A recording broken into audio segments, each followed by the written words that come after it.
Welcome back to God Jack Joan, the home of epic adventures, powerful heroes, and stories. We will see second part. What if death sent Harry back to fix the timeline? Here is short summary. Harry, Hermione, and Daphne fall in the final battle against Voldemort, but death isn't the end.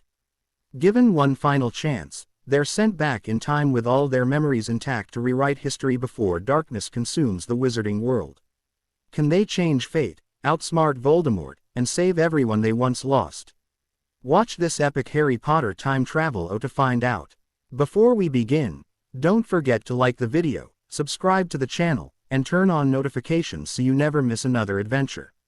Now, grab your wand, prepare for the unexpected, and let's dive into today's story. The three eventually found what they were looking for not far from their apartment. None of them knew that there were even CL rooms on the 7th floor, somewhat expecting most of the room to have been taken up by the Room of Requirement and the Gryffindor and Ravenclaw common rooms and visitors' rooms. However, they found a sufficiently large enough room, complete with windows, and called Dobby and Winky to prepare it for their needs. It was the first time they'd actually laid eyes on Winky since she bonded to Hermione. And her uniform was the same as Dobby's, except she had an urban camouflage dress on, rather than pants. It looked different. Over the next couple of days, Hermione had a ball laying out what she felt was a workable layout for sorting, responding and dealing with gifts and the like.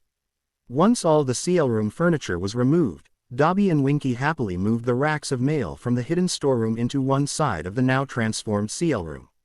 They replaced one of the windows with an OL accessible window, and, nearby, put in a couple of long roosts for them.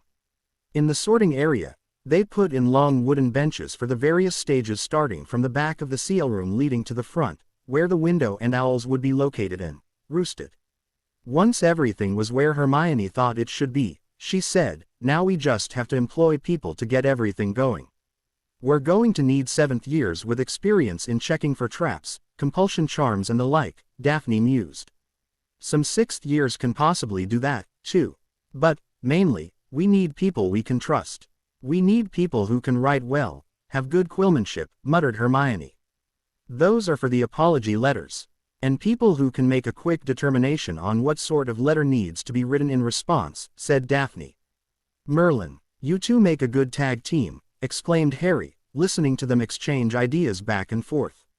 Both girls looked back with matching smiles, before Daphne said, "Of course.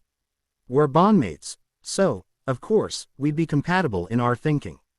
Both girls then decided that they'd be the ones, working with Dobby and Winky, to organize getting things happening. "Not that we don't think you'd eventually get it done, Harry," explained Hermione. "But, we're both, I hate to say, a little better at organizing things than you." Raising both hands in the air in surrender, Harry replied, "I won't argue, I happen to agree. Just, thank you, both." That earned him a big smile and a from each.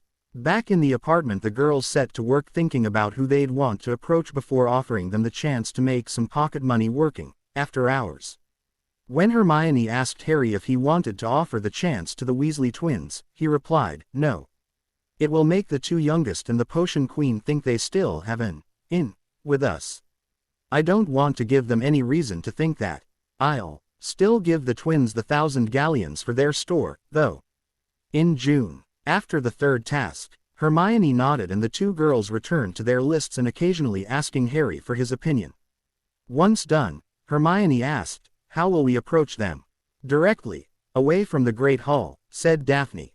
"We'll do it individually so as not to end up having people approach us asking for work until after we've got the initial people organized and working." "I'm going to P-word the door," said Daphne. "Without a portrait?" asked Hermione. "Voice activated on the locking charm," replied Daphne. Harry was beginning to feel like a third wheel. "Anything I can do?" he asked. "I'd have thought you'd be looking at safer ways to get past the dragon, by now," replied Daphne, looking over at him. "What was wrong?" he started before seeing the looks on both their faces. "Never mind," he amended, sitting back. Thinking for a moment, he told them, "I'm going to go ask the Room of Requirement for help." Looking up in surprise, Hermione said, "That's a brilliant idea." "Well, I do have them, at times," he half snarked back. "I know you do," she soothed him. It just reminds me we haven't made as much use of the room as we really should have, or can."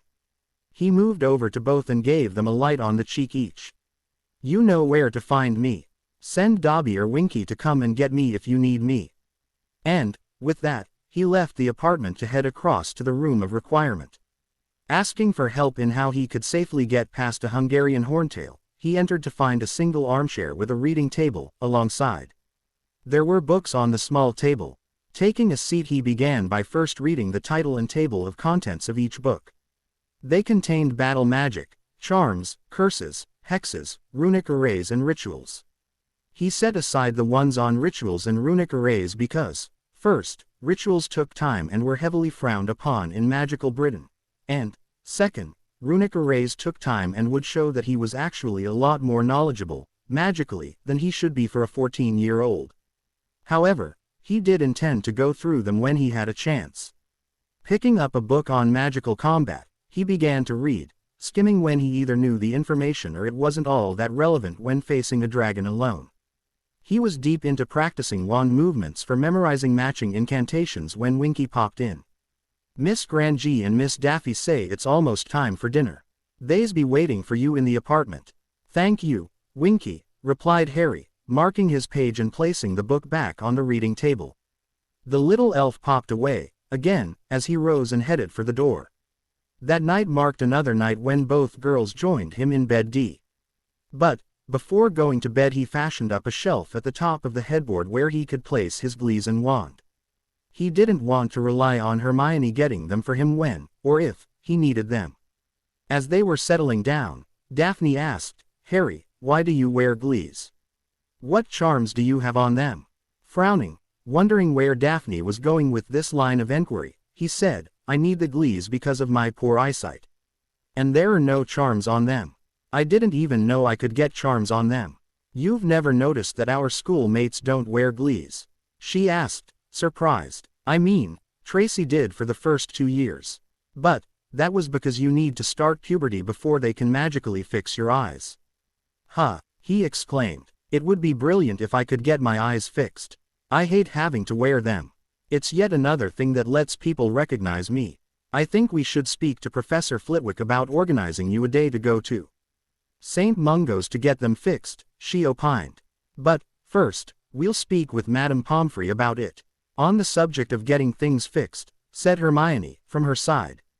"I need to speak with Madame Pomfrey about getting my front teeth fixed. We can't rely on Malfoy accidentally hitting me with the tooth-growing hex, this time.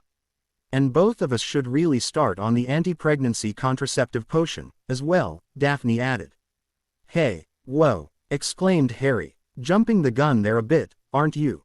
"Jumping what?" Daphne asked, confused. "It's a Muggle phrase," replied Harry. "It means doing something early, even too early." He gave himself a bit of a mental shake and said, "But, that's beside the point. I thought we agreed to take things slow." "And we are, love," said Daphne. "But, it's still something we should talk to her about. Harry, how do we know that our bond doesn't render those sort of potions useless?" asked Hermione, propping herself up to look down at her bondmates. "We know there are a great many potions and charms that'll no longer affect us. A standard contraceptive potion may be one of them." With Harry pushed flat on his back, Daphne also propped herself up on an elbow to look at the other two. "The same could also apply to the charms we learned in those girls-only talks Madame Pomfrey gave us in first year." "Charms," Harry half squeaked. "Get your mind out of the gutter, Harry James," Hermione scolded him. "They're the two parts of a pair of charms cast on the witch and wizard by themselves to ensure the witch doesn't fall pregnant immediately, or within a few hours beforehand, of the two having. Either should do the trick. But, both are supposed to make sure. They're usually only used, though, when the witch isn't taking the contraceptive potion," added Daphne. "Just what did you girls learn in that CL?" Harry asked, a little horrified. "All we got was the usual, no means no, talk. And that her door was always open for us to go and talk to her if we had any questions. We didn't even get the, what goes where, talk I know they now give in Muggle schools." With a sigh, Hermione said, "In other words, she basically told you, without actually coming right out and saying it, that ensuring the witch doesn't get pregnant is the responsibility of the witch." That's just stupid, and not a little irresponsible. With a shrug, Harry explained, most of what boys come to know is actually learned, if you want to call it that, by listening to the older boys talk. And that, I'm very sure, is at least 90% hippogriff shit. You're not sure? Asked Daphne, frowning a little. Harry, she asked, before we came back, and even as of now, this time around, that I think of it. Are you yes, he replied, a little embered to admit it. I would have thought, she began. You know, and blushed. You thought that, because I'm the boy who lived, I would have had with half the girls in school by now. Yes, she softly said. I haven't, he admitted. I haven't even spent time in a broom closet, fumbling about in the dark, with anyone. You know at least half the witches in school wouldn't mind doing that with you, don't you? She asked. I do, he sighed. However, they all want to have, and tell about it afterwards, with the boy who lived, not Harry. Besides, I wouldn't know who to ask, anyway. Do you want a list?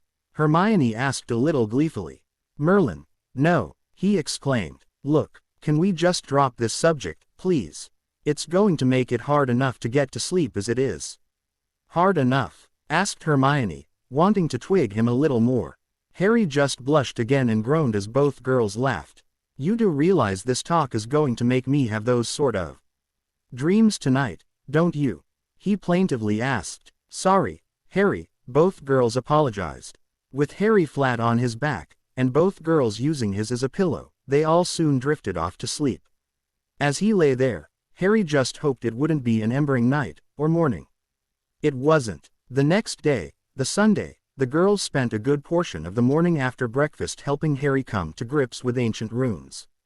It was a subject they hadn't been paying as much attention to as they'd originally promised a couple of weeks earlier. Harry covered how far he'd managed to get through his introductory book and the practice examples he'd worked through. The girls also quizzed him on the identity of the various runes and told him he needed to spend more time memorizing them. Shouldn't I also be practicing carving the runes? He asked, at one point. You should, Daphne confirmed. But, we'll need to get you started on carving them on blocks of chalk. We'll need to order the proper carving tools and blocks of various substances for you to practice on. For now, you can borrow mine. She rose to go to her trunk to get the tools and blocks of chalk out of her own supplies. While she was gone, Hermione showed him what they were working on as fourth years. And outlined the term project she and Daphne, who had paired up for the year, were aiming to accomplish. On her return, Daphne laid out her rune carving kit and showed it to Harry. Hermione said, That's a lot better than mine. Mine's only the basic kit. Daphne owns and uses an advanced kit, which is more expensive. And, who do I need to order one from? Asked Harry. Flourish and Blots have both in stock, explained Daphne. You can order them. Get 3, then, ordered Harry. 1 each for me and Hermione. And another, spare. All right, replied Daphne. I'll add them to the list we're already preparing for the store. Looking up, she said, Your trust vault's getting a hammering, you know. It doesn't matter, he replied, shaking his head. It only has to last up until shortly after Halloween. At that time, I'll be emancipated and have access to the family vaults. The trust vault will then be joined by a second vault and be made stipend vaults for each of you. Of course, sighed Hermione. We keep forgetting. They began the week as if it was normal. Harry kept thinking about his gifts for both girls, and hoped they'd accept the rings if they arrived on time for Friday evening. His Monday afternoon, while both girls were in arithmancy, was spent self-studying his borrowed ancient runes introductory texts. And he spent a little time in the room of requirement studying the books found in there, and developing plans on how to deal with the dragon. His plan for the second and third task had little change. He'd, once again, be using gillyweed for the second task. But, this time, he'd be buying, or suggesting to the girls such a gift for him for Christmas would be most welcome, a diver's watch with a timer. And he'd see about wearing some armor that was waterproof to wear while he was underwater, in case he had to rescue young Gabrielle Delacour again. This time, for the third task, he was going to see if he could tack a locator charm on the cup before it went into the maze. And use that to make his way directly to it. However, this time, There was no way he was going to allow Cedric to touch the damn thing. That was one life he could immediately save. By the time Cleese finished for the day, Harry was back in their apartment waiting for them. He was suffering from a feeling of dread and was just starting to get worried when Dobby popped in. "Master Harry, sir," he blurted. "Miss Daffy's been attacked and is in the hospital." Wing. Without even a word back to Dobby, Harry was up and bolting out of the apartment. Running, he was down the corridor and taking the steps 3 at a time with his heart pumping wildly in his. Barreling along one corridor, he nearly knocked over a gaggle of third-year Gryffindor girls as he ducked through one of the castle's shortcuts heading for the second floor in the infirmary. Back down a narrow flight of stairs and he was finally hurrying along the corridor leading to the doors into the hospital wing. Both doors were already open as he ran through and skidded to a stop. "Harry," he heard Hermione call from behind a screen on the opposite side of the ward from his usual bed. He trotted over and around the screen to see Madame Pomfrey working on Daphne's bare back with the top sheet pulled up to her waist. Diagonally across her back was a large gash that Madame Pomfrey was in the middle of healing. Daphne was out cold with her head facing to her left and away. Hermione came over to hug him and sobbed into his shoulder. "Oh, Harry," she cried, standing near the foot of the bed, while holding a sobbing witch in his arms. He was still gasping for breath. His heart was hammering away in his. What happened? He finally managed to get out. Who did this? It was Flint, she sobbed. "I saw him." "Mr. Potter," scolded Madame Pomfrey. "Take her to the other side of the infirmary." "How is Daphne, first?" he demanded. "It was deep, but it was clean," replied the Medi-Witch. "I'll be able to get it healed with a little time. If I take my time she won't even have a scar." "Thank you, ma'am," he gratefully said, starting to lead Hermione away a little as the headmaster and Professor Snape hurried in. "Ah, Poppy," the headmaster said, hurrying over. "I heard that one of our students had been injured.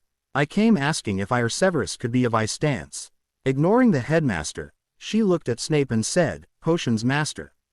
I'm going to be needing more essence of Dittany, skin knit potion and new skin balm as a matter of urgency, I'm afraid. I'll be using quite a bit on this young lady here. Pain relief potions will also soon be in demand, I expect." Finally choosing to notice the headmaster, she said, "Yes, headmaster, you can. Find whoever did this and boot them from the school." "Well, without any evidence, Poppy," the old started to gently say as if talking to a small child. "No evidence," Hermione barked, pulling away from Harry. "You haven't even begun to investigate this vicious alt and you're already deciding there's no evidence." As soon as Hermione started berating the headmaster, the old man immediately flinched. "Ah, Miss Granger," he tried. "I've already spoken to a few students. But not me," she cut right back. "I was there, headmaster. You haven't asked me what happened, yet." "Oh, yes," he said. "I believe you were stunned, though, were you not, Miss Granger?" "Not before I saw who was involved in firing the curse that did that." She snapped back, pointing to Daphne. "Oh, I see," the headmaster said, clearly surprised by Hermione's response. "And just who attacked Miss Granger, then?" "Marcus Flint," she hissed, "otherwise known as Dead Man Walking, or the corpse that doesn't know it's dead, yet." "Well, headmaster," Harry coldly stared at him. "Yes, well," the headmaster said. "I shall have words with Mr. Flint to find out why he lied to me, and take things from there. If your things do not include an immediate call to the DMLE, for them to do the investigation as is their mandate, not yours, and to her father to let him know his daughter has been viciously attacked and is in the infirmary hurt, then I and my bondmates have decisions to make," Harry almost snarled. This was an unprovoked attack, clearly demonstrated by the fact Mr. Flint attacked her in the back. "Call the bloody orders and call her father to let him know she's been hurt. As the bondmate of Miss Granger I demand it.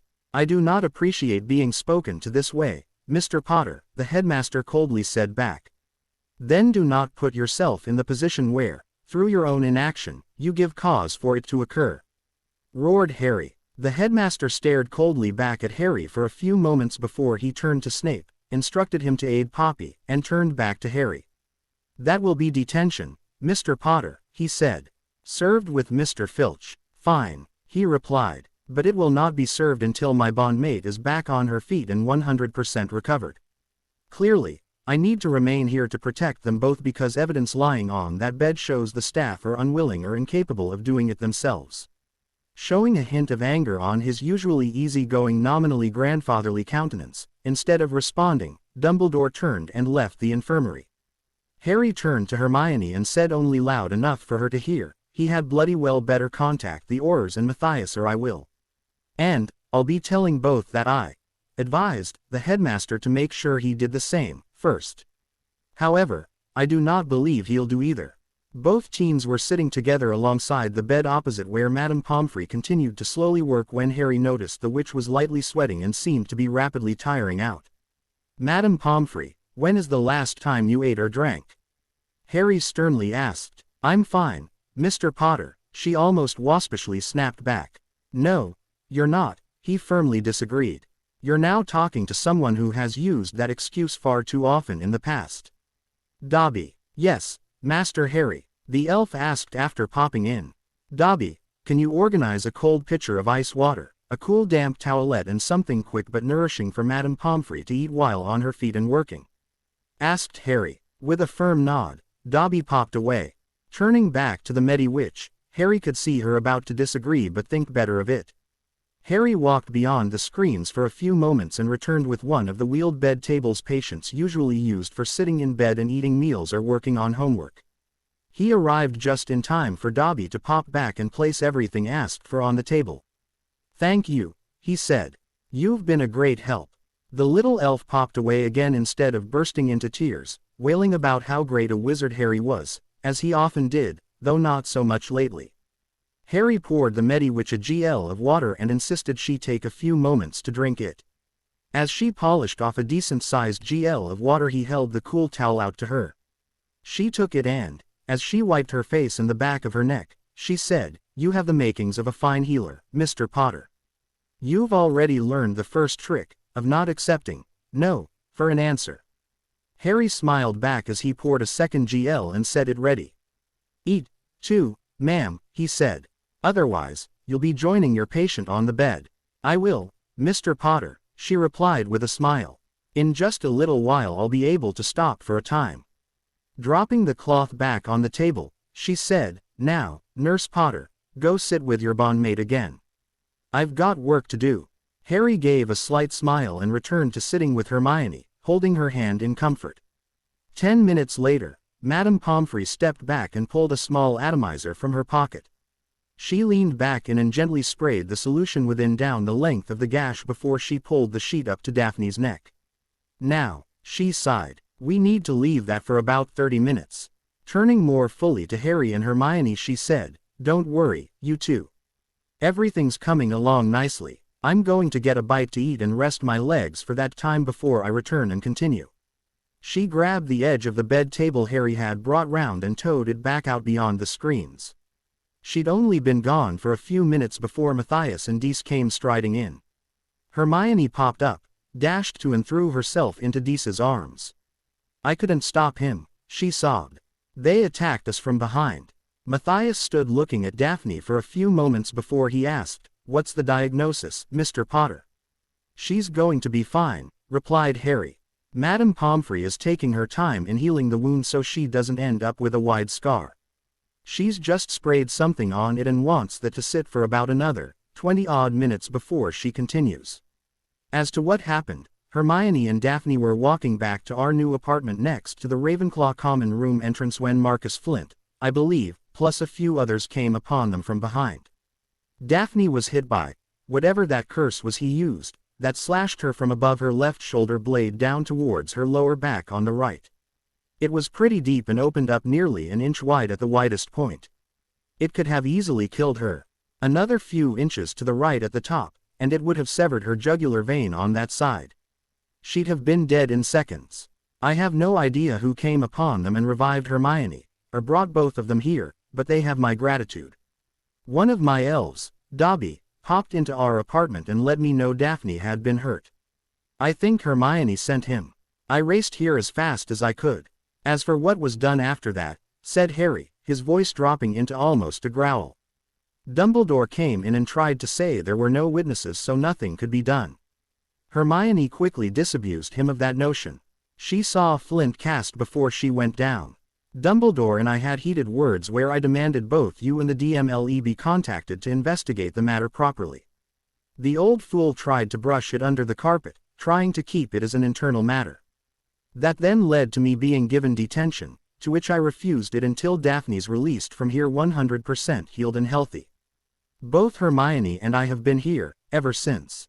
So, I have no idea what Dumbledore's done other than contact you, since you're here. Matthias stood staring at Daphne, nodding his head a little, before he obviously came to a decision. He turned to Harry and said, "You've done your job, and I thank you for that, now I do mine." He turned to Dees where she was comforting Hermione and said, "According to Harry, Madame Pomfrey will return in about 20 minutes. In the meantime, I'm going to have words with our so-called esteemed headmaster." And he strode from the room. From where he was sitting, Harry looked at Dees when she turned back from watching her husband leave, and, feeling quite ashamed for himself, said, "I've failed you both, ma'am." "And, nonsense," she interrupted. "No one expects you to stand bodyguard for either of the girls, especially here, in Hogwarts. No, the fault lies entirely with the staff and the culprit. Matthias and I both know that." With a sigh and a resigned nod, Harry had no choice but to agree. "Now," said Dees, "have either of you eaten?" Harry replied, "No, ma'am," as Hermione shook her head. "Then the two of you had best head down to dinner," she firmly ordered. "I'll remain until you get back." "Thank you," both quietly said, unwilling to argue. And, together, they left the infirmary. Up, in the headmaster's office, Dumbledore was entertaining a very irate Matthias Greenger. "I take it the Aurors have been and removed young Mr. Flint from the school, Albus." Matthias snarled at the headmaster. "There's no need to involve the Aurors, Matthias," tried Dumbledore. "The bloody hell there isn't," barked Matthias in sudden obvious fury. "My daughter could easily have died, you old fool. Now call the bloody Aurors to have them fully investigate this matter, or, I will." "I've already investigated the—" "You're not a bloody investigator, Albus," Matthias again interrupted. "That's not your job, and you're certainly not qualified to investigate such a serious matter. You have 10 seconds to call them, Albus, or, again, I will." "Now, Matthias." 9. "Let's not be." 8. "There's really no." 7. "Matthias, please." 6. Dumbledore sighed. 5. The headmaster began to rise from behind his desk. 4. "All right, Matthew." 3. Dumbledore finally hurried to the fireplace. 2. He collected a pinch of flow powder and threw it into the grate. "Aurors," he firmly called, kneeling. As soon as the flames turned green, he stuck his head in. "Good evening, Albus Dumbledore here. Yes, I wonder if I may trouble you to send a couple of your finest to talk to us about the alt of one of our students." "Yes." Sigh. "Yes, I'm actually asking for the Aurors to visit." "Yes, when you have time." "Now," roared Matthias. "Yes," said Dumbledore as he flinched. That was the father of the student. Matthias Greenger. It was his eldest, Daphne. "Yes." Sigh. "Yes, I'll open the connection." "One moment." The old man pulled his head from the flames, allowed the flames to die out, and opened the connection for the Aurors to step through. A couple moments later, 2 Aurors stepped from the fireplace in a flash of green flames. "Ah," said Dumbledore, "Master Auror Scrimgeour and Senior Auror Shacklebolt. Nice of you to join us." "What's this about a student being attacked, Dumbledore?" Scrimgeour asked with a frown. "There was a small altercation," he tried.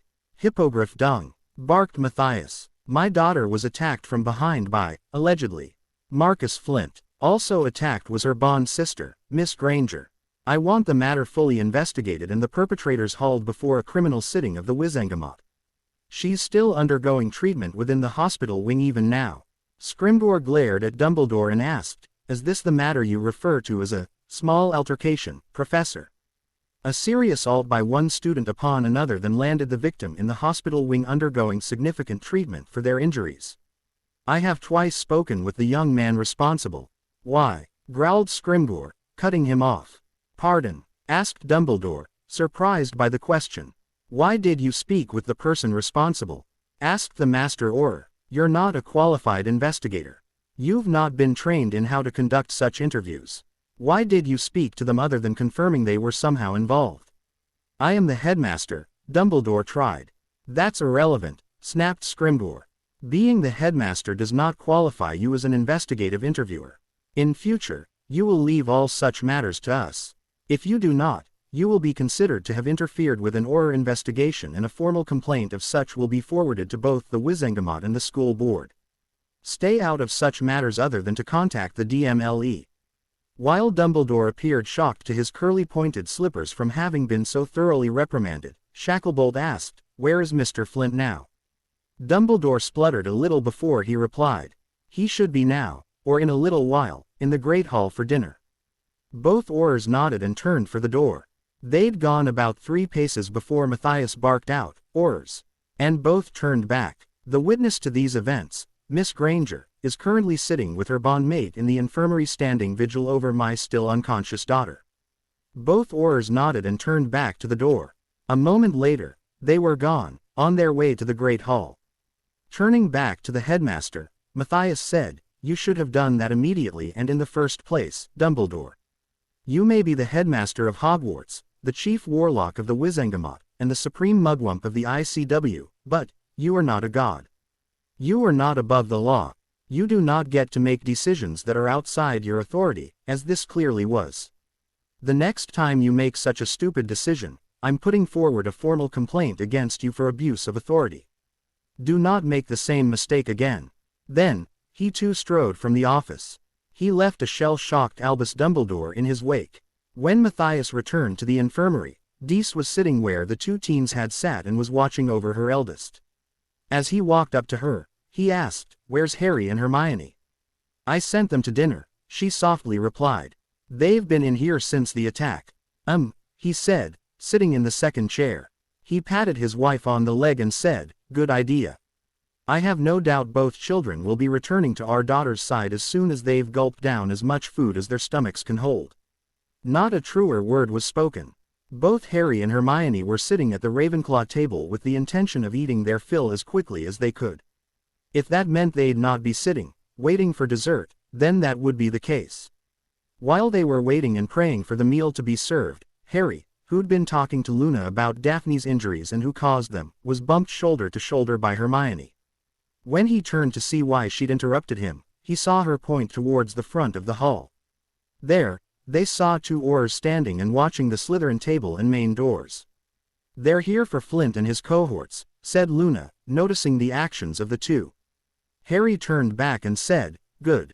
So they should be." Harry went back to telling Luna about Daphne's injuries while keeping a weather eye on the Aurors when, during a time Luna was telling Harry it wasn't his fault and he shouldn't shoulder the burden so much, Hermione nudged him again to indicate the Aurors. Harry looked up and watched as the pair of them first headed for the doors before rounding Hufflepuff table and walking over to the Slytherin table. Walking up to Flint, who had just sat down, they stood either side of him. The man with the lion-like mane of hair, Scrimgeour, Harry and Hermione recognized, bent down and spoke softly in Flint's ear. Flint appeared to go a little white before he stood up and stepped back over the bench. Shacklebolt, as again both Hermione and Harry recognized him, forcibly turned the young man to face Scrimgeour before patting him down. Another few words from Scrimgeour and Flint slowly pulled a wand from his left sleeve. Shacklebolt practically snatched it from his hand.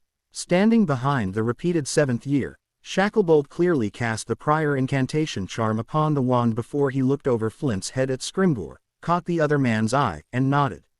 Snape, as soon as he saw the Aurors, request, Flint stand up, came hurrying down from the head table, robes billowing away. He clearly seemed to ask a question of the Aurors before he was curtly dismissed by Scrimgeour, and left standing there, ignored, and quite irate. Shacklebolt pulled a wand evidence bag from his robes and dropped the wand within. Then pulled out a set of magical suppression handcuffs and cuffed the young man, right there, in front of everyone. Flint was then marched from the hall. As he ped the end of the Ravenclaw table, both bondmates could see Flint's face was still white as a sheet and he looked ready to pee out. As they ped, Shacklebolt noticed Harry and Hermione and caused their little procession to halt for just a moment. Shacklebolt quietly said something to Scrimgeour, who gave a sharp nod of his head back. Shacklebolt came over to the Ravenclaw table and stood behind Hermione and Harry, before bending down with his head between theirs. "Could you two please step outside for a moment?"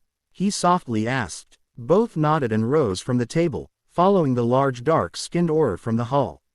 Just out in the entrance hall he turned back to them and said, "Miss Granger, I believe you were a witness to what happened this afternoon to Miss Granger." "Yes, Auror, I was," Hermione firmly stated. With a nod, Shacklebolt said, "Thank you, Miss Granger. Two of our fellow Aurors will be stopping by after dinner to interview you and, hopefully, Miss Granger, I take it you'll be in the infirmary at that time." "We will," she replied. "We have no intention of leaving Daphne alone." With another nod and a soft smile, Shacklebolt said, "Then I shall let our investigators know. Thank you for talking with me." Knowing a dismissal when they heard one, the two teens headed back into the great hall to return to the Ravenclaw table just as the meal was served. As soon as they could, the two quickly left the Ravenclaw table to head back to the infirmary. As they anticipated, they left before dessert was even served. When they walked in, it was to see Madame Pomfrey, once again, working on Daphne's back. This time Dees was aiding her as Matthias, once more, was standing at the foot and back a little. "How's it going, Matthias?" Harry softly asked. Almost startled, Matthias turned to look at them both and replied, "She's healing nicely. Madame Pomfrey does good work. For now, she's keeping Daphne asleep because the work she's doing would be a little painful for Daphne to undergo if she was conscious. I'm grateful Madame Pomfrey is putting in the effort with Daphne to ensure any scarring will be minimal and easily dealt with the scar-banishing salve," said Hermione. "Daphne is quite proud of her looks. I don't blame her for that. I wish I had them." Turning and somewhat confused, Harry asked, "Why? You're as beautiful as she is." Hermione blushed and muttered, "You're just biased." "No, I'm not," Harry said a little irritated. "Hermione, you're gorgeous. You're the only one who doesn't see that. Please, stop putting yourself down." "He's right. You are," said Dees. "Ask Poppy to fix your front teeth at some time, and I'll organize a proper potion for your hair. That's all you need." With a sigh, Hermione said, "Thank you." It was about a half-hour later when Madame Pomfrey declared she was done with Daphne's back. Coming forward, they could see that the large gash that was there not that long ago now was a somewhat wide red line. And that was only the red of new skin and slight scar tissue. She placed a jar of new skin balm and another of scar tissue salve on the bedside table and instructed both teens on how to apply it. Turning to Harry she said, "And you, Mr. Potter, while the two of you are treating Miss Granger for her scar, should also be treated for some of those scars on your own body. I'm sure both lovely young ladies will love to rub the scar tissue salve into the scars on your back, for a start." She then turned to Hermione and said, "I have the energy for this, so I'm going to do it now. Miss Granger, is it your desire for me to adjust the size of your front teeth?" Yes, please, Madame Pomfrey," she replied. "Then pull your top lip back in a grin and hold your mouth open, please," instructed the Medi-Witch. Following the instructions, Hermione tilted her head back a little and bared her top teeth. A few quick muttered incantations from Madame Pomfrey while she pointed her wand at Hermione's top teeth and everyone could see them shrink. When Madame Pomfrey pulled her wand away, Hermione smiled at the others. "Just beautiful, my dear," said Dees. When she grinned at Harry, he shrugged his shoulders and smiled. "I thought you were beautiful as you were. However, I also recognize how self-conscious they made you feel. If it makes you feel more beautiful, I'm all for it." Dees almost unconsciously patted him on the head, and muttered, "Good boy." The Granger adults left a little later, but not before Astoria came in to check on her big sister. Tracy, Blaise and Horace were with her. She had a short time catching up with them before they had to leave. "How is she?" asked a concerned Tracy. "Healing," sighed Harry. "Madame Pomfrey's done really good work. With the aid of her healing charms, new skin balm and scar tissue salve, it shouldn't be too long before she doesn't even have a mark to show for the amount of damage that was inflicted upon her. Madame Pomfrey used Daphne's own magic to heal the wound, augmenting it with her own. That's why she's still asleep. She wants her to sleep to help her recharge her magic reserves, and to stop her doing damage to the work that's now been completed. Once they saw Harry had finished his explanation, Tracy said, "Flint's been taken away." That happened just before dinner was served. 2 Aurors came back as dinner was finishing up and took away Beauregard Derrick and Henrietta Vasey. But, this time, Professor Snape went with them. Flint was legally an adult, explained Harry. Derrick and Vasey, on the other hand, are still minors. Therefore, they can only be questioned when a parent or guardian is with them. As Snape is their head of house, he acts in loco parentis for them. "But why did he attack Daphne?" complained Tracy. "To get to me," Harry sighed. "Now that it's known we're bonded, it makes both girls a target of those who intend to support Riddle if he comes back. They get to me, through them." "The headmaster tried to bury the whole thing," Hermione grumbled. "He tried to make it look as if there were no witnesses to what happened. Therefore, there was, as he put it, nothing he could do. He forgot, or didn't want to know, that I witnessed it. Even then he didn't want to call the Aurors. Harry tried to force him to, but it was Mr. Greenger who finally forced him to make the call. I just hope that now," said Harry, "that seeing someone, or more, taken away by the Aurors for committing alt on another student, we'll see a reduction in the number of students cursing or being cursed by another." The 3 Slytherins left a little while later taking Astoria with them. Harry and Hermione, however, stayed in the hospital wing until near curfew, when Madame Pomfrey came out and ordered them out of the wing. She also put up wards around Daphne's bed to stop anyone trying to approach her without the Medi-Witch's knowledge or consent. While they were there, 2 other Aurors entered and took Hermione's statement as to what happened, plus, took away a copy of her memory of the event. "Thank you, Miss Granger," said the female Auror of the 2. "We'll let you know when you need to attend court." Hermione nodded back and the 2 Aurors left. Again, back up in the apartment, both teens decided to just go to bed. Their homework could wait. Harry was just heading for his own bedroom when Hermione plaintively asked, "Harry, even though Daphne isn't with us tonight, can I still join you?" "Of course you can, love," he replied. "I'd like that, too. I really don't want to sleep alone, tonight." "Me neither," she admitted. "I'll just get my things and join you." After his evening ablutions, Harry climbed into bed just as Hermione came back in. She was carrying some toiletries and walked into his ensuite. A few seconds later she came back out, shucked her clothes and climbed into bed. Harry was now used to seeing both his bondmates nude, so seeing her no longer had the effect on him it did the first few times he'd seen either or both of them, undressed. Hermione slid into her side of the bed and rolled onto her side. "Cuddle me, please Harry," she softly asked. Harry just rolled to his right as Hermione slid her back to him until they were spooning. "We'll go visit her again before breakfast, all right, love?" he asked. "I'd like that," Hermione softly sniffled. Hearing her softly cry again, Harry pulled her extra firmly against himself and used his right hand, under her head and neck to softly run his fingers through her hair by bending his arm at the elbow and folding it back. It took them both a little while to drift off to sleep. Harry even forced himself to stay awake until she drifted off first. The next morning Harry was, again, having a very enjoyable teenage dream when he felt very slight repetitive movements coming from the witch in his arms. Not moving, even though he was very interested and tucked between said witch's legs, he wondered if Hermione was crying. However, her movements belied that. With his left arm wrapped over her waist he could also feel the inside of her left forearm gently and repetitively rubbing on the back his own.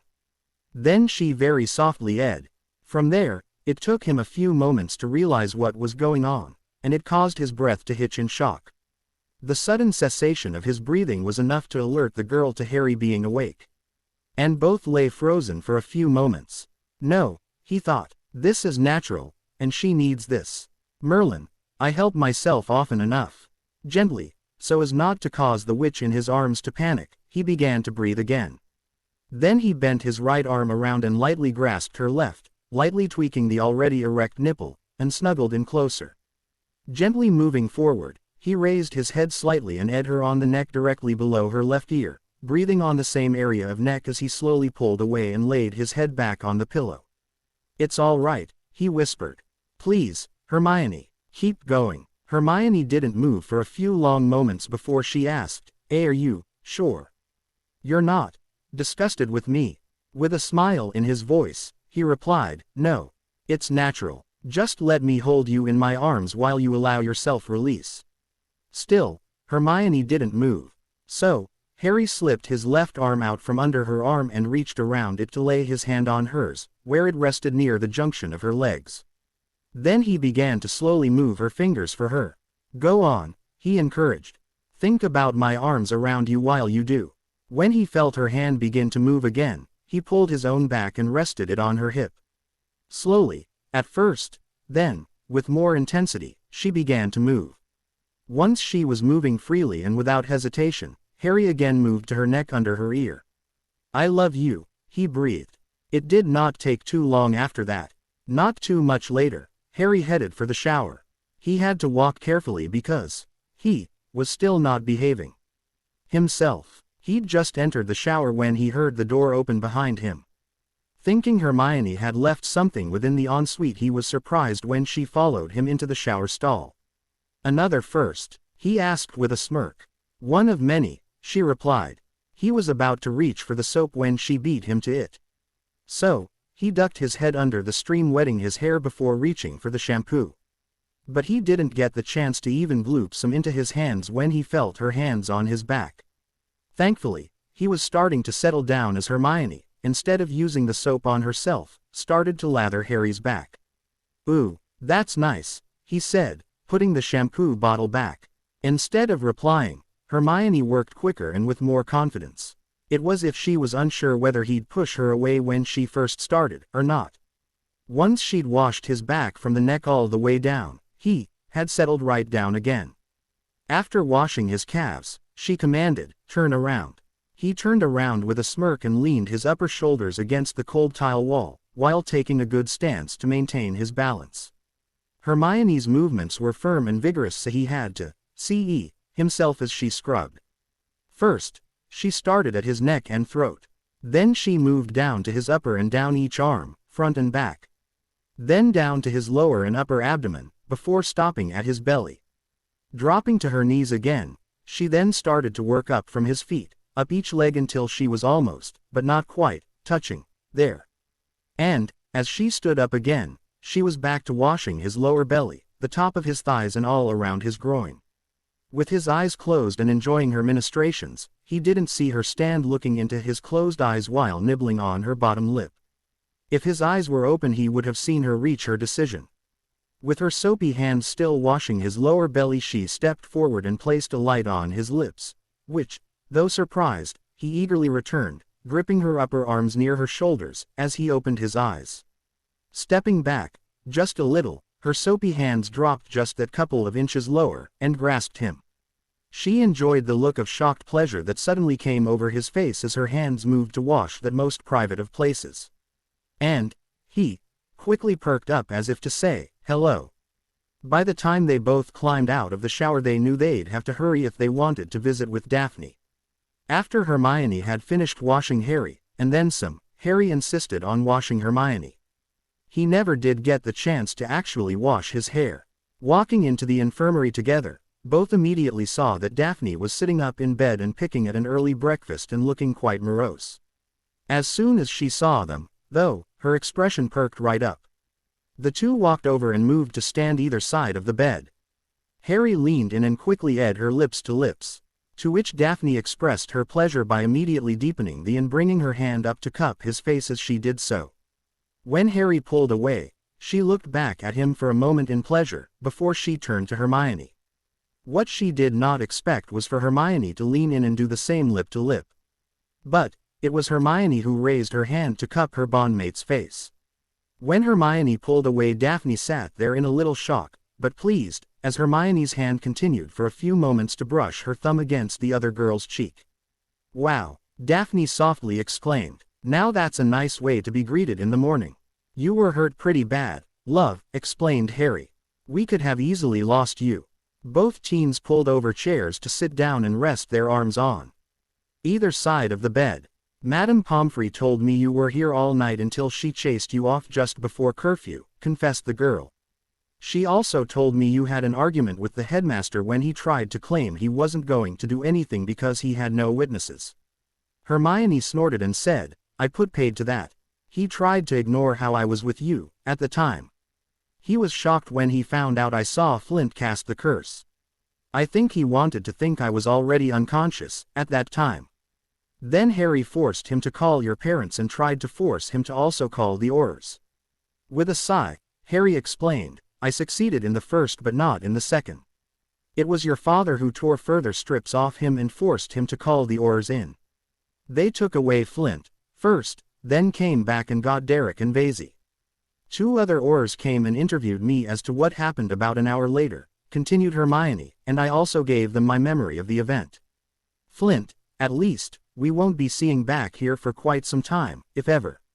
He's legally an adult and, therefore, entirely responsible for his actions. Ha! Exclaimed Harry, I wouldn't put it past Dumbledore to convince the, whatever, to free Flint because, he was sorry for what he did. You're being fatalistic, Harry James, Hermione scolded him. You don't know that, for sure. It's a pretty fair bet, Harry defended himself. Then, with a pretty fair impersonation of Dumbledore said, Ah! You must learn to forgive. Twinkle, twinkle, twinkle. That had both girls snorting and giggling. That's not bad. Can you do Professor Snape? Asked Daphne. Well, I can get the sneer down, and I'm pretty sure I can get the droll-like manner of speaking. But, I just don't have the voice to get the depth of his hatred. The 2 stayed for as long as they could before they each ed their bondmate again and dashed down to get breakfast.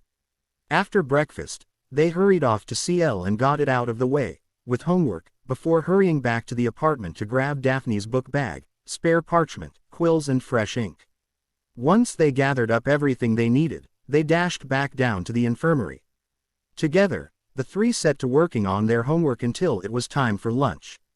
However, instead of going to the Great Hall, they called Dobby, who made up an excellent lunch for the 3 of them. They ate their meal while continuing to talk and work on IGN Ments. Both Harry and Hermione thought about skiving off the single CL they had in the afternoon, much to the surprise of Harry and Daphne, but thought, as Harry already had detention, attended it to get it out of the way. They returned immediately afterwards. Are you 2 going to get a nap in before you have to go to astronomy? Daphne quietly asked. That's a CL we can skive off, stated Harry. It's all about memorizing stars, star clusters and formations, anyway. We can do that without attending, and just grab the night's notes off another claw. That depends, said Hermione turning to Daphne. Has Madame Pomfrey given you any indication when you can escape this place? Tomorrow morning, she replied.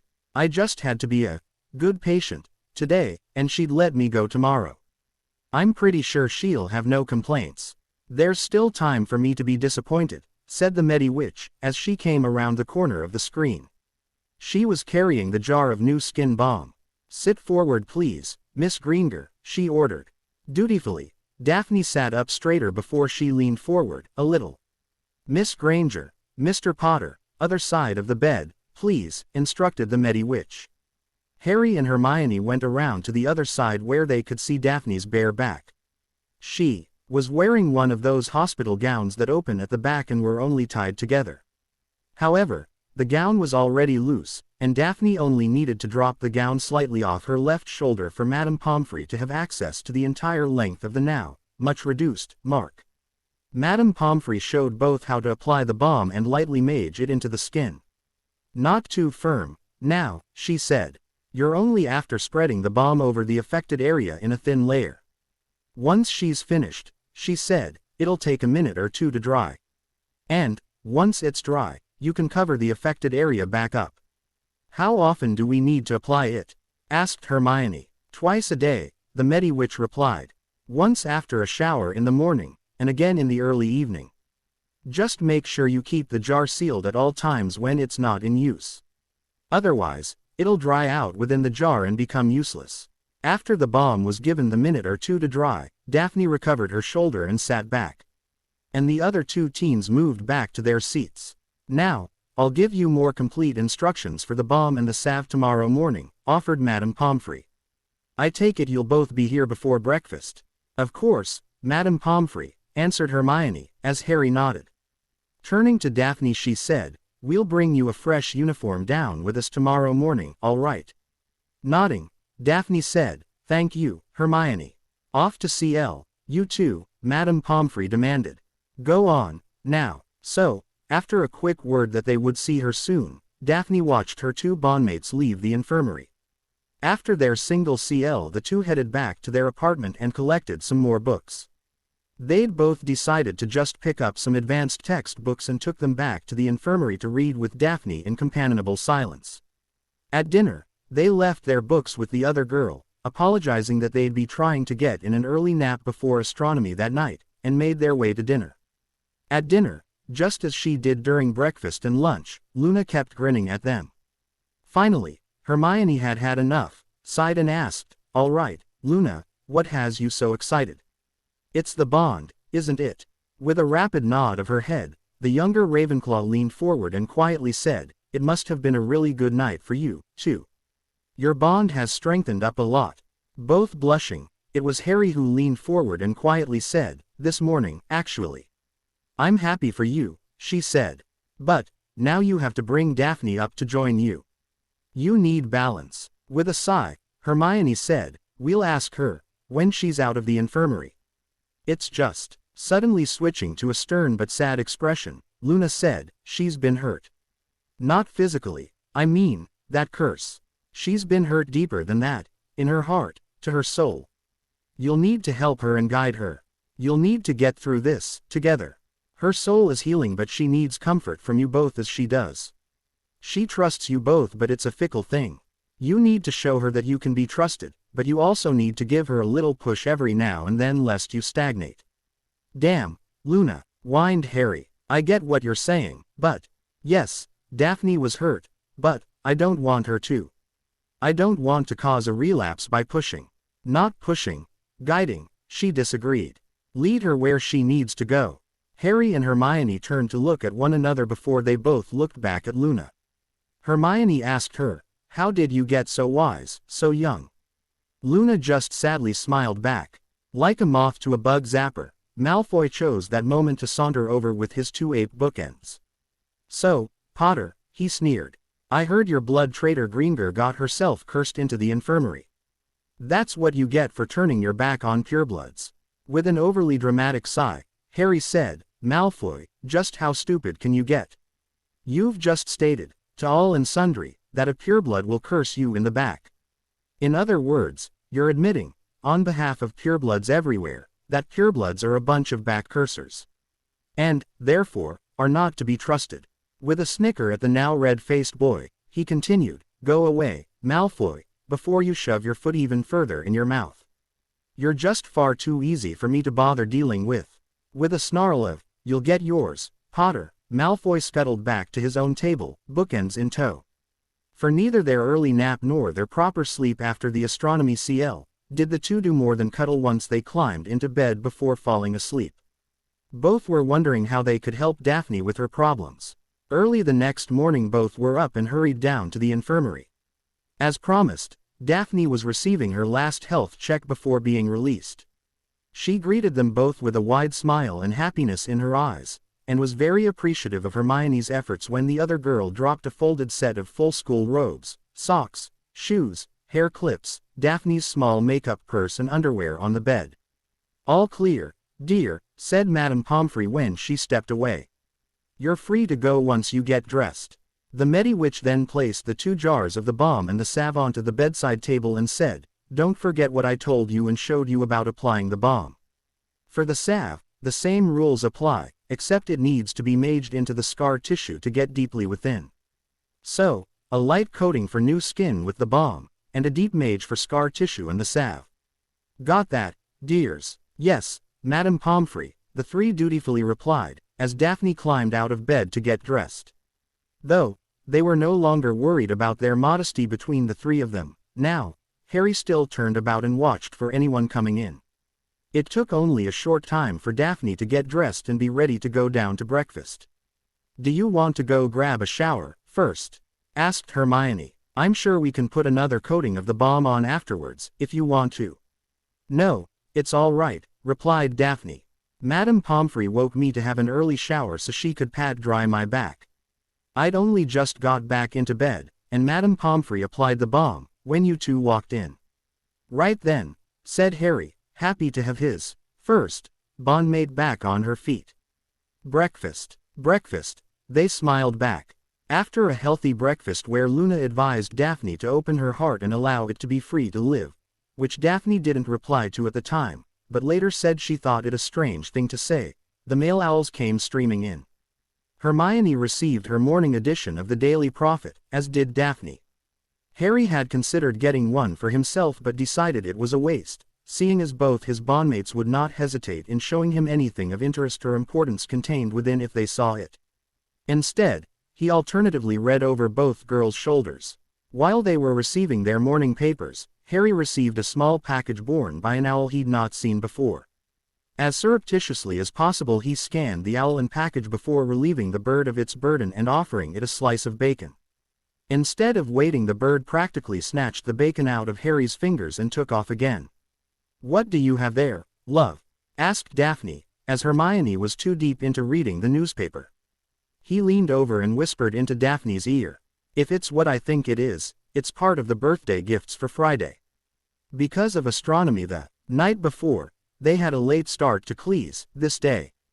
Their first period was free, but they were in Dada for the second period. All three knew that Barty Jr. wouldn't be making a move against them under his master's orders, so felt quite safe. Harry just wasn't looking forward to the CL coming the next week, where Faux Moody taught them the three unforgivables. He wondered if he should fake being imperious. Later, he managed to find the time to duck into a boy's bathroom and unwrap the package that had arrived that morning. Inside he found a single ring box and, upon opening it, he saw the 3 rings he'd ordered. Wow, he thought, that was fast. He dropped the ring box back into his pocket and rejoined the other 2 out in the corridor, where they were waiting for him. That evening the 3 quickly settled in for the night. They knew Daphne needed the balm for her back. So, while they were getting their homework out of the way, Harry lightly applied it to her fading scar while she sat forward on the edge of the couch and between his legs. However, she then insisted Harry strip himself to the waist while the 2 girls began to mage the scar-reducing salve into his many scars from his waist up and on his arms. When they were done he thought that's when they would prepare for bed. Instead, they then insisted he remove his pants so they could work on the ones lower down. Most of his scars were from the rare times he was whipped with a belt by his obese uncle, or had suffered an accident, almost always caused by his obese cousin. However, there were also a few scars from when his cousin and his friends engaged in hairy hunting. Lastly, Hermione insisted on applying the salve to the scar on his forehead. Now that the soul fragment is gone, she explained, we know the scar is no longer going to ever open up and bleed again. That means we can work on getting rid of it. As well as the mage being soothing, Harry could also feel the effect of the salve as it was maged into the skin. Each scar now felt a little warm, as if someone had used a tiger balm or similar on each and every one of them. It was a ritual they continued for months afterwards with dedication until told to stop by Madame Pomfrey when she checked the scars. When the 3 readied for bed, they convinced Daphne to lie in the middle with the excuse that they both wanted to be able to cuddle her and ensure themselves that she was back with them. Daphne was pretty much ordered to lie on her right side as Harry spooned up behind. Hermione lay facing her and the 2 witches stared into each other's eyes. After a few moments Hermione was running her fingers through Daphne's hair and telling the other girl just how happy she was that was back while Harry snuggled in behind. "We have something to tell you," Hermione said. "Oh?" asked Daphne. "Harry and I have progressed to permitted touching in certain situations," she replied. "Would you like it if we did that with you?"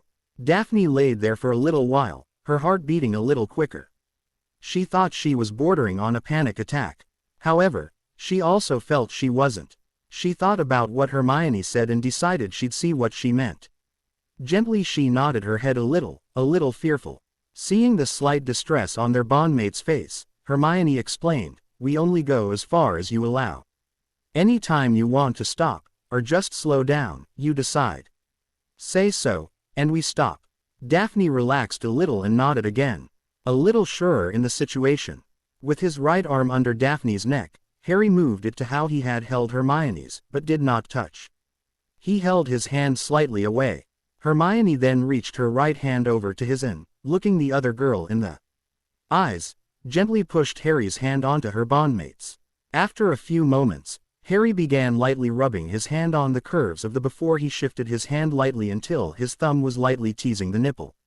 He gently tweaked it and felt it harden under the ball of his thumb. As Daphne began to relax and enjoy the sensation, Harry moved his left hand to lightly capture her left. Then eased it down to the junction of the girl's legs. He did no more than that, but it was a great start when Daphne didn't fight his grip. Hermione, smiling, leaned forward and placed on the tip of the other girl's nose. And softly said, "Niece, isn't it?" Daphne shyly nodded, and relaxed even further. They continued that way for a while as they all drifted off to sleep. The next morning, Harry woke up still cuddling Daphne. His right hand was again caressing her. But, now, his left hand was between her legs, gently stroking the hairs.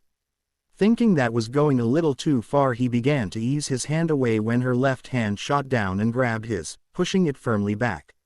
"Please," she softly whined. With a light to the back of her neck to let her know he'd heard, Harry began to gently mage her.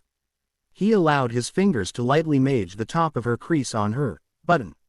After a while she began gasping and trying not to make any further noise, but it was enough to wake Hermione, who was lying with her back to them. Their other bondmate gently rolled over and looked at Daphne's face, curious as to the sounds. However, smart as she was, it still took her a few moments to figure out why the was making the noises she was. And her eyes widened in surprise, and not a little happiness. As she lay there, just watching, Daphne was staring back, flushed. Daphne tried to whisper. "I know," smiled Hermione. "Relax and enjoy it." By the time Daphne followed Harry into the shower, on Hermione's suggestion, she was one happy witch. Her trust in both had, at first, taken a little downturn. However, they proved to be both trustworthy and didn't take things too far. As she looked back on the events of the morning, she realized it really was a logical next step in their efforts to reach the ceiling of the bond. They were just playing with each other, after all, and she trusted Harry not to take it too far, too soon. Having Hermione there was also a great comfort to the still mentally scarred witch. Harry had just climbed under the spray when Daphne simply walked in and stepped straight into the shower behind him. "Did you and Hermione do this, too?" she coyly asked. "We did," he replied. "And did you do anything in the shower?" she asked. "We washed each other," he replied with a slight shrug and small grin. "All over, and well." She said. Just as Hermione did, she reached for Harry's soap and began to lather it up. Moments later, she was washing his back. She had just started washing his lower legs when Hermione stuck her hand in the stall and placed Daphne's bath soap and cloth on the shower rack. "Your towels on the rack and a fresh uniform and underwear are sitting on Harry's bed," she said, before she left again. When the two came out of the bedroom some time later, Hermione smirked and said, "I was about to come in and hurry you two up. We'll miss breakfast, otherwise." "I need to put on," started Daphne. "Your makeup purse is in your book bag. You can put it on after breakfast and before CL, Hermione interrupted. Daphne smiled back with a light blush and said, "Thank you. But I also need to put on the balm." "We can do that at the same time you put on your makeup," Hermione smoothly replied. "The jar's also in your book bag. I'll do it for you in one of the girls' bathrooms after breakfast and before CL. If everything's organized, shall we go?"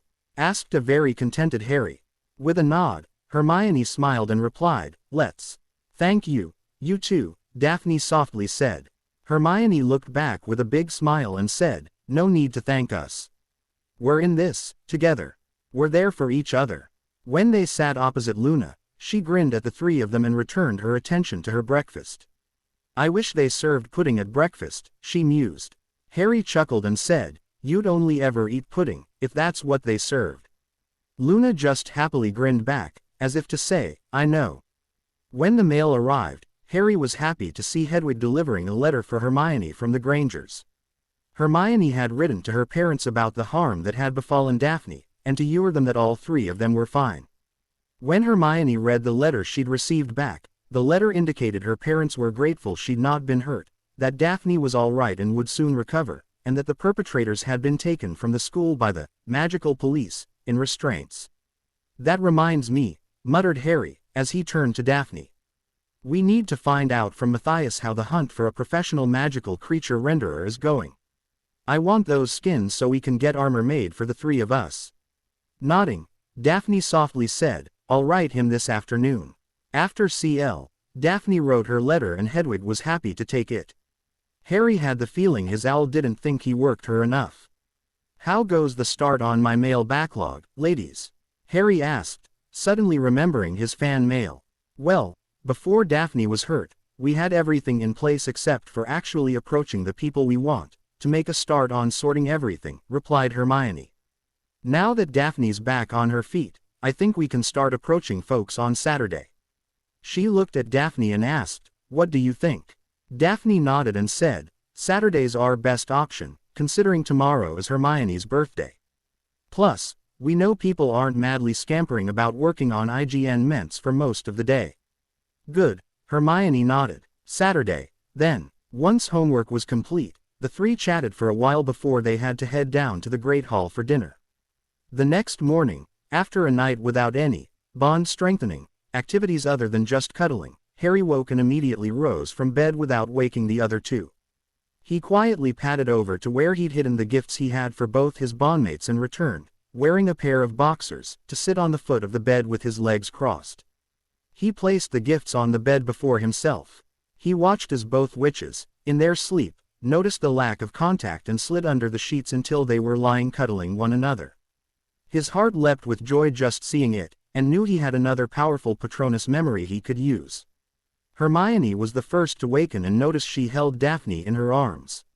She looked around and saw Harry sitting on the foot of the bed smiling back at her. "Harry," she asked, a little confused, "why are you up and sitting on the foot of the bed?" "Good morning, and happy birthday, my love," he replied. Her sudden movement in sitting up woke Daphne, who grizzled a little about being woken up. "Wah?" she asked. "Good morning, my love," Harry said to her. Wiping the sleep out of her eyes, she muttered, "Good morning." "Now, why are you up?" "Because it's Hermione's birthday and I have presents," he calmly replied. That took a moment to sink in before she, too, suddenly shot up to be sitting up in bed. "Careful of your back, love," he admonished her. "Sorry," she muttered with a little wince of pain. Harry stared for a moment back at the two beautiful witches who were sitting with their s uncovered to his gaze before he snapped himself out of it. However, not before Hermione noticed where he was staring and looked back, amused. Offering them matching gifts each, he waited until they'd unwrapped them.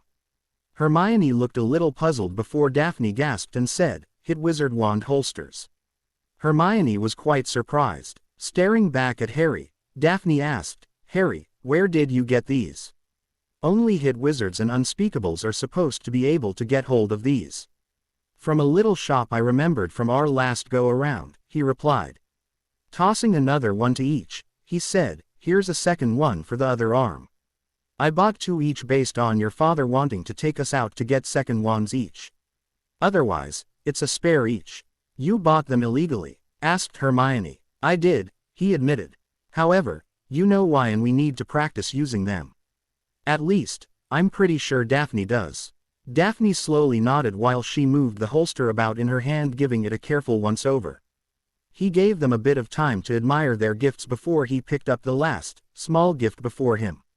"Now," he said, moving closer to the head of the bed and kneeling on the bedding sitting on his haunches. He then opened the little ring box and turned it so both could see what it contained. Both witches gasped with their eyes wide open and their mouths in matching, "Oh, shapes. Now that our unusual relationship has become quite public," he began, "and we've been making strides in strengthening the bonds, I thought it prudent for us to show our devotion to one another to the world.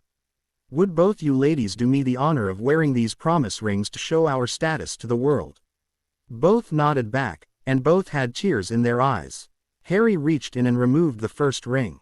It had the aquamarine stone at the top, and held it with his left hand, gripping it with the tips of his fingers around the edge. He reached out, took Daphne's left hand and gently slipped the ring onto her ring finger. As soon as it reached the webbing it immediately warmed a little, resizing itself to her finger. He then reached in and took the other lady's ring, the one with the sunstone at the top, and slid it onto Hermione's ring finger, where the same magic adjusted it. Finally, he offered the two the ring box and asked, who would like to do the honors. The two witches looked from the box to the ring on their fingers and finally at each other. Together, said Hermione, to which Daphne nodded. Hermione reached in, removed the ring and held it between thumb and finger on the outside.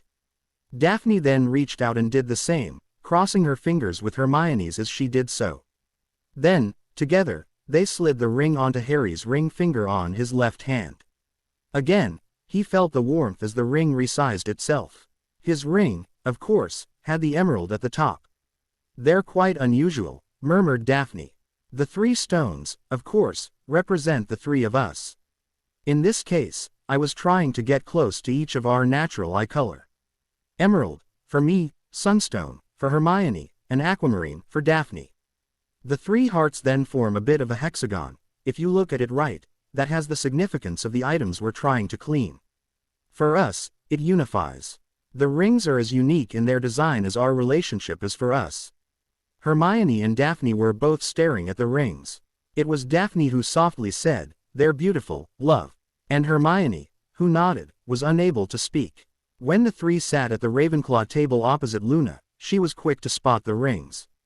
Both girls were happy to show her theirs. And the show of the rings to Luna brought other girls over to look. Some of them were happy for the 2, but others looked on with other, less kind, emotions including anger, disappointment, sorrow, envy and others. Harry took careful note of who reacted the worst, and swore to keep an eye on them. They came from all the houses and all years. Some of the ones he intended to keep a close eye on included Romilda Vane and Faye Dunbar from Gryffindor, Morag McDougal and Shirley Fawcett from Ravenclaw, and Megan Jones from Hufflepuff. The others he didn't see as direct threats. Luna was happy for them, of course. As were Harry's 3 ex-teammate chasers from Gryffindor, Alicia Spinnet, Angelina Johnson and Katie Bell, though, Katie did look a little sad. For the most part the other girls, and even some of the blokes, were interested in the look of the rings and what they meant, but did not appear to be a threat or threatening. As the day progressed, Harry became a little anxious as to what the night would bring. He'd promised Hermione they'd talk about all those little private things from their childhoods. He already knew a lot of Hermione's she'd shared while they were on their near-year-long hunt for Horcruxes. It was Daphne who was the enigma. She was a true pureblood coming from long lines on both sides of the family.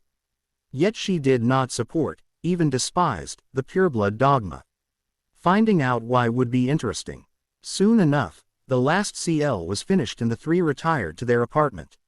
Entering the apartment, Daphne suggested they get the initial homework IGN ments out of the way before they changed and got dressed nice for dinner. But Harry had to sheepishly admit he only had the formal robes Mrs. Weasley had lent him, which were supposed to be for the Yule Ball. She then went through his wardrobe and declared that, first chance they got, Harry was buying a complete new wardrobe, and that he could stay in his school uniform. Both girls entered their rooms to shuck their robes.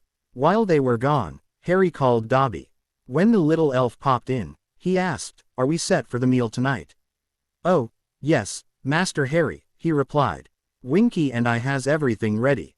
"Excellent," said Harry, grateful. "I'll set up a table for 3 for us, then."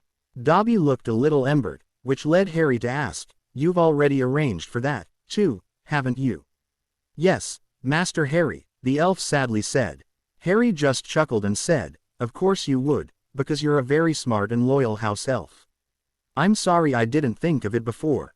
"Thank you, Dobby." Before he could start blubbering away again, the little elf popped away. When the girls returned, they set to work on their IGN ments until they decided it was time to stop for dinner. Packing their school work away, the girls returned to their rooms to change while Harry, once again, called Dobby. When the elf popped in, he said, "The girls are now getting ready. Can you set up the table for us, please?" With a firm nod, Dobby popped in a small round dining table that could nominally sit about 6, 3 chairs spaced equidistant around it, a white linen tablecloth, centerpiece, place settings for 3 and condiments. He then ensured the fire was properly banked and dimmed the gaslights a little. Finally, he lit the candles and Daphne's rarely used wizarding wireless started up playing light music in the background. "Wow, Dobby," Harry softly exclaimed. "This is brilliant." Pleased, the elf popped away. Instead of sitting down while he waited for the girls, his two ladies, to return, he quickly ducked into his own room and smartened himself up. He did up the top button of his shirt and pulled his tie all the way up against it, smoothed down his hair as best he could, straightened his sleeves, and made sure his shirt was properly tucked into his pants with his jumper pulled down to low on his hips. He looked like a prefect without the badge, or Slytherin wearing Ravenclaw colors. He'd just made it back to stand alongside the table when Hermione returned. She took about 3 steps into the living room, while affixing an earring, when she suddenly realized the change in the ambience of the room. Looking up in shock, she finished setting the earring to rights and, as she dropped her hands, she looked around and said, "Wow." Looking at Harry she asked, "Did you do this?" "Heavens, no," he replied. "I just told Dobby we wanted an evening meal for just the 3 of us in our apartment tonight and he set all this up."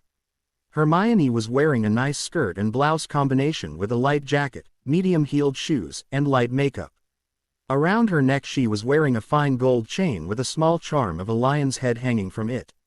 The combination looked almost like something she'd wear to the office, if she was working in the Muggle world. He moved to the table and pulled a chair slightly out and away. Looking back to her, he smirked. "My lady." Hermione blushed and slowly walked over to sit down. He slipped the chair back under the table and helped her adjust it to be comfortable for her. He stepped away and was just in time for Daphne to enter. As with Hermione, she stopped a couple paces into the room and looked about in surprise. However, she'd already set her earrings. Daphne was wearing a dress in robe style. It fell to just below her knees and was short-sleeved. It could almost be considered a sundress, but looked a little more formal than that. As with Hermione's, it showed a bit of cleavage, and she had a fine silver chain around her neck with a small serpent as the charm. "Wow," she exclaimed. Harry chuckled and replied, "That's what we both said. Dobby did all this off his own back. He did a good job, didn't he?" "Definitely," she nodded back. Harry moved to one of the other chairs and held it for her. "My lady?" he gently asked. Daphne smiled and walked over. As with Hermione, he pushed her chair in and helped her set the chair to a comfortable distance. Finally, he took his own seat. Looking to the two of them, he was pleased how the centerpiece was not in their way for direct conversation. "I asked Dobby to prepare us a nice dinner because we wanted to both celebrate Hermione's birthday and talk about important things during and after. He set all this up," Harry said, indicating the table and lights. "Personally, I think he just wants to spoil us." Daphne shook her head lightly back and smiled. "No, he's devoted to you." During the first part of the meal they spoke about life in the Lion's Den and the S-Pit. Daphne spoke about the ongoing political moves being made right from the start, which would continue through to and beyond graduation. When Crookshanks and Midnight, who wasn't around all that often, had realized food was being eaten in their apartment, they came over to see if they could mooch. Crookshanks no sooner meowed when Dobby popped in and provided him with a dish of Kneazle-friendly food, and her with a dish of normal cat food. Harry and Hermione spoke about how there were no political machinations in the Lion's Den and that, when someone tried it, they were smacked down by the rest of the house. Hermione talked about how the girls in her old dorm only wanted to gossip about boys, other girls, boys, fashion, boys, and a recent start on the subject of with boys. Harry talked about how he spent his evenings ensuring there were silencing charms up on Ron's and Neville's beds, and that it was always wise to be up and ready before Seamus started to rise. His morning flatulence, he said, was the stuff of legends, and wondered how the Irishman's bed curtains and bedding hadn't rotted under the onslaught. "Is that why Seamus was always the last one up?" asked Hermione. "No one wanted to wake him because the first thing he would do on waking was flatulate." "Yep," grinned Harry. "Everyone else wanted to be ready to leave before they'd chance waking him. The last one out was always tasked with waking him and running for the sake of their nasal pages and lungs." Both girls laughed aloud on that. During dessert, Daphne talked about life at Greenger Farm and being a child of a neutral family. "What is it that's farmed at Greenger Farm?" asked Harry. Daphne lightly giggled and replied, "Nothing, now. The family used to farm sheep, cattle and produce. Now, we're involved in manufacturing. Our family invented butterbeer and wizard mead, and we own the rights to both, worldwide. As Grandfather Greenger used to say, we moved from produce to production. Greenger Farm is now a sprawling estate. The greenhouses have been torn down, as have the shearing and milking sheds, the slaughterhouse, the mive stables, the granary and other farming outbuildings.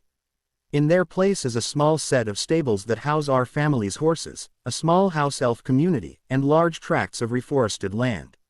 What's left has been turned into extensive lawns and gardens. The house isn't so much a house, now, as it is a collection of interconnected buildings. The main house is where the head of house and his family live. Then there are the two outlier wings, as we call them.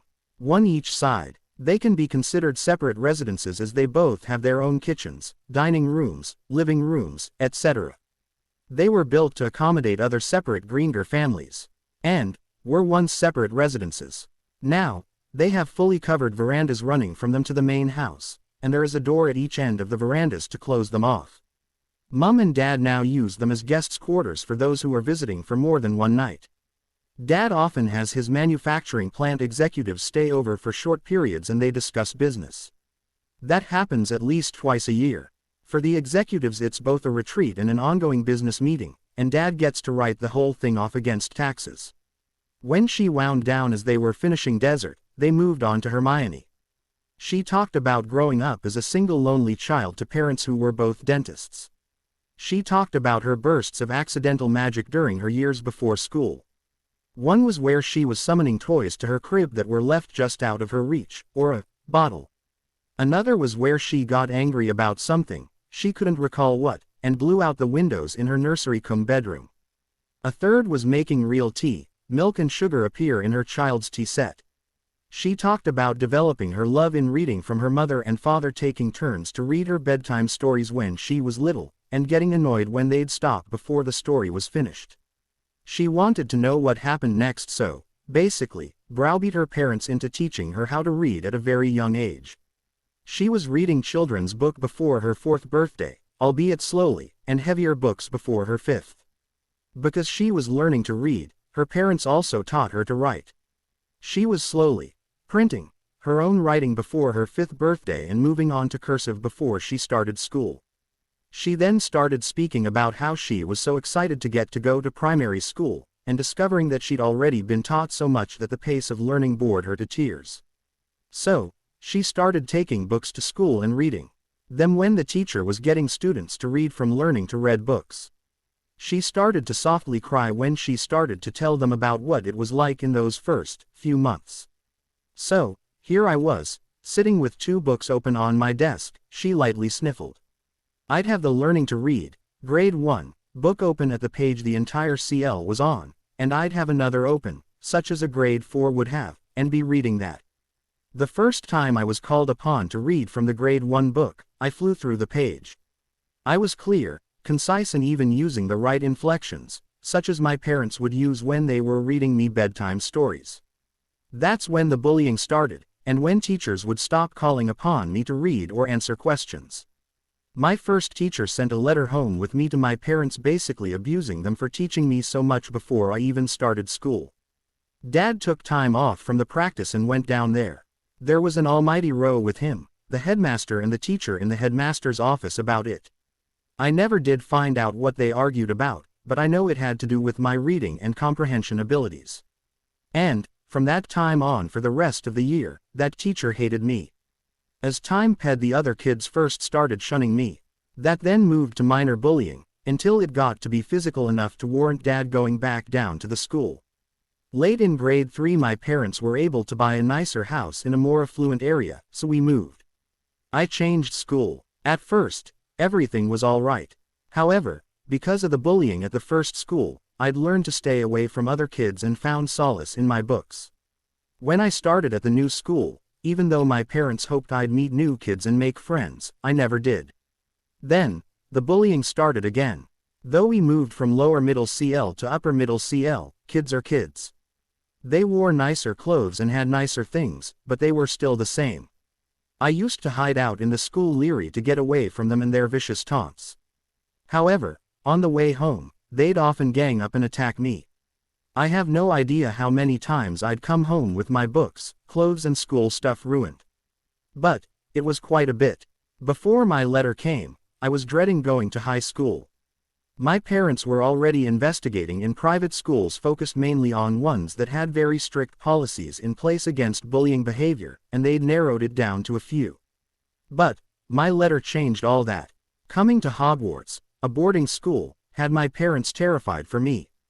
They worried I'd be, yet again, bullied, and they'd be too far away, and unable to even see the school if they came here, to come to me with help if I needed it. But I was excited. It was magic, and it was something that showed why I was so different. I just knew it was the best option for me. However, I was again without friends, to start with. I was on friendly terms with a couple of the other first years, including you, Harry. But by the afternoon of the troll incident, I'd had enough. I'd planned on going to see our head of house, Professor McGonagall, and begging her to take me home. Then the troll came in. She turned to look at Harry and smiled, though she still had tears in her eyes. I thought I was going to die, right there. But then, one of the boys I was on friendly terms with, even though he hung about with one of the more horrid boys, came in to rescue me. Like a knight in shining armor, he jumped on that troll's back and fought him, trying to get it far enough away from me I could get past. From that moment on, he became my best friend, even though the red-headed idiot tried to keep pushing me away. Harry reached out and held her hand in his for a moment. By then, the dishes had been cleared away and the three were drinking an alcohol-free light wine. Sitting back, he took a deep breath and said, "Well, I guess it's my turn, then." While the three had finished their dinner, they were still sitting together at the table. The candle was still burning away and, because it was a magical candle, hadn't dripped wax or burned down very much at all. Harry started to speak about his childhood with what he knew to be the truth about what happened on the night of that horrid Halloween. He knew Hermione knew the truth, but didn't know if Daphne did. He then spoke about the disappearance of an entire day before Dumbledore, in company of Hagrid and Professor McGonagall, left him in a basket on the stoop of number 4.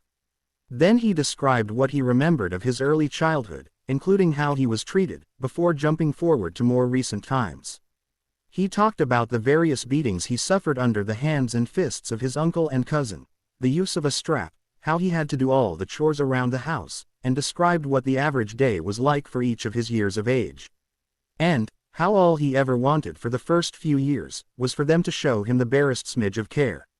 He told how he didn't even know his name until he started school, and how he immediately got in trouble for not responding when called, and then for lying when he said he didn't know what his name was. He spoke about being very good at school work, but then copping a severe beating for bringing home marks better than Dudley. He described how he learned to do very well but fudged everything so he'd receive poor marks. And how he had to force himself to learn how to be a poor student, lest he forget, one time, and receive better marks than his cousin.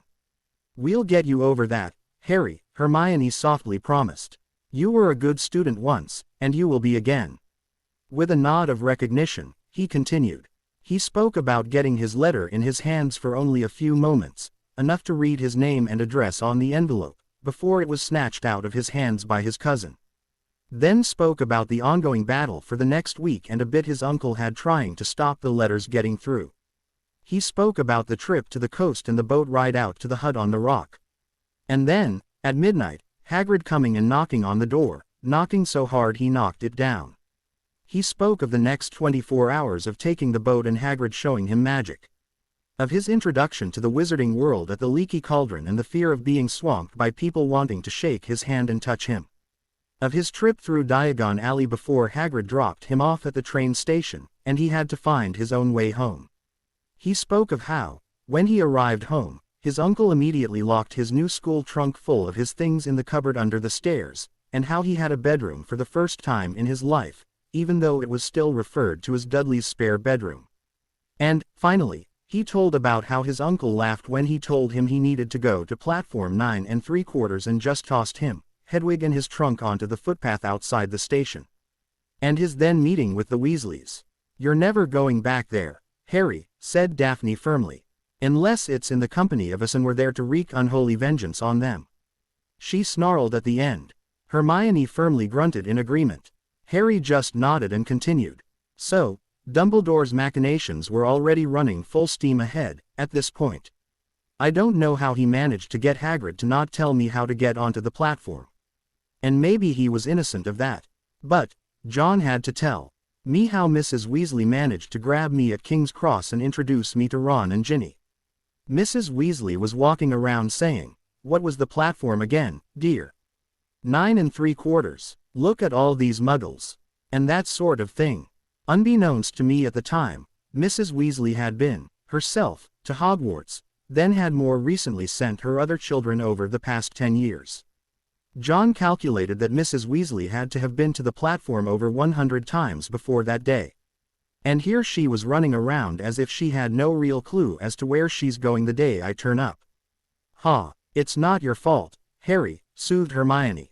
"You were tricked by an adult, you didn't know the history of the Weasley family, and you were only 11 years old and scared." "I know," replied Harry. "However, it should have become apparent to me not long afterwards, if I'd stopped to think about it. It's just so bloody obvious. Anyway," he went on to say, "even though it's a Friday night, it's getting late." Turning to look at Hermione, he said, "I think we can have another talk like this soon. And we'll cover things like the Horcrux hunt and the lead up to the final battle for Daphne." When the other two agreed, all three rose and made ready for bed. Harry turned the wireless off on the way past.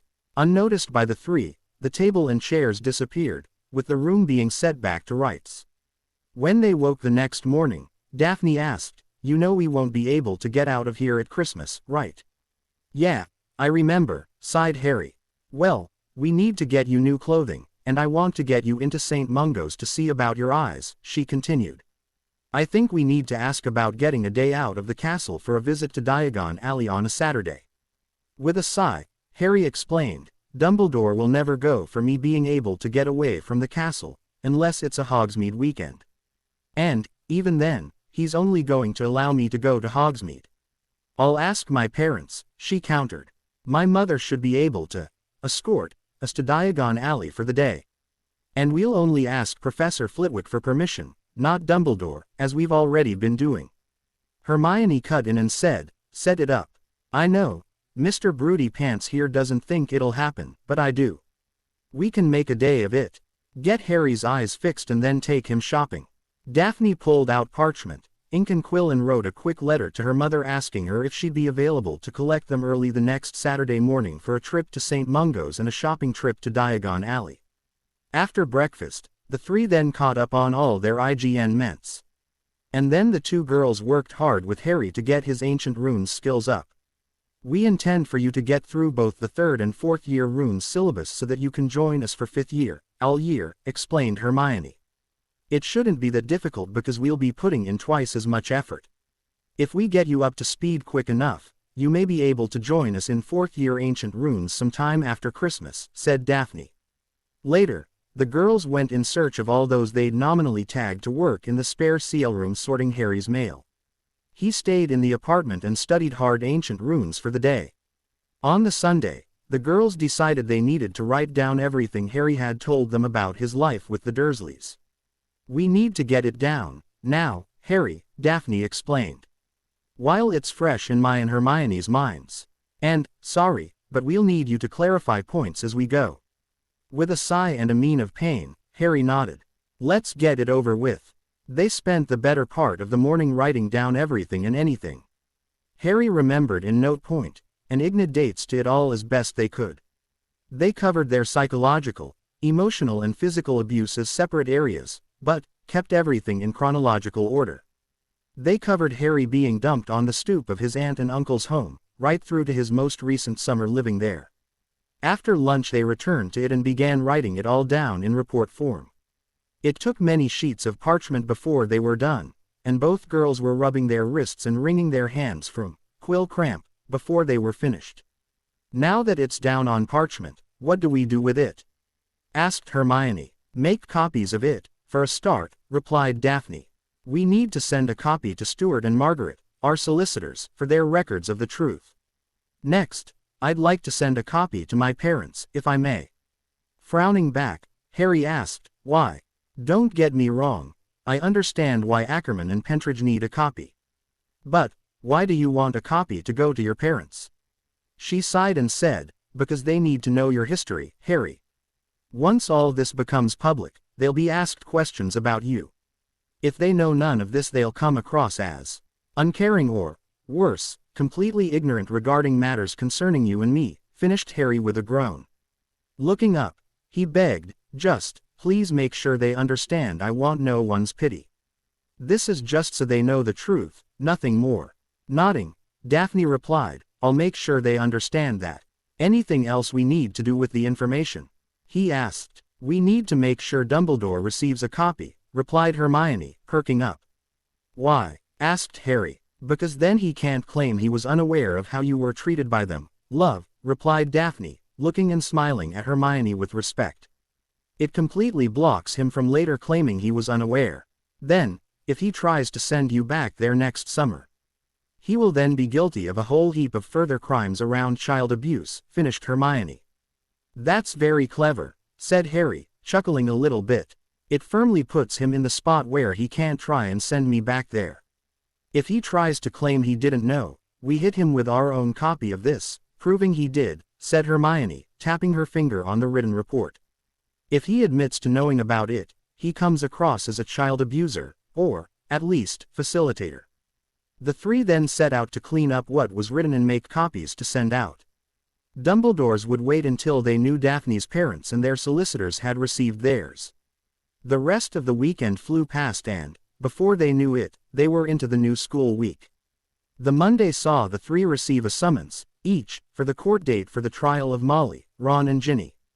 The case was set aside for the following Saturday week, or 12 days hence. Twice, during the week, Dumbledore approached the three.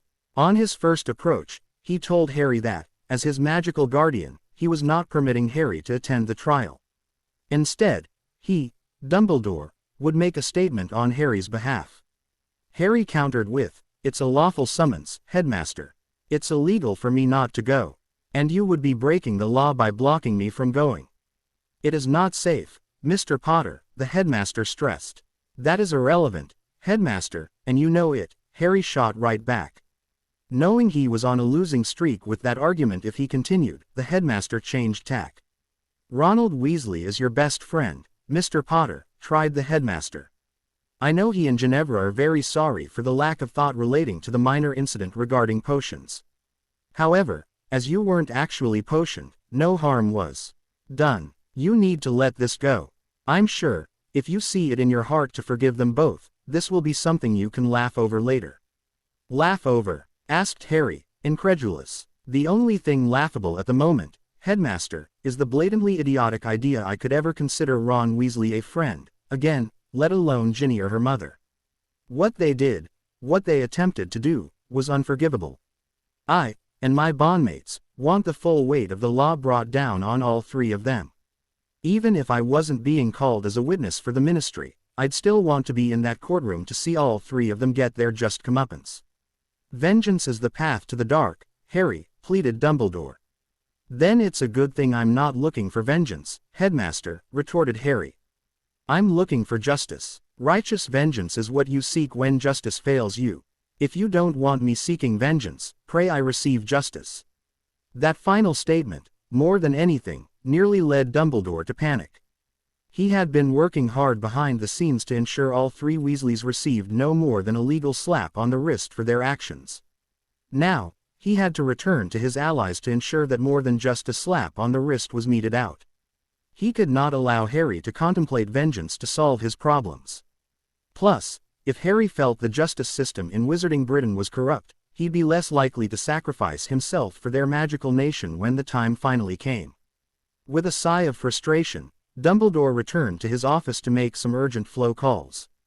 On the Wednesday morning, after an interrupted sleep with astronomy, they were having a lazy breakfast. However, Harry wasn't eating that much. When Daphne had had enough of his mood, she turned to him and exasperatedly asked, "All right, Mr. Broody, what's going on?" "It's Unforgivable's Day in, he sighed. "Oh, yes," she said, catching on. I'd forgotten about that. Well, what are we going to do about it? Asked Hermione. We need to pull Neville aside, for starters, replied Harry. This lesson practically guts him. We'll make sure he sits with us, then, noted Daphne. Next, do we fake the effect the Imperious Curse has upon us? He asked right back. Do you mean, do we pretend we're affected by it? She asked. Yeah, he replied. Why would we do that? She asked. Because, how we react to it could be information fed back to Babymort. Ah, she softly replied, now understanding. We pretend it affects us so Riddle thinks it's an unforgivable he can use against us. Precisely. Well, any disinformation we can pea on to him may be a benefit to us, she said. I say we do it. I think that depends on what he tries to get us to do, don't you think? Asked Hermione. I don't think he's going to try anything too risky, mused Daphne. I suspect it'll just be something like, dance on the table, or something. However, if it is too much, we can always pretend to fight it off, at that point. Leading him to think we're somewhat susceptible, just not for something too outrageous, thought Hermione. That's plausible. I say we do it. As the Ravenclaw and Gryffindor students congregated outside the Dada CL room, the three bondmates made sure to stand with Neville.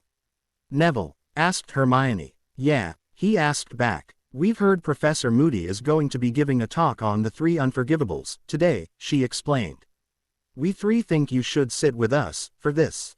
All right. Surprised and not a little fearful, the young man looked between them, noting the expressions on their faces, and reached a decision. Yeah, he replied, a little relieved. I think that would be best. Thank you. We'll sit in the back, advised Harry. If you need to, look to us for support. If it gets too much, leave. We won't think less of you if you do, all right. A little bashful but clearly moved by the gesture, Neville nodded and manned up, standing a little taller. I can do this, he firmly said. We know you can, replied Harry. But, accepting moral support, is also wise. It's not a mark of weakness. As expected, Faux Moody took them through the unforgivables. First he demonstrated them on 3 spiders. And, as per last time, Hermione shouted at him to stop torturing one of them when he put the spider under the Cruciatus curse. What was different was that it wasn't Harry who mentioned the killing curse, this time. Rather, it was Seamus, as Harry held his tongue. But Faux Moody still pointed out that Harry was still the lone survivor of such a curse. However, Harry didn't let it slide. What makes you think I survived it? He asked right back. Well, you're here, aren't you, boy? Crouch asked. So is everyone else in the room. That, in itself, is not an answer, Harry shot back. What makes you, and the rest of the wizarding world, believe Voldemort shot the killing curse at me, that night? Everyone, including Crouch, flinched at the name, Voldemort. Everyone knows he fired the...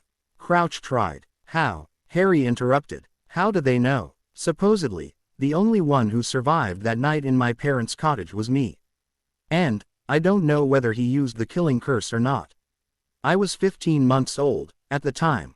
Plus, I've never spoken about it. Again, why do you, and everyone else, believe I survived the killing curse? Faux Moody, Crouch, stood there with a look of complete confusion and shock on his face. The other students were all talking among themselves about what Harry had said. And glancing at him in their own levels of shock. Prior incantation, Crouch tried, only works on a person's wand, interrupted Harry again. And Voldemort's wand was never found at the scene. Again, everyone flinched. But, Crouch roared, stop mentioning his name. I'm not, Harry calmly said. If I was going to mention his name I'd call him by it, Tom Marvolo Riddle. Voldemort is just a silly little anagram derived from his real name. His shade told me that, himself, almost a year and a half ago. He was quite proud about how he'd fooled all the purebloods, seeing as he's only a half-blood bastard. Come on, Professor, you're supposed to be one of the greatest dark wizard hunters magical Britain has ever known. And you don't know his real name. You lie, he hissed. Harry smiled back. If he pushed the man any harder he suspected Crouch was going to end up giving himself up. Calmly, he walked from his seat up to the front of the CL room, where he picked up a stick of chalk from its little shelf and began to write on the blackboard. First, he wrote in big bold letters Tom Marvolo Riddle across the top of the board. Then, about 3/4 of the way down the board, he wrote I am Lord Voldemort, also in big bold letters. Then, he simply drew lines matching each letter from the top name to the one below. Once he finished, he dusted his hands off and calmly walked back to his seat. Everyone, including Faux Crouch, stared at the board in shock. Harry, watching the man's expression, saw him starting to put things together.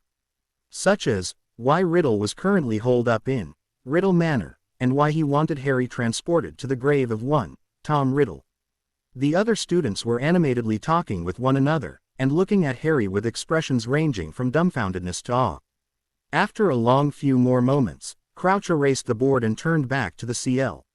Well, discovering the identity of the Dar, of he who must not be named Riddle, Harry interrupted. You know who? Crouch almost snarled. But, he's not the subject of today's lesson.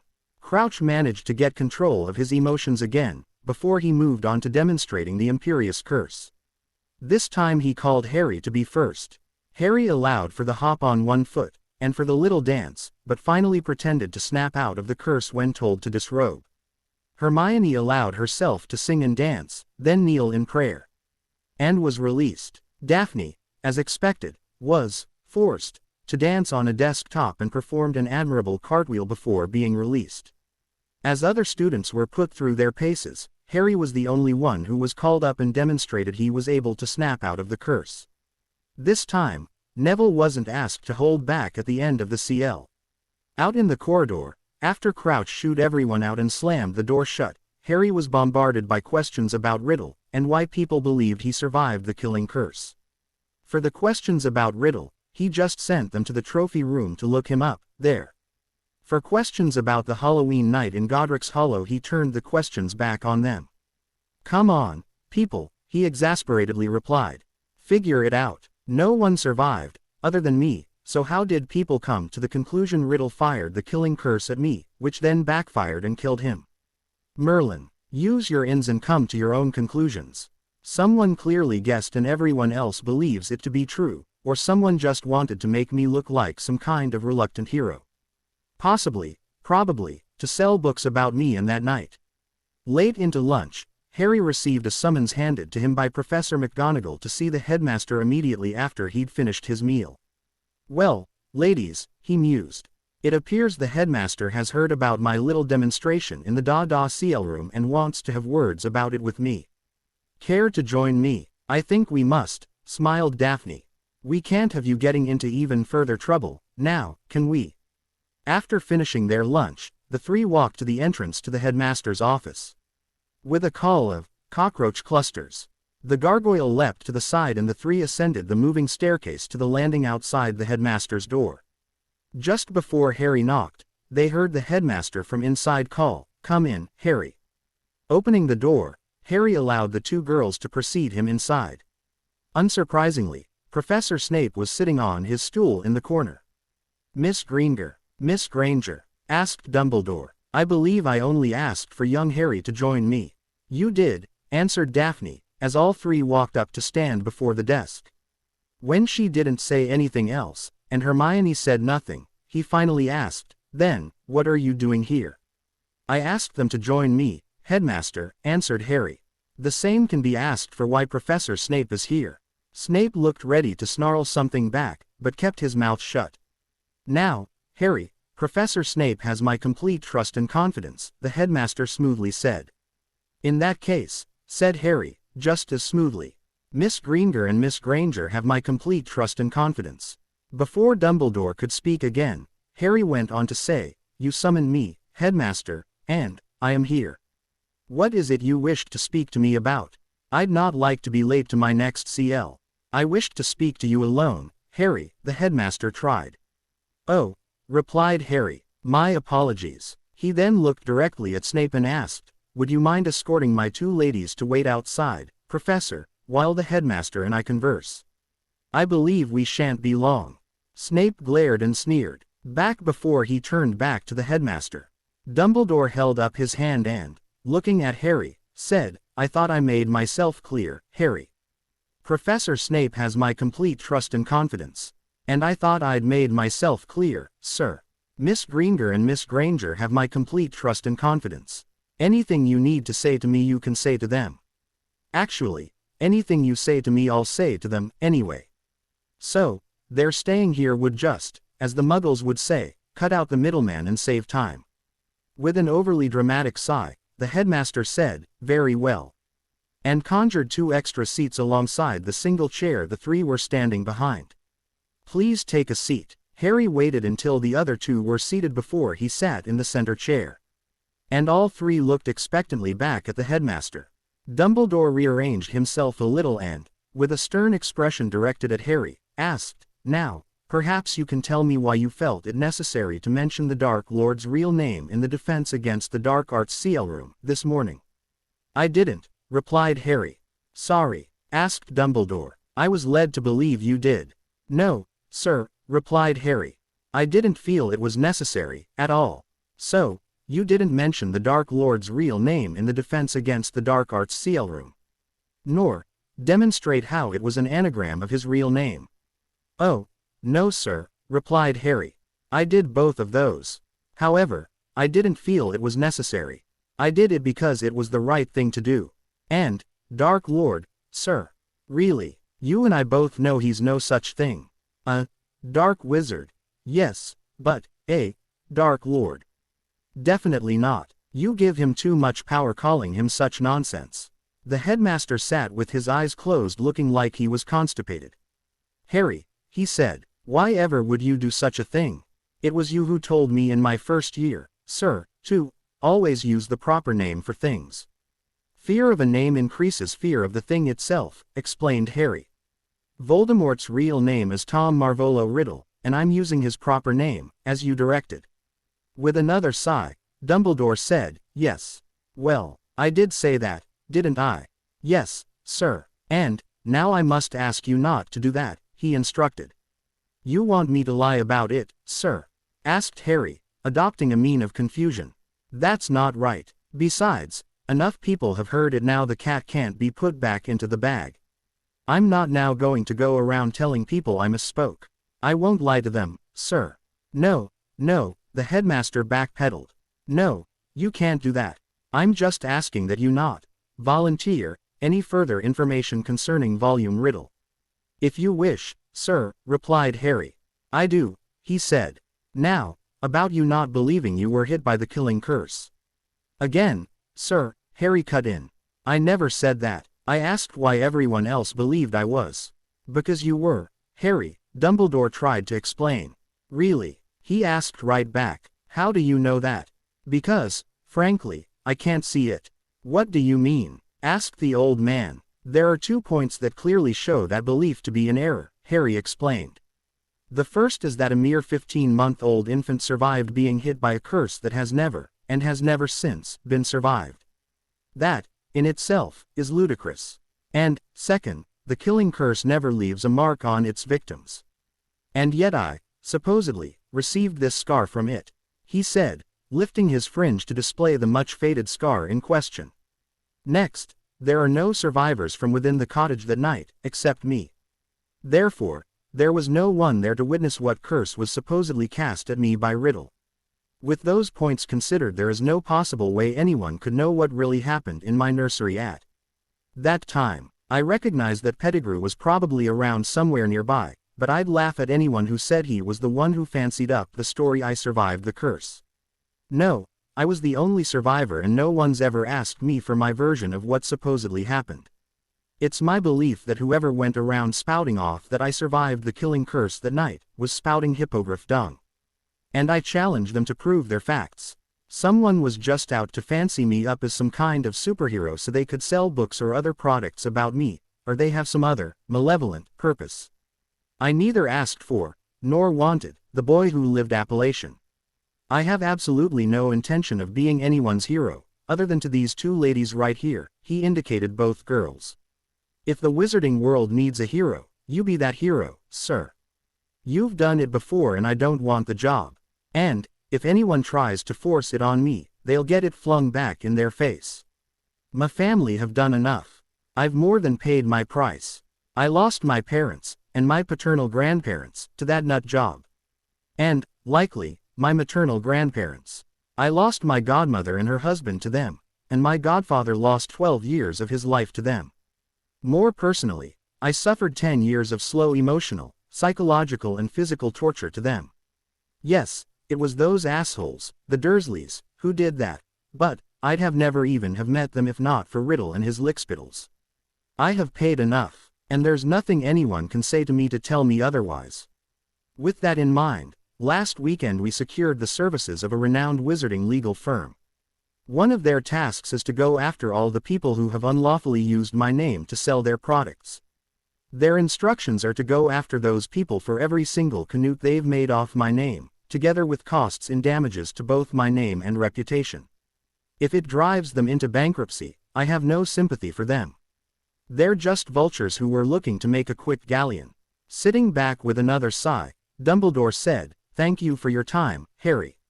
You may go." Harry immediately rose and, waiting for the two girls to stand, escorted them from the office without a backward glance. It seems spending a greater amount of time with Miss Granger and Miss Granger is making young Harry a bit more forthright and confident in speaking out, Dumbledore said to Snape. He's even more arrogant than usual, sneered Snape. No, Severus, the headmaster scolded his potions master. I said forthright and confident. The boy is most definitely not arrogant. He's lately been proving he inherited Lily's clever mind. Snape sneered a little more but held his tongue on the subject for the moment. If that will be all, headmaster, I have a CL to conduct. Oh, certainly, Severus, replied the headmaster, seeming to come back to himself from his thoughts. Then, don't let me keep you from your duties. As Snape stood and strode to the door, the three bondmates were already well on their way to their next CL. Did you have to rub his nose in it, Harry? Asked Hermione, scolding him a little. Anything to keep the man from meddling, my love, he calmly replied. The more we can keep him hopping about trying to put out fires, the less time he has to meddle in our affairs.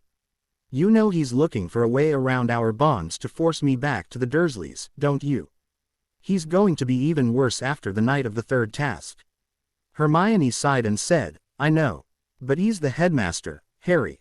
We're supposed to respect him, at least for earning that position. With a light unladylike snort, Daphne said, and he abuses that position, Hermione. Where Harry lives outside of school terms is none of his responsibility or business.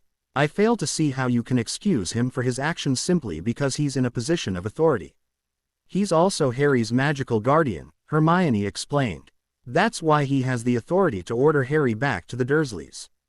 Daphne stopped them in the corridor, right then. What do you mean, he's Harry's magical guardian? Harry's not Muggleborn. He doesn't need one. Coming to Hermione's defense, Harry replied, he had himself appointed my magical guardian in the days immediately following the attack on Godric's Hollow.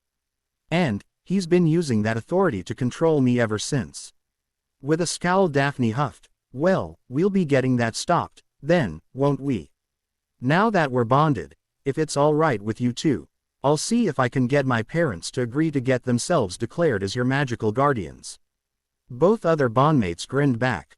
That'd be brilliant, Harry happily exclaimed, before he calmed down again. Of course, Dumbledore's going to fight at every step of the way. You need to let your parents know they'll be in for one hell of a fight with him once it becomes public, and Dumbledore finds out about it. Plus, is it actually important? After all, I'll be emancipated around the 7th of November, anyway. With a smirk, Daphne replied, you leave that to us. The Greenvers haven't been Slytherins just because it was expected of them. We know how the system works. Smiling at each other, Hermione looked to her and said, do it. Harry needs every protection he can get. With a nod and matching smirk from Daphne, the three continued on to their next CL. That afternoon, while attending to IGN Ments, both Winky and Dobby popped in. Guys, asked Harry, what brings you here? Dobby and Winky be here to report on the status of their two missions, Master Harry, sir, replied Dobby. Oh, asked Harry, before he remembered. Oh, the job of finding Luna's things, and about the blood monitoring devices in the headmaster's office. Yes, sir, replied Dobby. Then, let's hear it, replied Harry, leaning back in his seat as the two girls listened in. Dobby and Winky, with help of the elves of Hogwarts, have searched the castle, top to bottom, Dobby said as if giving a report, but elf style. We found lots of Miss Luna's thingses. They have all been given back to Miss Luna, and she is very happy. She was very happy to get back her photographies of her mother, the most. Harry nodded as Hermione said, "Thank you for doing that, you two. And, please, pee on our thanks to the castle elves for helping."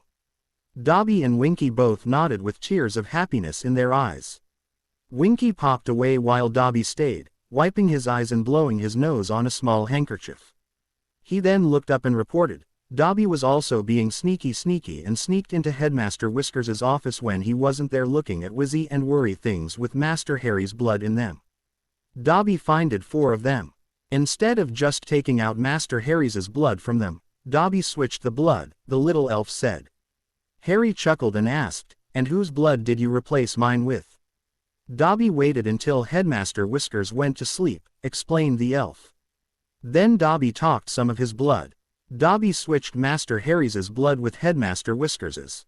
The little Wizzy and Worry things now still whiz and whir and Headmaster Whiskers not know it's his blood. Then Dobby destroyed Master Harry's blood. Harry roared with laughter as Daphne giggled and Hermione looked stunned. "That's brilliant," Harry finally managed to get out. Very, very well done, Dobby," he complimented the little elf. Dobby dashed forward and hugged Harry around his legs before popping away again. "He really is such a clever little thing, isn't he?" asked Daphne. "He is," agreed Harry, nodding. "I'm so glad to have him." "How long do you think it's going to be before the headmaster figures out his devices are no longer functioning as he expects?" asked Hermione. "That depends," he replied. "However, I hope it's not until next summer." "Depends," asked Daphne, "on whether or not, or how long it takes him to notice the devices still show me as being in the school when he knows I'm not," he replied. "Remember, there's the Hogsmeade weekends, then there's all the running about outside of school grounds of still yet to do. Such as getting your eyes fixed and us taking you clothes shopping," she prompted. "Exactly," Harry acknowledged, "and each minute I'm out of the school grounds when he's in his office is another minute when he can notice there's something not quite right about what his little devices are telling him. Then, even with the devices no longer tracking you, we still have to be careful," asked Daphne. "That's not right. Then, what do we do?" asked Harry. "You had already planned for Dobby to go into Dumbledore's office and, basically, destroy any device that monitored you, yes?" asked Daphne right back. "Yes. At that point you knew Dumbledore would know he was no longer able to track you with blood monitors," she continued. "At least this way, he's not going to know until, and unless, he specifically notices something wrong," she explained. "I say, pretend the devices are already destroyed and Dumbledore knows you're not being tracked, and just live life." "She's right, love," opined Hermione. "Ignore it. We'll have Dobby spy on him, if necessary, while we're away from the school." Harry sighed and nodded. "You're right," he said. "It's just an advantage over him I'd like to hang on to for as long as necessary. That little advantage is too small to put up with the inconvenience of keeping it hidden," she explained. "Especially as it will, soon enough, be lost. The cons outweigh the pros." Harry thought about that for a few seconds before he decided she was, indeed, correct. "You're right," he said. "Thank you for pointing that out. Besides," she grinned, "as the devices will still work, per se, it's going to drive him nuts trying to figure out why they're still working but not properly registering." "Oh," exclaimed Hermione, suddenly sitting forward. "You mean, he'll then dedicate time trying to figure out where the charms, runes, whatever went wrong. That's something he wouldn't have done if Dobby had just destroyed them." "Clever. Yet something else that'll occupy his time," mused Harry. "I like it." The next day Daphne received permission from her father for her mother to come and collect them both to take them to St. Mungo's, and then on to Diagon Alley. As they had double charms, first up, they held back after CL to speak with the little charms master. "Professor," Daphne began, that is, Harry, Hermione and I, need your permission to leave the school on Saturday in the company of my mother. We will probably be gone for most of the day." "And may I know the nature of this excursion, Miss Greenger?" he asked. "Certainly, sir," she replied. "First, we're taking Harry to St. Mungo's to see them about his eyes. It's more than nigh time he had them sorted. Second, we're taking him to buy new clothing in Diagon Alley. That is, Hermione and I, will not have him wearing those cast-off rags his muggle so-called guardians force him to wear, any longer." "I see," he smirked. "I had always wondered why Mr. Potter was constantly seen wearing obvious cast-offs that are clearly too big for him. I had begun to think it was some kind of fashion statement." "No, sir," Harry half growled. "It was all my relatives," he spat the word, "would allow me to wear. Dressing you in anything worth money is a waste of such money for a freak like you." He mimicked his aunt. "I see," exclaimed the professor, clearly shocked at Harry's words and the venom in which they were spoken. "In that case, you have my permission to spend the day away from the school," he said, a little calmer. "I take it you will be returning for the evening meal." "Yes, sir," Daphne firmly replied. "Very well," he said. "I shall inform the deputy headmistress you will be away for the day." "Professor, may we ask that you inform her, say, on Saturday?" asked Hermione, a little sweetly. "They're afraid, and it's warranted, in my opinion, that the headmaster will attempt to stop me leaving the castle," replied an overly calm Harry. The little professor looked back at the three of them for a few moments, and mused. "Yes, I see your point. He does seem overly interested in you, doesn't he, Mr. Potter?" "Yes, sir," Harry flatly replied. "I happen to find it quite unsettling." The professor smirked. "As there is no time limit by which I advise the senior staff when a student seeks to leave the grounds. And, as you will be in the company of the parent of one of your bondmates, I see no reason to alarm anyone as to your leaving for the day. I shall inform the deputy headmistress on Saturday, perhaps about an hour after you leave." With matching smirks, the three said, "Thank you, Professor," before getting up to leave. After Daphne had borrowed Hedwig and sent her mother the confirmation a couple days earlier, the three quickly hurried through their breakfast on the Saturday and headed out of the school to meet Dees at the front gate. They felt it was better to meet her there than to raise the headmaster's suspicion by having Dees meet them in the entrance hall. They only had to stand inside the gates for a few minutes before Dees approached from the three broomsticks. "Ready, you three?" she asked. With near-matching nods, the three quickly exited the gates and followed the older witch back to the three broomsticks. They flew directly to the arrival point inside St. Mungo's and sought out the welcome witch. "Mr. Potter for an appointment with Healer Jennings," Dees quietly whispered to her. The welcome witch's eyes widened when she heard the name, and her eyes immediately met Harry's for a bare flicker before they traveled the couple of inches up to his scar. Harry scowled back, making the witch blush a little.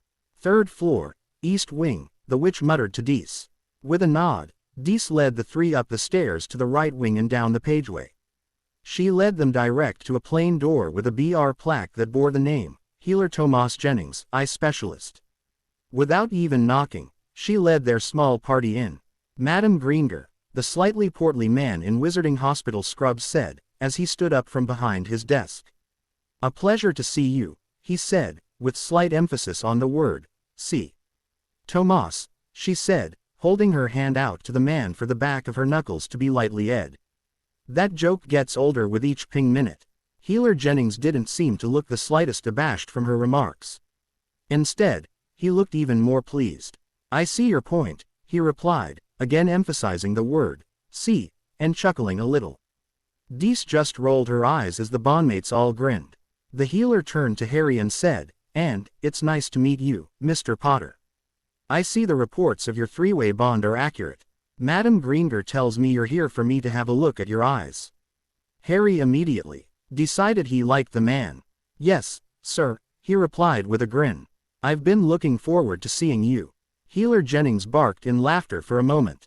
"Yes, well," he said, calming down again before he indicated a chair in the corner that looked a lot like a Muggle dentist's chair. "If you won't mind seeing your way into taking a seat in my personal torture device, we can get started with having a look at your eyes." Harry chuckled and shook his head before walking over, sitting down and leaning back in the chair. As the other three sat in three normal seats, Healer Jennings brought over a wheeled stool and parked it next to Harry, near his head. Without so much as a "by your leave," he then reached out and plucked Harry's battered spectacles off his face. And, with Healer's wand in hand, cast a small charm on them. Harry didn't know what all the little figures that then hovered over his glees meant, but it was obvious the Healer did. Placing the glees on a little swivel tray, the Healer then turned to Harry more directly. "Now, let's have a look," he muttered, waving his wand over Harry's face. The Healer rapidly developed a frown before he sat back a little and muttered, "That's not right." "Oh?" asked Harry, a little concerned. Focusing back on Harry, the Healer explained, "Your glees do not match the correction you need, Mr. Potter. If anything, they're making matters worse. Do you get headaches towards the end of each day?" "Sometimes," replied Harry, "but that's usually if I've been studying for too long, or focusing on the one thing for too long." The Healer nodded. "For a start, you really don't need glees, Mr. Potter. I take it you acquired them in the Muggle world." "Yes, sir," replied Harry, not wanting to elaborate. "Well, your eye problem is quite easy to fix," explained the Healer. "All it takes is a few drops of a potion in each eye. Then we bandage your eyes to keep light out for about an hour before removing the bandages once more." "Then what?" asked Harry. "Then, Mr. Potter, your eyesight will have been repaired. No more need to wear spectacles." Looking a little gobsmacked, Harry stared back and asked, "Really? It's that easy?" "Yes, Mr. Potter," the Healer replied, a little surprised. "Would you like me to proceed?" "What, now?" asked Harry, surprised again. "Yes, of course," the Healer returned. "You won't need your glees by the time you leave this office." Harry glanced over at Dees and his two bondmates. Clearly they recognized his expression as one of pleading. "Do it, Harry," replied Dees to his expression. "The ladies and I can spend the time in the cafeteria while we wait." Turning back to the Healer, Harry was almost in tears. "Do it," he firmly stated. "Excellent," the Healer replied with a smile. He then rose from his chair and went to the large cabinet behind his desk. He pulled out a small potion vial with an eyedropper and two leather-like pads. Returning to his stool he described, "First, I'm going to place a light numbing charm on your eyes. Then I'm going to place 4 drops of this potion in each eye, and immediately ask you to close each as I finish with it. And, finally, I'm going to be placing these special eye pads on each eye and hold them in place with a light sticking charm. So, please don't try to remove them until I come back and remove them for you." Harry nodded that he understood and tried to relax. Just as he described, Healer Jennings worked until both Harry's eyes wore the patches. He then said, "The reason for the numbing charms is because I've been told how the potion can be somewhat uncomfortable while it's working. And, while it's working, I'm turning on my little wizarding radio for your listening pleasure." "Any choice of stations?" "No, sir," replied Harry. Harry heard the Healer turn the radio on and hear the sounds of Celestina Warbeck singing. It wasn't loud, but it was soothing. "I'll be working at my desk, Mr. Potter," the Healer then said. "I hope you forgive me if I start singing along to the radio. I've been told it's a good thing I answered the call to become a healer. Apparently, my singing voice is quite dreadful." The Healer made it sound as if he was somewhat offended by that observation. Harry smiled but didn't respond. He also realized his bondmates and future mother-in-law had already left. It was then he realized he almost referred to them as his family. But, he also realized, that's exactly what they were, his family, along with Matthias and Astoria. For now, the thought made him smile. After a while he was daydreaming about what the future had in store for the Potters, when Healer Jenkins called from his desk, "All right, Mr. Potter. It's time for me to take those patches away." Harry suddenly tensed a little, realizing the time of truth about his eyes was at hand. He listened as the Healer approached and pulled his little stool in closer. "Let's have a look, shall we?" Harry barely felt the pads being removed but kept his eyes shut for the whole time. "All right, Mr. Potter," the Healer said. "Time to open your eyes." Harry blinked them open, but saw that everything was still a little blurry. He could also see that the Healer's left hand was shading his eyes. Harry frowned a little as he knew he couldn't see properly. "Do not fret, so, Mr. Potter," the Healer chuckled a little. The numbing charm is stopping your eyes from focusing properly. One moment. Harry saw the healer wand come back and pee over his face with a muttered, "Finite," and his vision cleared. Gently and a little slowly, the healer pulled his hand away, and Harry realized everything was in perfect focus. Seeing the expression on Harry's face, the healer chuckled and said, "I can see you're surprised with how well you can see now." Harry turned his eyes to the healer with a look of almost awe. "Wow," he softly said. "Indeed," the healer chuckled again. Adjusting the chair for Harry to sit a little straighter, he pointed to a chart on the wall alongside his desk that Harry looked straight at, and instructed, "Start reading from the top of the chart, please." Harry did so and only started to get difficulty on the second bottom line. "Excellent," said the healer. When Harry frowned, the healer gently said, "I don't expect you to read any better than that, Mr. Potter. I did, once, have a wizard who had the animagus form of a hawk who managed to read the bottom line. But that was the only time." He then patted Harry on the shoulder and said, "You just rest there, for the moment, and I have a little ceremony for you to do." Before he rose and returned to his cabinet. From the bottom he pulled out a big cardboard box and brought it back. Holding it for Harry to look within, he smiled and said, "This box contains all the spectacles of those who wore them and whose eyes I recently fixed. You no longer need yours, Mr. Potter, so throw them on in." Harry realized he had automatically picked his up from the tray, where the healer had placed them earlier. He looked down at them in his hand, grinned, and lobbed them into the box. "Well done, Mr. Potter." The healer almost crowed. "Just so you know, each time this box fills, I send it off to the Muggles for their use. I don't know what happens to them then, but," and shrugged with a grin. Harry had just finished swinging his legs off the side of the chair when Dees and his bondmates, his family, returned. He immediately grinned at all three. "That's better," Daphne softly said, coming closer to have a better look. "Now I can see those lovely emerald eyes better." Hermione, also coming closer, smiled and said, "You're almost twinkling like the headmaster." "Hey," he exclaimed, mock hurt. Both girls giggled. "What next?" Dees asked, already knowing the answer. "Shopping," both girls suddenly and happily exclaimed in reply. With a smile, Dees looked to Healer Jennings and said, "Bill it to the Potter accounts." With a smile and a nod in agreement, the healer turned to Harry and said, "It was a pleasure to see you, Mr. Potter. If you have any problems, please come back and see me." With a grin back, Harry stood and said, "Thank you, sir." "Thank you very much. You're most welcome." Their party then flew directly from St. Mungo's to Diagon Alley. Harry still had to get used to not feeling the weight of the spectacles on his face, or that he wasn't looking through the odd dust particles and soot that collected on the GL surfaces. There was also an odd feeling OCIATED with the light breeze brushing over the skin around his eyes he'd not felt before. He realized it would take a little time to get used to, but was happy for the chance to do so. "Where to, first?" asked Dees. "Madame Malkin's," Daphne firmly replied. "The sooner we get Harry out of those rags, the better." Entering the alley proper, they headed directly to the store, entering to find it completely lacking in any other customer.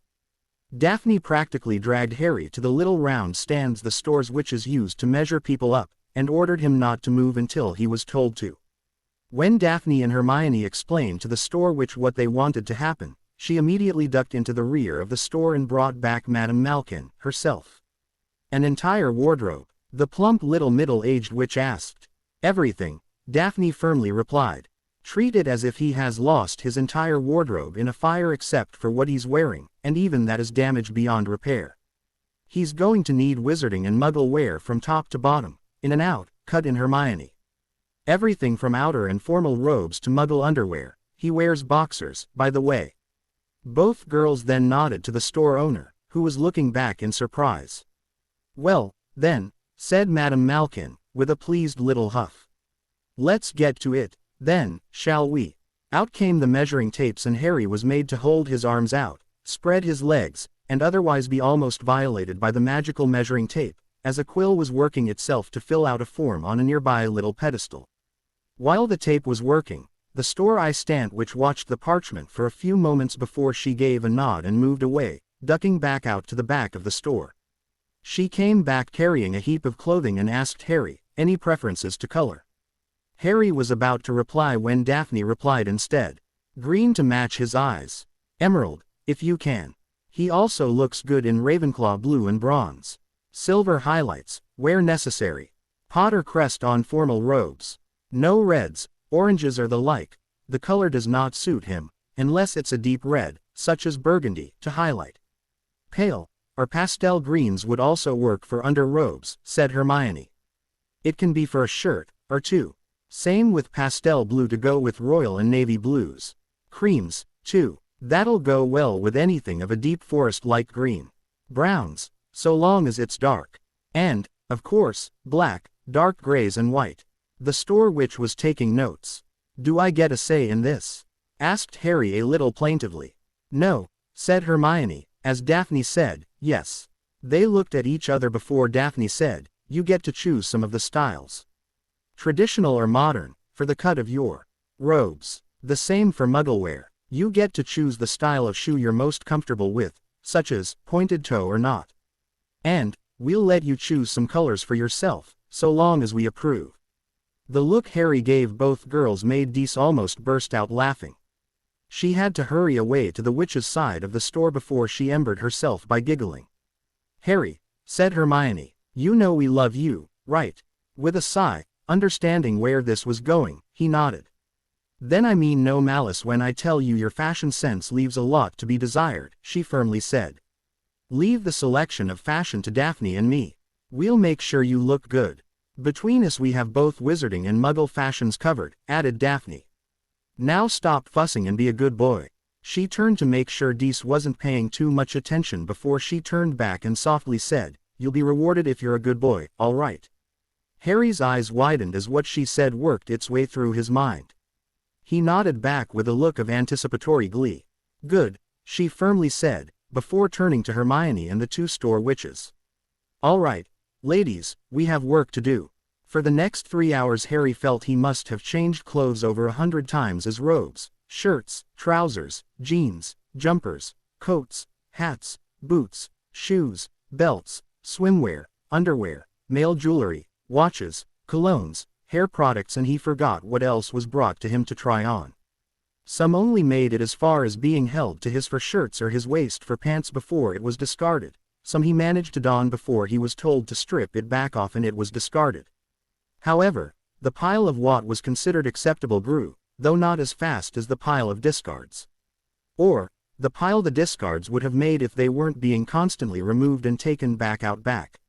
By the 3rd hour, Harry was almost an automaton. Without a word of complaint or approval, which he realized was ignored, anyway, during the 1st hour, he was constantly in and out of the change booth. At one time, Daphne joined him in the booth, and, at another, Hermione did. Finally, Daphne sighed and said, I think we're done. Oh, thank God, Harry groaned, to which Dees laughed. Now us ladies need clothing to match, said Daphne. Oh, good, Harry sighed, collapsing into a chair. Go have fun, he groaned.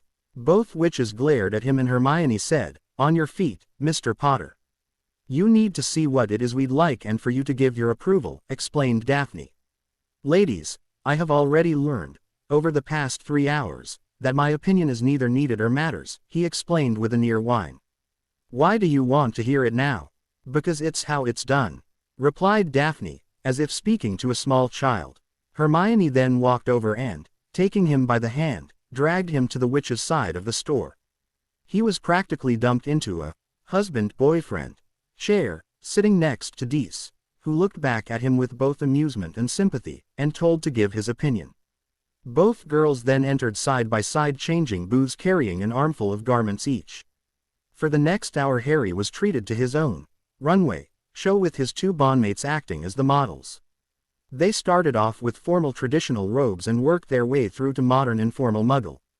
At first, Harry was just hoping the whole thing would be over soon, or that the headmaster would turn up and drag him back to Hogwarts, but, as the ladies progressed to modern muggle summer wear, he started to take more and more interest. As they modeled, both girls spoke as to why they selected to try on that particular outfit, and to what Harry could wear to match. Most of it went over his head, but he started to become aware of how he'd been forced to try on swimwear, and wondered what they'd do to match. He got more and more eager after each ping minute. Dees had noticed and was quite amused. So had both his bondmates. With the sundresses done, Madame Malkin waved her wand and a large screen appeared, cutting off that side of the store with the rest. Hermione came out first wearing a sleek one-piece swimming costume. It had a little affixed skirt hanging from the hips to drop to low thigh. Her bust was pushed almost flat and some kind of ruffle further broke the line of her S. It was predominantly dark blue with other shades of blue to change the lines. For wearing in the wizarding world, she said, and clearly waited for his opinion. He muttered, if you have to wear that much material you should probably see if they have it in reds, russets, browns and oranges. Actually, something like deciduous leaves at autumn. That would best go with your skin, hair and eyes. She turned to the mirror and asked, are you sure? I usually go for blues and the like. Dees said, no, I think he's right. Try it and see. The store witch who was in there with them looked from Dees back to Hermione, gave a firm nod and disappeared back beyond the screen. In the meantime, Hermione returned to the changing booth as Daphne came out. Hers was a similar style but in black with a shimmer of greens and silver. Harry immediately said, try it in an aqua. Dees nodded and said, I agree. When the store witch returned with a new wizarding witch swimsuit for Hermione, she held it over the top of the door of the change room for her. When she removed her arm a moment later it was holding the old suit. Daphne caught her attention and, indicating her swimming costume, said, do you have this in an aqua? I'll see, the witch replied, leaving with Hermione's first swimsuit. Hermione returned a moment later wearing the new suit. Wow, exclaimed Harry as soon as he saw it. Yeah, wow, said Daphne, looking the girl over. That really suits you. Indeed, said Dees. I never thought to wear these colors before, said Hermione looking down. They suit you, said Dees. We may have to consider your other choices in light of this. Harry lightly groaned. With a smirk towards him, Dees said, you should have thought of that before. No, keep what you've got, said Daphne. We can always shop for more in Hogsmeade. Harry let out a quiet sigh of relief. When the sales witch brought back another suit for Daphne, she took it into the change room and changed into it. When she came out Dees and Hermione both immediately said, yes. To which Harry had to agree. Daphne blushed a little and said, from this point on, Harry, you need to go back over to the other side of the screen. Hermione blushed and, looking at Harry, nodded. What? He whined. But, we're just getting to the good stuff. Out, mister, Daphne demanded. But, you saw me, he tried, before she interrupted him. While sticking her arm out and pointing a finger to the other side of the store, she barked, out. That's not, he tried, again. Out, barked Hermione. Oh, come on, out, Hermione, Daphne and even Dees demanded. Dees had even started pushing him by his shoulder in the direction of the screen. Fine, he grumped, throwing both hands up and almost stomping out. The store witch gave him a look mixed between amusement and pity as he ped. From what he saw of what she was carrying, he almost looked plaintively back. Back on the other side, he found a seat and sat down to wait. From behind the screen he heard whispering, giggling and gasps of, whatever. He really wanted to see what was going on over the other side of that blasted screen. With a sigh he thought, I know we don't want people to know just how far we've progressed the bonds, but this is ridiculous. While he was sitting and waiting he looked around and saw that all the clothing he would be purchasing was neatly packaged on the counter, waiting. He couldn't even go through it to take a better look, now that he actually had time to do so. When the girls were finally finished, their selections were all wrapped on the other side of the screen and brought around. Madame Malkin vanished the screen and Harry was called to the counter to make payment. He heard what the final price was and looked gobsmacked. I don't have that much on me, he complained. Daphne rolled her eyes and grabbed his right hand, holding it up. Pay for it with your ring, Harry, she said a little exasperated with him. The funds will be automatically transferred from your vaults to Madame Malkin's business vault. Harry did as instructed and, moments later, all their packages had been shrunk and dumped in his pockets. As they left the store, he complained, can we eat now? I'm starved. An excellent idea, replied Dees. Come. I have just the place in mind. She led the three of them to a small restaurant. As she entered, the waiter approached and smarmed, "Ah, Madam Greenger. It is most nice to see you again. Party of 4, is it?" "Yes please, Pierre," she confidently replied. The 4 were led to a small table and were immediately served. Finishing their light lunch, which Dees paid for, Hermione asked if they could do a quick trip around the stores to pick up mail order catalogs. "Don't worry about it, Hermione," Daphne gently said. "For basically everything for which we need mail order, we've got the order forms and brochures." "But what if they've updated?" she tried. "Then, because we're on their mailing list, they'll let us know," Daphne countered.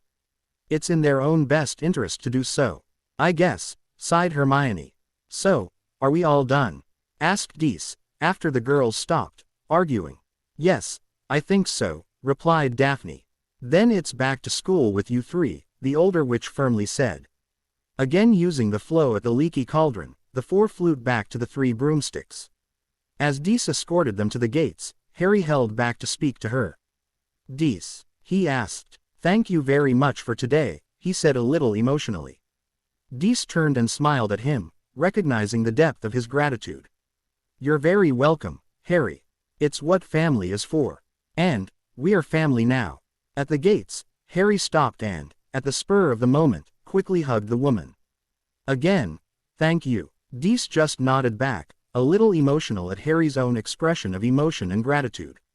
As he stepped back, both girls moved in and hugged her, before all 3 re-entered the school. Harry half expected either Dumbledore or McGonagall to be waiting for them inside the entrance hall. That they weren't, surprised him. "I don't think the headmaster knew I left the castle today," he mused. The 3 immediately climbed the stairs and used the hidden pageways to make their way back to their apartment. Once inside, Harry sighed heavily before collapsing back onto one of the couches. He watched both his bondmates then go through the ritual of checking for listening and monitoring charms. None were found. "All right, love," said Daphne. "Out with the packages." Harry practically groaned, climbing back to his feet. But, once standing again, he started emptying his pockets of shrunken parcels. He spread them along the couch and watched as Daphne began at one end re-enlarging them, checking the contents and separating them into different piles. Hermione was doing the same from her end. Soon enough, they had all parcels unshrunk in 3 piles each. Hermione picked the first pile up and asked Daphne, "Which one is yours, love?" Daphne indicated one of hers and Hermione added her arm load to that pile.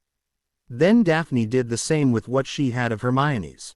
"All right, Harry," said Daphne, before she pointed to the 2 remaining piles. "Both of those are yours. Have Dobby take them into your room and put them away for you. Hermione and I will call Winky and ask her to do the same for us." Instead of waiting, both elves popped in and Dobby asked, "Did Master and Mrs. ask for Dobby and Winky?" "Yes, thank you," replied Daphne. She then looked at Winky and indicated the 2 piles for her and Hermione. "This set of parcels is clothing for me, and that set of parcels is clothing for Hermione. Can you put them away for us?" "Certainly, miss," Winky replied. She snapped her fingers and both piles of parcels disappeared before she followed them. Turning to Dobby, Daphne said, "The remainder is Harry's new clothing. Can you put it away for him, please? And get rid of his old clothes except for his school stuff, too." "Certainly, miss," replied Dobby before he, too, popped away with the parcels. "Hey," exclaimed Harry a little mock-offended. "What if there was any clothing in there I wanted to keep?" "Why," she shot back, "you don't need rags, and that's all those clothes are good for." A little softer she instructed, "Now, go get changed out of those rags into something more befitting our future husband." With a groan, Harry made his way into his bedroom. He found Dobby had already unpacked everything for him, and magically pressed what needed to be ironed or pressed, as everything was wrinkle-free and ready to wear. He pulled out a new pair of underwear, a pair of black jeans, shirt, socks, new trainers, and a light pullover due to the increasing chill. And quickly changed into them. He threw his dirty laundry into the hamper inside the bathroom door and returned to the living room. He had expected to see the girls waiting for him, but they weren't. Even Crookshanks was absent. So, He went back and pulled out his book bag to do some homework before dinner. He'd just settled down when Hermione re-entered from her bedroom. She stopped on seeing him sitting on the couch. "Stand up for me, love," she ordered. With an almost sub-vocal groan, Harry climbed back to his feet. She then used her finger to give him the gesture to slowly turn around both girls used on him in Madame Malkin's. So, he did a slow pirouette. When he'd completed his turn, she smirked and said, "That'll do nicely." "What'll do nicely?" asked Daphne, walking back in. She took a long look at Harry and said, "Yes, that will do nicely." Harry looked at both witches and noticed they, too, were wearing nice clothes they'd paraded in Diagon Alley earlier. He smiled and said, "You both look beautiful." After working on IGN and progressing Harry's knowledge of ancient runes for a while, Hermione suggested, "It's nearing time for dinner. How about we put on some light makeup and make an entrance into the Great Hall?" "Well, I'll leave the makeup off, if it's all the same with you," snorted Harry. "And I'll let you ladies go do what you need to do while I tidy up a bit." After they'd both thrown wads of parchment at him, both girls went to put a little light makeup on, before rejoining him in the living room. A tidier living room with all their work neatly stacked on the coffee table to be returned to after dinner, if they wanted. Escorting both girls down to Great Hall, Harry led them to the Ravenclaw table to sit, once more, opposite Luna. Leaning forward, he asked the younger Ravenclaw, "Is this spot at table reserved for us three, or something?" Luna seemed to think about that for a few moments before she replied, "I'm unsure. Since the professor told everyone off, no one but you three has talked to me." "No one?" asked Hermione, her voice dropping to a level that her two bondmates recognized as anger. "No," replied Luna, giving a bit of a shrug. "At least they're no longer being mean to me. How about after dinner you come and join us three in our apartment, for a little while," invited Daphne. Turning to Harry, she asked, "How about you go have a look at the Ravenclaw Leary and see if there's anything in there about basic ancient runes?" "I think that's a wonderful idea," replied Harry, overly calm. "Oh," exclaimed Luna, "there's a book called Runes Made Easy you might want to have a look at." "Thank you, Luna," replied Harry. "I think I must do exactly that." After dinner, Harry escorted all three ladies back to the 7th floor in the Ravenclaw corridor. He ensured his two bondmates were safely back in their apartment, and escorted Luna into the Ravenclaw common room.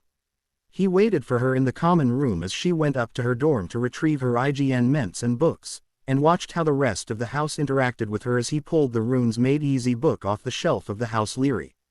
Mainly, he watched their body language and overt behavior. As they walked in, he saw how many of them sneered at her, until they spotted Harry behind her, or simply turned away, pretending she wasn't there. They were deliberately turning their backs on her.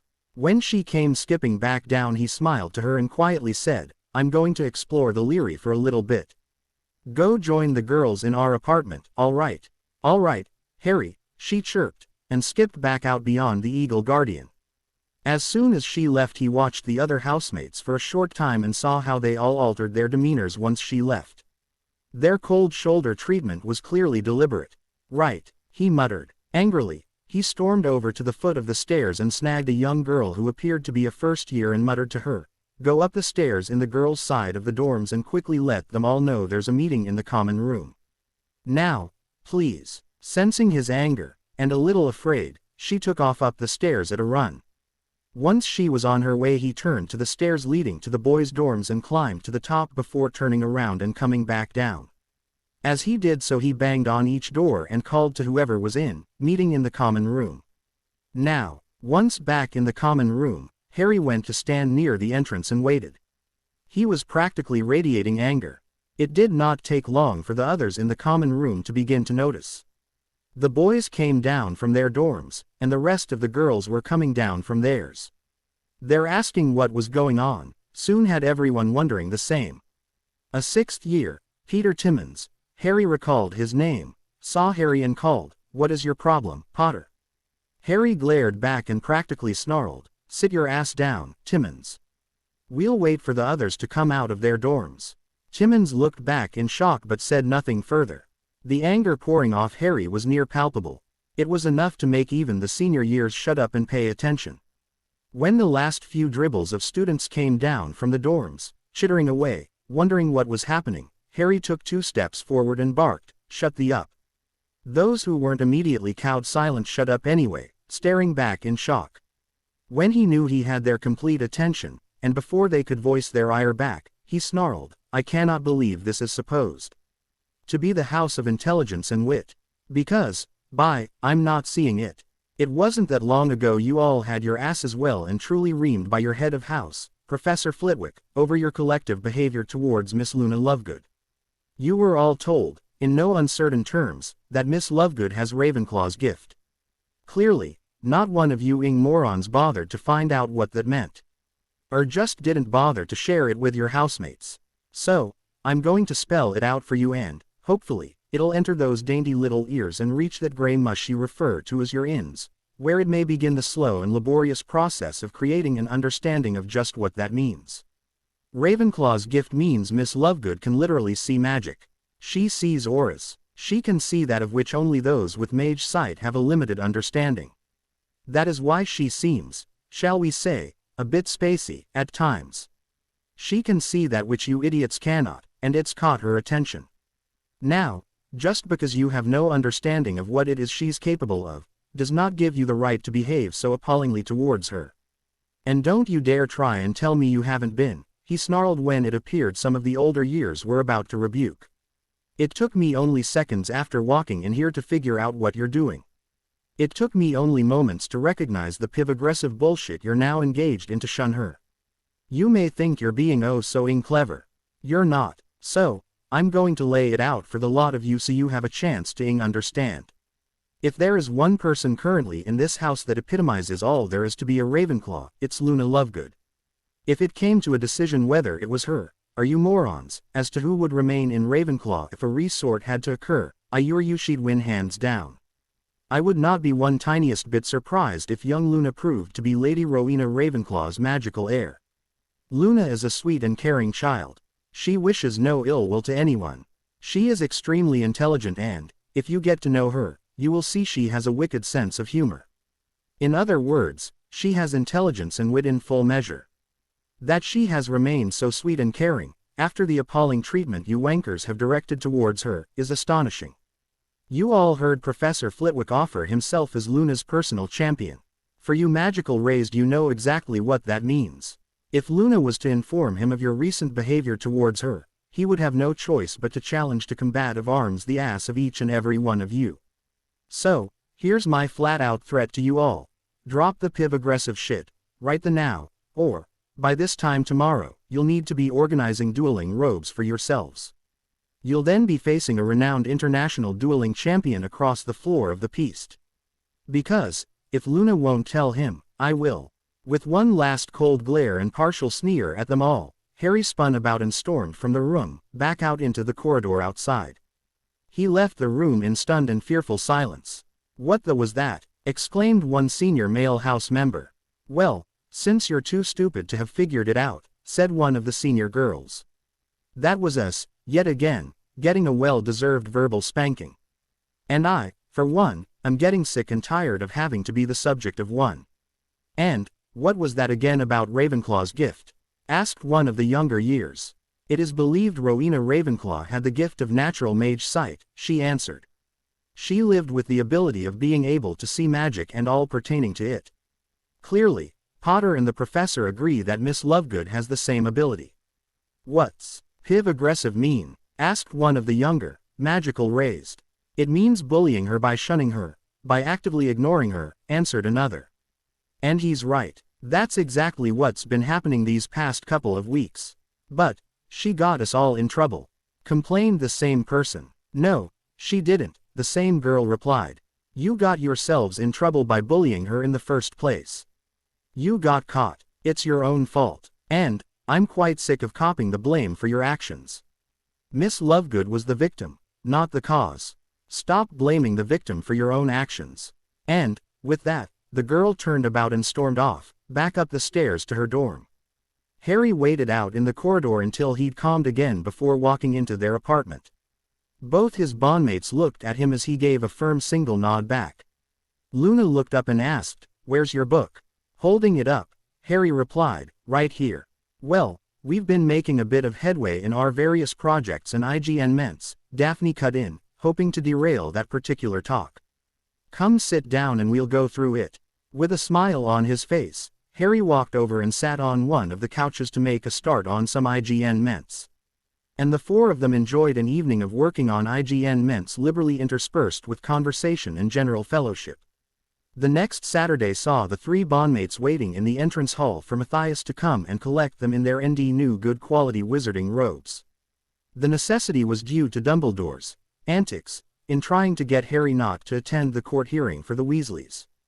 By leaving early, they negated any chance of Dumbledore attempting a last-ditch effort within the school to block them from attending the trial. However, Matthias, as pre-planned, was early, and the three left the school before the headmaster even knew they were gone. Immediately outside the gates waited Dees. After hugs and greetings, both adult Greengrass side-along apparated the three away from Hogsmeade and the school. They arrived, not at the ministry, but in a large home. "Welcome to Greengar Farm," said Matthias, gesturing out wide with his arm while both adults beamed at the three teens. Daphne laughed out loud with glee. "Oh, you too," she scowled at her parents. "Hermione," Harry said, in a little awe, "I think we just got pranked." "No, just surprised," she replied, with a giggle. "Well, we've got almost an hour before we need to be in court," said Matthias. "How about a quick tour of the house?" "We'd not cover the whole house, Father," disagreed Daphne. "Just the main house, daughter," corrected Matthias with just the bare hint of emphasis on daughter. It caused Daphne to blush just a little. "Sorry, Dad," she muttered. Turning to Harry and Hermione she beckoned them both and said, "Come. I'll show you where your rooms will be." The main house of Greengar Farm was 2 stories and slightly larger than the outlier, fully equipped houses each side.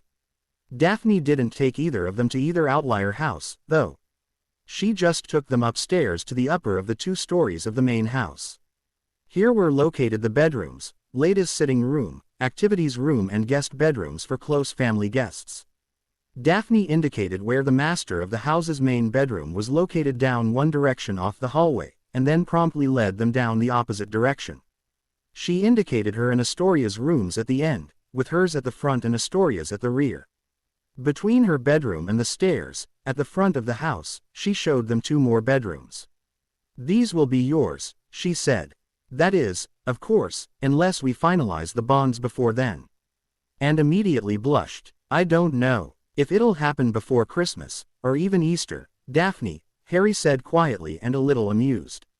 "But I certainly hope it happens before summer break." "I hope so, too," said Hermione equally quietly.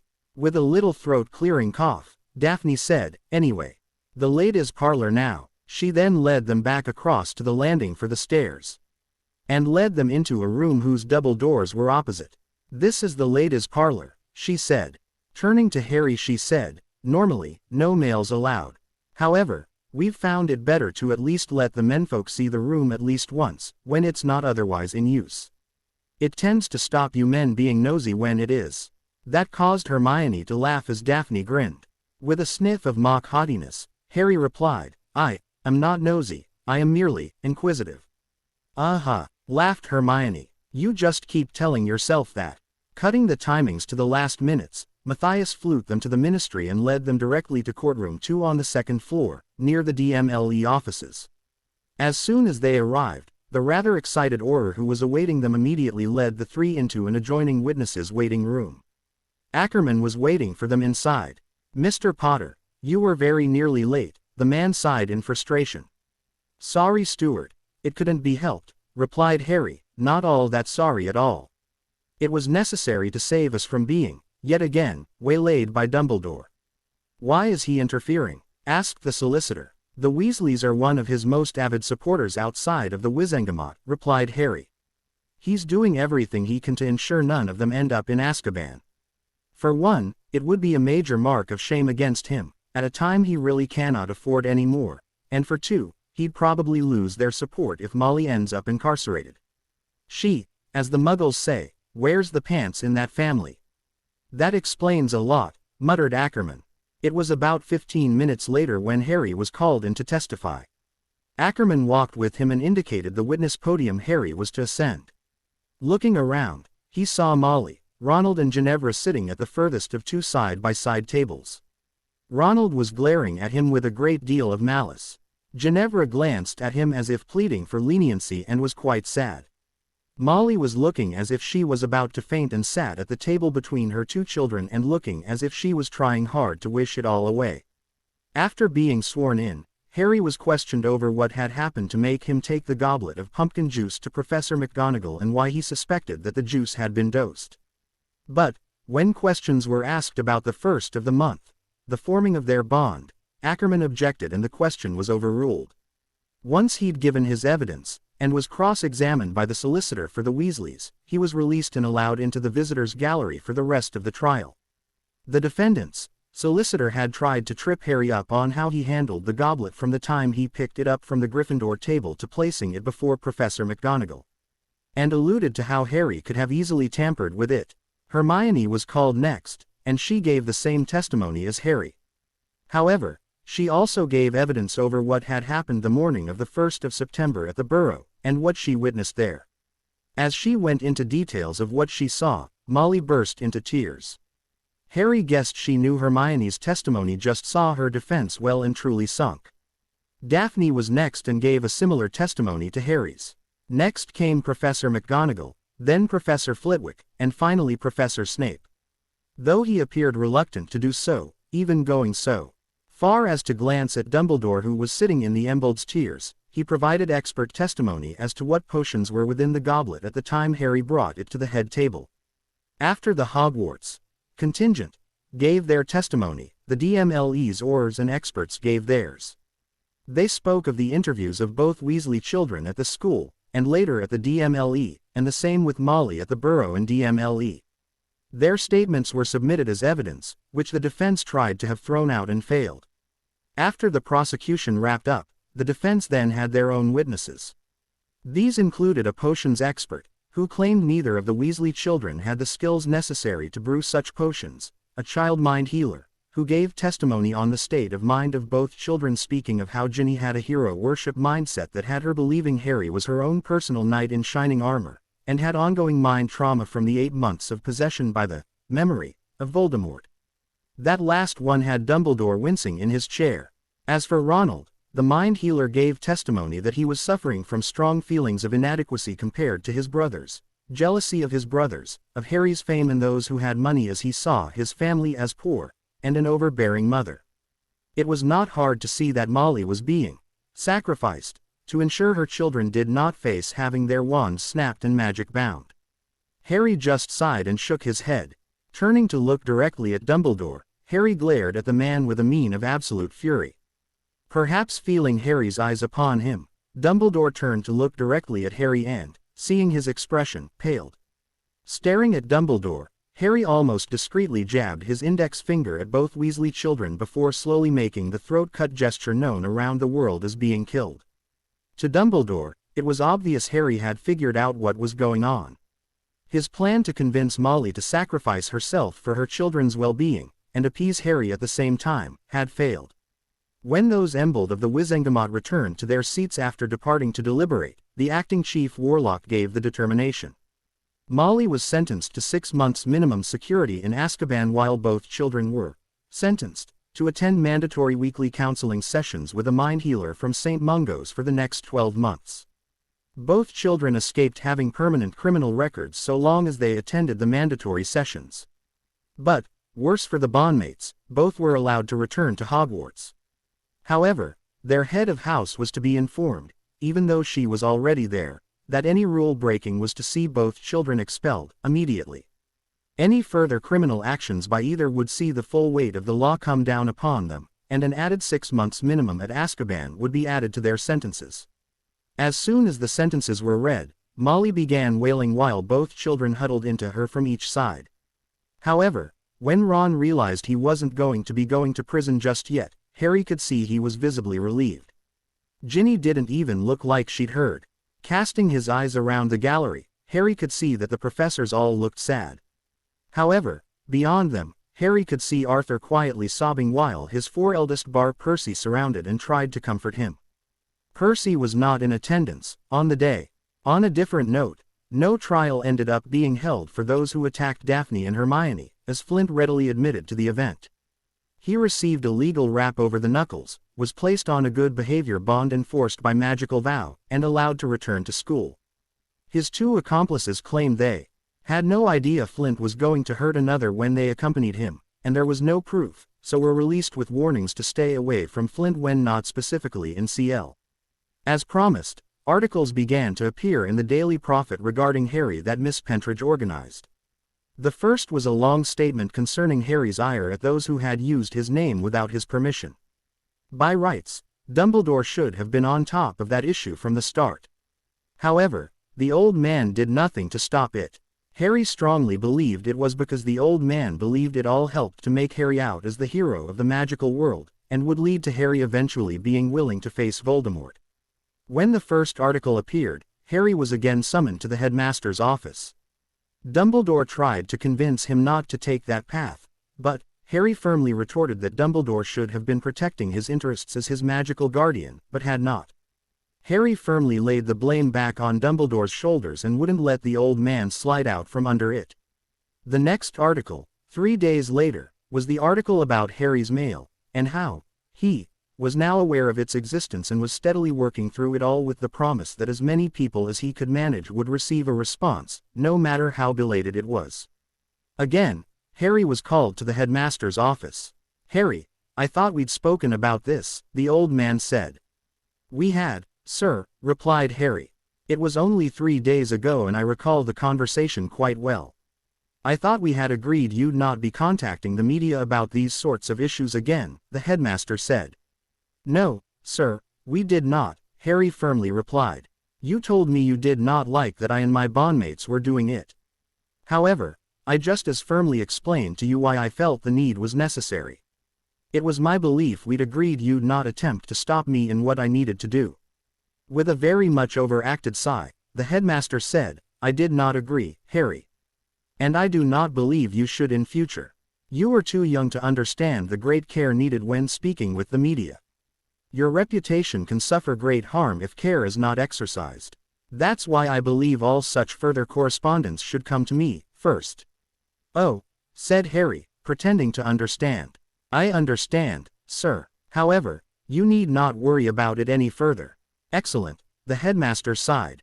"No, sir, that's why we send everything to my solicitors, first. They then go through everything with their understanding and expertise of law and communicating with the media before anything is sent on. So you see, sir, there's no need to worry, at all. Secondly, you made it quite clear to me that you did not have the time to take care of little matters relating to me such as taking care of my mail, checking up on my care at the abusive hands of my supposed relatives, and other important matters relating to your role as my magical guardian. So, I'm at a loss as to when you'd have the time to do all these things now. However, thank you for caring enough to mention it, sir. I'm glad we had this little chat. Will that be all?" With a small look of frustration, Dumbledore dismissed him once more. Another 3 days later and the big one hit the Daily Prophet. This time it made the front page. The boy WHO lived his life, his words. We've been lied to. In his own words, Harry Potter, 14, the boy who lived, has given us the exclusive story of his life from the night of the attack by you-know-who on the cottage of his parents in Godric's Hollow that fateful Halloween, until now. Except for what we know happened that night, everything you thought you knew about the life Potter lived is a lie, reports Samuel Finkelright. The majority of the article was written almost entirely as the girls wrote everything down the weekend of the 20th and 21st of September. The only things added were the first and last paragraphs. With this information, this reporter is one who is appalled by the treatment our young hero has endured these past 12 years.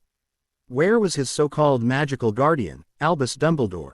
Where were those charged with watching over our war orphans? How did this manage to escape the notice of those paid to watch for this sort of criminal action? This reporter is one person who demands answers. Unsurprisingly, a few minutes after the Owls delivered the morning copies of the Daily Prophet, Harry was once more called to the headmaster's office. As soon as Harry led his two bondmates into the office, Harry said, "Headmaster, we really need to stop meeting like this. People are already starting to wonder why you're taking such a close interest in my affairs." "Sit down, Mr. Potter," the headmaster firmly commanded. It was clear the headmaster was struggling to maintain his composure, he was that angry. Not pushing it, Harry and his two bondmates took the 3 chairs that now occupied the space across from the headmaster's desk each time Harry was called to attend the office. Once they were sitting, Dumbledore growled out, "Mr. Potter, we have discussed this. I am beyond angry that this," he jabbed his finger at the front page of the Daily Prophet sitting folded on his desk before him, "has become public knowledge. You have now placed the lives of your aunt, uncle and cousin in peril. It will not take long for their location to be discovered, if it hasn't already. I'm going to have to take steps to see they're protected even further. That's time I do not have to waste." "First, Headmaster," replied Harry, "why would you need to, as you put it, take steps to protect them? The so-called wards you placed on the property should be enough. Otherwise, I either should not have been dumped there, or they were sufficient in all the time I was there. In other words, sir, if you need to take steps, as you put it, why were those steps not taken while I was still living there? And, second, I really couldn't care any less whether my so-called relatives are protected or not than I do right now. As far as I'm concerned, they can reap what they sowed. If the wizarding world comes down on them like a ton of bricks, I wish I could be there to cheer them on. If I thought I could have removed my relatives from the equation that keeps you insisting I get sent back to their abuse just by speaking with the prophet, I'd have done this in my first year. So, sir, I really don't care. Actually, I'm right pleased." Dumbledore collapsed into his chair and looked back at Harry with a pained expression. "Do you really care that little about the safety of your relatives, Harry?" "I care a great deal, sir. I care that much I utterly despise them, and I care that much I keep thinking up ways to make their life almost as much of a living hell as they made mine. I don't think they could have survived what I went through, though. I don't think I truly did, either." With Harry's words in his ears, the headmaster dismissed them. Just as Harry opened the door to usher his ladies through, the headmaster called to him. "How many more of these articles can we expect, Mr. Potter?" He was clearly dreading the answer. And he was right to do so. With a shrug, Harry called back, "As many as it takes, sir. As many as it takes for the wizarding world to know and understand the truth, the whole truth." Without waiting for a response, he left. The next morning, Harry received a summons to appear before an emergency session of the Wizengamot to be held the next afternoon to provide evidence regarding his living conditions based off the latest Daily Prophet article. He immediately approached Professor Flitwick and, showing him the summons, advised the professor he'd be taking Hermione and Daphne with him. "Why?" asked the professor. He wasn't being reluctant or suspicious, he was just being curious. "Because the girls are the ones who actually wrote most of the article that the Wizengamot want to question me about. As such, they're central to the enquiry." The professor nodded and said, "Will you be safe enough to make your own way there?" "Yes, sir," replied Harry. "However, we'll ask for Daphne's folks to come and collect us. Just in case someone decides it would be unsafe for us to travel on our own." He had no need to clarify whom he meant. Daphne immediately sent a letter off to her parents, while Harry sent off a letter to Stuart Ackerman, his solicitor. After morning pleas the next day, the 3 returned to their apartment to change into something a little more formal. Just like last time, Harry was just planning on wearing plain robes over Muggle clothing. However, Dobby put a stop to that by pulling out a set of wizarding under-robe wear and a set of his finest robes with the Potter family crest on the. "Yous must make an impression, Master Harry," the little elf firmly said. "Yous must dress the part." Dobby's bad old master made sure Dobby knew this. After getting dressed and waiting for the girls, who both dressed in fashionable, well-presentable witches' wizarding robes, the 3 made their way down to the entrance hall. They were expecting Matthias to soon arrive and take them to the ministry. As expected, though, the headmaster turned up and attempted to stop him from going. "I'll explain to the members it was unsafe for you to venture out of the school, Harry, given the amount of recent press coverage you've endured," the old man tried. "They'll understand. And I understand, sir, that a summons is not to be so carelessly ignored," retorted Harry.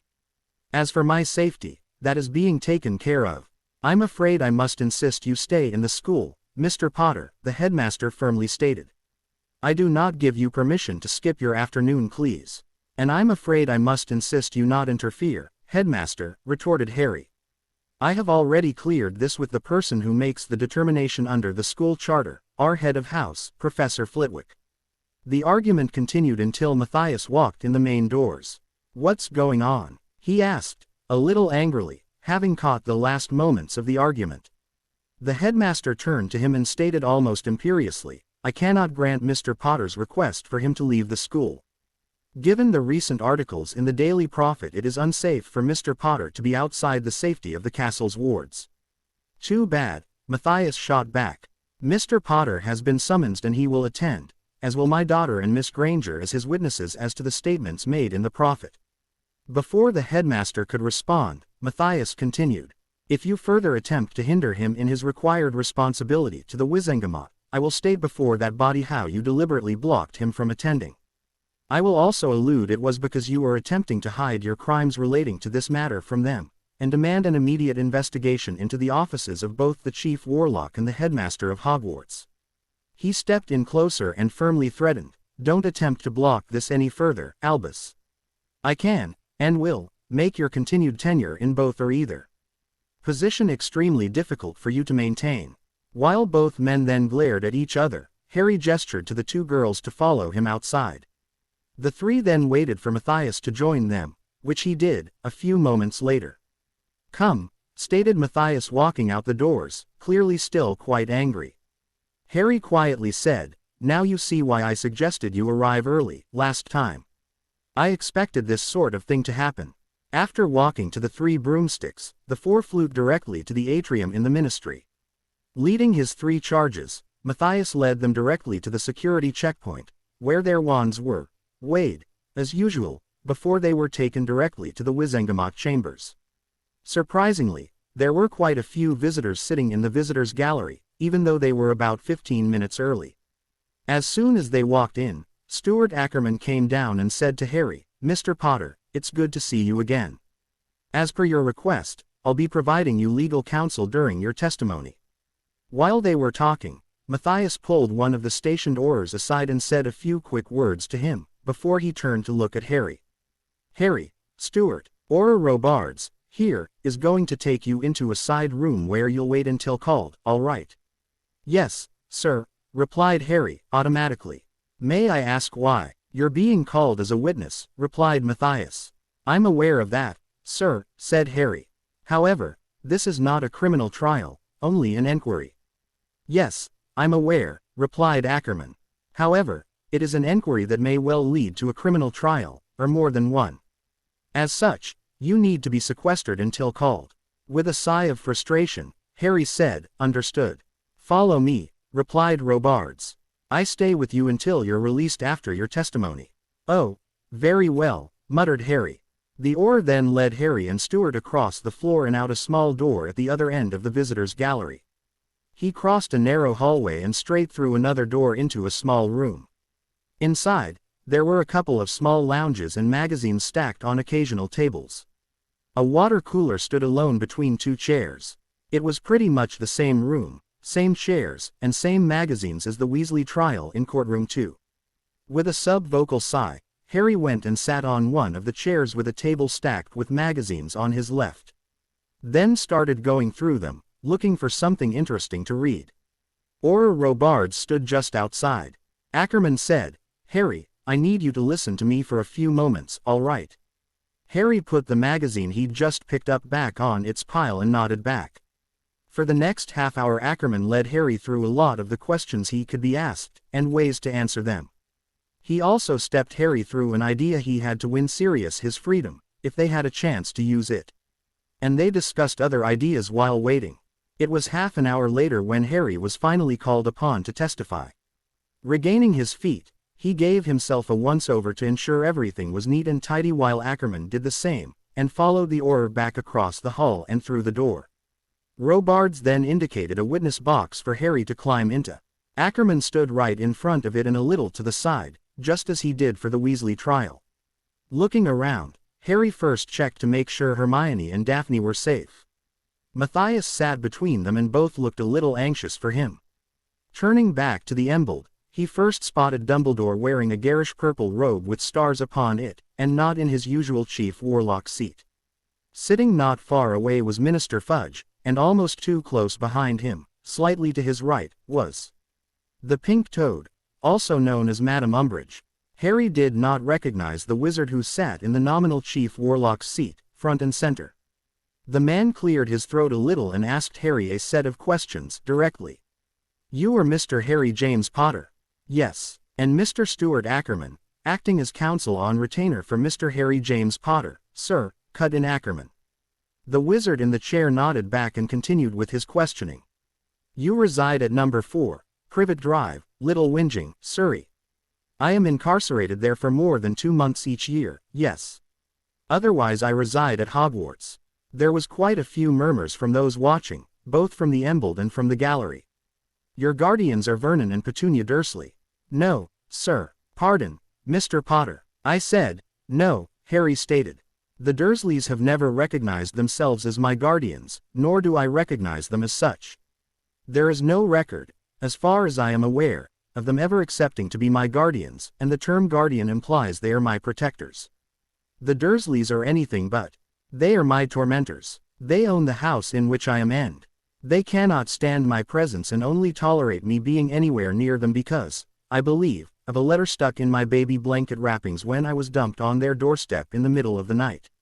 I was dumped on their doorstep, without so much as a ringing of the doorbell, by Albus Dumbledore's own hands." That generated quite a bit of noise and chatter from both the emerald and the visitors. Quite a bit of anger and ire was directed at Dumbledore, who sat there wincing and looking as if he'd been ing on a. Ackerman momentarily looked up at Harry with a wide grin on his face. After he banged his gavel a couple times, the clearly shocked wizard in the main chair said, "I see." Rallying himself, he asked, "Then, pray tell, who is your rightful guardian?" "Rightful," thought Harry with a mental grin. "Sirius Orion Black," he flatly stated. "The man my parents specifically chose as my godfather, and the man also chosen by them to be my guardian if anything happened to them, that meant they could no longer care for me." Furore. Both the emerald and the gallery erupted in shouting and yelled questions. Some were directed at Harry, some at Dumbledore, and some at the wizard leading the emerald with the gavel in his hand. Ackerman had returned to grinning back at Harry again. Once the chair managed to regain control, he turned to Harry and said, "Sirius Black is a wanted felon after having escaped Azkaban. There is a on-site order against him. He cannot be your rightful guardian." "Objection," declared Ackerman. "Hippogriff dung," Harry shot back, almost at the same time. "Sirius Black is not a wanted felon because the term, alone, implies he is a felon. As he was never convicted of the crime for which he was summarily, without even a trial, mind you, flung into Azkaban, means he is not a felon. Escaping from Azkaban is not a crime, either. Check your own laws. The crime, here, is that the minister has ordered an innocent man to be ed on sight.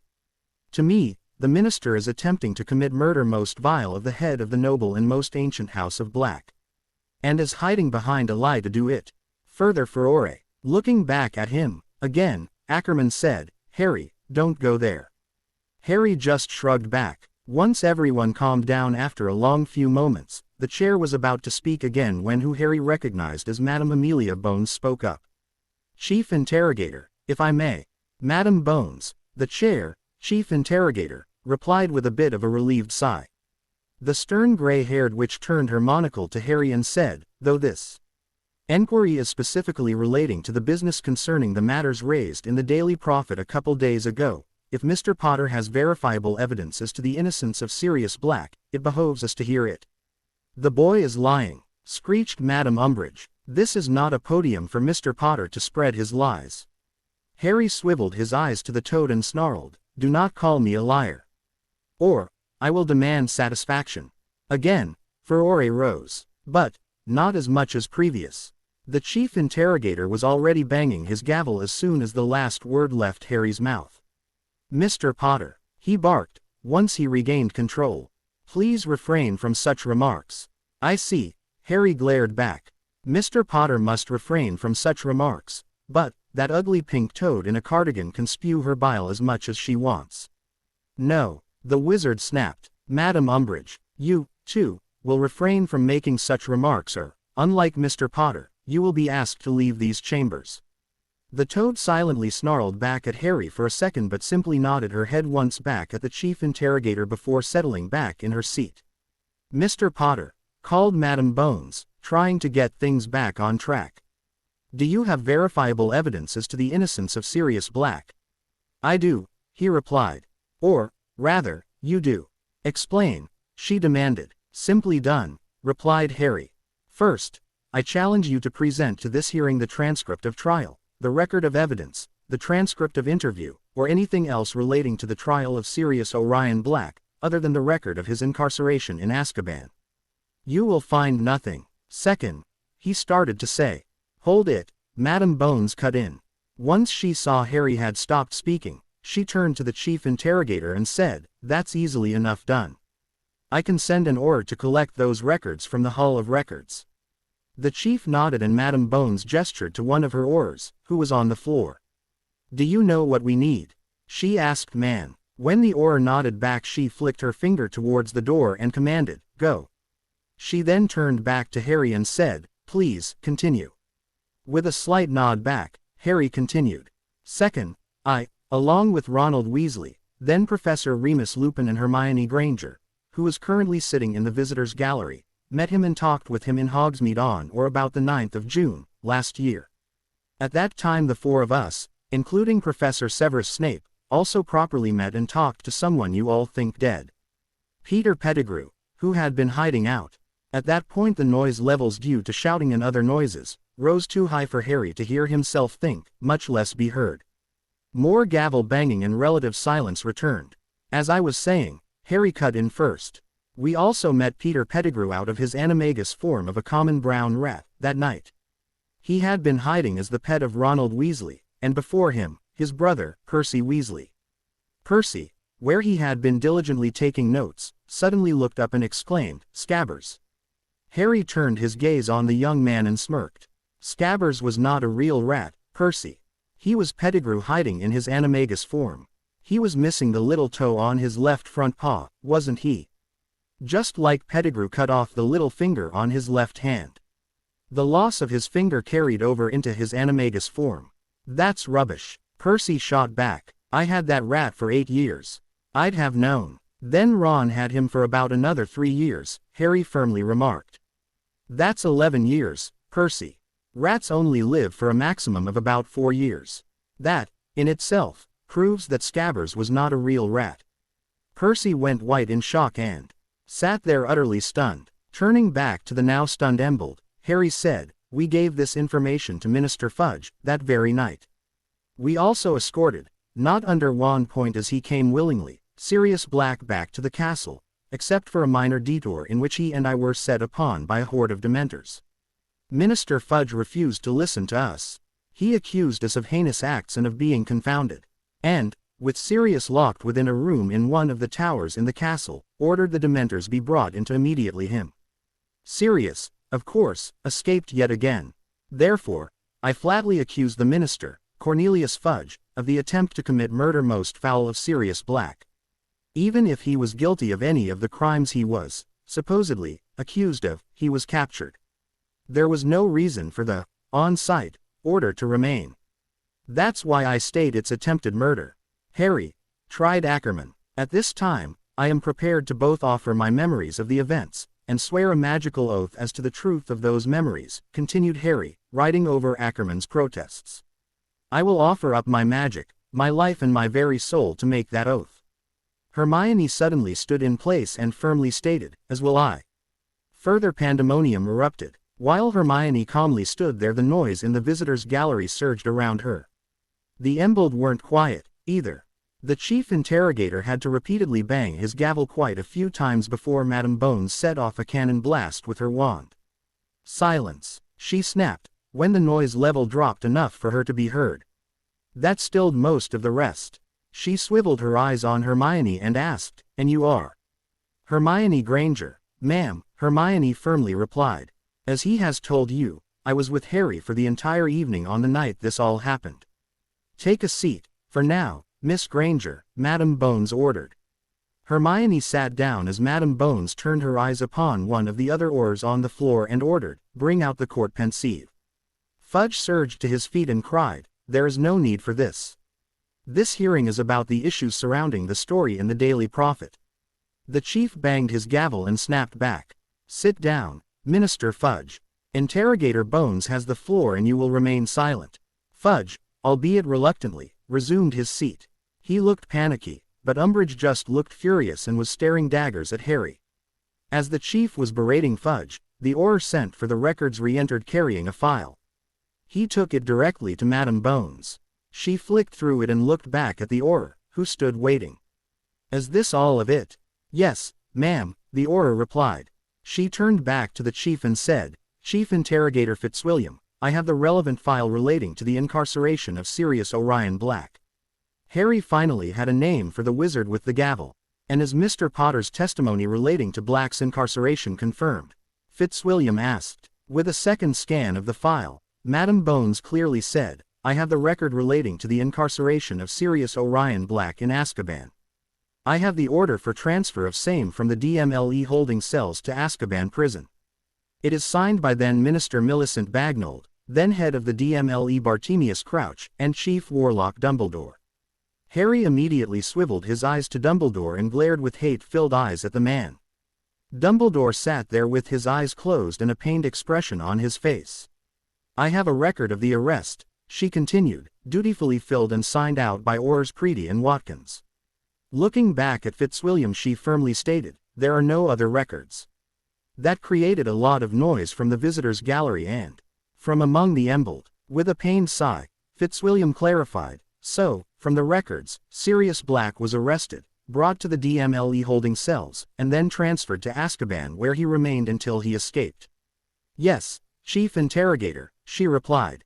Further, the dates and times on the documentation show that Black was brought into the DMLE holding cells at 11:05 a.m. on the 3rd of November 1981, and then sent to Azkaban at 2:15 p.m. on the same day.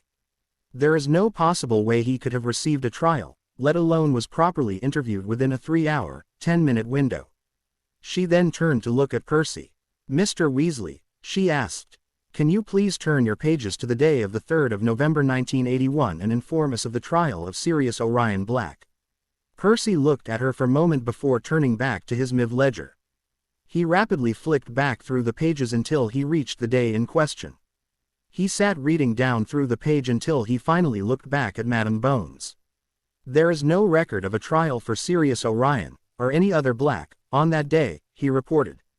As a matter of record, there was no sitting on that day, Tuesday, the 3rd of November 1981. Everyone was stunned for the moment, including the chief interrogator.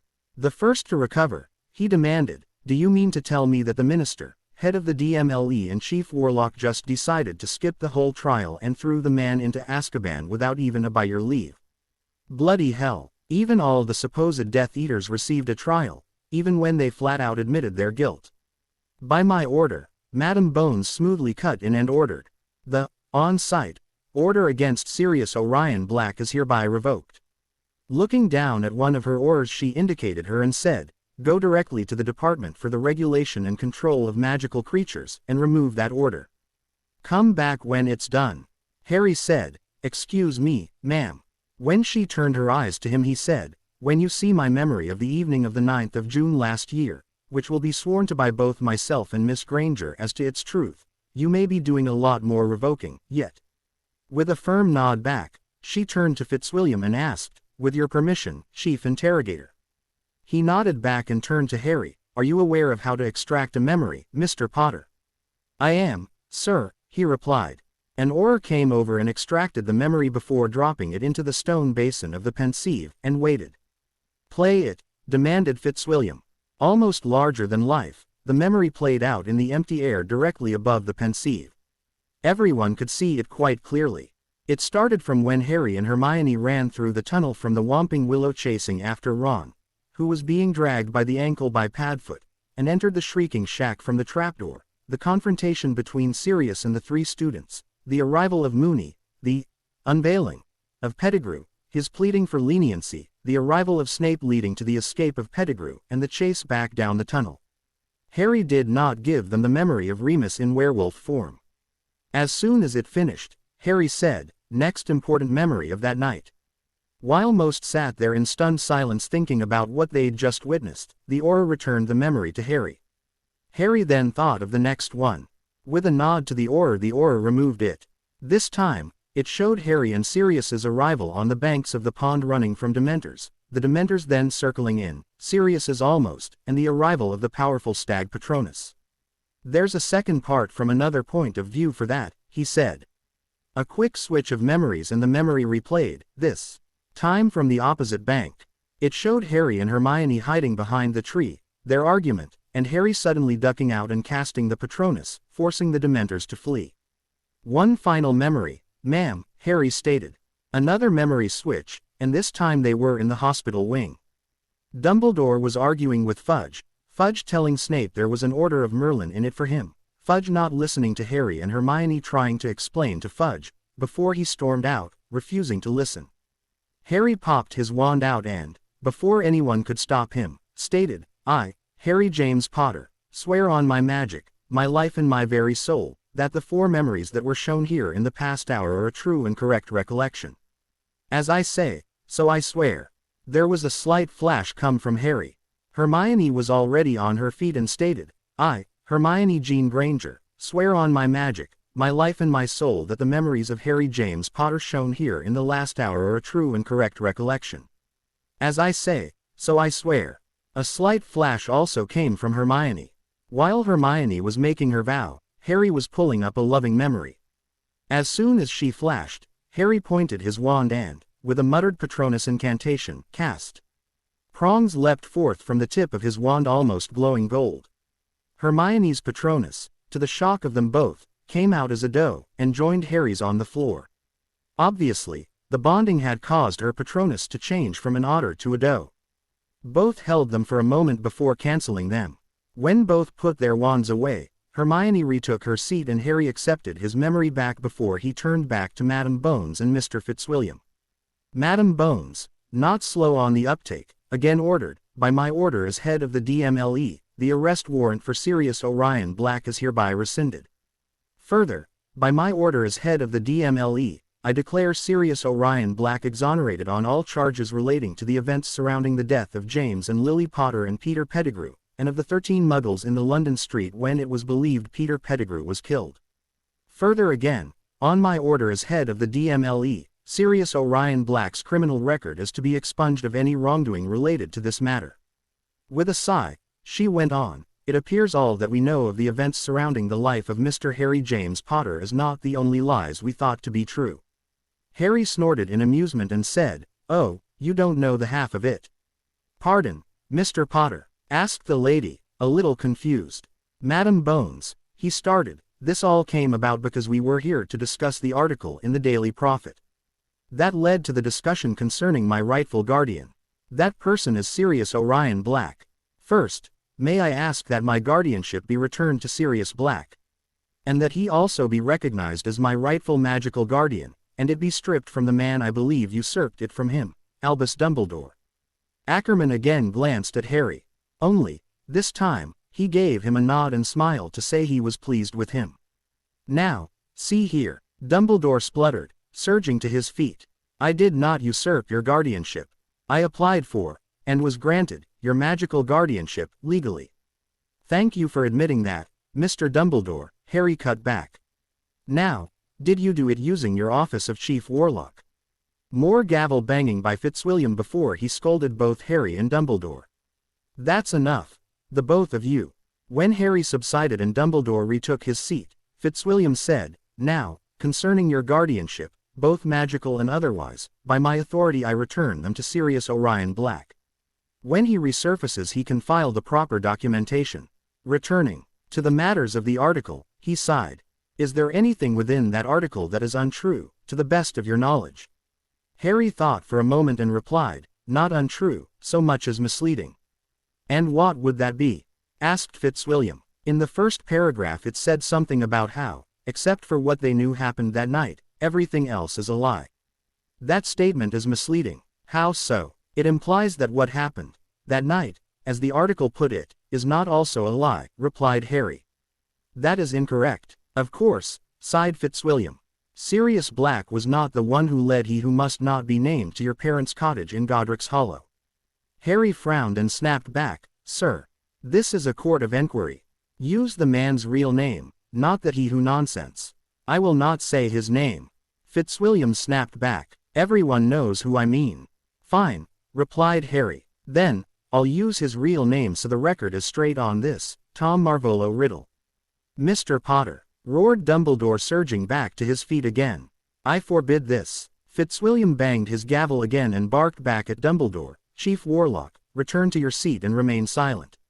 You are not a named interrogator, here. Turning back to Harry after Dumbledore grumped and planted his bum back in his seat, sulking, Fitzwilliam said, I believe it was Volume, him, who attacked your parents' cottage. It was, replied Harry. But, everyone calls him that silly name that means, flight from death, in French. Volume de Mort. His real name is Tom Marvolo Riddle, not that silly French nonsense everyone calls him. A lot of shocked and excited whispers had broken out during the past minute or so. However, Fitzwilliam sat there just as dumbfounded as everyone else. Most were just staring at Harry in shock. How do you know this?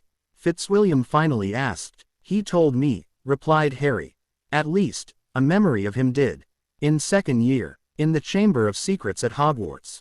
That's unbelievable, Mr. Potter, the man half gasped.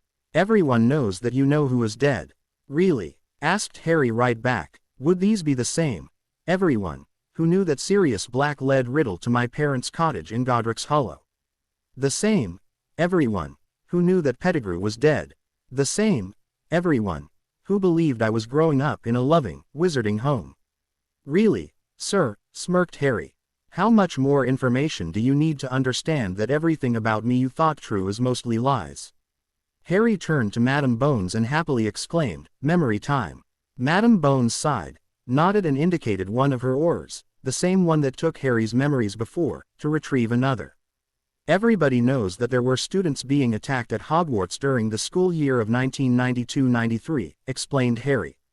The headmaster kept the school open during that entire time. Minister Fudge, accompanied by Mr. Lucius Malfoy, turned up at the school and arrested Rubeus Hagrid for doing it.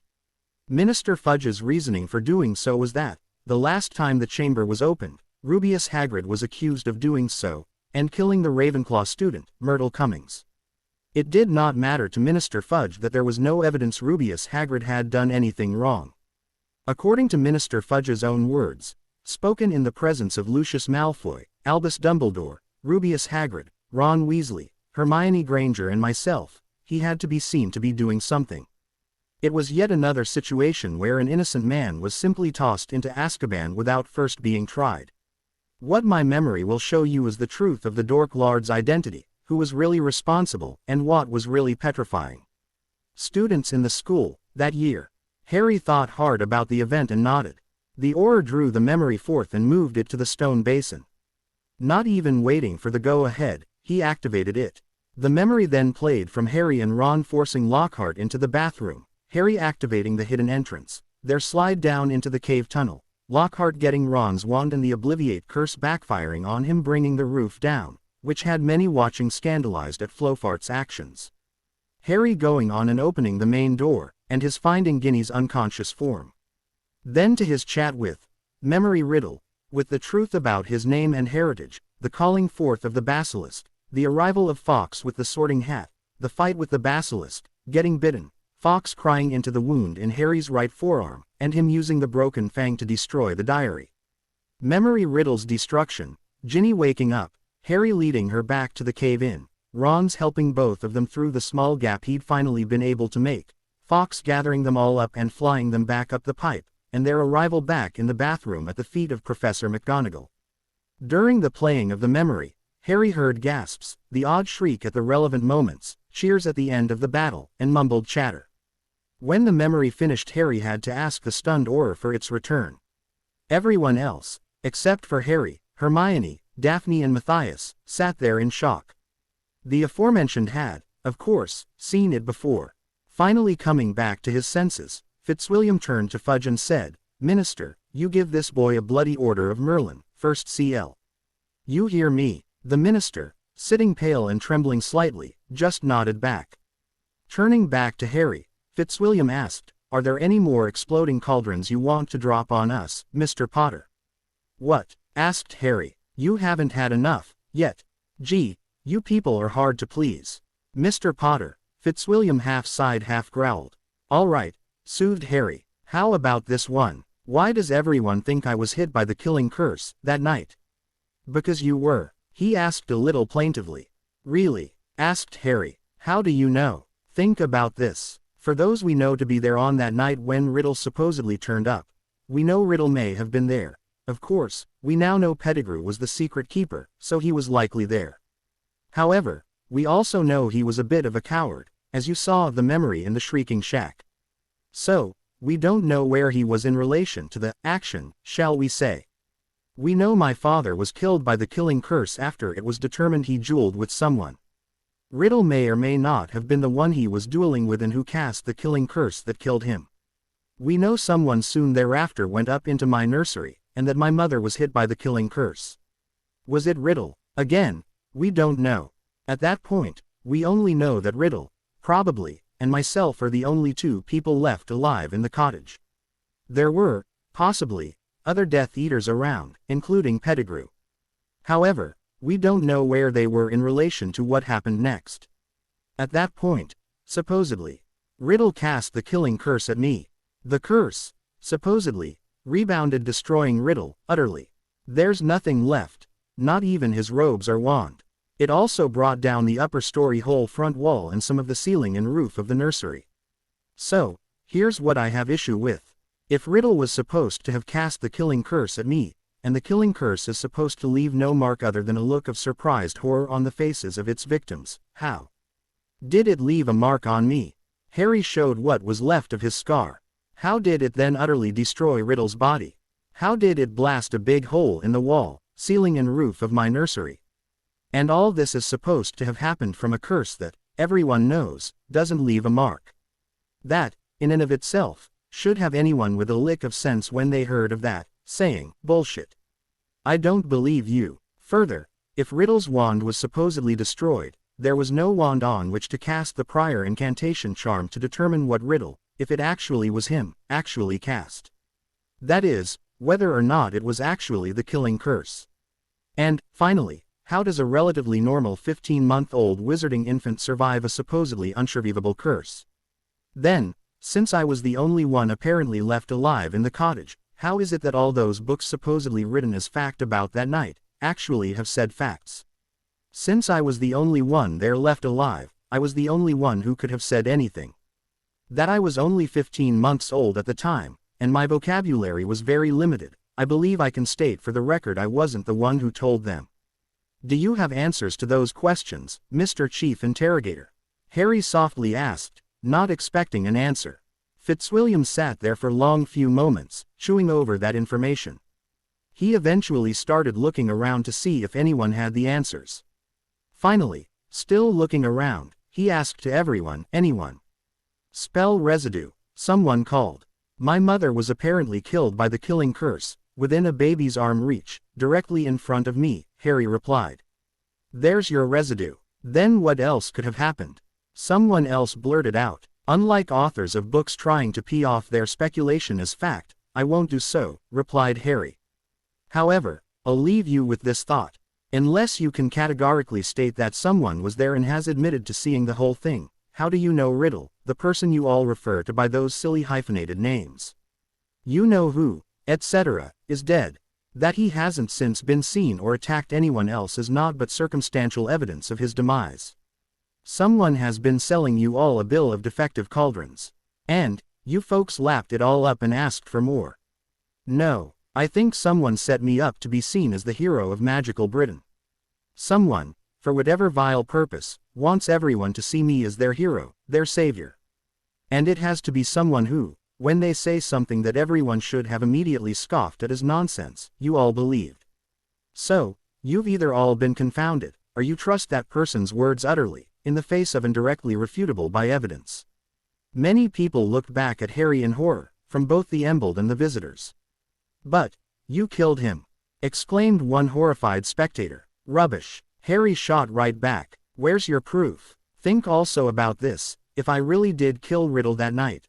Well, Albus Dumbledore received an order of Merlin, 1st CL, for defeating his Dark Lord, Grindelwald. The Ministry must not have thought I'd killed Riddle. Or, I'd have received one, too. Right, it really surprises me that the wizarding public were so ready to accept Riddle was dead. Clearly, based on the evidence, someone stood up and intoned, 'Voldemort is dead.' And everyone went, 'Yay.' Didn't anyone bother to ask, 'Where's your evidence? Where are his remains? Where's his wand? Where is one scarab of proof that shows Voldemort is truly dead?' Yes, my nursery was blown up. And it may very well have been shrapnel from the structure, walls, ceiling or roof of the cottage that gave me my scar. That's a far more likely scenario, isn't it? Then, I'm taken from my nursery by either Albus Dumbledore or someone operating under his instructions. Now, at that point, it's 2 days before my godfather, Sirius Black, was supposed to have killed Pettigrew and 13 Muggles. At that point, my godmother, Alice Longbottom, is with her husband, Frank, mother-in-law, Augustus Longbottom, and her son, Neville. They weren't attacked for a further 3 days. By rights, I should have been with young Neville by then. However, is that where Albus Dumbledore takes me? Does he hold on to me and properly, and rightfully, hand me over to either my godfather or godmother? Merlin. No, doing the right thing is clearly against Albus Dumbledore's idea of what he believes is right. To hell with the wishes of baby Harry's parents, James and Lily Potter. I'll just kidnap the T and go dump him at his all things wizarding-hating Muggle aunt and uncle's place in Surrey. "Mr. Potter," roared Dumbledore, again rising to his feet. "Stop this nonsense, at once." With a few bangs of his gavel, Fitzwilliam almost shouted back, "Sit down, Chief Warlock. You're clearly in enough trouble, as it is. It is for this enquiry to determine what it will and will not hear. And, we're quite eager to hear more from Mr. Potter. Mr. Potter is speaking to matters relating to the article that appeared in the Daily Prophet. He is on topic. You will not interrupt." Turning back to Harry, Fitzwilliam called, "Mr. Potter." Harry went for broke, at that point. I can easily picture Mr. Dumbledore's actions of that night and the next. I'm Albus Flippin Dumbledore, and I don't give a flying toss what his parents' last wishes were. I'm just going to dump the T at the last place he should have gone. Except, of course, directly into the arms of Riddle's little band of blood bigots. And, if anyone asks why I did it, I'll just tell them it's for the greater good. Then, they'll all bow to my greatness. After all, if anyone does question my motives, not that they really will, I'll just clam up and say something like, "I cannot answer that question as it relates to the security of the wizarding world," or some other such nonsense. They wouldn't dare question me after I tell them that. With a snort and shake of his head showing supreme disappointment, he continued, "Albus Dumbledore is the one who dumped me at my wizard-hating relatives where I was systematically abused for the next 10 years. Albus Dumbledore is the one who immediately claimed magical guardianship of me, with the aid of you people in the Wizengamot. A guardianship, mind, that should have rightfully gone to Alice Longbottom, since Sirius Black was hunting down Death Eater Peter Pettigrew at the time. It was then Albus Dumbledore's responsibility to check up on my welfare, as was his now and wrongfully claimed duty, and didn't. It was Albus Dumbledore, after I finally arrived at Hogwarts, who received reports from the school nurse as to my malnourishment, poor health, and physical evidence of abuse, and did not act. It is Albus Dumbledore, who continues to demand I return to the abuse of my aunt and uncle every summer, though he knows I am abused there, and no matter how many times I have told him of the abuse I receive there. By my testimony, Albus Dumbledore is guilty of being an accessory to child abuse during and after the fact on multiple counts, guilty of negligence in the care of a minor under his direct and deliberate claimed care on multiple counts, guilty of child endangerment by being the one who deliberately and directly placed me into the hands of child abusers, and guilty of violating the last will and testament of James and Lily Potter as to the dispensation of their estate and the care of their only son. You want to know who was to blame for the treatment of your, he snorted, boy who lived hero. He raised his hand and pointed right at Dumbledore. He sits among you as your chief warlock, and he claims the name of Albus Percival Wulfric Brian Dumbledore. Pandemonium. Many in the visitors' gallery wanted Dumbledore tried right then and there. Some among the embled were of the same opinion. However, the final act of the enquiry was the arrest and charges laid on Dumbledore by Madame Bones. Harry was then free to go, but advised he'd likely be called as a witness for the prosecution in the case against the old man. Harry just nodded back. However, he did not think such a trial would even come to be. Both the Ministry and the Wizengamot were far too corrupt for such a scenario to actually play out. No, Harry's and his bondmates' aim was just to have Dumbledore well and truly shown to be incapable of holding the magical guardianship of anyone, let alone Harry. And that people would now recognize he actually was fallible. He was also sure to be further pilloried in the media. Anything that kept Dumbledore hopping, trying to put out little spot fires against his great plans, was good value in Harry's mind. Harry was not reluctant to toss more petrol onto the flames. He wondered how long it would be before Dumbledore called him to his office, once he was back in the school. Before they left, Stuart pulled them aside. "Well," he said, "it appears you no longer need me to organize a trial for your godfather. However, you'll need me again if this matter with Dumbledore goes to trial." "I see you're just as doubtful of that coming to P as I am," said Harry, wryly. "I think Dumbledore's somehow going to use every contact and favor he's got to ensure it doesn't." "My sentiments, precisely," replied Stuart. "As Madame Bones has already notified me that I may be called in as a witness for the prosecution, what are your views on Dumbledore, as headmaster, summoning me to his office between now and when this matter goes to court, or doesn't?" asked Harry. The solicitor thought about it for a while before he replied. "A difficult to determine situation. On the one hand, he'll do it, and can only do it, in his role as headmaster. Further, as the court has not yet been called, and as you cannot actually be called as a material witness until it has, you are not yet actually a witness for the prosecution.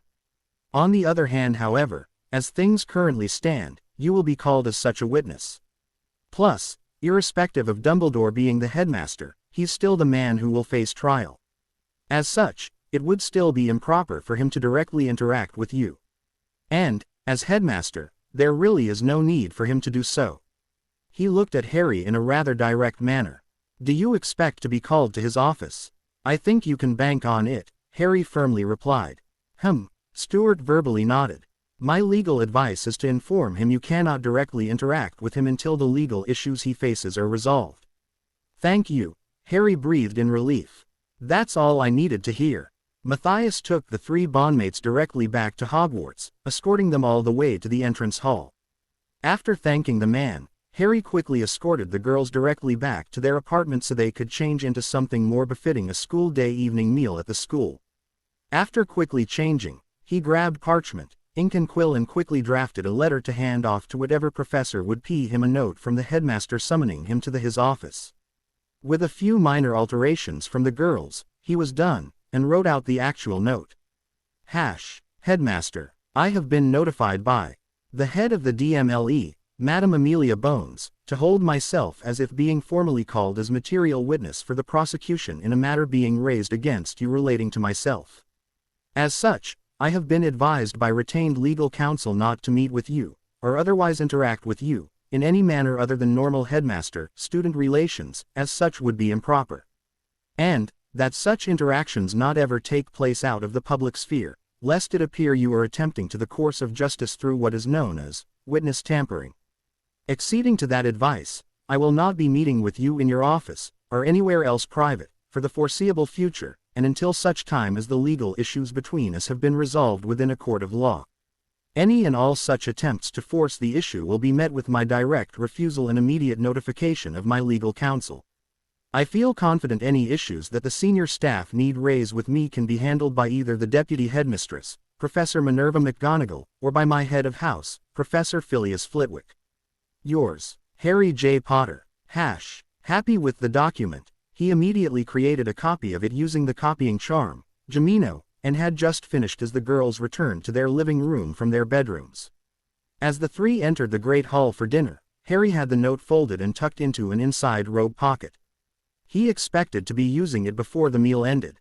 The three, again, sat opposite Luna. However, There were now others within her year, and years either side, who were paying her at least some attention. Harry's bollocking of them seemed to have gotten through to at least a few, at last. Hermione was telling Luna all about what happened during the enquiry while they were eating dessert when Professor McGonagall dropped by attempting to hand Harry a note. Instead of taking it, Harry asked, "Let me guess, the headmaster would like to see me in his office immediately after dinner."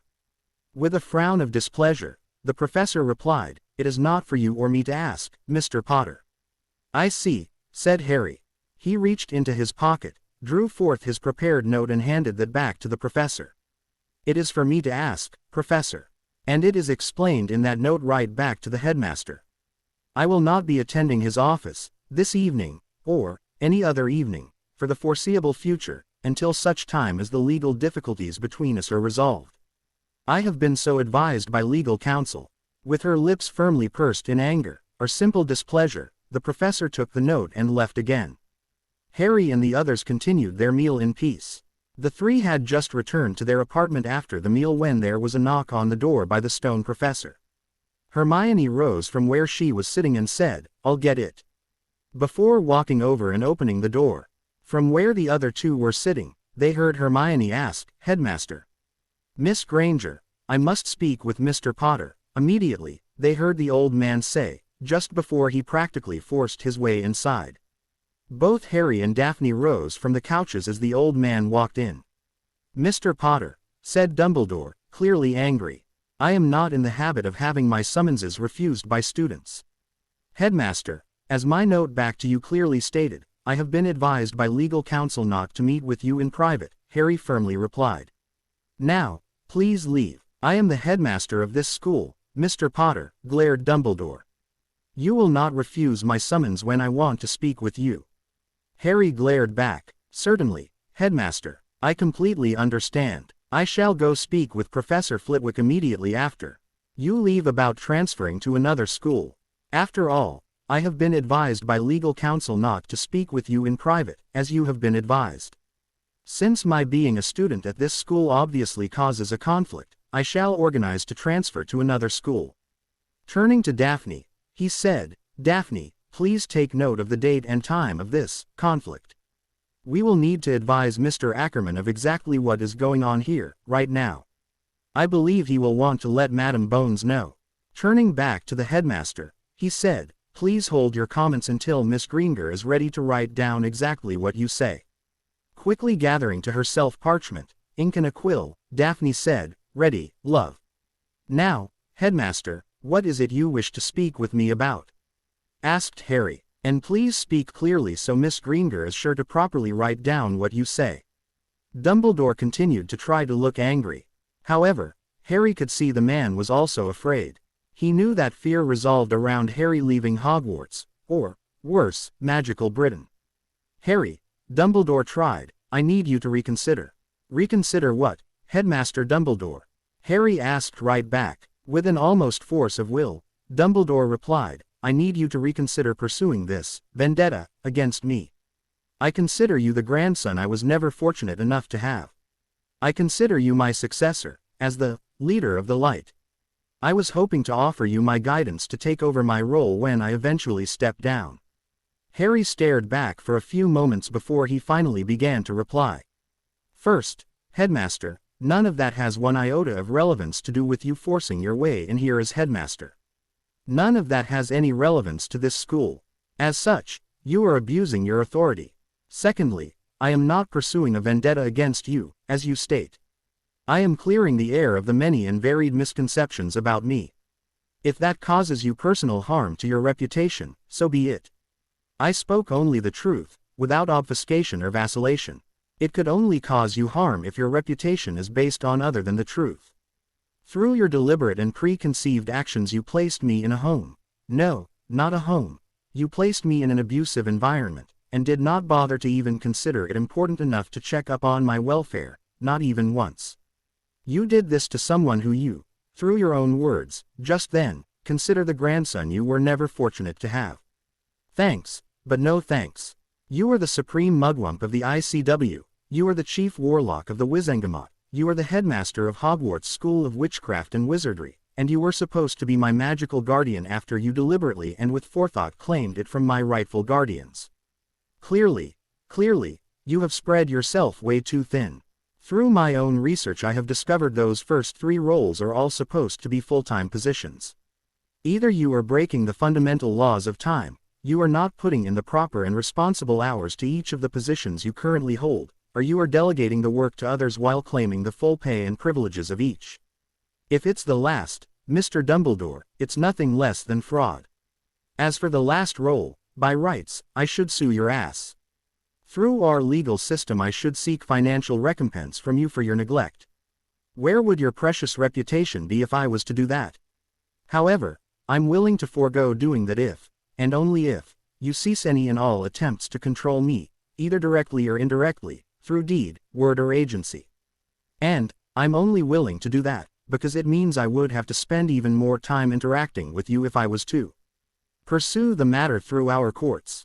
I don't like you, I don't trust you, and, frankly, sir, I feel you have a most unhealthy obsession with me. It scares me how much you seem to be focusing on me. Now, Headmaster, Supreme Mugwump, Chief Warlock or Mr. Dumbledore, whatever title it is you're currently using or abusing while you stand here, have I made my views on this matter completely clear to you? The headmaster stood there for a few moments with his head slightly bowed but anger still in his eyes. Yes, Mr. Potter, you have. However, there is much you don't know that only I can tell you. That is why it is important you must remain at Hogwarts under my tutelage. Ah, yes, said Harry, with a slight growl. Information control. It's just another form of control you're trying to place upon me. I'm supposed to need information you have, yet, you're not willing to give it to me. And, when I ask, you brush me off with some, frankly, inane comment about how my childhood is too important to enjoy with such weighty information. Well, Mr. Supreme Mugwump Headmaster Chief Warlock Leader of the Light Dumbledore, I'm not interested. I'm not buying it. If the information is important for me to have, then give it to me. However, if you're not willing to give it to me, shove it. I will no longer allow you to use it to have power over me. I will find some other way to get it if I actually need it. To the second part of your reasoning, your tutelage, I put to you it is quite difficult to remain under your tutelage when I've not been under it at all. In case you've not figured it out, Headmaster, you've taught me nothing here except for the following facts. 1. You refuse to answer very important questions relating to me when I ask them of you. And 2. When I complain about your teaching staff. Snape, in particular, you utter some nonsense or other inanity about how he has your complete faith and trust, which, in turn, demonstrates your complete ignorance of the teaching qualities of your staff, or that you really don't give a shit. There are, of course, other matters, but those are the big two. Anything else? With a returned angry glare, Dumbledore tried, you or you, Harry, when the time is right, I will give you both the information and tutelage you need.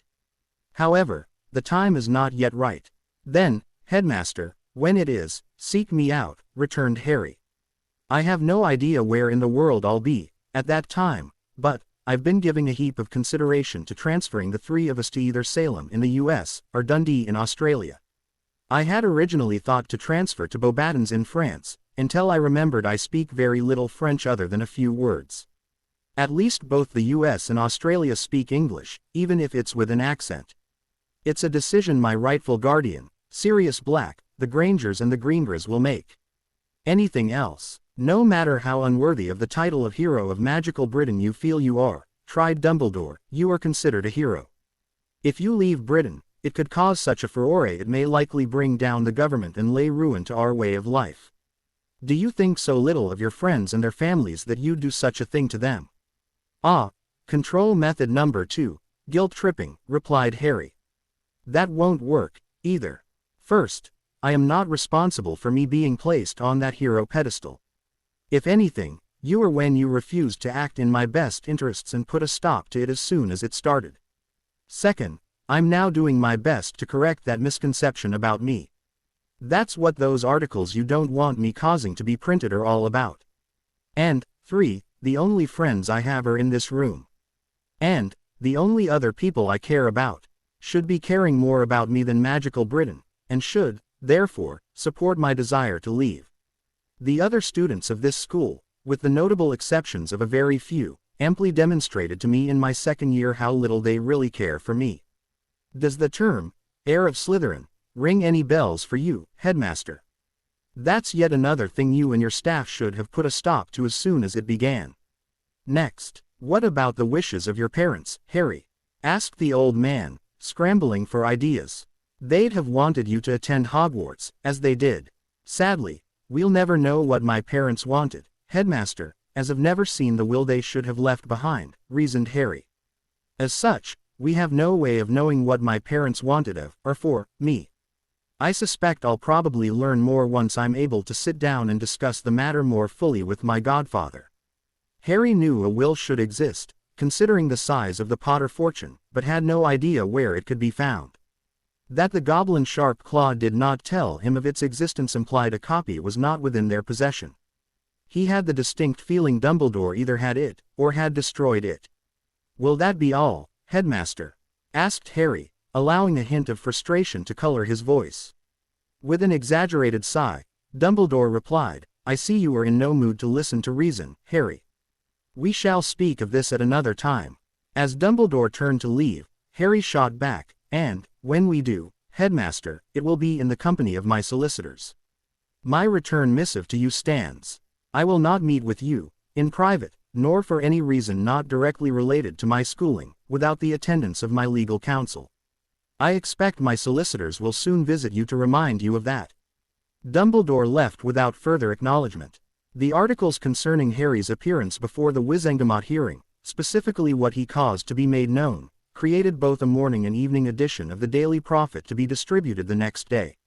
It appeared there was so much information to cover that the senior staff of the newspaper decided to spread it across 2 editions, with most of what appeared in the evening being led by teasers in the morning.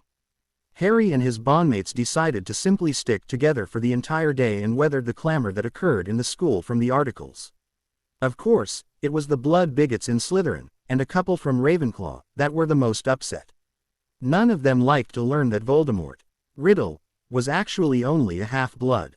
What annoyed Harry and his bondmates the most wasn't what was being said by other students.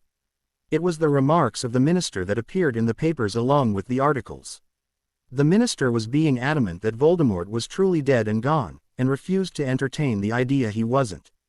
Umbridge even used the opportunity to call him a delusional attention-seeking liar. Only this time it occurred about 9 months earlier than the previous timeline.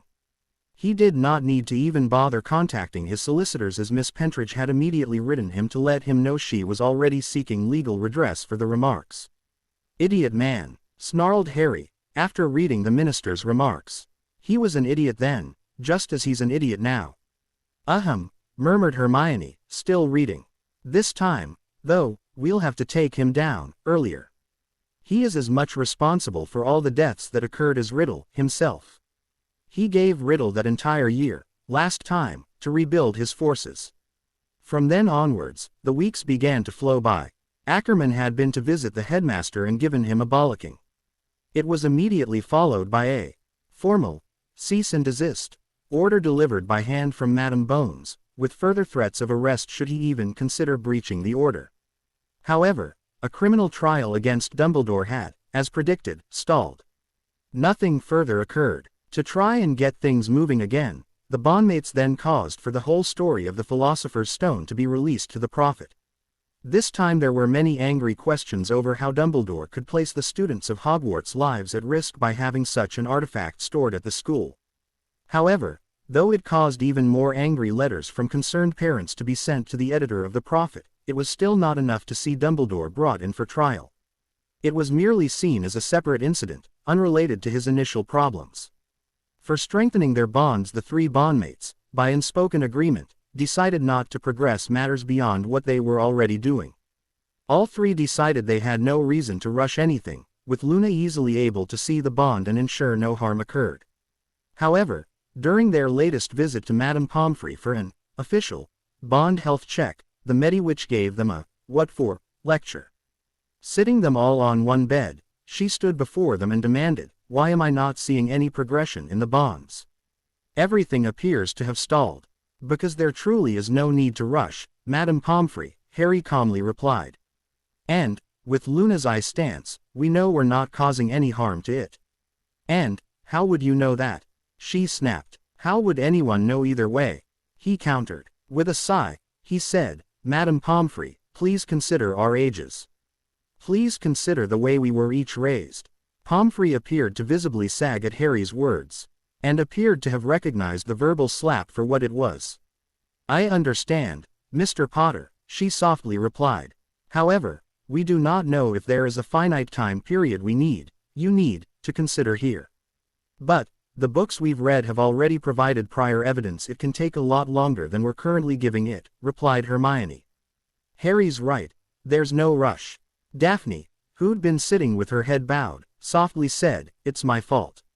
What? No, exclaimed Harry, barely beating Hermione to the same response. And, just why do you believe it's your fault, Miss Greenger? Asked Madame Pomfrey. If anything, it's the fault of the three of you, equally combined. There is no fault, exclaimed Hermione, a little shrill for being affronted. All right, we're not Puritans, sighed Harry. We aren't too held back by the mores of society, either magical or muggle. But none of the three of us see a need to rush anything, here. We've read the available literature and there were no specifics as to how long this is supposed to take. Merlin, Madam, even then, none of them cover three-way bonds. The bond could be stronger if we take our time, or dissolve. If we rush it, we could do more harm than good. There's no way to know. All we can do is go with our gut feelings, supported by what you and Luna are telling us. Neither of you have steered us wrong, yet. Yet, all three of us are agreed we see no need to push things, Madam, tried Hermione. You cannot state, without doubt, that the bond won't be harmed by us pushing things too fast, or will be harmed by us taking it slow. With a sigh of near surrender, Madame Pomfrey replied, No, I cannot. However, the literature does go into detail concerning two-way bonds, and that the bonds need to be constantly improved until they reach finalization. And those mentioned in the literature did not also include someone with mage sight or Ravenclaw's gift being able to constantly monitor the bond on behalf of the bondmates. Hermione shot right back. Hermione, stop it, said Daphne firmly but quietly. Looking at the Medi-Witch, she sighed with an almost pained look and said, There's another factor of which you're unaware. Daphne, both Harry and Hermione warned. You don't need to tell her. With a look of apology at her bondmates, Daphne looked back towards Madame Pomfrey with her eyes downcast, and quietly said, What you don't know is that, before the bonds were established, I was, you ally Ed. What? Gasped Pomfrey. Oh, you poor dear. As the Medi-Witch stepped forward to cast more scans, Daphne held up her hand and firmly said, You won't find any evidence of it. The physical side of things has been rectified. But, you still have the psychological trauma OCIATED with it, finished the Medi-Witch, understanding as she lowered her wand again. As Harry was the only one sitting next to her, Hermione was on his other side. He twisted on the bed and wrapped the girl in his arms, not saying a word.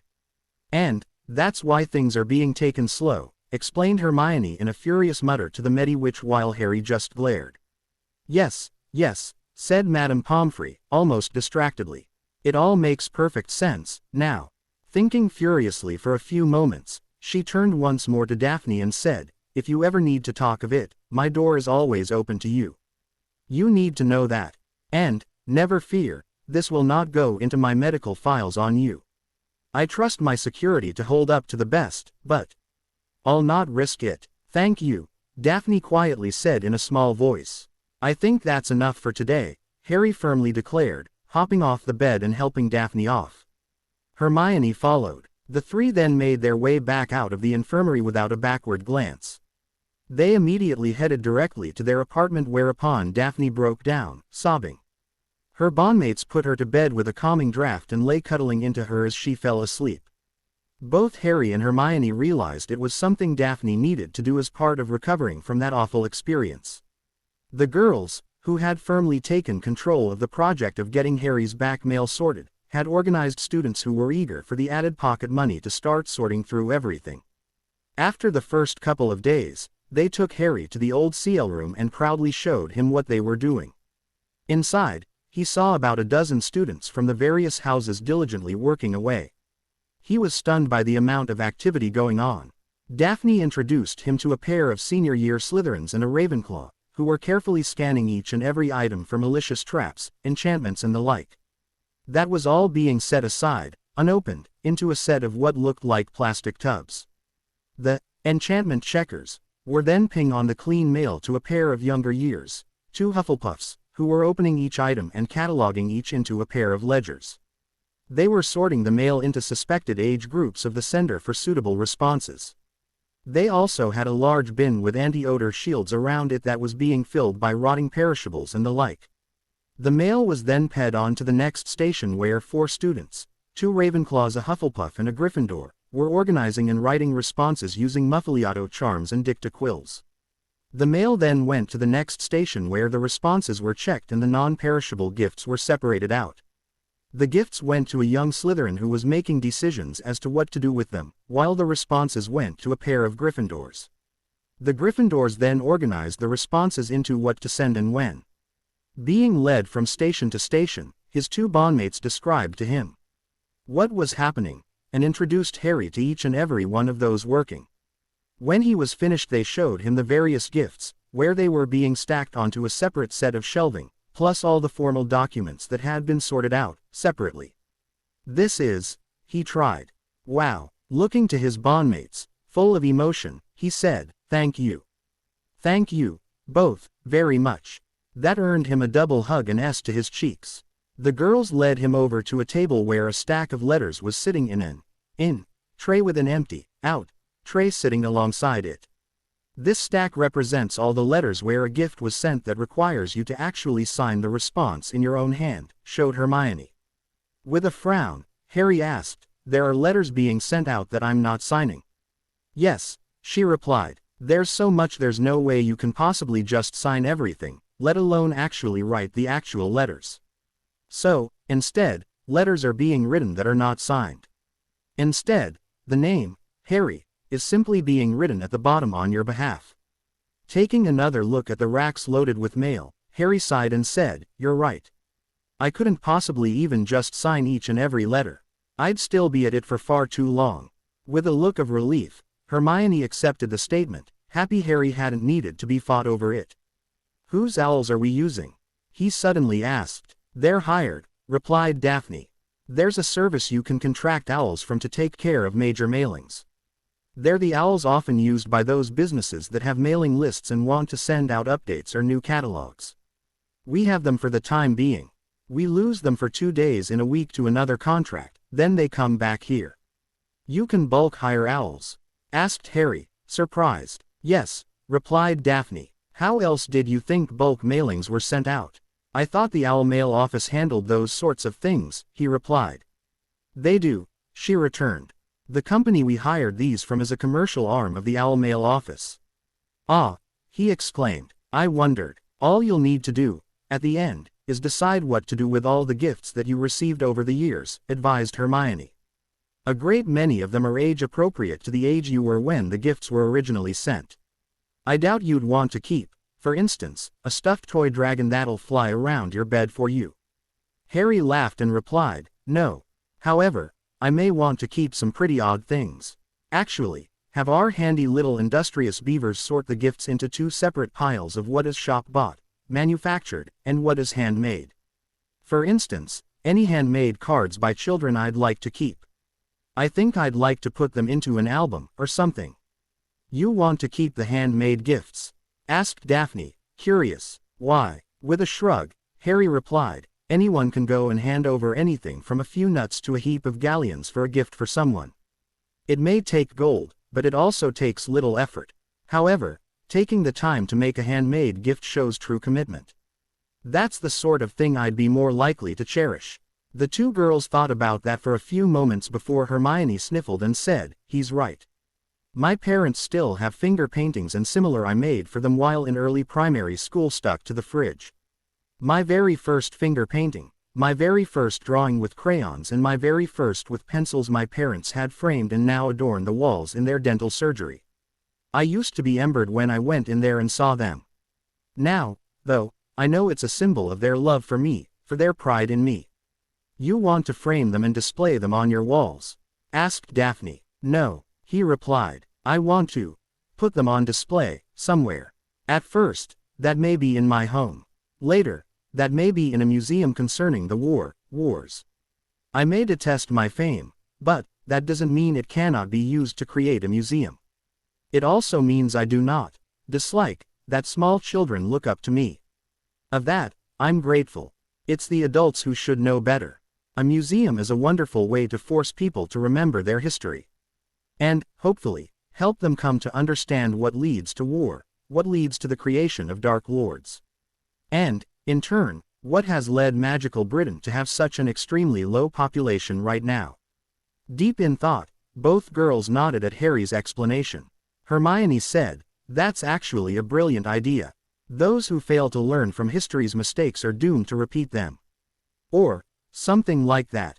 I think. Exactly, smiled Harry. That's what makes museums so valuable. It's not the art within them, it's the knowledge they retain and give to successor generations. A worthy goal, mused Daphne. So, you want to build and house a museum. That'll be expensive. Maybe, shrugged Harry. But, I also want to create a foundation to fund it. I also want to see it recognized as a worthy charity, to see it as a worthy beneficiary of bequeathments. In that way, funding for it will eventually become self-sustaining. In the intervening years, House Potter can be its main contributor. Well, that's for another day, said Hermione. For now, we have homework and study. Harry groaned as Daphne grinned. Only Harry's reaction made Hermione frown and respond. Harry James Potter. Just because we've done this before does not mean you don't have to complete IGN Ments and study. This time, at least, you can put in the effort to succeed at more than just da. Yes, dear, he muttered. That earned him a smack to the back of the head from both witches. He was about to complain when he realized he didn't really have the right to. He did come across as moody and somewhat belligerent in the tone of his response. For the next few nights both girls slept in their own beds. When Harry pouted a little about it they both blushed, got angry and told him they had women's issues to deal with and didn't want to share a bed with him. After 3 days of dealing with 2 irritable witches who got angry with him at the drop of a hat, he decided to go and talk to Luna about it. He knew she arrived very early for breakfast, so rose early to join her for his own breakfast in the Great Hall. Luna, you've got to help me, he begged, after telling her of what he felt was their estrangement. I've clearly done something wrong and don't know what it is. Luna heard him out without comment. When he finally wound down, she looked at him directly and quietly said, Harry, it's not your fault. Both of your ladies are currently experiencing the time of month known as menses. It will be within the next day or so. Harry looked back with confusion until his eyes widened in dawning comprehension. Oh, God, he said, I'm an idiot. No, you're not, she disagreed. They really should have told you. However, we witches know it's something most wizards don't want to know anything about. That they're both going through it at the same time is quite unusual, but not unheard of. Wait until they're not so irritable and talk to them about it. Let them both know it's something you recognize as being natural, and that you understand. Harry nodded and gratefully said, Thanks, Luna. She nodded back and said, Either that, or the Raxperts are confusing them. Harry smiled back. That evening, once the three were back in their apartment with him sitting on one couch opposite the two girls, he said, I've finally come to understand what you two ladies have been going through for the past few days. I hope you both can forgive me for not realizing it earlier. With all three blushing, Hermione replied, Harry, it's kind of an unwritten rule that girls don't talk about female issues, especially about that time of the month, with boys. Thinking hard, Harry posited, well, while I understand they wouldn't talk about it with just any boy, wouldn't wives have to talk about that sort of thing with their husbands/partners? I mean, wouldn't it create problems in their relationship if they didn't? You and Daphne, and I understand it's through no real fault of your own, as I understand women can become short-tempered then, but, you and Daphne actually had me worried and upset. The way the two of you were acting these past few days, I thought I'd done something wrong. And that it was up to me to figure out what it was and fix it. Hermione moved first, quickly followed by Daphne, as they both quickly rose from their couch and coming at him from either side of the coffee table, sat on the couch either side of him. Both enveloped him in a hug. "Harry, it's not your fault," murmured Hermione. "You're right in that, as we're so close, now, and considering our usual sleeping arrangements, we should have been at least a little upfront with you about what was going on. But, we thought you knew." Harry, blushing, just shook his head. "Sorry, Harry," apologized Daphne, moving in for a second hug. While Daphne hugged Harry, Hermione, in her usual scheduling mode, explained, "All right. What you need to know. My cycle is almost exactly 28 days long. In other words, I'm average. My flow is generally for 4 days. So, for your information, I'm pretty much finished. So, for 24 days, I'm fine, and, for the other 4 days, I'm not. Let's see, I'm lucky in that my cramping isn't too severe. For your information, it's the cramping that makes us women irritable, plus the unclean feeling we get during that time. A good pain relief at night is often a hot water bottle placed on the lower abdomen. And, don't worry, Winky takes care of that for me." Turning to Daphne, she asked, "Daphne, are you willing to share?" Blushing, Daphne pulled away from Harry and looked away a little. "Let's see," she stammered a bit in emberment. "My cycle is the witch's cycle. Purebloods are, more often than not, tied to the lunar cycle. So, my cycle runs for about 29.5 days. The messy part of that lasts almost 5 days. And, like Hermione, I get cramps, but Madame Pomfrey has potions for that." "She does," interrupted Hermione. "Yes," nodded Daphne, looking at her bond sister. "You need to ask her for a witch's monthly pain relief. You take it as soon as the cramps start, and it'll last for the entire time. It won't affect your thoughts or make you tired like a general pain relief potion, either. It's specifically targeted to the womb. However, it doesn't stop the irritability." "Thank you," sighed Hermione. "I'll remember to ask her about it for next month. If Hermione's cycle is a little shorter than mine," continued Daphne, "we will steadily start to have that time further and further apart. That we're having the cycles at the same time now is very unusual but is, of course, also mathematically feasible. It will occur about once every 18 months. Or thereabouts. But there will also be a few months, either side, where our days will only partially overlap." "We know you understand, Harry," blushed Daphne. "However, we still apologize for how we've shunned you these past few days." "That's all right, Daphne," he replied. "As I said, I understand. And, thank you, both, for letting me know what was going on. At least now I understand I'd done nothing wrong." With a to each cheek from the girls, they returned to the other couch. And the girls decided to again tutor Harry on third-year ancient runes for the rest of the evening. The next evening Hermione returned to sleeping in Harry's bed. Daphne returned the next night. After quite a few weeks of waiting, Matthias came through with an expert at rendering large magical creature curses down to potion ingredients. The man also claimed experience in rendering down a 200-year-old basilisk in Bosnia. Quietly, Harry met with the man and Matthias in the Shrieking Shack and led them through to the castle under disillusionment charms at a time when they knew, from Dobby's monitoring of the man, the headmaster was away from the school. Harry quickly took both men down to Myrtle's bathroom on the second floor, where they met with Hermione and Daphne. He opened the secret entrance and, together, they went down to the chamber. The man, Gregor Yanovich, took one look at the cark and exclaimed, "Slatky Milostiv Merlin." Harry chuckled and said, "And, just think, I killed the damned thing with a sword." "I had heard of this," said Yanovich, in his strong Eastern European accent. "I just could not believe it. And for a beast so big, this is, how you say, astonishing." "So I've been told," smirked Harry. Turning to his bondmates he saw Daphne standing there looking gobsmacked, while Hermione was trying to stay as far away from it as she could, while still also offering her bondmate her support. "Harry, when you said it was a big S, this is not the size I imagined," trembled Daphne. Even the memory did not do this justice. How did you survive this?" "Sheer bloody luck," muttered Harry. "And, if it wasn't for Fox, I'd be dead." While they'd been talking, Yanovich was walking around the cark.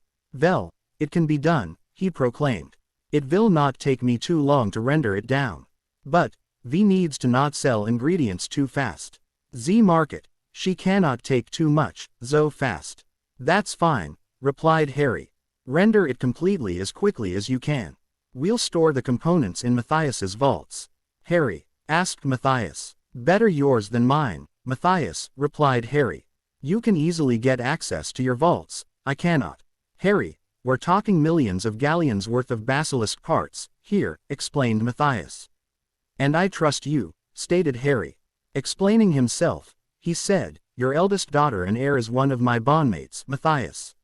You are now one of a very select group of people I believe that is, we, can trust. Matthias thought of that for a long moment before he looked Harry in the eyes and said, and I thank you for that trust, Harry. After some initial haggling, Yanovich agreed to handle the work for an agreed fixed sum, a small percentage of the profits and a small portion of the final rendered ingredients. Harry was happy that the final figures involved were actually smaller than the level he was prepared to go, based on what Matthias said would be likely. Yanovich would return with sufficient containers, bottles and other receptacles the following weekend to handle the work.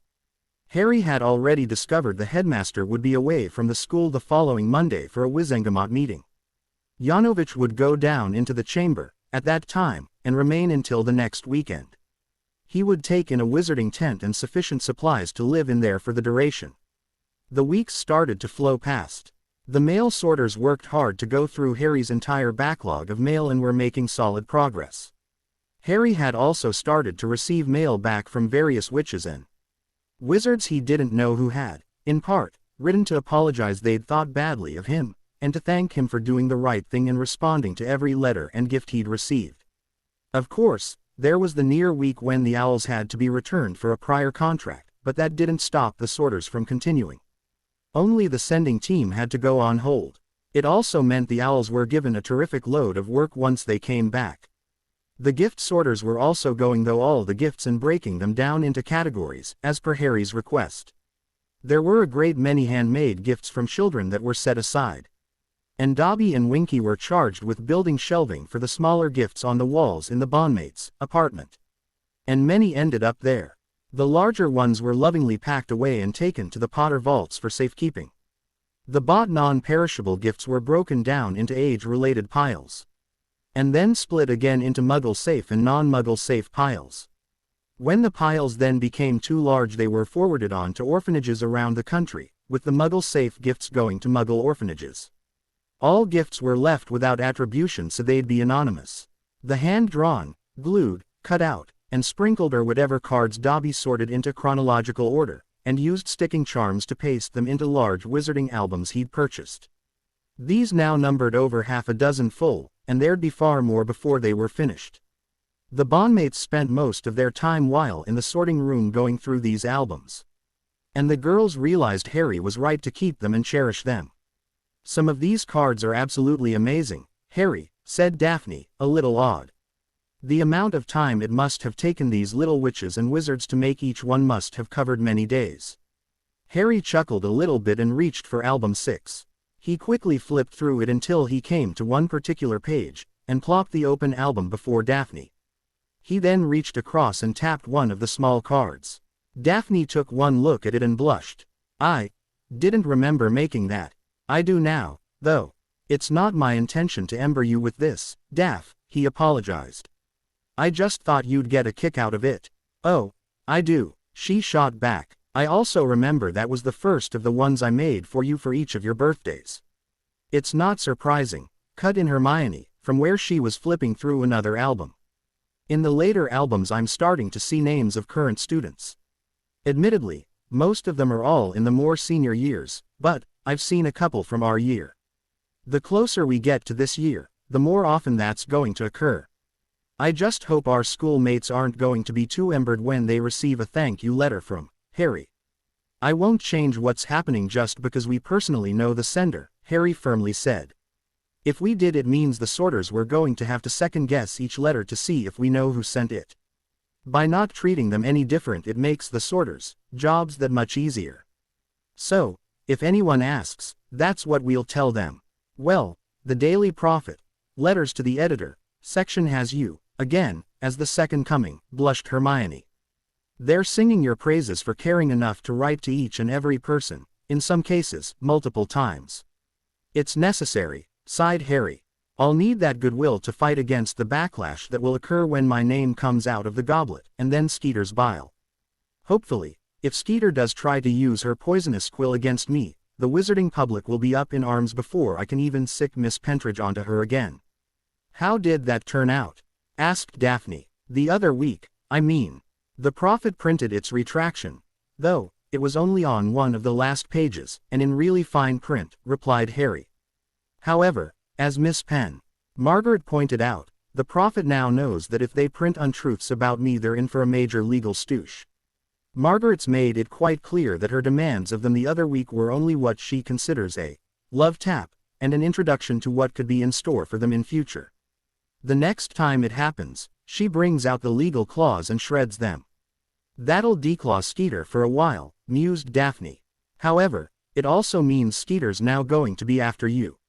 And, she'll dig up as much dirt on you as she can, and make sure it's true. Good, replied Harry. I want her to print as much truth about me as she likes. It'll make it that much harder for Dumbledore to try and control us. He grinned at the girls as they smiled back. After going in while Dumbledore was away at the Wizengamot meeting, one where the headmaster was hauled over the coals, and only avoided being sacked as the legal action had yet to pee through the courts, Yanovich came out right on time. He carried in with him a large trunk he said was loaded down with other shrunken trunks, his tools, his victuals and the wizarding tent. 6 days later, Yanovich had no sooner popped out of the hidden entrance, and he and Harry were hidden under strong disillusionment and notice-me-not charms, when Dumbledore hurried in. While the headmaster was peering closely at the now opened entrance, and was casting spells upon it Harry thought were designed to hold the entrance open, the two made their escape through the still open door. It appears that Man Vass very interested in Chamber of Secrets, yes? Asked Yanovich. Once they were far enough away their conversation couldn't be overheard. Yes, replied Harry. I have it on very good authority he was interested in claiming the Kark for himself. I take it Matthias explained this to you. He did, replied Yanovich. This Dumbledore, he is supposed to be Great White Wizard, yet, he tries to steal Kark from you. I think he is not as white as he would have others believe, no. No, he's not, sighed Harry. The two met Matthias at the Whomping Willow entrance to the secret tunnel to the Shrieking Shack. Matthias was even kind enough to press the knot on the tree to settle it while both made it down and into the tunnel. It's done, asked Matthias. It is done, Yanovich firmly replied. He handed the trunk over to Matthias and said, I have kept 5 square yards of skin, 1 quart of venom, 2 eye strings, and 1 cup of bile, as agreed. I trust I will receive the balance of my payment soon. As soon as we get to Gringotts, if you like, replied Matthias. I'll collect your final payment once I have this trunk safely ensconced in my vault. I'll leave you to it, gentlemen, said Harry. I need to get back. Take care, Harry, replied Matthias. Take care, Mr. Potter, and it vas a pleasure doing business with you, said Yanovich, offering his hand. Harry shook it and said, try to come and see the first task of the Tri-Wizard tournament. I may have a second large job for you, before he quickly made his way back to the castle using his invisibility cloak to hurry back to the apartment. As he walked in and removed the cloak, Daphne asked, how'd it go? It went off as planned, he replied with a grin. I collected Mr. Yanovich up from the bathroom and escorted him out to your father, who was waiting under the Whomping Willow. They're now on their way to Gringotts to see the rendered products safely into the Greenger vaults, and Mr. Yanovich receiving his final payment. We damned near got caught by Dumbledore, though. I'd only just got Yanovich out of the hidden entrance, and both of us under disillusionment and notice-me-not charms, when the white-whiskered wanker hurried into the bathroom. We were lucky he scurried right past us and went direct to the sinks. It allowed us to slip out the door while he had his back to us. I'm still having difficulty believing Dumbledore would try to steal from you, Harry, grumbled Hermione. Then answer me this, love, asked Harry. What condition was the Kark in when you and Ron went down into the chamber just before the start of the Battle of Hogwarts, the day the 3 of us died? It was just a skeleton, she replied, frowning. The only way it could have been a skeleton is if it had already been rendered down, said Daphne. The battle was only about 5 years after Harry killed it. Something that big could not possibly have been reduced to nothing more than a skeleton that quickly. Especially, not something as magical as a basilisk of that age or size. Agreed Harry. And, in this timeline, it's been close on 18 months since the basilisk was killed. How much decomposition did you see? With a pained sigh, Hermione sadly replied, none. So, someone had definitely harvested it by the time of the battle. I suspect Ron, of course, said Harry. But, from those wards and alerts Dumbledore placed on the sinks, I think you'll find it was Ron and Dumbledore working together. I think Ron tried to steal it, and was busted by Dumbledore. Then Ron split the profits with him. Hell, Snape was probably the one who did the rendering work. As a potions master, rendering is a skill he'd have to know.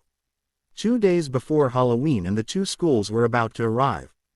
Cleese had finished at lunchtime to allow all the students to return to their dorms to change, where necessary, into clean robes. Even the evening meal was pushed back a little to wait for both schools to arrive. With the rest of the school body Harry, Daphne and Hermione stood out on the lawns of the school next to the main driveway to await both arrivals. Of course, all three had already been through this before, so they were all looking to the skies above the mountains on the other side of Black Lake for the first speck of the Beauxbatons carriage. Harry spotted it and, with an outthrust arm and pointing finger to the carriage, exclaimed, there. Quite a few heads first turned to see where he was indicating, and then looked to the skies themselves. Wow, Harry, exclaimed one of the third-year Ravenclaws. No wonder you play Seeker. Very quickly, the entire school watched as the carriage flew closer. Turning to where he knew it would land, Harry watched as Hagrid lit the red flares to show the carriage where to land, while also waving with one in each hand. In a long out-wide bank, the Pegasus-drawn carriage swung about in a 180-degree turn before landing with an almost crash between the rows of flares. Hagrid quickly moved to steady the beasts as the carriage door opened. First to alight was a young boy, who jumped out, before turning around and lowering steps into place. Madame Maxime, bent almost double to fit through the low door, was next out. Dumbledore had already hurried over to offer his arm and shoulder to ease the much taller lady to the ground. After watching the Beauxbatons headmistress alight from the carriage, Harry turned his attention back to the lake. However, even he was beaten to the cry when Lee Jordan's voice rang out. The lake, cried the dreadlocked boy, as the whirlpool signifying where the ship would rise from within spun faster and faster. Everyone watched as the main mast with its solitary crow's nest appeared. Then came the fore and mizzen masts. And, finally, the forecastle with its jutting bowsprit. Quickly, the ship rose the last few feet before the whirlpool suddenly collapsed, leaving the ship bobbing gently on the surface. Again, Dumbledore hurried down, this time, to the edge of the lake. As students or crew on board the ship levitated a large gangway out from the ship's railing to rest one end on the shore. Dumbledore had just made it down when Karkaroff's feet reached the bank. While he was greeting the headmaster of Durmstrang, Professor McGonagall caught the attention of the rest of the staff and the students, and chivied everyone inside. Sitting in the great hall and welcoming the representatives of the two schools, Harry and the girls stayed sitting across from Luna. Seating at the table was a little tight, with the students from Beauxbatons electing, again, to sit at the Ravenclaw table. Harry didn't mind, as it meant his bondmates got to sit even closer to him than normal. Dumbledore ran through the same spiel about the Goblet of Fire, and had caretaker Filch bring it in into the dais. The headmaster uncrated it with a tap of his wand, and saw to it being lit. Then came the part Harry was waiting for, Dumbledore's plans to ensure Harry's name would not come out of it. Once Dumbledore ran through how he was setting an age line in place to ensure only those students of age could enter, with no other protections, Harry rose from the table and glared, fuming, at the old man. Dumbledore saw Harry stand and turned his attention to the boy. The look he received back was filled with fury and loathing. Yes, Harry, asked Dumbledore. That's it, headmaster. Harry shot back. Just a simple age line. Taken back a bit, Dumbledore replied, I assure you, Mr. Potter, it will be sufficient. Without a word, Harry bent down to his bondmates and quietly said, I'm going back to the apartment. As I suspected, The old fool has done nothing. But, Harry, tried Hermione. What about the feast? I'll have Dobby organize a meal for me, he replied. We're coming, too, interrupted Daphne. She turned to Hermione and said, you know what this means. Our bondmate needs our support. Are you coming? With a frustrated sigh, Hermione joined Daphne in rising and stepping away from the Ravenclaw table to join Harry. And, without another word, all three made their way towards the doors. Mr. Potter. Ladies, where are you going? Called Dumbledore. Harry turned about and shot back, away from you, headmaster. And as far away from that accursed artifact as I can get. An age line, headmaster. That's it. I thought you took serious my fears of my name coming out of that thing. Clearly, I was wrong. And he turned back around, walking out the doors with his bondmates in their usual formation. He knew it would cause a lot of gossip among the students, including the two visiting schools, but it was what he wanted. He wanted to make sure everyone knew he had no interest in being a competitor in the tournament. Once up in the apartment, Harry called Dobby and had the hyper little elf bring the three of them a decent evening repast. Talking to both, he said, he's done nothing different. It's just the bloody age line. Easy, Harry, soothed Daphne. We know what he did last time, but he doesn't. It's highly probable he believes the age line will be more than sufficient to stop your name coming out. He can't be that much of a fool, he shot back. Even to a dunderhead, the easiest way around it is for someone else of age to drop the name in. He's over 100 years old, for Merlin's sake. He can't be that daft. You think he actually wants your name to be drawn? Asked Hermione, a little shocked. Yeah, I do, muttered Harry. It would be just another way to try and draw Riddle out into the open. He desperately wants everyone to know he's right, that Voldemort will return. He's that desperate he's willing to dangle me out there as bait. I just didn't want to believe he was so cold-hearted. John didn't tell you? Asked Daphne. No, not about this, he replied. I think he must have thought he'd upset me enough. Turning back to both of them, he asked, what about Della and Roma? Daphne shook her head as Hermione replied, no, nothing about the goblet. Collapsing into one of the couches, Harry was about to say something when there was a knock on the door from the statue. Rising again, he went to the door and opened it. Professor Flitwick stood on the other side. Stepping back to clear the doorway, Harry invited the little professor inside with a gesture. What can we do for you, Professor? Harry asked the little man, as he closed the door. The headmaster requests your presence in the Great Hall for the feast, Mr. Potter, he replied. The headmaster can my ass, Professor, Harry bluntly replied. The only feasts mandatory for students to attend are the sorting and leaving feasts. I have no intention for either myself or my bondmates to get anywhere near that accursed goblet. With a curious expression back, the professor asked, you honestly believe your name is going to be chosen, don't you, Mr. Potter? With a knee-jerk snort for an immediate reaction, Harry cast an amused look back and replied, the 31st of October. Do you need a reminder? And, just a bloody age line. The professor looked back, a little amused. The headmaster has more than adequately demonstrated he hasn't taken my warnings to heart, Professor, sighed Harry. So, the only thing I can do is stay as far away from that thing as possible, and hope for the best. Then, I shall let him know precisely that, Mr. Potter, said the professor, before he turned around and left. The three ate their dinner within the apartment, and used the time to go over how Harry was going to give his vow the next night. They were not bothered by any other staff member for the rest of the night. That night, the girls cuddled into Harry and helped him sleep. But, the next morning, they had to face the day. Of course, they knew the goblet was now resting on its stand in the entrance hall almost directly outside the doors to the Great Hall. In their formation, the three walked down the last flight of stairs, making sure everyone there saw them coming, and giving the goblet a wide berth, before entering the Great Hall for breakfast. As they were about to walk in, Malfoy, who had just climbed the stairs from the dungeons, called out, "Nice little scene you created last night, Potter. What are you going to do for an encore? How about ending the Malfoy line?" Harry shot back over his shoulder. Without even a pause, he continued on into the Great Hall. As the three were about to walk in through the doors, they heard the hated voice of Faux Moody. Oh, no you don't, laddie.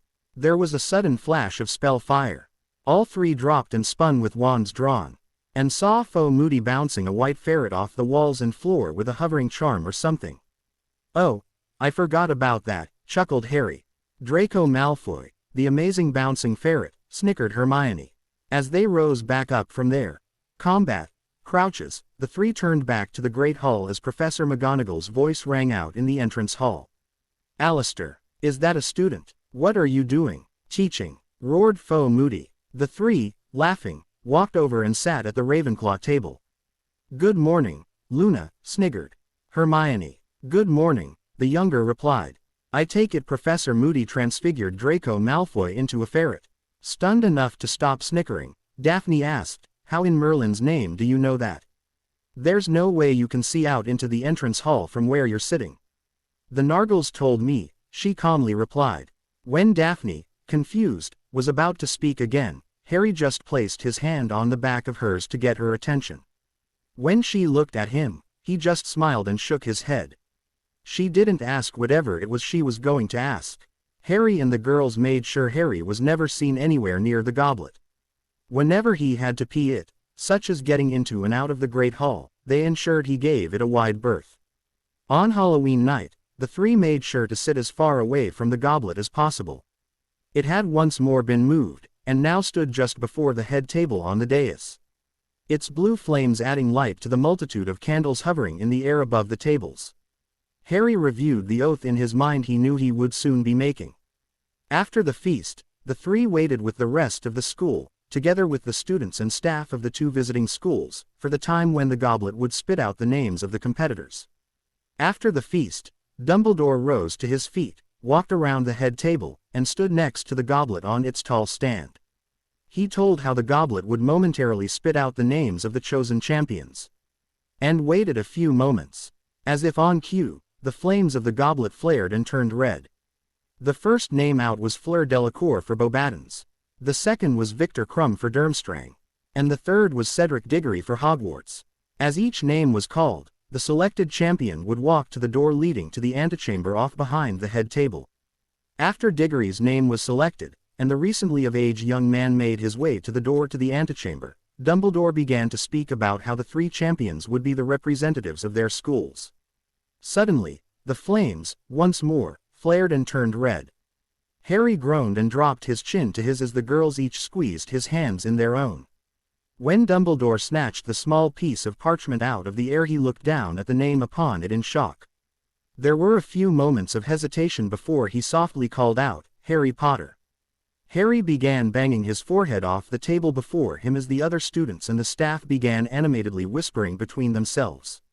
A little louder this time, the headmaster again called out, Harry Potter. With a big sigh, Harry slowly stood in spot, as the muttering died out. I bloody told you, Albus Dumbledore. I warned you, and, did you listen? No, and, why? Because the great and almighty Albus freakin' Dumbledore knows all. With a shake of his head, Harry popped his wand into his hand and held it crossing his slightly to point at his heart. Clearly, he stated, I, Harry James Potter, swear on my magic, my life and my very soul that I did not submit my name to the goblet of fire, nor did I arrange for another to do it for me. It is my belief someone has used this opportunity to submit my name against my wishes to do or cause me harm. I have no desire, in any form, to be a competitor in the Triwizard Tournament. As I say, so I swear. There was a flash of magic emanating from Harry's magic. As he stood between the Ravenclaw and Gryffindor tables he cast a miv shower of sparks from his wand, which arced through the air towards the head table, falling short. Students from all three schools gasped in astonishment. If anyone tries to say, or otherwise imply, I'm a liar, they'll face me in an honor duel, he firmly stated to the hall.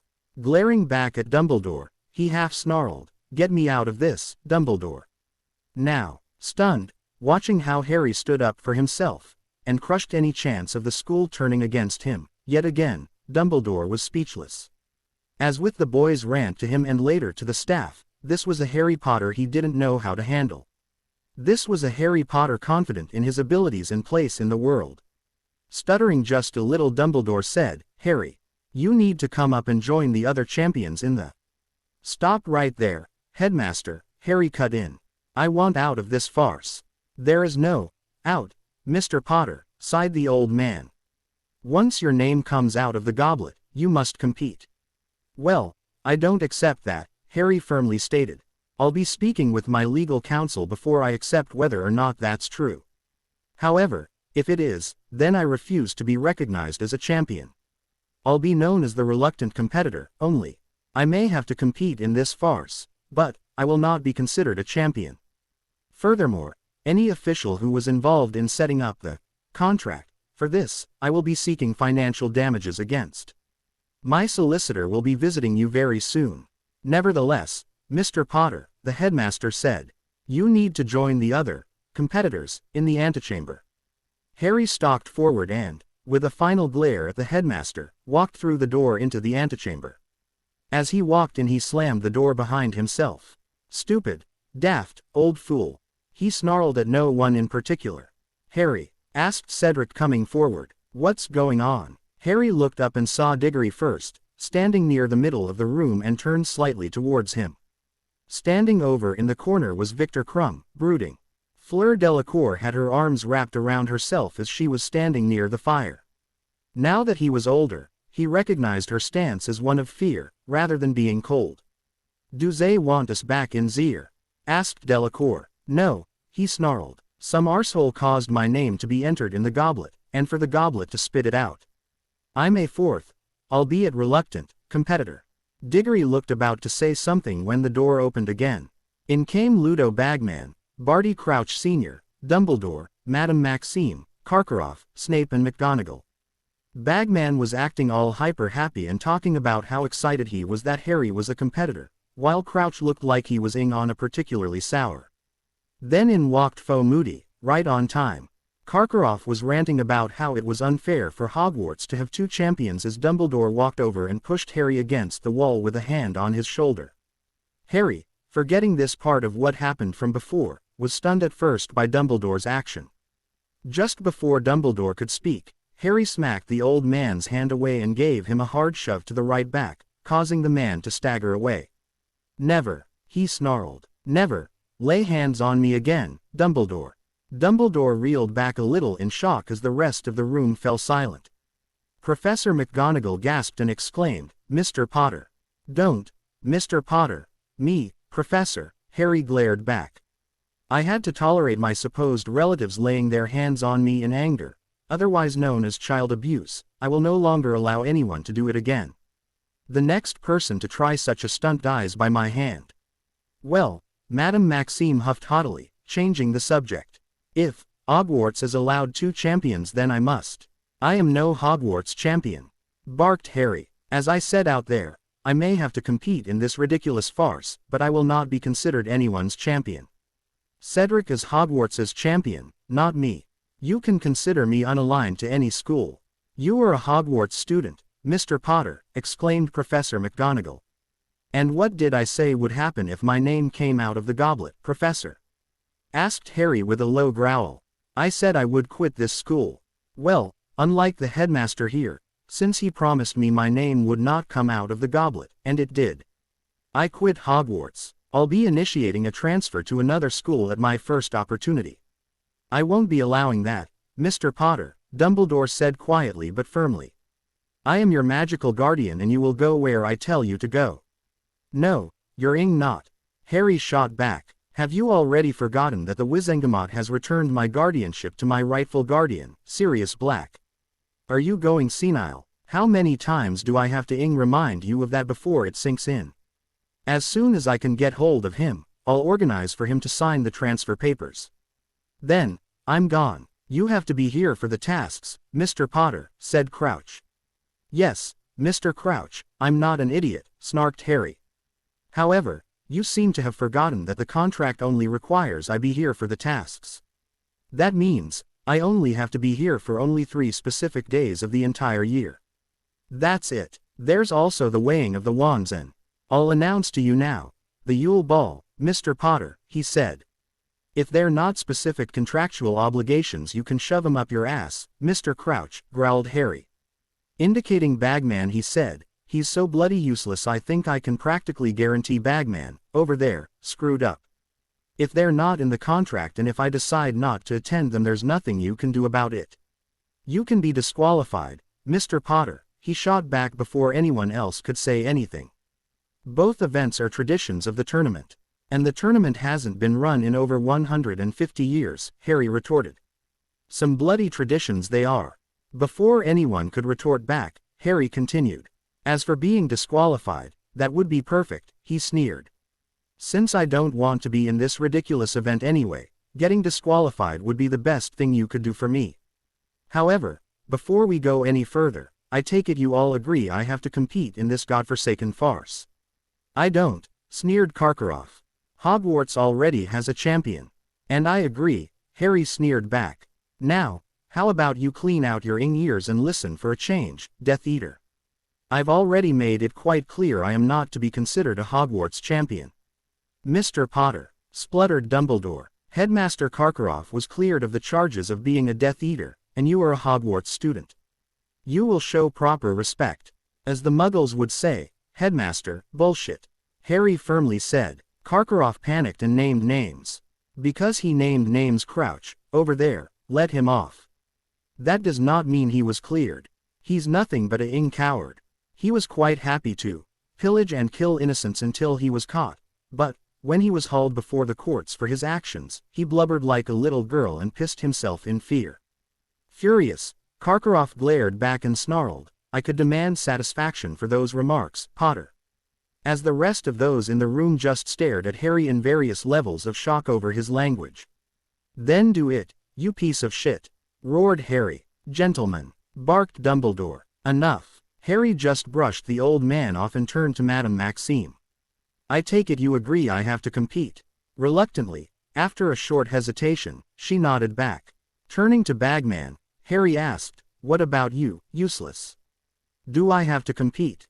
This tournament is supposed to be only for of age wizards and witches." "Yes, Mr. Potter, you do," replied Bagman, a little shaken by the venom Harry was using in his voice. Turning to the taciturn ex-head of the DMLE, Harry asked, "And you, Mr. Crouch?" "Yes, Mr. Potter." Finally, turning to Dumbledore, Harry asked, "And what about you, liar? Do I have to compete, after you promised me I wouldn't?" With a sad expression, Dumbledore sighed and said, "Yes, Harry." "Then, be it on your heads," snarled Harry. He turned back to Bagman and demanded, "Since I'm now bound by a magical contract not of my own choosing to participate in this nonsense, I expect a copy of the actual contract and rules of this cock-up to be handed to me no later than tomorrow morning before the conclusion of breakfast. Make damn sure I get it. My solicitors will want to go over it." And, with that, he stormed out, leaving behind a room full of inhabitants shaken to the core. Walking into the living room of their apartment, Harry could see both girls had been fretting for him. Both near attacked him with questions about what happened in the antechamber. He settled them down with soothing words and described what had taken place. That the cat hadn't done it for a long time, Harry was surprised when Crookshanks hopped onto his lap and demanded scratching. "So, they all agreed?" asked Hermione. "They all agreed you had to take part." "Everyone, bar Karkaroff," he replied. "But, with him, I think he knew I had to take part, but wanted to see if the goblet would strip me of my magic or not about whether or not I was bound by the contract." "So, Gringotts tomorrow?" asked Daphne. "Yes," Harry firmly replied. "After breakfast. I've demanded a copy of the actual contract and told them I want the damn thing no later than the end of breakfast. It's to be handed directly to me by that time. Whether or not that actually happens." He shrugged. "What now?" asked Hermione. "It's time to send those letters off," Harry firmly stated. With a firm nod back, Hermione went into Harry's room and came back carrying 3 letters in her hands. One was addressed to Stuart Ackerman, one to Harry's Gringotts, account manager, Sharp Claw, and the third to Sirius. Hedwig was sent off carrying the first 2. They used a large school barn owl to carry the third. The next morning, the 3 rose, readied for the day in civilian garb, and made their way down to the Great Hall for breakfast.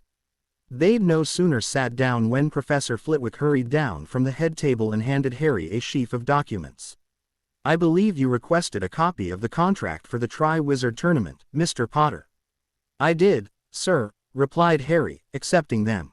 Thank you. The little professor hesitated a moment before he said, if you need help with training for the tasks, Mr. Potter, my door is open to you. A little surprised at the generosity of his head of house, Harry looked back at the professor and said, thank you, sir. Depending on whether we three remain at this school or not, I may very well take you up on that. You're still considering leaving us, Mr. Potter? He asked. I believe I made myself quite clear, Professor, replied Harry. I warned the headmaster I believed my name would come out of the goblet. He did next to nothing to ensure it did not. He has utterly failed me, Professor. Indeed, Mr. Potter, sighed Flitwick. We all have. The little professor headed back to the head table. While Harry had been talking to the professor, Daphne had taken the contract from his hand and laid it out on the table before them. From each side, she and Hermione were reading through it. Turning back, Harry asked, I'm right, aren't I? I only have to be here for the 3 tasks. Give us a minute, muttered Daphne. Here it is, said Hermione, as her finger slid slowly through a couple paragraphs. The 3 tasks. You must compete. No, it states the 3 tasks are mandatory, but nothing else. Here's the wand weighing, said Daphne, looking at another page. It's a bit iffy. It said the wands of each champion must be checked by a competent master in wand lore prior to the first task. However, as you don't consider yourself a champion. Definitions, stated Hermione, moving to another page. Here, a champion is the student selected by the Goblet of Fire to represent each of the 3 schools. And, the 3 schools are Hogwarts, Beauxbatons and Durmstrang. That's Cedric, Delacour and Crumb, said Harry. As I'm not a champion of any of the 3 schools. You're not required to attend, continued Daphne. Sitting up a little straighter, she indicated another clause. Here's the section on the Yule Ball, she said. To be held on the 25th of December, mongrels, they could have held it earlier. The 3 champions open the ball. And we already know by 3 champions they mean the representatives for Hogwarts, Beauxbatons and Durmstrang, cut in Hermione. Quote. And that's it, continued Daphne. Turning to the other 2, she said, you were right. You're not required to participate in anything other than the 3 specific tasks. We don't even have to stay at school over Christmas, if we don't want to. We can ember the hell out of Dumbledore and the Ministry, mused Harry. Or, use it to blackmail. Blackmail? Asked Daphne, perking up while Hermione stared frowning at Harry. Well, said Harry sitting back and thinking. You want me to attend the ball, headmaster? Well, my bondmates would like to spend part of Christmas Day with their families, at home. A portkey there and back would go a long way to seeing me being willing to attend your Yule Ball. Harry, Hermione softly exclaimed, scandalized. You can't go blackmailing the headmaster. Of course he can, snickered Daphne. It's brilliant. We get to visit with our families on Christmas Day and attend the Yule Ball. The 3 went through more of the contract. Harry then pointed out another section. Here's the part that states I'm to be excused attending NECL. And, excused attending exams, if I like. Next is the part that states I, and my trainers, are to be allowed to leave the school for reason of matters relating to the tournament. That means Dumbledore can't stop you going to Gringotts as soon as we've finished here, interrupted Daphne. Are you going to the ball, Harry? Asked Luna from opposite. Surprised, Harry realized he'd forgotten about those others sitting around them. Sorry, Luna, he blushed. It appears we've been rude and forgotten about you. She nodded and said, it's all right, Harry.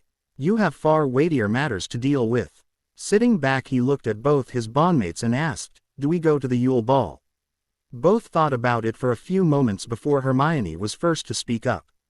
As long as I can visit with my parents on the day, and I can still take my break, at home, after the ball. I'd like to go, yes. Same here, replied Daphne. In that case, Daphne, Hermione, would both you ladies do me the honor of being my dates to the Yule Ball? He asked. Yes, Harry, I'd love to, replied Daphne. I'd love to, too, replied Hermione. Well, that's done, said Harry with a bit of a relieved sigh. Now all I have to do is learn how to dance. That, you leave up to me, stated Daphne. You just find us somewhere to practice.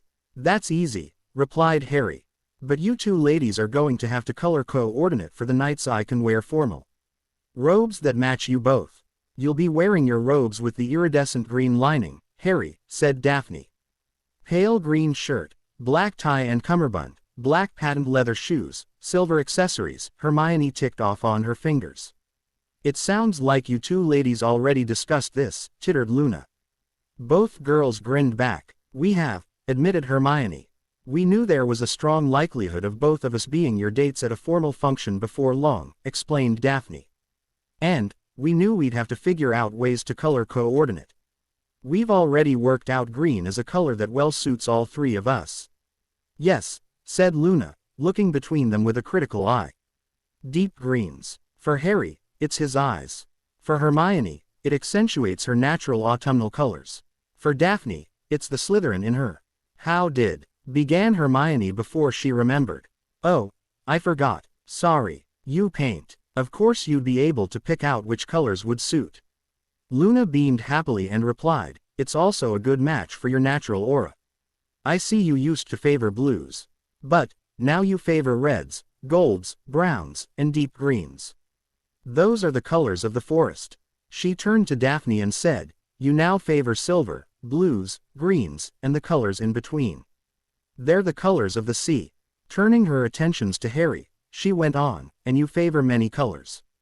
However, you most favor deep or dark greens, golds, very deep reds, though not light, and most pastels. With the exception of green to match your eyes, yours are generally colors of air and cool fire. They're also quite bold, which matches your personality. All three of you also have bronze as a matching color. That's why Ravenclaw colors suit you. The three looked at one another and thought back to their own wardrobes. It was easy to pick out all the outfits they'd purchased from Madame Malkin's that matched almost perfectly what Luna described. Hun, Harry half coughed. I think we should have taken Luna with us when we spent that half day at Madame Malkin's. Agreed, sighed Daphne. But, at least we now know. They were discussing the various outfits in their wardrobes when the owls flew in. A rather regal-looking owl landed in front of Harry. He recognized it as the office owl for Ackerman. It looks like Stuart's on the ball, muttered Harry, untying the parchment from the owl's leg. While he was doing that, Daphne gathered up the pages of the contract and cast a replication charm on them. She then shrank the copy down and handed it off to Harry. Accepting it, Harry tied the shrunken contract to the owl's leg and sent it on its way with a big slice of bacon. Opening it, he quickly scanned through it before he looked to his bondmates. Listen to this, he said. Stuart's coming to see us on Monday immediately after CL. He's asked for a copy of the contract. Which you just sent, interrupted Daphne. And he'll go over it before he comes and sees us, he continued. For now, I'm not to make waves, too late, and just go along with everything. Hermione had the Daily Prophet before her and read a front-page article to them. Boy WHO lived 4th Tri-Wizard Champion. Last night at Hogwarts School of Witchcraft and Wizardry, everything was going as planned for the draw of the 3 school champions of the Tri-Wizard Tournament, writes Monty Wordsworth. Those plans unraveled when, in a major surprise, the goblet spat out a 4th competitor, Harry Potter, 14. It was clear young Mr. Potter did not expect this, as he was as shocked as everyone else when his name was read out. To show everyone he had no idea as to why it had happened, he quickly made a magical oath to that effect. Mr. Potter made it very clear he had no desire to participate in the Tri-Wizard Tournament and demanded of the headmaster, Albus Dumbledore, to get him out of it. However, once selected as a champion by the Goblet of Fire, the contract is ironclad. Mr. Potter must compete. That will make him a 14-year-old wizard in a tournament designed for those of age. This reporter visited the offices of Potter's legal representative, Ackerman and Company, and spoke to Mr. Stuart Ackerman. I have not had opportunity, as of yet, to speak to Mr. Potter about this matter, he informed me.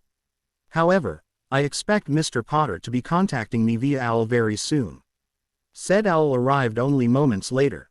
The other 3, true, champions are Cedric Diggory for Hogwarts, international Quidditch star, Victor Crumb for Durmstrang, and daughter of the head of the French MLE, Fleur Delacour for Beauxbatons.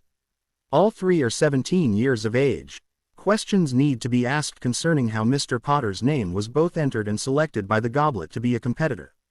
As an ancient magical artifact, the Goblet of Fire would require a significantly powerful wizard or witch to confound it enough to force Mr. Potter's entrance. What is the Ministry going to do to find out how this happened? Our readers want to know. That's better than the last time through, muttered Harry. This time, it's at least the truth.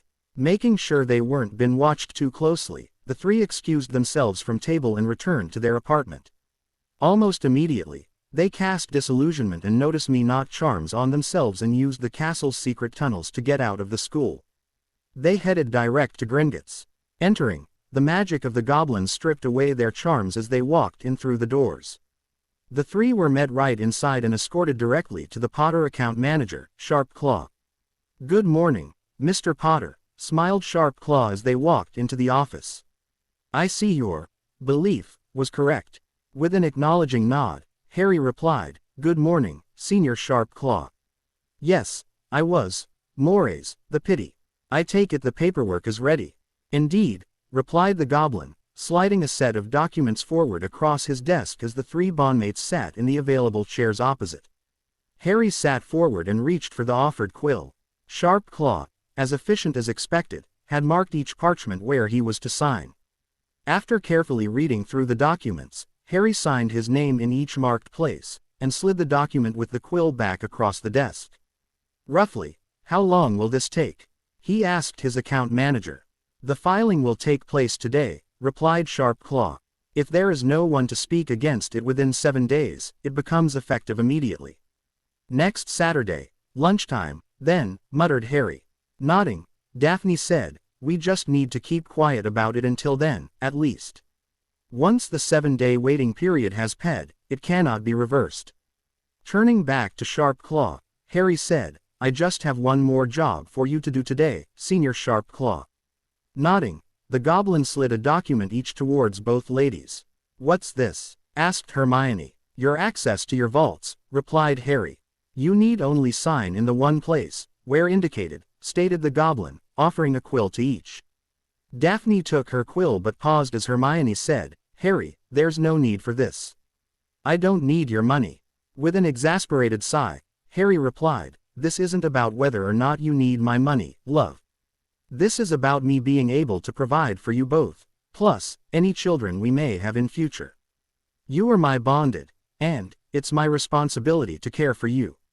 If I don't do this, or you don't accept it, that may give others ammunition to cause our bond to be stopped before it's even properly finalized. I hope that both of you, before too long, will be Madam Potter to my Mr. Potter. Those rings you wear signify that. So, please, accept the access, all right." With a sigh, Hermione accepted the quill and signed, as Daphne did the same. Sharp Claw took both documents and filed them in a slot on his desk. He then snapped his fingers and 2 keys appeared. He slid one to each girl. "Your vault keys, ladies," he said. "Please take good care of them as you're each responsible for them. Lose them and it's 9 galleons each to replace them." Both girls picked up their keys and dropped them into pockets. "I believe that's it, Senior Sharp Claw," said Harry, rising. "Thank you for your time. It is, after all, money. I am at your service, Mr. Potter," the goblin replied. With both girls again in their usual formation, the three exited the bank, reddened their glamours, and headed for the leaky cauldron to return to the school. They re-entered the school and returned to their apartment. Collapsing onto one of the couches, Harry said, "A week. Just 1 week, and Dumbledore can do nothing to stop me. The trace should be lifted, although we know it won't, and I'll be able to do magic outside of school. I guess I'll have to go into the Ministry, straight from King's Cross, to make sure the trace has been lifted, come Christmas." Frowning, he turned to his bondmates and asked Daphne, "If I'm then emancipated, and you're both effectively engaged to me, what does that make you?" "We're still underage witches," she replied. "However, if we're married to you, then we're automatically emancipated." Surprised, Harry asked, "Is that possible? For us to be married this early, I mean? I thought it wasn't allowed until 17 for the wizard and 16 for the witch." "Normally, yes," she replied with a slight shrug. "However, you'll be emancipated in a week, which automatically gives you the rights of an adult wizard. That means you can get married. Plus, as we're your bondmates, we may still be underage witches, but it would be legal for us to marry you. At that point, as married witches, we're emancipated, too. What? Exclaimed Hermione. But, that's discriminatory. How does Harry being emancipated allow us to marry him and emancipate us? Being of age has never been a prerequisite to marriage for a witch if a soul bond or binding is involved, replied Daphne. As long as the soul-bonded wizard is of age, everything's legal. Magic deems it so. The only limiting factor is whether or not monarchy had taken place. But, spluttered Hermione, a little horrified. Girls as young as 9 have gone through that. Not in the magical world, disagreed Daphne. It's always shortly after the 12th birthday for witches. When did yours occur? Hermione blushed and mumbled, 2 weeks after my 12th birthday. Looking up, she firmly stated, and that's still way too young. Mine was 3 weeks, said Daphne. The first new moon after my birthday. And, how is it too young? That's the time nature has decided you can begin to fall pregnant. Otherwise, why does menarche occur at that time? Back in the beginning of September, Harry would have been blushing bright red by now. However, after all the talks and openness they'd gone through talking about the bonds, the initial embarrassment was way past. Now, they could talk about just about anything, including, apparently, menarche. Menarche does not mean the female body is ready to fall pregnant. Huffed Hermione. No, correction. It does not mean the mind of a young girl is ready for the experience of childbirth, or to be a mother. It used to, Harry cut in. Before there were laws against underage, many young girls would fall pregnant at that sort of age. It wasn't all that long ago 12 was the minimum age to marry. That aside, said Daphne, the topic, now, is whether we, meaning you and me, Hermione, are comfortable marrying early. My father would hit the roof, sighed Hermione. I know he probably has it in the back of his mind what we get up to with Harry, but, I can't see him being alright with us marrying early. I think 16 would be the absolute minimum he'd allow. And that's a year away for me. What about 15 and 10 months? Asked Daphne. That way, we can marry during the summer break. But, you'll only have just turned 15, Hermione rebutted. The same with Harry. Well, this is all just academic, for the moment, said Harry. The emancipation has to get through, first. Then, I fully intend to formally ask both your fathers for your hands in marriage. It may be old-fashioned in the Muggle world, but, it's still the right thing to do. If they say no, then there'll be no marriage. Harry, stuttered Daphne, I don't think you understand. Once the bonds are finalized, and given enough time, magic decides whether or not there's a marriage. We only get to decide whether or not there's a wedding. Harry looked a little horrified before he dropped his head into his hands and groaned. John didn't tell me that. Are we that repulsive? Asked Daphne, a little affronted. And no, Harry tried to backpedal, snapping his head back up again. I mean, it kind of removes the choice from you. You don't get to decide. Of course we do, she shot back, calming a little. We get to decide how far or how fast our bonds develop. Unless we marry first, we know it shouldn't happen until after coitus. However, even that might not cause the marriage. We haven't taken that step, yet. It sounds like another of those errors of knowledge relating to bonds, mused Hermione.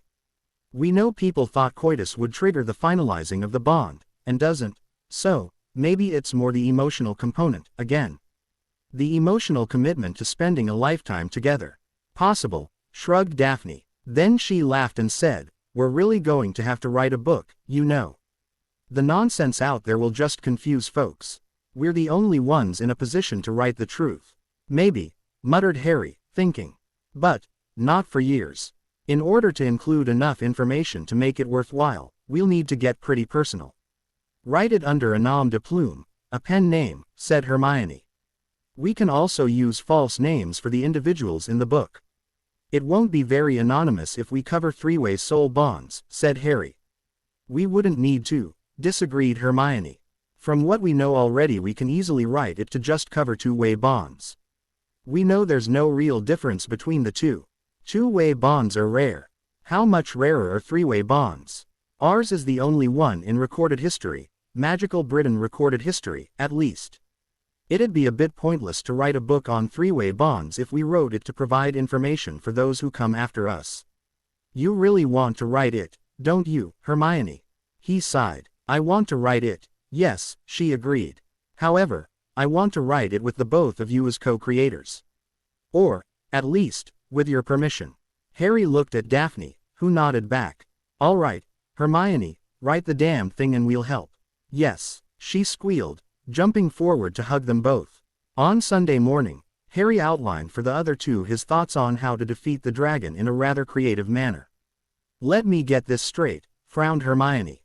You want to take a plastic bag, cast impervious and unbreakable charms on it, enlarge it, levitate it up and over the dragon's head, pull it down over its head, shrink it tight, and wait for the dragon to suffocate.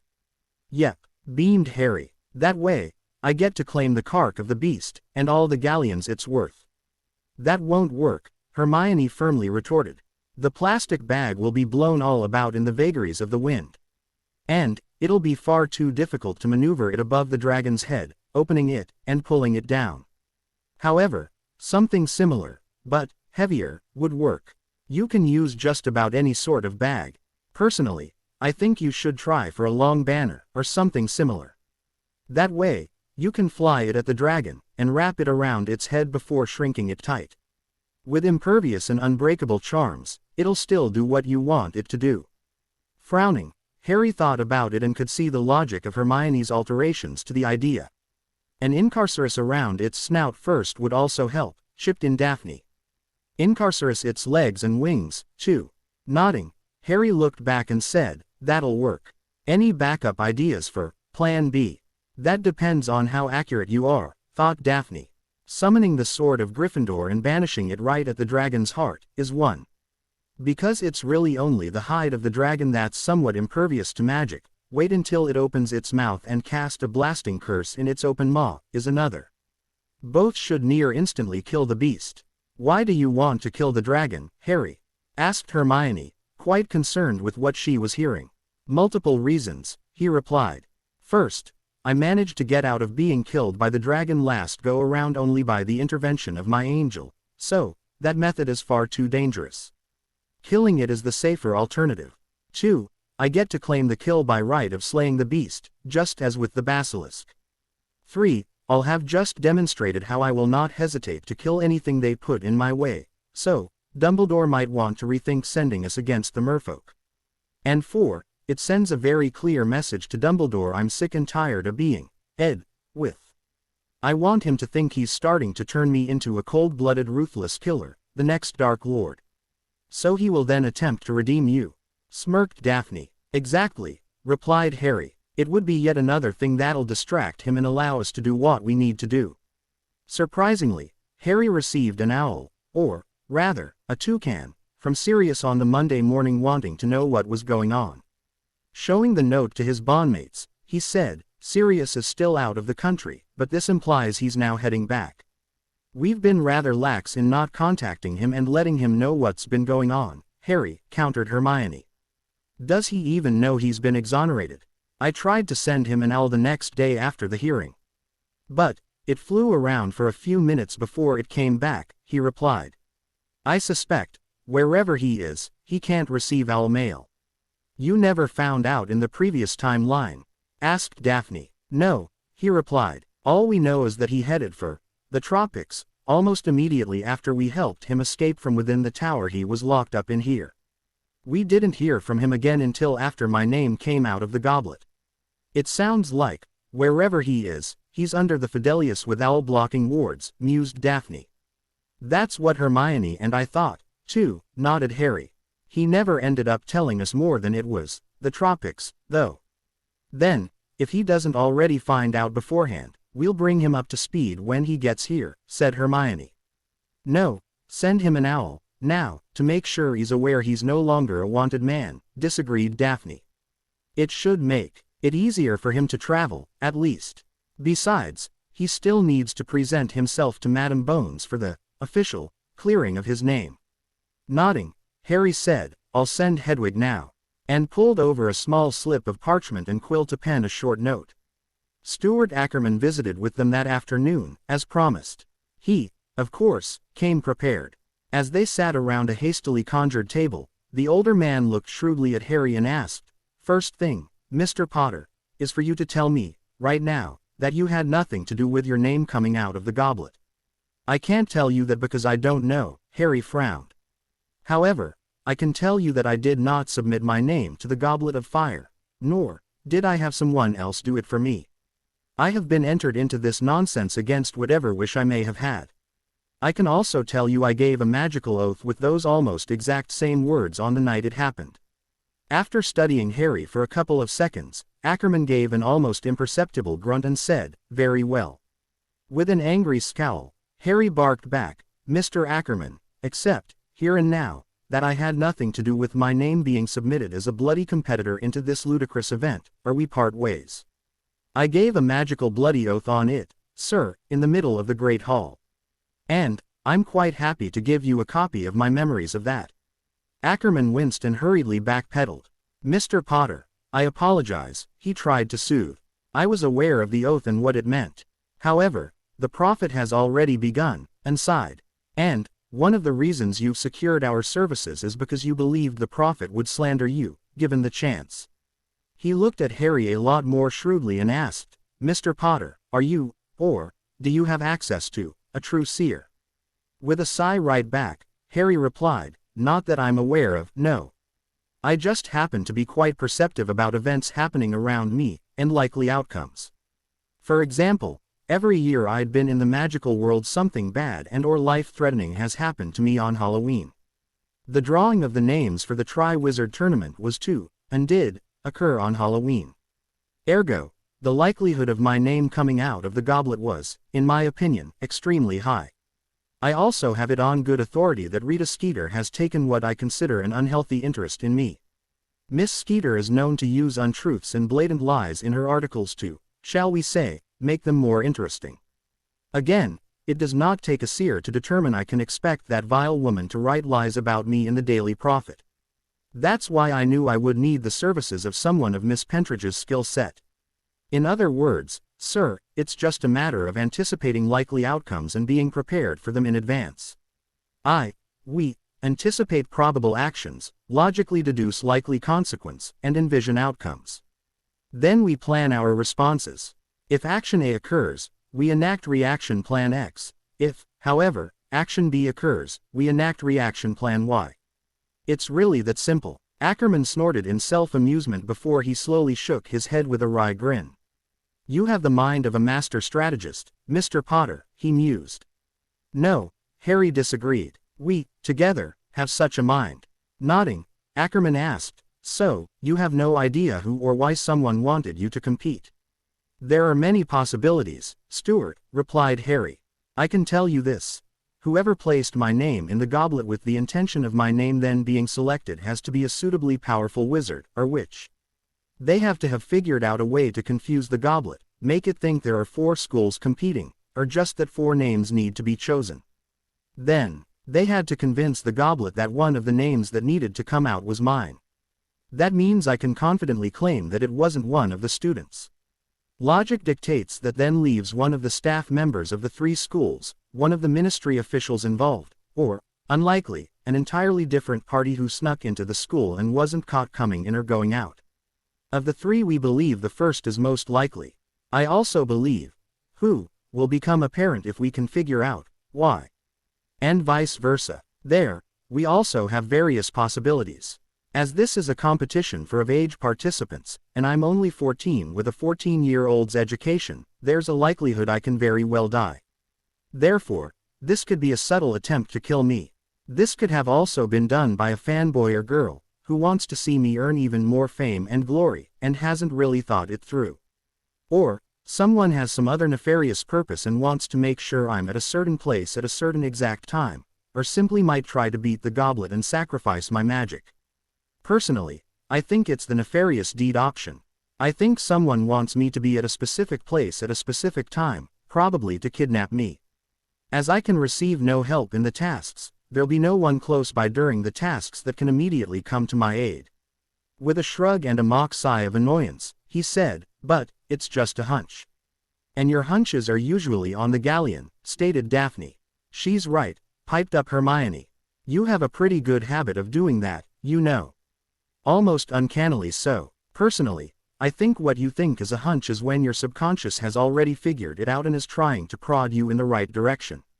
Harry just harumphed before he thought about it for a few moments, then nodded in agreement.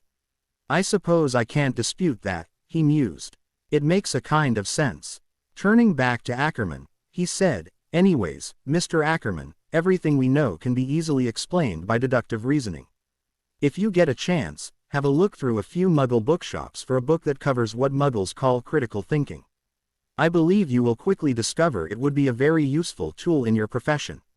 Nodding back, Ackerman replied, I'll do just that, Mr. Potter. Thank you. And, I do apologize for doubting you. Harry waved it off and said, yes. Well, how about you give us your views on the contract? With his own sigh, Ackerman cleared his throat and said, in a nutshell, you're stuck. You have to compete. However, there are some advantages to you out of this. Firstly, you can go ahead and demand emancipation, if you want it. You have the right to be seen as an adult in the magical world, though not in the Muggle world. With the 3 heads of school, the head of the Department of Magical Games and Sports, and the head of the Department for International Magical Cooperation all agreeing you have to compete, they're all stating you're of age. That means, they effectively emancipated you. Secondly, you're entitled to certain privileges. You're entitled to skip any and all classes, even exams. You can come and go from the school, as you please, so long as you're doing so for tournament purposes. You're entitled to your own apartment, but, seeing as you already have one, that's moot. And, you can request special meals and times. But, I guess, with your own elf you already get that. Harry and the girls were nodding along at the right times. Now, continued Ackerman, I didn't understand how it was you knew what was going to happen. So, Miss Pentridge did not come with me today. However, I will ensure she continues to monitor the media for slander and defamatory remarks. She's also been hunting down all the authors and printing houses of those books about you and will soon make her move against them. Plus, she's been tracking down those who've used your name and/or image without your consent. The problem, here, is that Albus Dumbledore claimed magical guardianship over you and authorized many of them. Harry growled under his breath and muttered various imprecations. Those, we are still going after, continued Ackerman, as if he hadn't heard. However, all we can do with many of them is send legal cease and desist notices. If they then continue, they're ours to sue. And, then we'll go after them for the lot. Harry could only nod in disappointment. Even so, continued Ackerman, I dare say we're going to end up driving many of them into bankruptcy. Harry's head shot up at that and stared back. I really don't want to bankrupt them, Mr. Ackerman. I really don't want to see their employees out of work over this. Then, I believe, replied the older wizard, that, if such a case would drive the miscreant into bankruptcy, through us you offer to buy them out of the remaining debt. Hermione frowned and said, explain, please. Ackerman switched his attention to her and replied, basically, Harry claims the business in lieu of the debt. If the debt is greater than the worth of the business, on Harry's behalf we make them an offer to hand the business over to Harry to clear the debt. Unlike in the Muggle world, the Wizarding world still has debtor's prison. It's part of the minimum security wing of Azkaban. In shock, Hermione exclaimed, but, that's Barb. Hermione, snapped Daphne, cutting her off before she could launch into one of her rants. Hermione blinked back at her for a few moments, gaping like a fish out of water, before what she was about to say occurred to her, and she blushed in shame when Daphne's expression stopped her from commenting further. Since not long after the move into the apartment, Daphne had been educating both Hermione and Harry on wizarding culture. She'd been slowly working through a lot of the reasons of the why and the how things were done as they were. However, the best lesson she had given was to convince Hermione not to comment on matters she was not fully aware of in advance. Harry then used the matter of house elves and their bonds, and Hermione's lack of understanding the necessity of them when she first learned of them, as the lead example. Without a bond, house elves wither and die, and the manner of death is very unpleasant. Hermione, after remembering what she tried to accomplish in their previous 5th year, was near inconsolable for the rest of the day. She thought she had been responsible for the horrid deaths of many of Hogwarts's house elves. Harry had to tell her it was Dobby who had collected up all the little hats Hermione had knitted that year.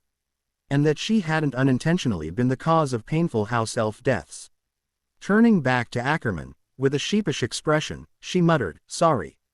With a bit of a light chuckle, Ackerman replied, "That's quite all right, Miss Granger. I've known many Muggleborns who've had the same reaction, in the past." After a bit more discussion, where the bondmates did not let the wily old wizarding solicitor know Harry had already submitted the parchment work to be emancipated, Ackerman left with new instructions for both himself and Margaret. The following Saturday evening, the bondmates celebrated Harry's emancipation.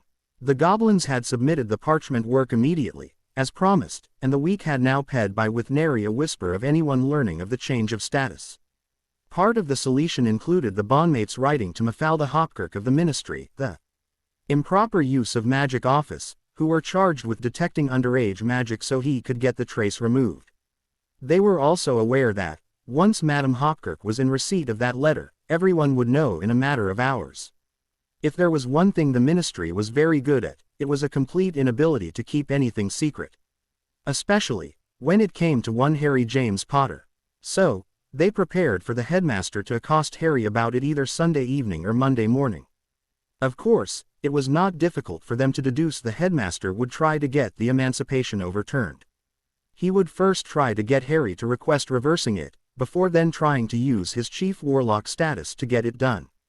That meant writing to Madame Bones, who was head of the Department of Magical Law Enforcement, the department that covered underage magic, to explain why Harry sought emancipation, and who was involved in determining he was considered of age the night his name came out of the goblet. They believed that naming Dumbledore as one of the people who determined he would have to compete that night, would effectively pull the rug out from under Dumbledore's attempt to have his emancipation overturned. Sure enough, Monday morning's Daily Prophet screamed the headline that Harry Potter was emancipated. Boy WHO lived now adult. As a result of Mr. Harry Potter's 14 name coming out of the Goblet of Fire, and being named a competitor in the Tri-Wizard Tournament, the boy who lived applied for emancipation, and it was granted, writes Hieronymus Cartwright. For those unaware, the Ministry deemed only those witches and wizards attending the three eminent European schools of magic, Hogwarts, Beauxbatons and Durmstrang who were of age, were permitted to compete in the Tri-Wizard Tournament. As Mr. Potter was chosen, and he was not immediately disqualified, Mr. Potter appears to have used the opportunity to have himself declared emancipated, and, therefore, of age. The Daily Prophet has already alerted you that, on the 1st of September, Mr. Potter became bonded to two similarly aged witches. What Mr. Potter's emancipation means for those two witches is not yet known. Damn it, Harry softly exclaimed, on reading the paper. While the article is truthful, it still makes me out to be a bad guy. It implies I'll possibly force an early marriage between us, so I can have my wicked ways with you. Daphne laughed and said, "But you already have your wicked ways with us." Clearly, this Cartwright character has no idea about soul bonds. It's well known what happens to establish and finalize such a bond. The three bondmates had now progressed their soul bond to the point they were engaged in acts that would serve what would be considered M-rated if they were in a story or movie. However, they still hadn't taken the final step, full UAL intercourse. "Humph," muttered Hermione. "No doubt there will be others, including Miss Pentridge, who will soon set him right." As expected, 2 days later Harry received a summons to appear before an emergency sitting of the Wizengamot to determine whether or not he should retain his emancipation. Of course, the motion was made by Dumbledore. With muttered imprecations, Harry handed the summons off to Daphne. "The old fool just can't leave well enough alone. He's panicking," she replied. "He's so worried you'll run for the colony's first chance you get. He's trying everything he can to keep you here." "That's something we three haven't properly discussed, you know," said Hermione, after she read the summons. "Do we actually go, or not?" With a frustrated sigh, he replied, "Actually, most of what I said about that was just to keep Dumbledore hopping. I was dangling the threat out there to worry him. I don't know if we should or not." "I say, maybe," he said. "Both of you have family here, and little Astoria will be left without her big sister and future brother-in-law around to protect her, if we were to leave the country. It's that which is holding me back. There is another option, put Hermione. We get the headmaster to make a magical oath he will cease and desist all efforts to try and control you beyond the role of headmaster. He's too tricky for that, disagreed Daphne. She thought a bit and said, I say, go ahead with setting up a transfer for the three of us to Salem. Have everything organized. Once we do that, and Dumbledore sees you're being serious, he may come up with the idea of a vow or oath he's willing to abide by. Nodding, Harry looked at Hermione and saw she was in agreement. Turning back to Daphne, he said, let's do that, then. However, I also want to talk to Sirius first, though. But, I think I'm pretty sure in stating I think he'd even come with us if we were actually going to go. It's a plan, nodded Hermione. She then reached out and pulled another sheet of parchment towards herself and asked, does anyone know to whom I'd have to address a letter to the headmaster of Salem? To the headmaster, / headmist. No, to the principal, Salem Witches Academy, Salem Massachusetts, muttered Daphne. Of course, sighed Hermione, as if she was a little angry with herself. They call them principals, over there, don't they? Daphne just nodded. Don't get worked up about it, Hermione, Harry chided the girl. You're not expected to know everything. Or, even remember everything you know as if with a snap of your fingers. Again, the three dressed in their finest to attend the hearing before the Wizengamot. This time, it was Dees who came and collected them. Thankfully, however, Dumbledore did not try and stop them from leaving. They entered the atrium via flow, head through the checkpoint, and headed directly to the same courtroom as before. Courtroom 10, the largest available. Harry caught the attention of one of the Aurors on the main floor and asked, do I need to go into the antechamber, this time? Or, do I get to stay in here? In here, Mr. Potter, said the Auror, who Harry recognized from before but didn't know. Just take a seat at the table, over there. The Auror pointed him to leftmost of a pair of tables sitting side by side with a 4-foot gap between them. Harry went and sat at one of the chairs just as Stuart Ackerman walked in and headed across. He took the other seat of the two at the table and asked, all right there, Harry? All right, Stuart, he sighed. It appears your headmaster is again up to his old tricks, eh? The solicitor asked. Yeah, sighed Harry again. As they were quietly conversing, Dumbledore walked in and took seat at the other table, as if he had not a care in the world. He did not even acknowledge Harry's or Stuart's attendance. They were sitting for less than a minute when Percy Weasley, who was again sitting in the court scribe's seat, rose and intoned, hear ye. All those with business before the Wizengamot this day, please rise. Everyone stood as the Wizengamot filed in and took seat. At least, this time, they weren't all looking at him with distaste, or worse. The pink toad was not in attendance. The one who took the center chair, Harry recognized him as Tiberius Ogden, sat first and banged his gavel the once. Be seated, he ordered. After everyone sat, he turned to Percy and demanded, what business brings us to Imblay this day, scribe? You have, before you, a request, filed by Albus Percival Wulfric Brian Dumbledore, to have the emancipation of Harry James. Potter overturned, Percy dutifully replied. I see, nodded Ogden. Turning to the center of the floor he asked, Mr. Dumbledore, you wish to proceed? I do, Acting Chief Warlock, replied Dumbledore. And it's Chief Warlock Dumbledore, Acting Chief Warlock. Not while you're sitting in that chair, it's not, disagreed Ogden, with a very slight smirk. You claimed magical guardianship over Mr. Potter as Mr. Dumbledore, not Chief Warlock Dumbledore. If you had, I dare say you'd no longer be Chief Warlock, anyway. Dumbledore just gave a short nod in reply, as if in acknowledgement. Turning to look at Harry, Ogden asked, Mr. Potter, you wish to contest? As Ogden was speaking, Stuart laid his hand on Harry's near arm as if to hold him in his seat. Once the question was asked, he stood and replied, Stuart Ackerman, solicitor and legal representative for Mr. Harry James Potter. Mr. Potter contests the claim. Very well, said Ogden with a nod, as if there was any doubt. Turning back to Dumbledore, he instructed, Mr. Dumbledore, as the applicant, it behoves you to prove your claim.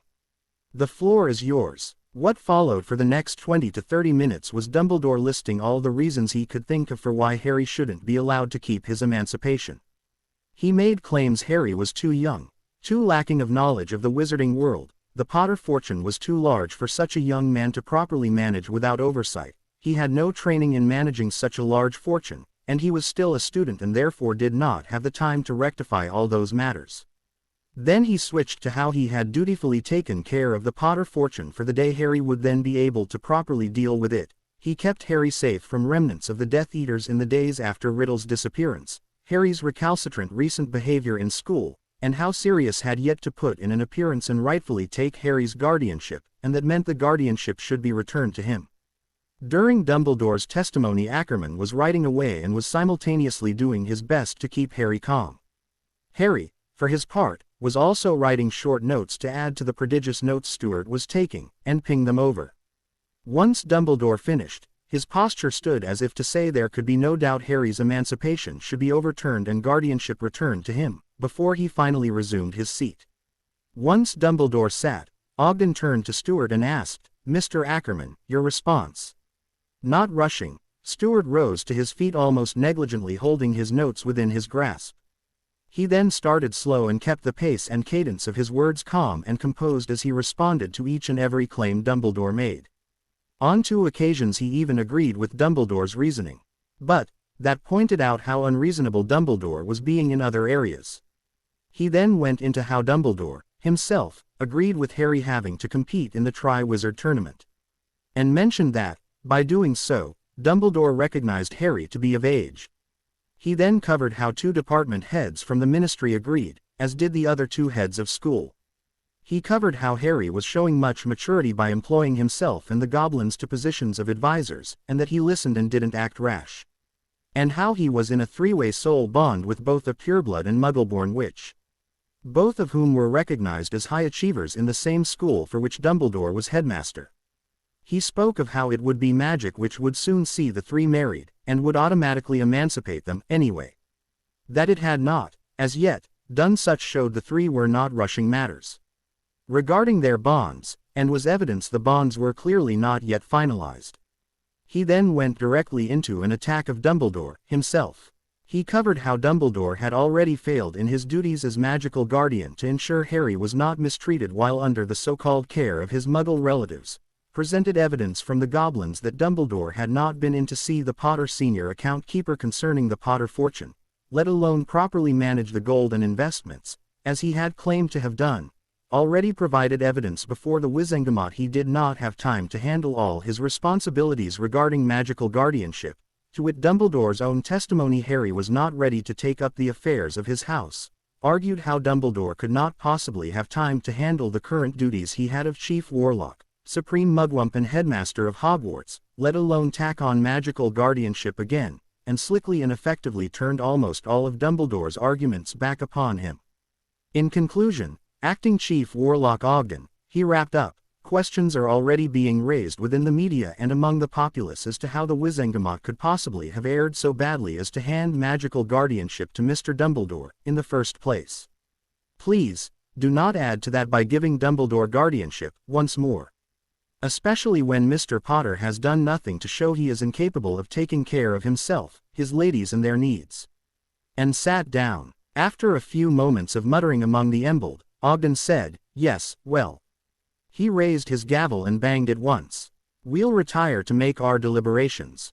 The Wizengamot rose, almost as one, and filed out of the room. As soon as they left, Stuart turned to Harry and said, "Depending on how much Dumbledore bribed the members, you've won this." "Bribed?" asked Harry, a little shocked. "Yes, Harry, bribed," replied his solicitor. He looked over to Dumbledore and could see the old man sitting as relaxed as could be. That, more than Ackerman's words, worried him. The members returned more than half an hour later. To Harry, it felt as if they were gone for hours. Once everyone was seated again, Ogden called for both parties to rise. Looking at them both, he said, "We have deliberated long and hard to reach a decision that is best for Mr. Potter's best interests. To that end, it is the decision of this body to allow Mr. Potter to retain his emancipation." That brought forth a number of muttering voices from behind, some shocked by the outcome, others clearly believing no other choice was expected. Harry turned and grinned at his 2 bondmates before quickly turning back again. A quick glance at Dumbledore showed the man to be both quite surprised and angry at the declaration. Looking directly at him, the acting chief warlock asked, "Mr. Potter," only to sat an old man's curiosity, "if the decision had fallen against you, how soon would you have finalized your bonds?" Harry frowned at the question but answered as honestly as he could. "It would have made no difference. I, personally, would not have re-sought emancipation using the bonds. That would have been grossly unfair to my two ladies, and to myself." Nodding, Ogden said, "Well said. And yet further evidence Mr. Potter is worthy to be emancipated." Banging his gavel once, the acting chief warlock said, "We are adjourned." Harry rose and was about to go directly to his bondmates' sides when, instead, he hurried to the benches and offered his hand to Ogden. Surprised, Ogden rose, leaned over and took the offered hand, before they shook. "Thank you, sir," Harry said with emotion. "You're quite welcome, Mr. Potter," Ogden replied with a smile. Neither noticed the flash of a wizarding camera as both stood there with their hands clasped. As the three, with Dees, made their way out of the courtroom, standing just outside the door was Sirius with a huge grin on his face. "Sirius!" cried Harry, dashing the couple of feet forward to wrap his godfather in a hug. "When did you get back?" "Yesterday evening," replied Sirius. "This morning, I was in discussions with Amelia Bones, going over memories and whatnot." "It's done then?" asked Harry, full of hope.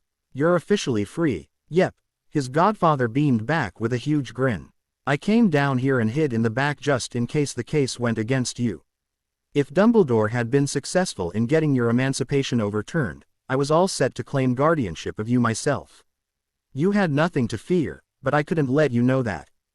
"Don't worry about it," Harry gushed. "I'm just glad you're back and free." "That I am, pup," his godfather enthusiastically said, "and, I hear, it's all thanks to you." "Oh, no, Sirius," replied Harry, startled. He turned to his two bondmates and ushered them forward. "It's all thanks to these two lovely ladies." "Daphne, mainly," corrected Hermione.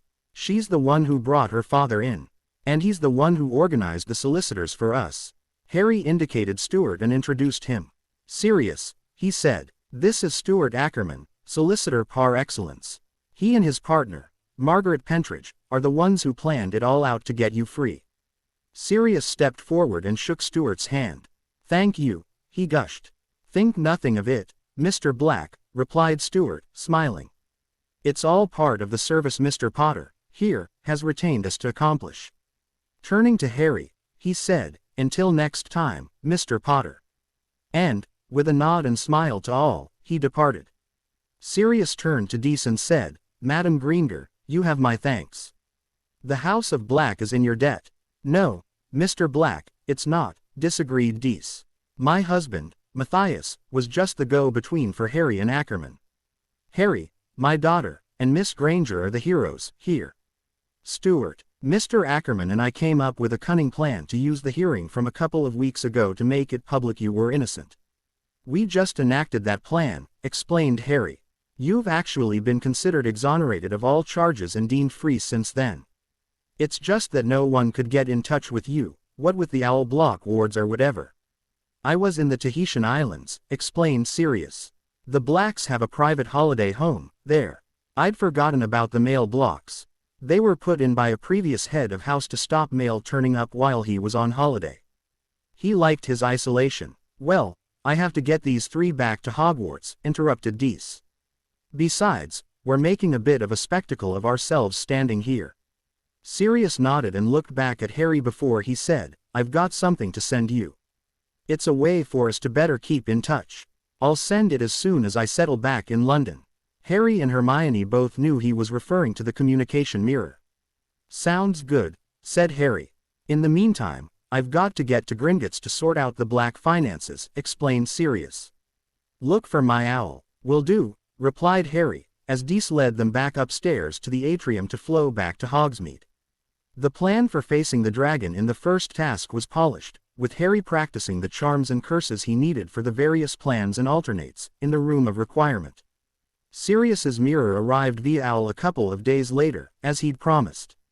The three were in charms when young Colin Creevey came in with a note for Professor Flitwick. Accepting the note, And glancing over at Harry, the diminutive professor said, "It seems you're needed for the wand-weighing ceremony, Mr. Potter. You're excused for the rest of the CL." Harry nodded back and packed up his school work.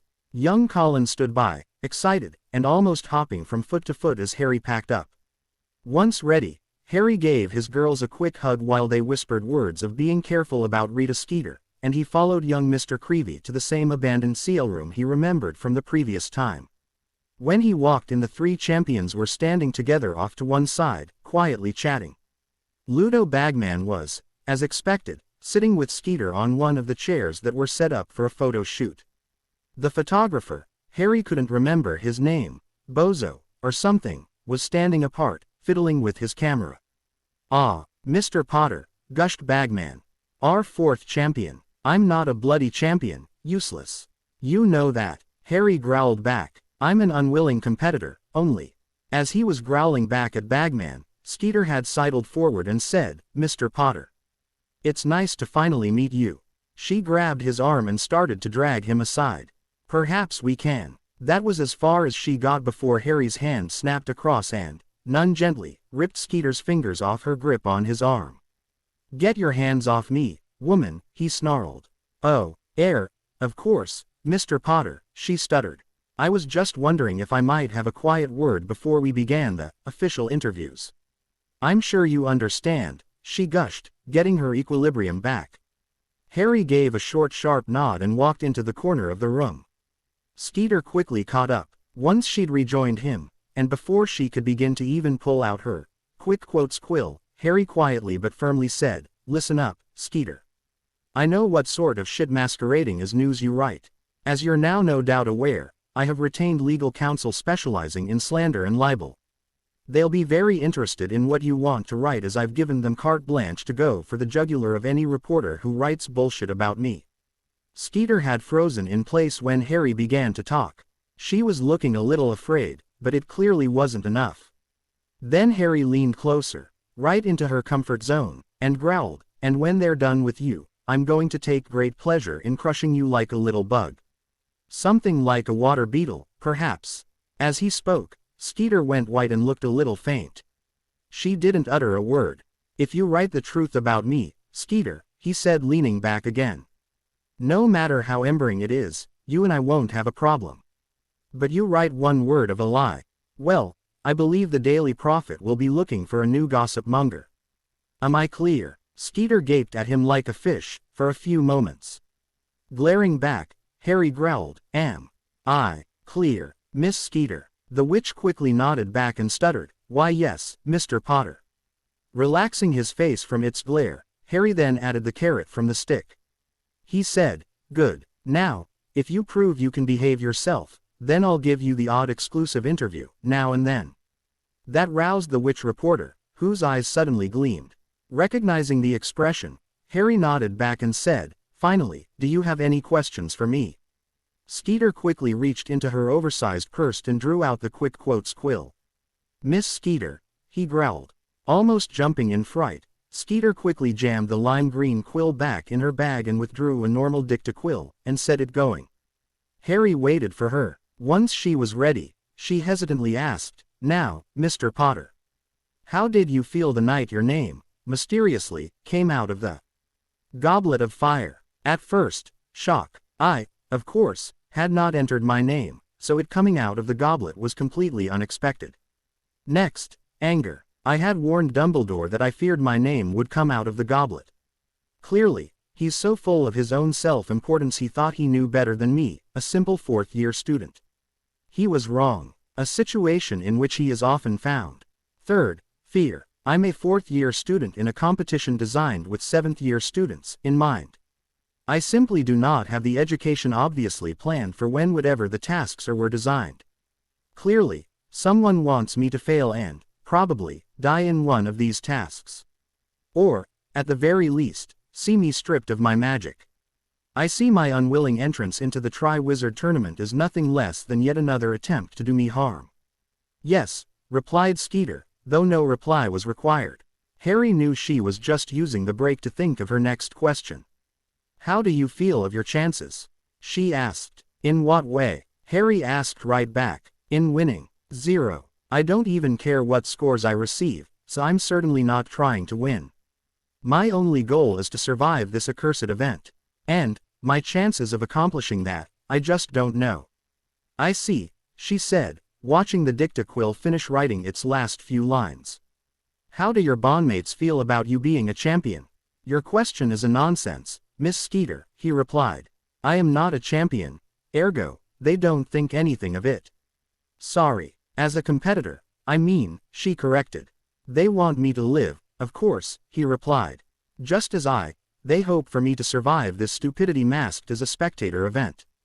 We are united in this. And how is life as someone bonded to two witches? She asked. That is irrelevant to the Tri-Wizard tournament, Miss Skeeter, he snapped back. Keep your questions relevant to that event. With a quick mow of frustration, Skeeter was about to ask her next question when Dumbledore entered with Barty Crouch Sr., the other two heads and Garrick Ollivander in tow. Dumbledore, spotting him talking to Skeeter, quickly hurried over and gripped Harry by the elbow, intent in tugging him away. Harry, already expecting the move, quickly grasped Dumbledore by his wrist, broke the hold on his elbow and, pivoting, used his grip to flip Dumbledore over onto his back, pinning him to the floor with an arm lock and his foot on his neck, pinning the old man's head down. Bloody hell, Dumbledore, Harry barked out, releasing his grip and stepping away. I bloody warned you not to suddenly grab hold of me like that. You're damned lucky I didn't dislocate your shoulder. Don't ever attack me like that, again. There was a flash of wizarding camera flash, as Harry stepped away. That'll be front page tomorrow, thought Harry, hiding his grin. Madame Maxime, while staring in shock at Harry, helped the old man to his feet while he rubbed his neck where Harry's shoe was pressed down. Monsieur Potier, she gasped. Was that completely necessary? Yes, headmistress, he replied. I react badly to being physically altered. It comes from being raised in an abusive household, where I was continuously beaten and whipped just for being the son of my aunt's sister. I thought I was being attacked. I was not attacking you, Harry, Dumbledore firmly spoke out. I was simply trying to get you away from the influences of Miss Skeeter. Ah, said Harry. Well, as I'm an emancipated minor, you again overstepped the bounds of your authority.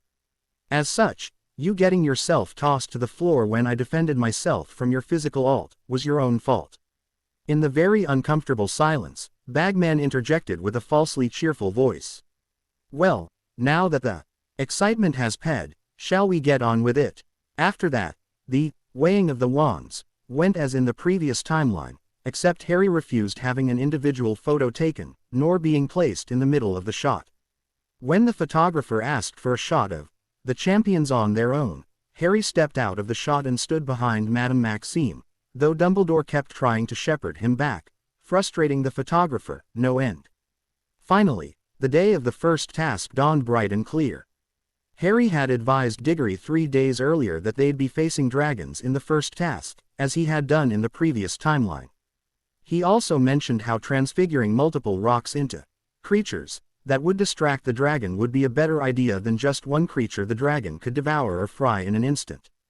Instead of heading directly to the Ravenclaw table for breakfast, Harry headed to the head table.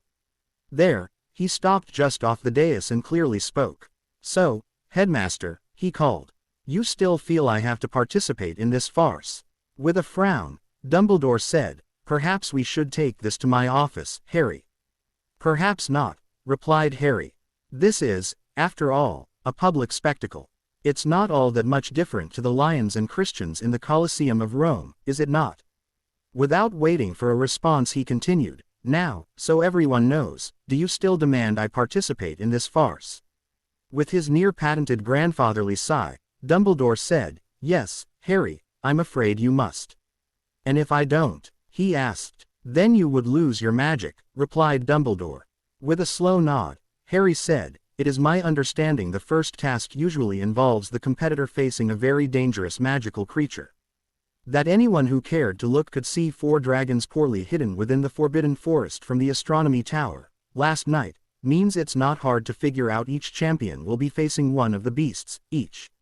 So, headmaster, I believe it is prudent for me to advise you in advance. Any and all beasts set before me in one of these tasks, you can consider forfeit. If you put it in my way, I'm quite likely to kill it. That also includes sentient creatures. You have been warned. Before Dumbledore could respond, Harry spun about and walked down the hall to sit with his bondmates at the Ravenclaw table. Dumbledore quickly rose and stormed from the hall through the staff entrance, Snape following in his wake. Immediately before lunch, Harry returned to the apartment to change into his competitor robes that Dobby had brought him. Looking at them, he saw they were in Gryffindor colors and had the Hogwarts and Gryffindor crests on them. Indicating them to his bondmates, he asked, "Are you seeing this?" "We are," replied Daphne. "But, why are they there?" "It's Dumbledore's work," sighed Hermione. "He still wants everyone to believe that Harry is a champion for Hogwarts, and that he's a Gryffindor." "Not going to happen," muttered Daphne. She stepped forward and waved her wand a couple times over the robes. At first, they altered to plain black without the crests. However, after a few moments, they reverted back. "They're heavily charmed," she said. "I cannot force the change." "Then I don't wear them, at all," Harry firmly stated. "We'll reconfigure a different set of robes and I'll wear those instead." He turned and walked to his wardrobe, pulling out a set of plain work robes and laying them on the bed next to the set left by Dumbledore. Concentrating, he forced them into a near copy of the robes that had been left for him. However, this set was dark green. Diggory will wear black robes trimmed with yellow, Delacour will wear light blue robes and Crumb will wear gray. With red trim, he explained.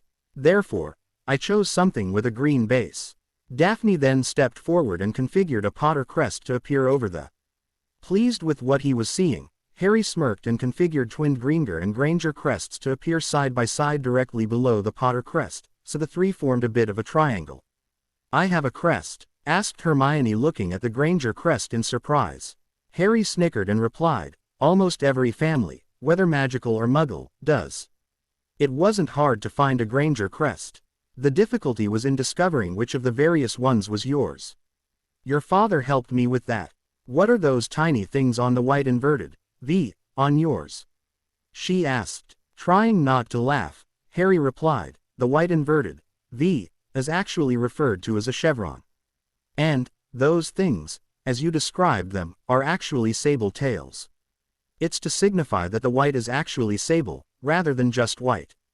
While Harry was describing the crests, Daphne was looking at the front of the robes and frowning a little. Suddenly, she grinned and created a fourth crest. This one appeared on the left sleeve, about 4 inches below the point of the shoulder. It was the Black family crest. A further wave of her wand and a blank crest appeared on the other across from the first three. The banner directly under it read, "Unaligned." Picking the robes up and flipping them over, she then created a banner across the back of them. The banner would be perfectly aligned to appear across the back of Harry's shoulders. "I'm looking for a new school." "Owl me," Harry laughed and gleefully stated, "That's perfect." "Hang on a bit," muttered Daphne. She then worked a small set of runes into the border and into the edging of each crest. "What's that for?" he asked. "It stops someone changing it to something else, or simply removing it." "I just pinched the idea from Dumbledore's attempt on those other competitors' robes," she said with a moe of distaste and a gesture at the ones Dobby had brought. Chuckling, Harry hurriedly donned the new robes and the three made their way down to the Great Hall for lunch. Walking into the Great Hall, there was little change until some of the older students, sitting at the back of the hall, could see what was written across the back of Harry's shoulders. Then there was stunned silence. Within moments, there was a lot of hurried whispering among the students. Some even rose from their seats to come over and have a better look. Many were clearly in disbelief at what was written. Professor McGonagall, curious herself, came down to take a look.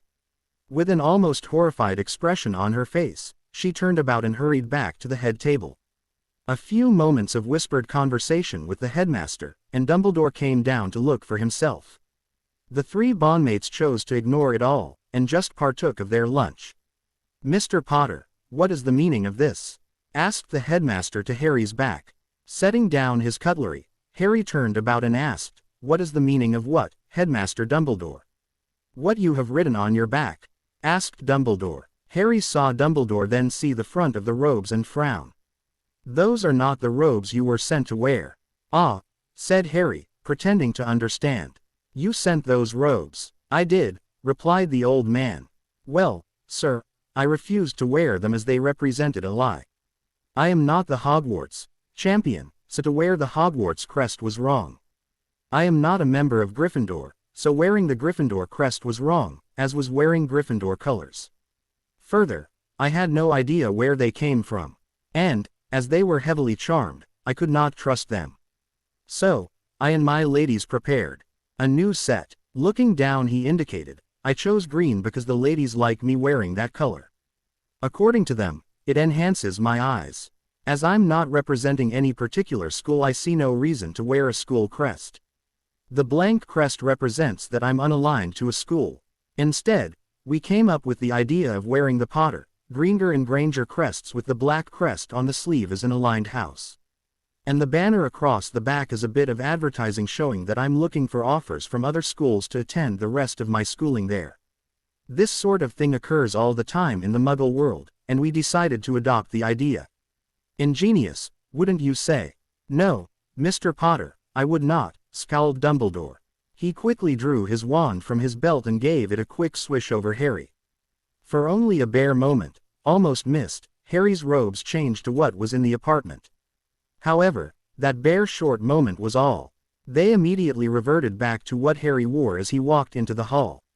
Harry and both girls drew their own wands and pointed them back at the headmaster. Cast a spell over me again, Headmaster Dumbledore, without first explaining it, in detail, and gaining my permission. I shall consider it an attack and retaliate. You may expect lethal force to be used. Back down. Those close by who heard Harry's proclamation gasped in shock. Dumbledore scowled and forcefully shoved his wand back into his belt. Get rid of it, he demanded. You have no right to make such a demand, Headmaster Dumbledore, retorted Harry. I have already informed you I'll be seeking to complete my schooling at another education institution.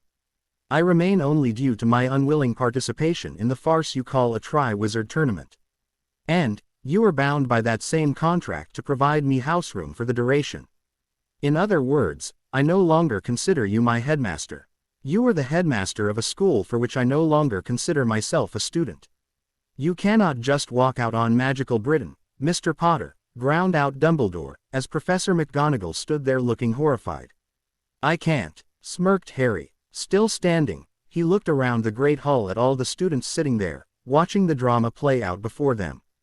In my second year, many of you idiots, well, except for the current crop of first and second years, spent almost the whole year calling me the heir of Slytherin, and claiming I was a Dark Lord who had released Slytherin's monster upon you all. You behaved most appallingly. It was, without any doubt, bullying.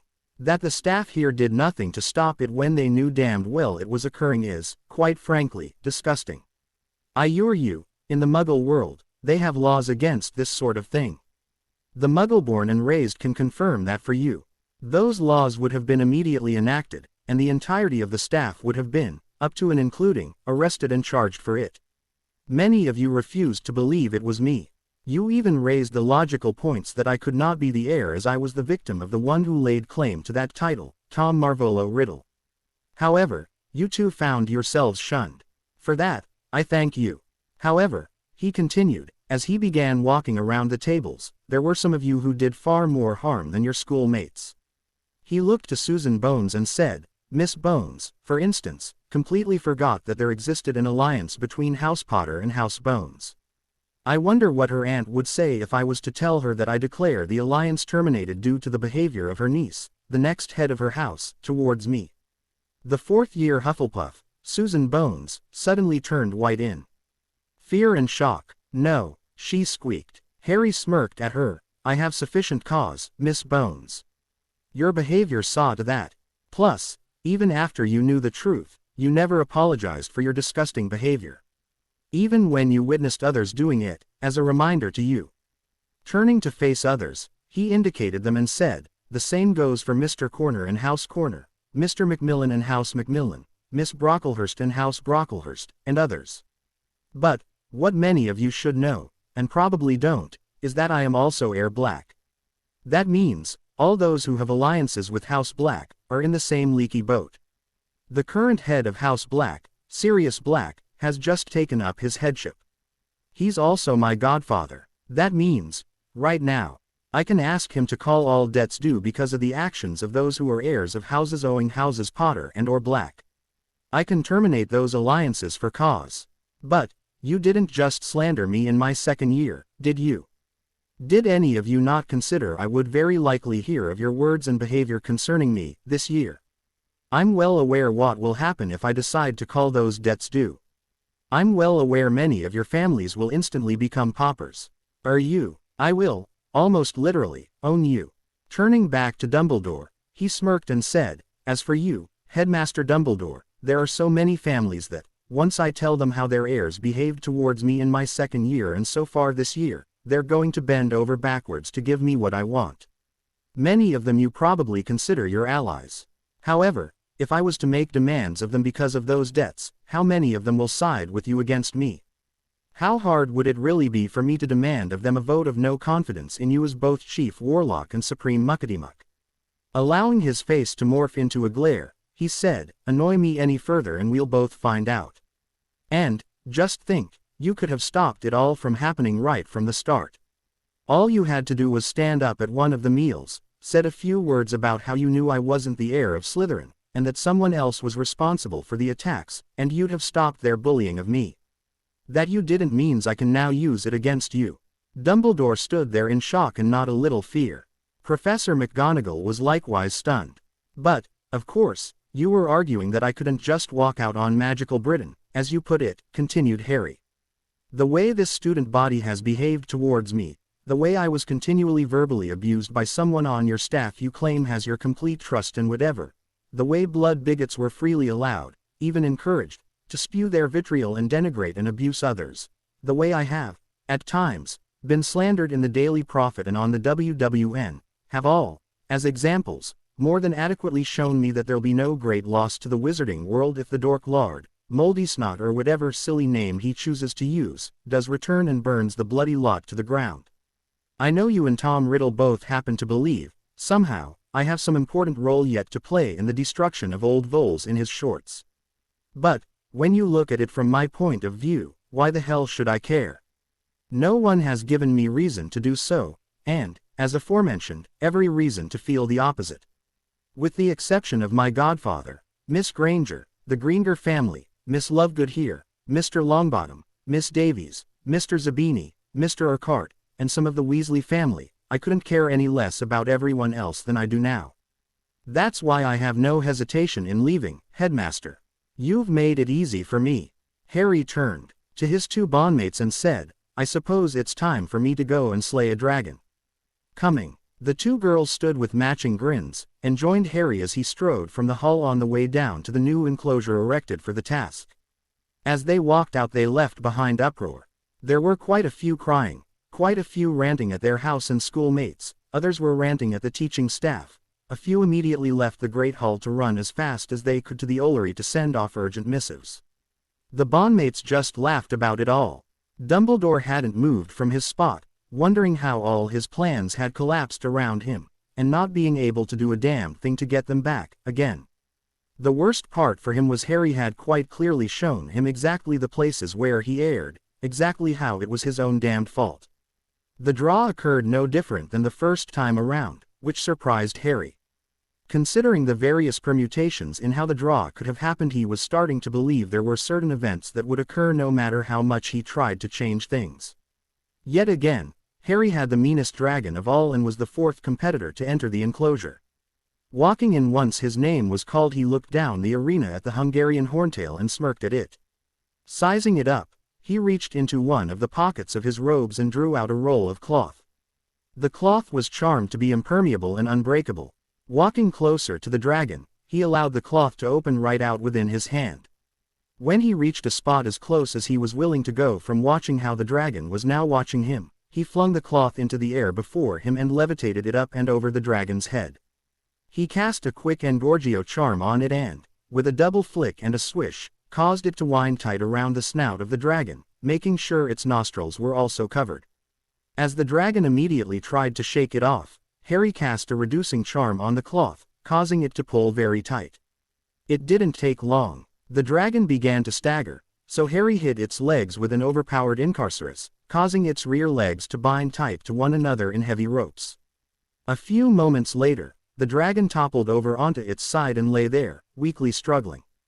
Harry then calmly walked over to the dragon's nest and removed from it the golden egg he was tasked with recovering, before walking back to his previous spot. From there, he then vanished the ropes from the beast's legs before then vanishing the impervious cloth from around its snout. He waited a few moments to see if the dragon would move, especially around its area, but it lay perfectly still. Moving his wand tip to his throat, he cast the sonorous charm. As the slayer of this dragon, and, as it is not currently on a registered and acknowledged dragon reserve, I hereby claim the carcass as my right as the slayer of the beast. No one is to touch it without my express permission, in advance. Quietus. Without awaiting either acknowledgement or denial, he turned and calmly walked out of the enclosure. He walked past 5 gobsmacked dragon handlers waiting to come in to remove the beast. Of course, their efforts were no longer required. It looks like you'll only be taking back 3 dragons, boys, he said as he walked past. This one is mine. 2 of the dragon handlers took off to look at the dragon. After waving his wand over its head, one of the handlers looked back at Harry in shock and anger.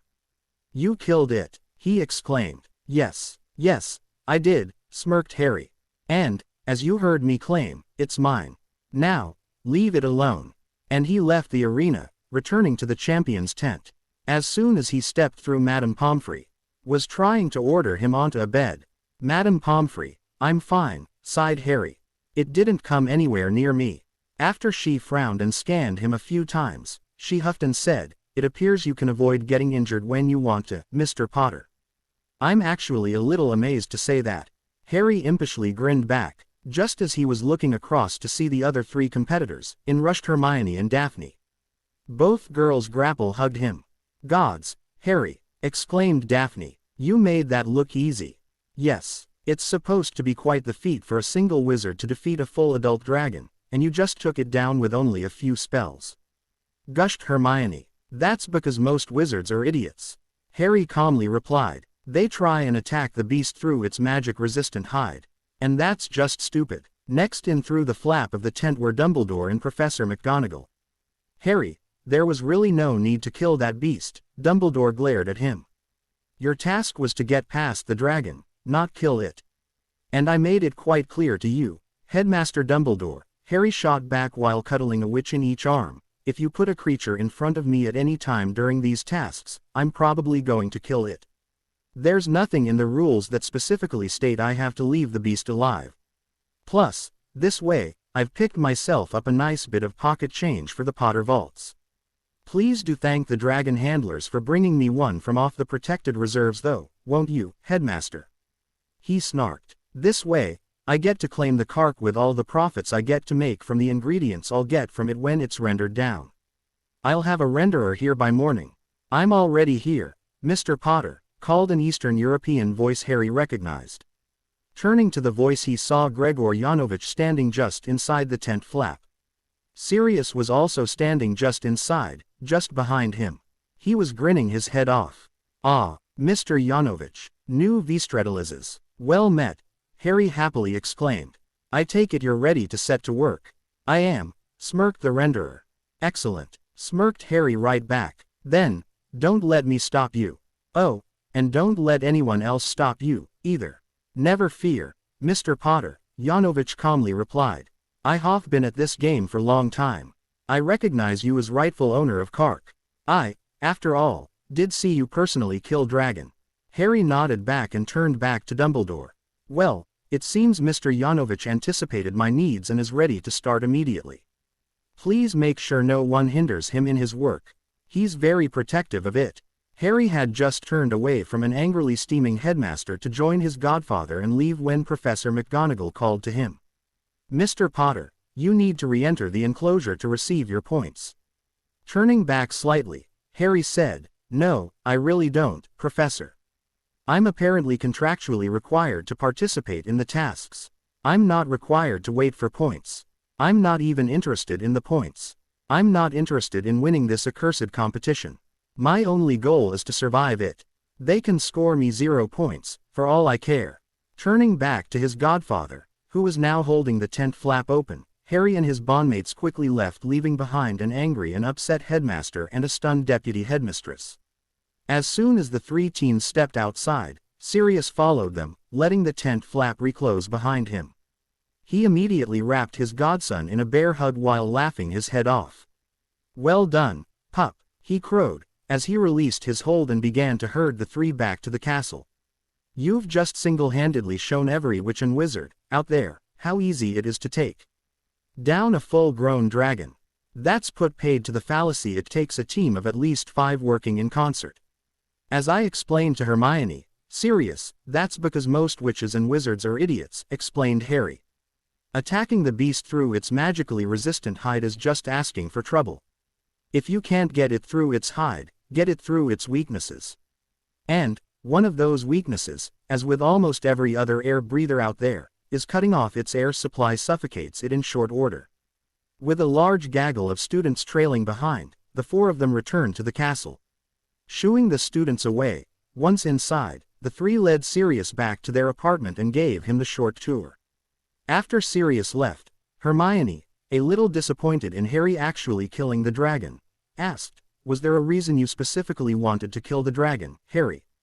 "Yes," he replied, "and I thought I made that clear the other night." With a sigh, Hermione replied, "You did. But I didn't want to believe you'd actually go through with it."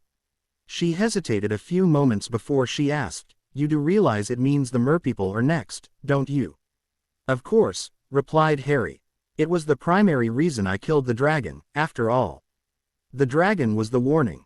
I just hope Dumbledore tells the merpeople I'll kill them if they get in my way. Last time through, I had to kill about 3 of them, and grievously injure about a further 5, just to get little Miss Delacour out of there. I'm hoping, this way, to save lives." With a sigh of his own he said, "I don't know who Dumbles is going to pick as my hostage. It could be either of you, or it could even be someone else." With a snort, he said, "It could even be Weasley again." With her face morphing into a returned smirk, Hermione asked, "And what are you going to do if it is?" "Rescue Gabrielle and leave the red-headed wanker down there, of course." He brightly returned, "Imagine Fumblebutt's face if I do that." Both girls snickered. Harry adopted a pretty impressive imitation of Dumbledore's mannerisms and said, "Ah, Harry, my boy, I'm afraid you've rescued the wrong hostage." Switching back to himself, he continued, trying to look puzzled. "No, I don't think so, Headmaster. I put a lot of thought into this. Out of the hostages down there, I figured Miss Chong as Cedric's hostage, Weasley as Victor's hostage, as Victor is so bloody arrogant he couldn't live without his little fanboys, and considering how much I want the little dead or in Azkaban, I knew Weasley couldn't be mine. I don't know that other person from a bar of soap, so that left this gorgeous little munchkin as mine. I figured I cannot do without beauty in the world, and this little moppet represents that." Switching back, he said, "But, Harry, Ronald is your friend. Surely, you can see your way to forgive him."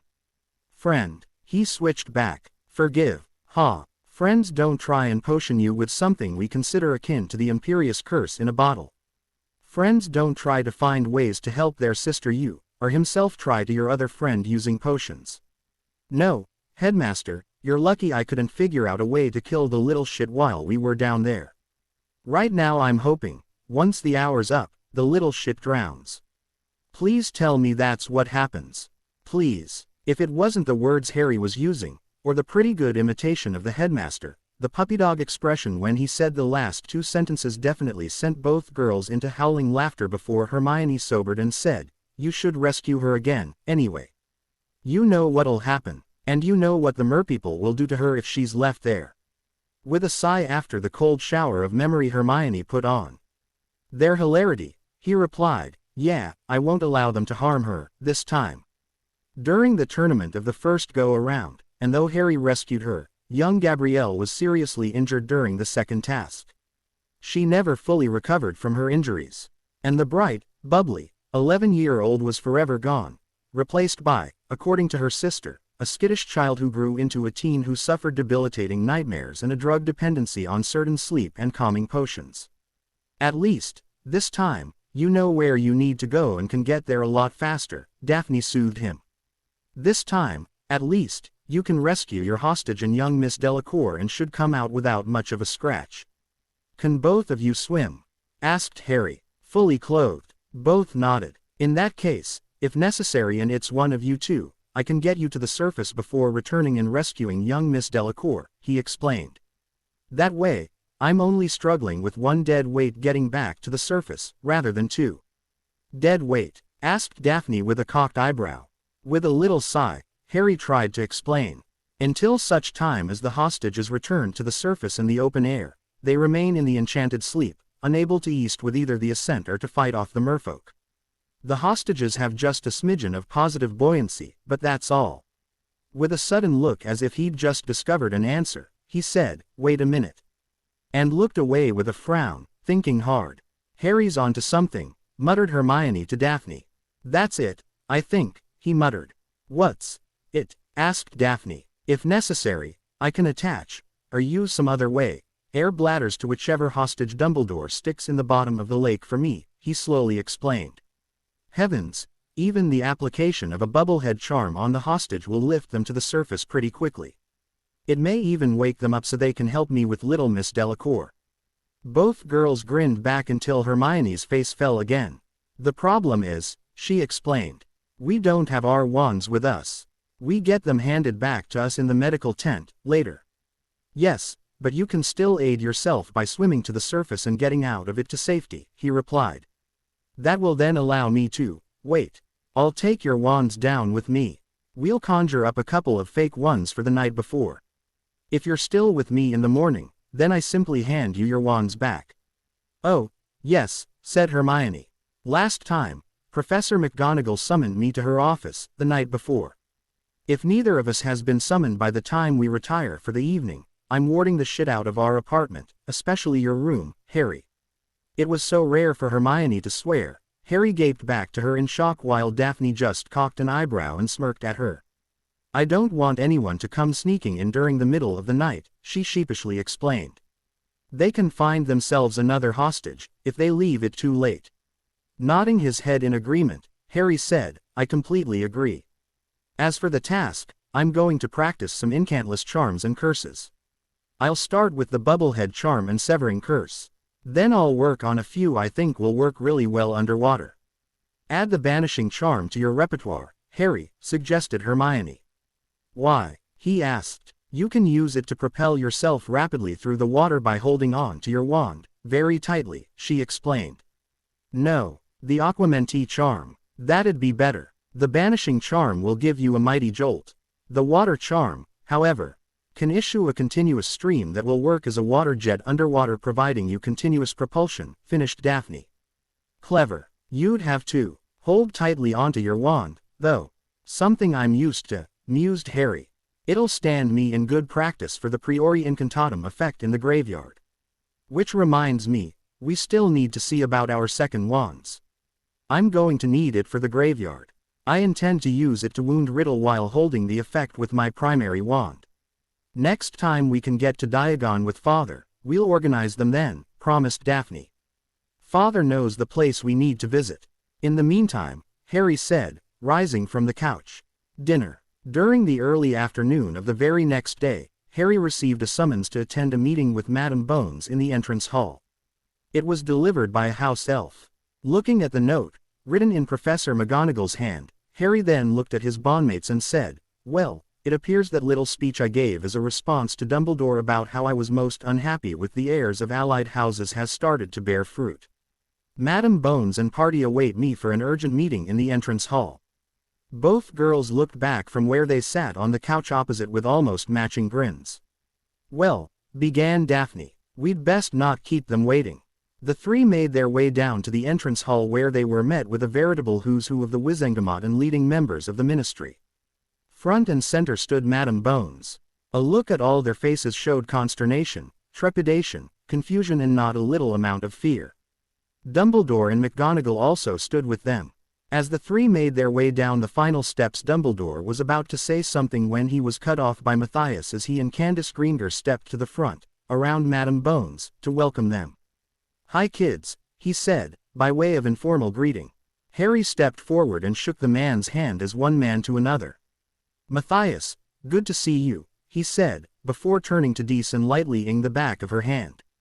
Dees, always a pleasure. Getting Harry's attention, Matthias called, Harry. When Harry looked over, he continued, these people are here because they heard something that quite disturbs them regarding the status of the alliances of House Potter.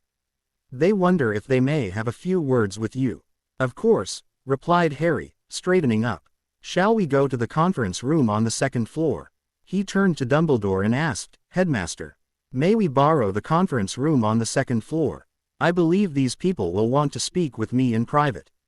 Of course, Harry, replied the headmaster, twinkling. I'll lead the way, shall I? That's all right, Headmaster, Harry quickly replied. As you well remember, I know the way.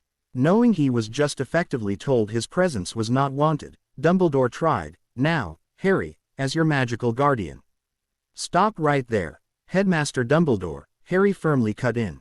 As you well know, I am both emancipated and you were never, rightfully, my magical guardian. You will cease and desist perpetuating that nonsense immediately, all right. Instead of arguing, an expression of great anger flitted across the old man's face before his expression switched back to his usual kindly grandfather mien. Of course, Harry, he calmly said. I'll escort you to the room and ensure it is ready for your party. As soon as everyone filed in, Harry turned to Dumbledore and firmly asked, this is a meeting between allied houses, Headmaster. Is there an existing formal alliance between the houses of Potter and Dumbledore? With a frown, Dumbledore replied, not as such, Mr. Potter. However, the House of Dumbledore and House of Potter have both been strongly for the light for many, many years. With no existing alliance between House Potter and House Dumbledore, Headmaster, Harry interrupted, I'll have to ask you to step outside. This is house business, I'm sure you understand. With another micro-expression of great anger flitting across his face, Dumbledore puffed himself up and said, come now, Harry. Madam Bones then interrupted and almost barked at Dumbledore, he's right, Dumbledore. Get out, now, Amelia, he tried, turning to the stern witch. Don't, now, Amelia, me, Albus. Get out, she said. With as much dignity as he could muster, and without a word, Dumbledore turned about and left the room. Harry made sure the door was firmly closed. As Madam Bones was about to open her mouth to begin to speak, Harry held up his hand in a stop gesture. He drew his wand and began to cast about. Recognizing the detection spells Harry was using, the stern witch's unmonocled eye widened before she drew her own wand and began to cast about. What are you doing? One of the others irritably asked. They're casting detection spells, began Matthias before Madam Bones suddenly said, got one. Her wand was pointing at the wall next to the door. A listening charm. A moment later, she said, nice try, Dumbledore. Outside, Dumbledore stood looking a little distracted for a few moments before his face took on an expression of consternation and frustration. He stalked away. Inside, after a few moments Harry said, I think that was the only one. Madam Bones cast about for a little longer before she said, agreed. Harry asked, wards, she replied, and began casting again. Harry turned to the door and cast a colloportus door sealing charm on it before then casting an impervious charm on it and the surrounding walls. Madam Bones, from what Harry saw, cast anti-eavesdropping and a few other security wards. Once done, both turned back to the rest. Harry said to them all, now that that's done, please, take a seat. Once everyone who wasn't already sitting down sat down, Dobby popped in and supplied nibblies, tea and coffee for everyone. Harry, his two bondmates and the Greengrass sat on one side of the table in the middle. Everyone else sat either opposite or at the ends of the table. It was only their rigid senses of decorum that had kept everyone more or less silent until now. Harry was grateful for it. While stirring his tea, he looked across to Madam Bones who sat opposite and said, as I implied downstairs, I take it everyone here has houses involved in an existing alliance between the House of Potter and their own, and have heard alarming reports from their heirs, or other members of their family, concerning how I currently feel about those alliances. We do, Mr. Potter, she replied. And we would like to know why. Harry could hear in her tone she was trying her best to suppress her own anger. He thought about how to do this, how to explain to them all. He remembered Hermione once saying to him, always start at the beginning. So, that's what he did. Nodding, he said, well, we're going to be here for a while. I think the best thing to do is, start at the beginning. At least, that's what one of my loves keeps telling me, and glanced over at Hermione with a smile. Through that hearing at the ministry, you know a lot about the first 11 years of my life, he began. So, here's the first question for you. I do not expect an answer. If we're supposed to be allied houses, where the bloody hell were you to allow it to happen? If the only excuse you can think of includes the phrase, Dumbledore said, you may as well leave right now. I'll declare the alliance nullified for cause. Because, what you would be admitting to is abnegating your responsibility to house Potter to someone who had, effectively, kidnapped me.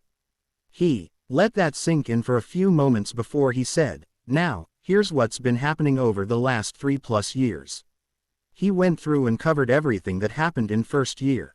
He described what happened around the troll, the stone, their suspicions, Norbert the dragon, and Quirrell. He then smoothly switched to second year and covered the public supposedly formal dueling lesson, Parseltongue, Mrs. Norris's attack, the accusations from almost the entire student body about him being the heir of Slytherin, the lack of action by the staff, nearly headless Nick, Justin Finch-Fletchley and the other students being petrified, the paper they found in Hermione's petrified hand, the second message, and touched on his and Ron's descent into the Chamber of Secrets, what happened within and later. He described how he was treated by the heirs from the time of the dueling lesson until the end of the year, and how it made him feel. He moved on to third year and only gave it a cursory overview. And thanked Madam Bones for his godfather finally being able to prove his innocence. Finally, he moved on to the start of fourth year. He covered Hermione and Ginevra's chat with Mrs. Weasley about potioning Mr. Weasley, Hermione seeing Mrs. Weasley attempting to potion her and Harry, a very general overview of the chat in private on the train, Hermione and he seeking out Daphne, the story they concocted about forming the soul bonds, Dumbledore's attempt at compulsion charms and obliviating them, catching the two youngest Weasleys attempting to dose them again, their later chat with Dumbledore and Harry being quite prepared to leave the wizarding world over all that had happened, their chat with the senior staff about getting things fixed, finding out about the Tri-Wizard tournament and how the draw was going to take place, Harry giving an oath he would not enter his name, either by himself or using another to do it for him, Harry then finding out about the mail redirection and how they were now handling that, then on to the actual draw, and, finally, how the student body were acting, even after he gave another wizard's oath in the middle of the packed Great Hall he had nothing to do with his name coming out of the goblet. At the necessary points, Hermione gave her story about what had happened, confirming what Harry was saying. While he'd been speaking, Harry had watched as the gathered heads and regents of allied houses gasped in shock or appeared appalled or angry in all the right and expected places. He now gave them time to absorb all he had told them before looking towards Madam Bones where she sat white with shock, her monocle dangling by its chain from the of her robes. With his voice becoming more and more hoarse, Harry turned to each of those opposite and said, we have the situation where each of your heirs, or other members of your families, have actively denigrated me or otherwise publicly held me up for ridicule, scorn and derision, at the very least. And, quite frankly, I've had an absolute gutful. Right now, I've got your houses, through the actions of those aforementioned heirs and other family members, actively and publicly turning on me twice since I've been at this school. That is enough, right there, he said, jabbing his index finger onto the surface of the table twice in emphasis, for me to terminate any and all alliances with your houses for treachery and behavior directly opposed to the purpose of those alliances. If you came here with the intent to berate me, or otherwise treat me like a jumped-up young kid, think again.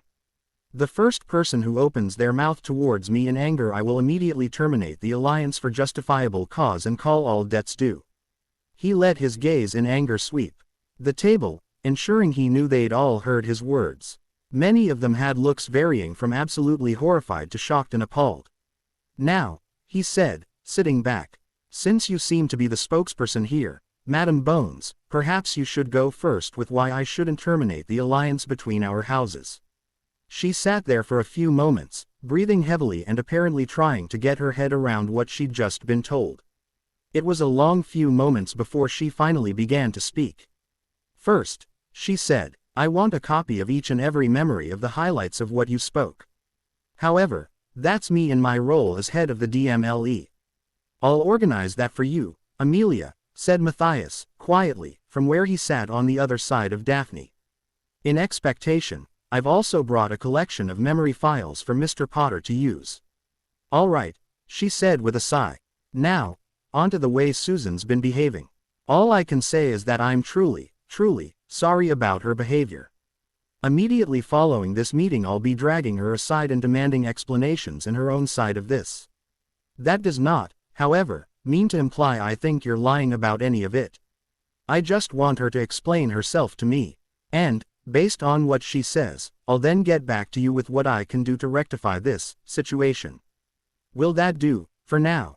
Harry looked back for a few moments, turned to each of his bondmates to gauge their own reactions, before turning back. Well, I can tell you now that reparations for her actions are going to include a very public apology to me, directly. Plus, she needs to understand, and accept, that any further poor behavior on her part will see me terminating the alliance right then and there. My patience is at an end, he firmly stated. But, if she comes forward at her own behest to give that very public apology, the alliance need not be. Is that your view with all our heirs, Mr. Potter? Asked Thaddeus Corner, head of House Corner. It is, with the exception of Neville Longbottom, he replied before turning to Augusta Longbottom, grandmother of Neville and his regent in House Longbottom. I don't know what he told you, ma'am, but Neville is one of the very few at Hogwarts that has not turned on me, ever. No matter what has happened, he has stood by me, even when his own dorm mates and others have berated him for it. The House of Potter is very happy with the heir of Longbottom. Thank you, Mr. Potter, the relieved older witch replied. Turning to the other visitors, he said, each of you have received an almost panicky missive from your heirs and members of your houses how wroth I am with them and, by association, with your houses. As with young Miss Bones, I expect an individual public apology from each of them. Leaning forward again, he firmly stated, until I receive those very public apologies I have no interest in renewing the alliances or discussing this matter any further. Now, is there any other business, besides the alliances, you wish to raise with me at this time? There were quite a number of scowls coming from those opposite, all of whom had remained silent unless specifically addressed. However, none of them raised any additional issue. Giving them a few moments, he said, then, we are done. He rose, followed by his two bondmates, Matthias and Dees.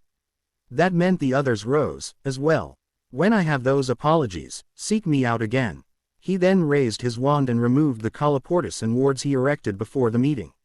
Following suit, Madame Bones removed her own. While the small delegation made their way out, Harry gestured for his bondmates, the Greengraves, Madame Bones and Madame Longbottom to stay.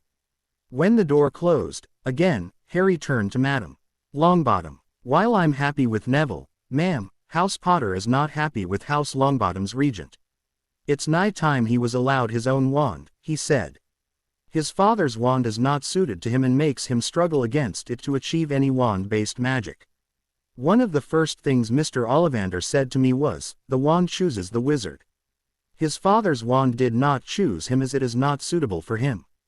Therefore, he struggles. Gus, exclaimed Madame Bones turning to the Longbottom matriarch. He's right. How could you do that to the boy? Both angry at being spoken to that way by whom she considered only a boy, followed by the woman she considered her best friend, and embered she'd completely forgotten the rules surrounding wand compatibility, the elder witch huffed and refused to reply. Instead, she looked away. Regent Longbottom, Harry firmly said to the side of the woman's face. I would be doing a grave injustice to my peer if I did not speak on this. Frank's wand needs to be placed in a position of honor on the mantelpiece in Longbottom Hall, or somewhere similar. That is the way you honor Frank's unwilling sacrifice. Neville needs his own wand. If you won't buy it for him, I will. Turning to stare back at Harry, she firmly replied, no. It's my responsibility. I'll take Neville to Ollivander's immediately after this meeting. Harry simply nodded back and quietly said, thank you.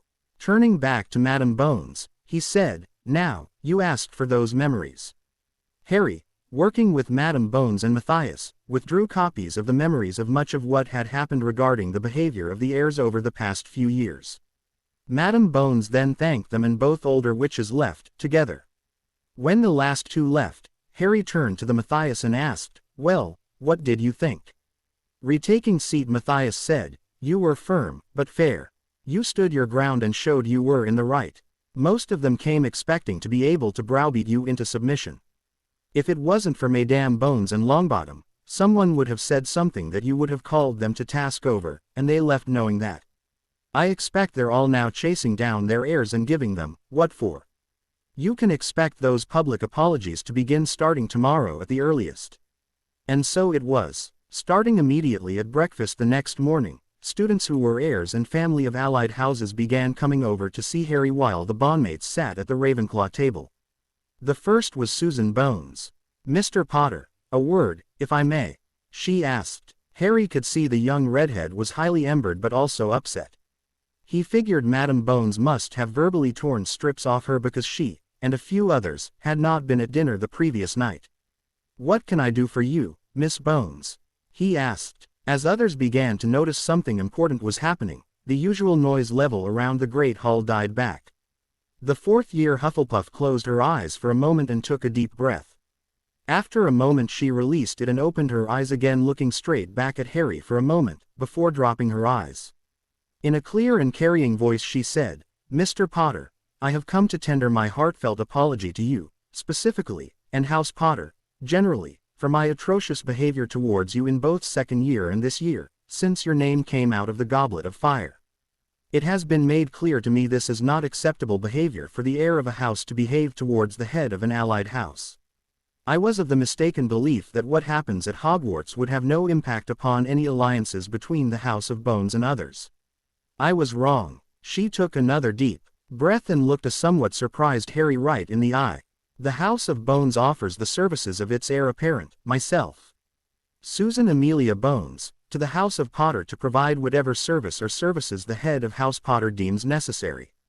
The House of Bones only asks that the virtue of its heir remains pure." Daphne let out a quiet gasp of shock at Susan's words. Quietly, she whispered in Harry's ear, "Harry, she's offering herself to the House of Potter for anything except full." Startled, Harry's breath hitched in his throat for a moment before he quickly cleared it and used a few moments to try and think of a way out of the situation. With an outward appearance of calm, when he was feeling anything but calm on the inside, he said to his Hufflepuff year-mate, "You have given me much to consider, Miss Bones. Susan, perhaps, it may be wise if you were to pay us a visit in our apartment after Cleese today where we can discuss this further. This is not an acceptance of your offer, nor a decline. We just want to take time to consider the full ramifications of your offer before we decide anything further. Is that all right with you?" With a relieved slight slump to her posture, Susan replied, "Yes, Mr. Potter, and thank you." With a final nod from Harry, she turned and walked away. That started the almost cavalcade of heirs and other members of families allied with House Potter coming and giving their own formal, verbal and public apologies. Hannah Abbott was next and would join Susan Bones in their apartment immediately after CL. Michael Corner, while not offering himself per se, offered his wand in the form of support, as did the other males. Some of the witches gave the same as the males, but a few were similar to the apology from Susan by offering themselves. After each gave their apology, Harry told them he and his bondmates would meet them all in their apartment immediately after the last CL of the day.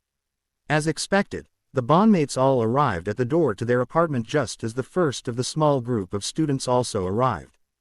Daphne gave the P word to the statue of Professor Whittaker and opened the door for everyone to follow her in. Harry held back outside the door to ensure the last of those who were told to come had arrived and entered. Once inside, he saw that both Dobby and Winky had organized drinks for everyone. "All right," he muttered. As he was about to enter he said to the stone professor, "If Albus Dumbledore comes along before our guests have left, inform the doddering old fool we're indisposed and we'll see him, if he needs to see us, after dinner."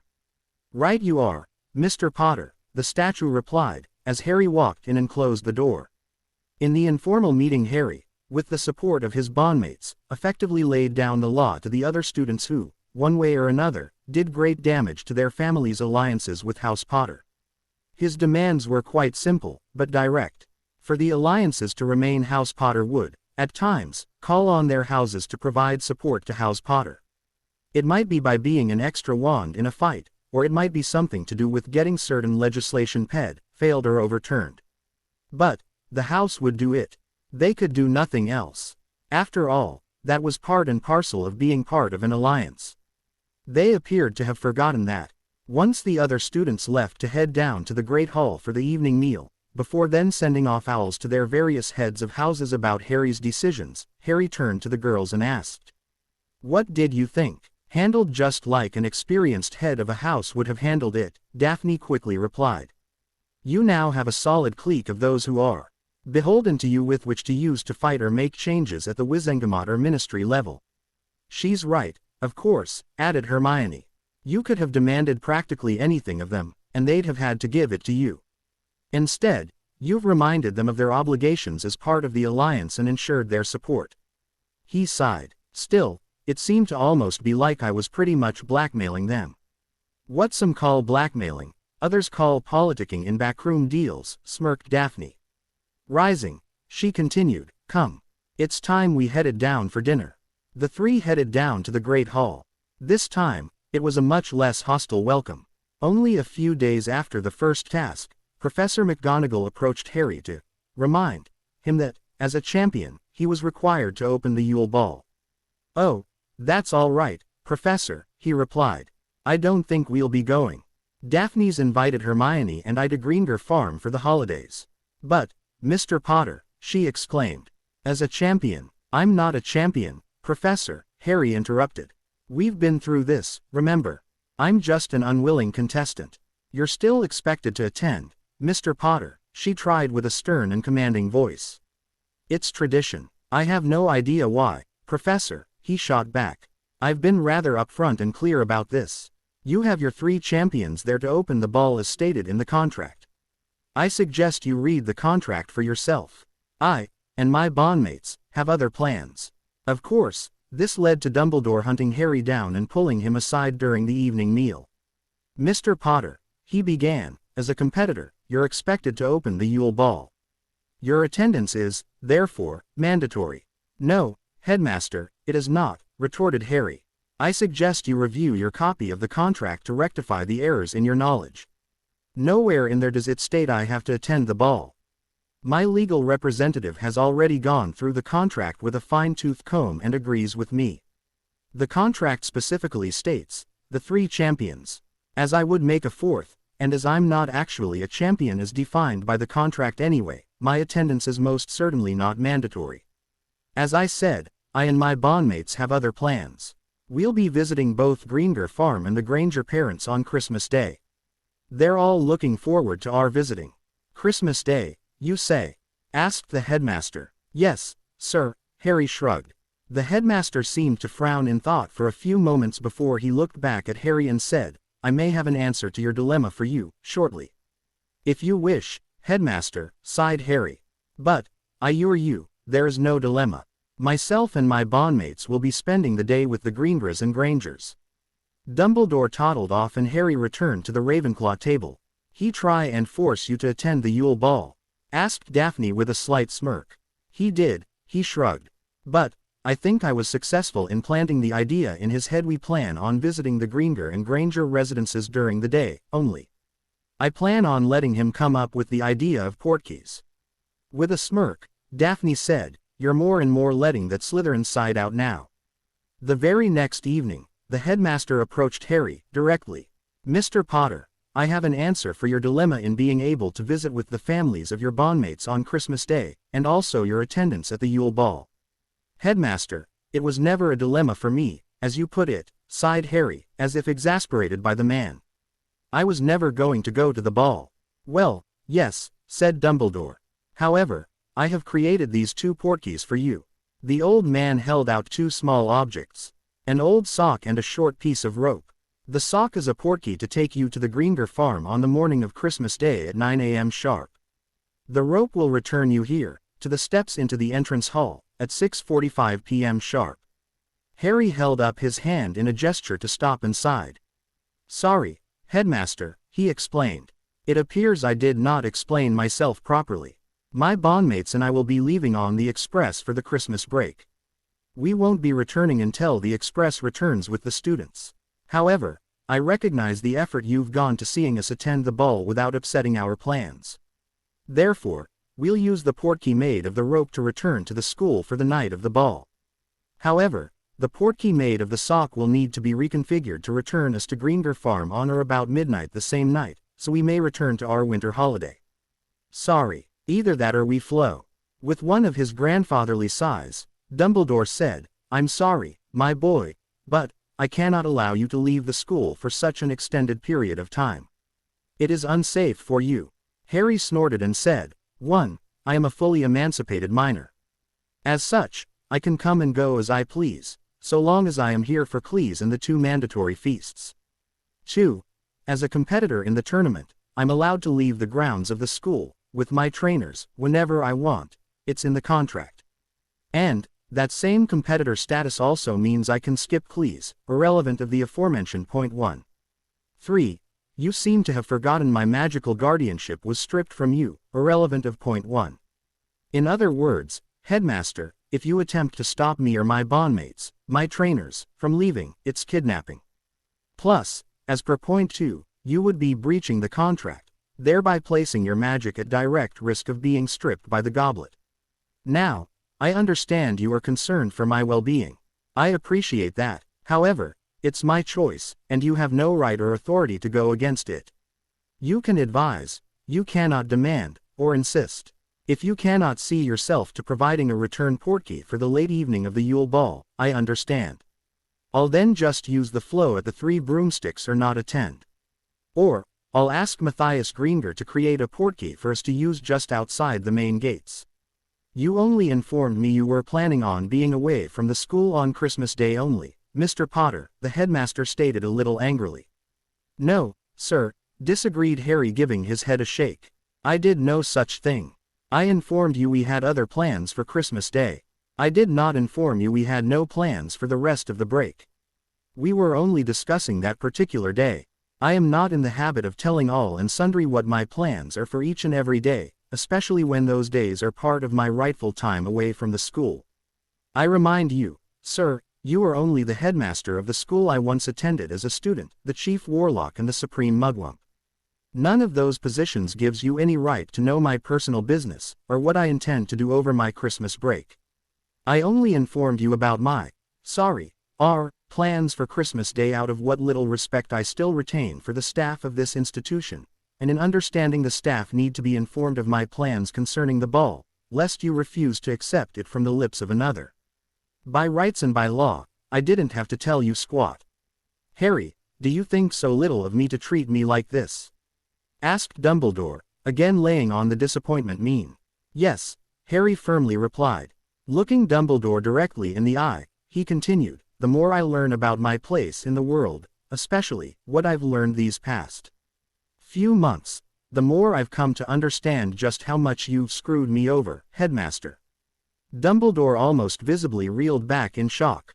Never, at least, not in very many years, had he ever been spoken to the way Harry did with those few words. But, you're not the only one, sighed Harry, looking away again. Molly Weasley has been hard at work manipulating things around me, too. Did you know she's been planning for over a decade to have me marry her daughter, so she can then get her hands on the Potter fortune? Do you know she's quite happy to admit it was with love potions she ensnared poor Arthur? She admitted exactly that to Hermione, to her face, only a few days before the 1st of September. She maliciously sent Ronald to befriend me to give her daughter a chance to get closer to me when she started, here, a year later. Of course, Ronald was also tasked with stopping me making friends with anyone else.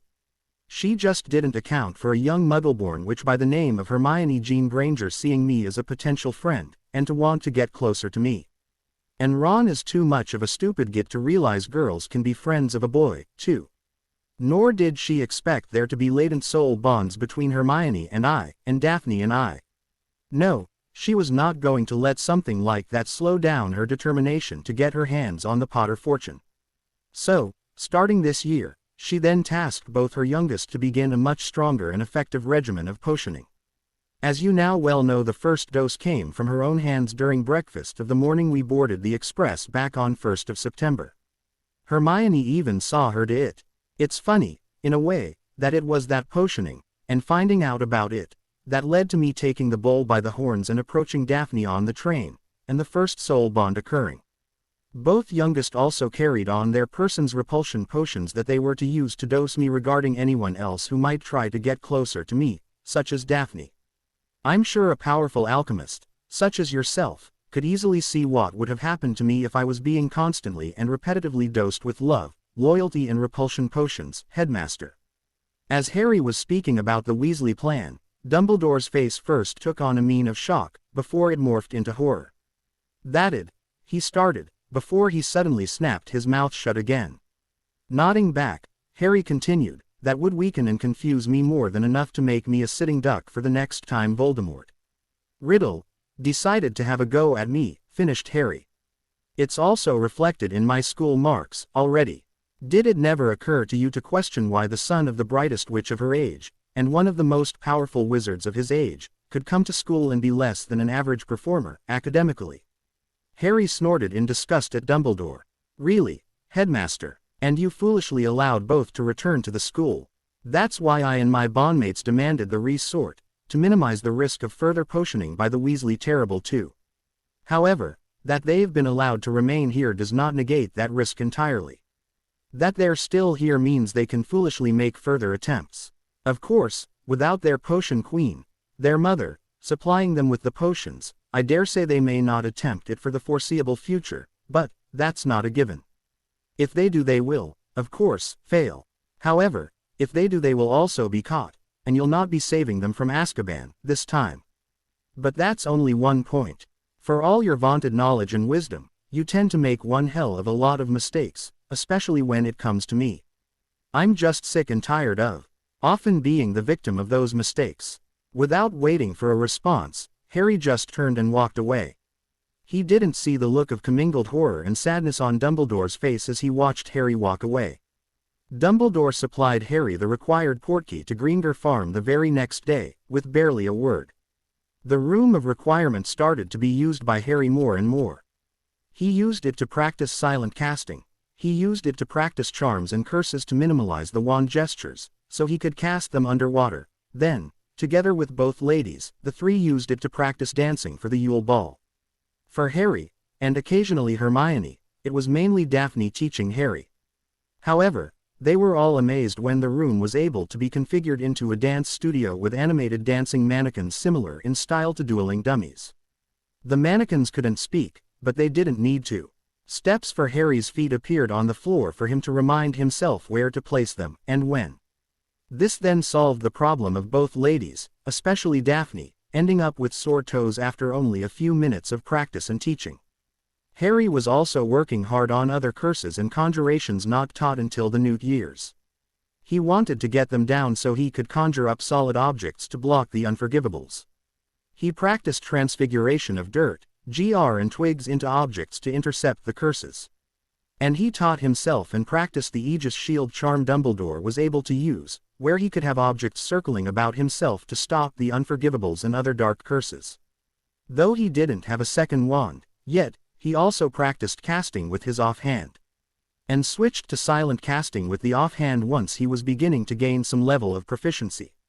His final hurdle was to maintain a fully working Lumos Maxima with his normal wand in his right hand, while practicing silent casting with his offhand. He realized he wouldn't know how successful he was at it until he gained his second wand. But, he felt, it didn't hurt to practice. The occasional evening was also spent talking to Sirius via the two-way mirrors. Harry and Hermione, of course, were old hands at using the mirrors to talk to the old dog. For Daphne, however, it was new. She questioned Sirius hard on how they worked, as she could see they'd be very popular on the market if they could be replicated. However, Sirius replied that the mirrors were a joint project between himself, Moony and Harry's father. And it was Harry's father who came up with a lot of the rune-based charms work. Not to be so easily put off, both she and Hermione were determined to figure out how it was done and replicate them. After all, both witches were at the top of the class for both ancient runes and arithmancy for their year group. Just remember to have fun occasionally, warned Sirius. The Marauders worked hard at both CL and prank work, but we still took the time to enjoy life. After all, James dedicated a lot of time to wooing your mother, pup. I, on the other hand, spent a lot of time chasing all the pretty witches. And proceeded to bark with laughter. The latter is not something I need to worry about, Padfoot, Harry smiled back. I have all the witches I ever need or want right here, with me. November slipped into December when Harry was pulled aside by Professor McGonagall. I doubt I really need to ask, Mr. Potter, she said. But, have you organized a date for the Yule Ball, yet? Well, I don't see how it's any of your business, Professor, but, yes, he replied. I intend to escort both my bondmates to the ball. With a worried little frown, the professor said, you'll only be allowed to escort one date into the ball when you enter with the other competitors, Mr. Potter. Harry snorted in amusement and smirked. I'll not be entering with the other competitors, Professor. The other competitors are the champions. It's their role to open the ball, not mine, he explained. I'll enter with everyone else and be sitting at table when the champions enter with their dates. Not a little exasperated, the professor asked, is it too much to ask you go along with this one thing? Yes, he firmly replied. Was it too much to ask you to at least listen to a bunch of 11-year-olds, who came to you with wild claims of how someone was about to steal the Philosopher's Stone that very night? Was it too much to ask you to listen to a bunch of 12-year-olds, who told you it was a basilisk that was petrifying the students, and that they had a fair idea where the entrance to the Chamber of Secrets could be found? Apparently, the answer to both those questions was, yes, Professor. All houses, aside from Gryffindor, hold regular meetings with their head of house. At those meetings the members of those houses learn a great deal of what is going on. At those meetings, the members of those houses come to know that their head of house is there for them. They do not fear approaching their head of house, and know that they will be heard. That, Professor, is not the case with Gryffindor. Even the Slytherins know they can approach Professor Snape at any time. He may be a snarky grouch, but all Slytherins know he will hear them out, if they approach him. Also, each house except Gryffindor has a student representative body.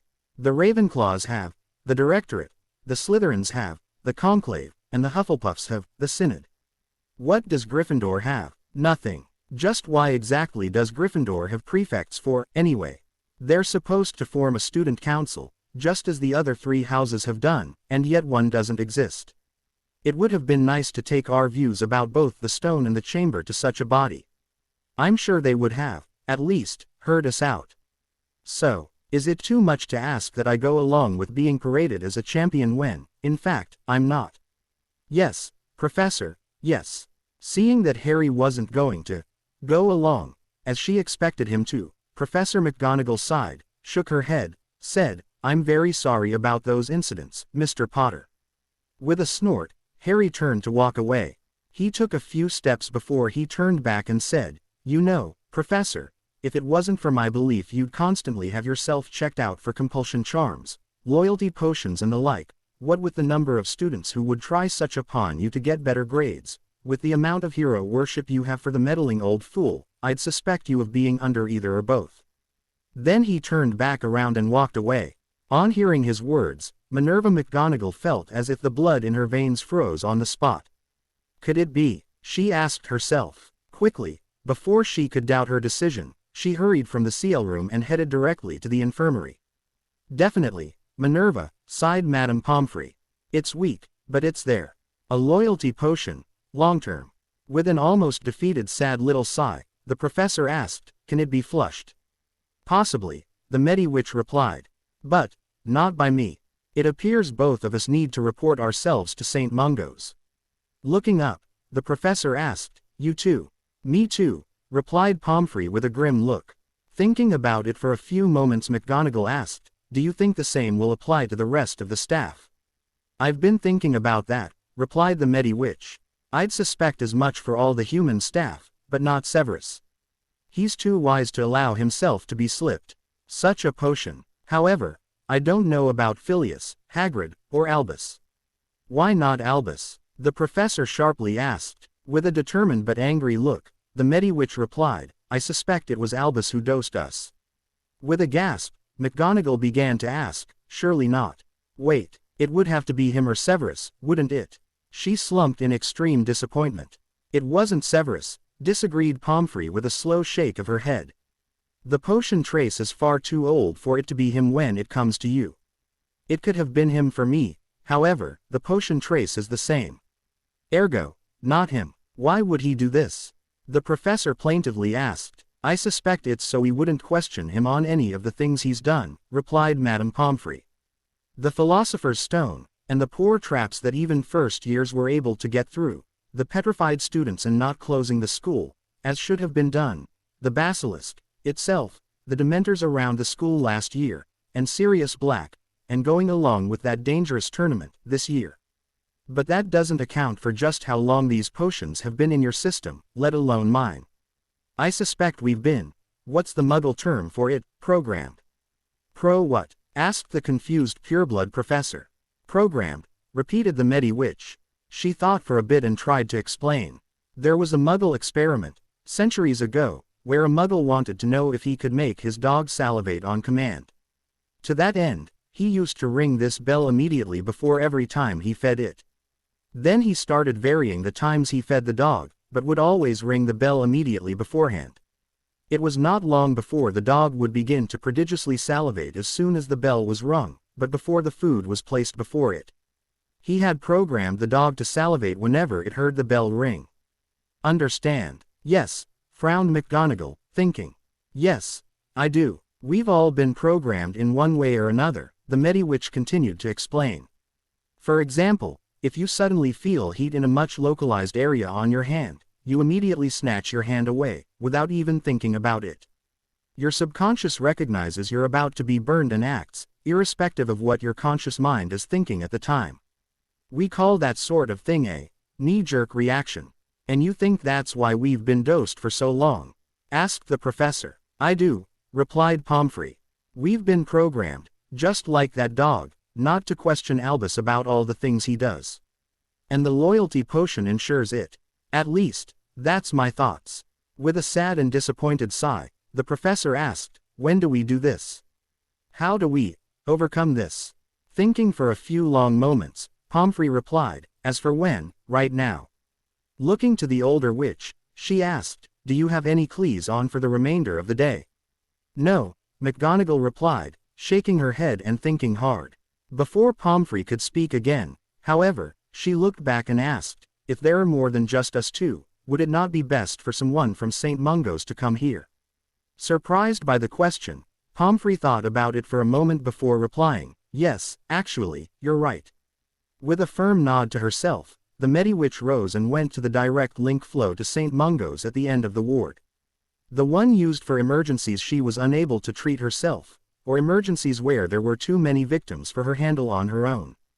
Yes, definitely long-term exposure to loyalty potion, an older wizard in healer's robes explained with a frown. He'd just finished scanning Professor McGonagall after scanning Madame Pomfrey. Madame Pomfrey's call to St. Mungo's saw a fellow student of hers. From when she was a student come stepping through the fireplace only 10 minutes later. He was someone she considered completely trustworthy.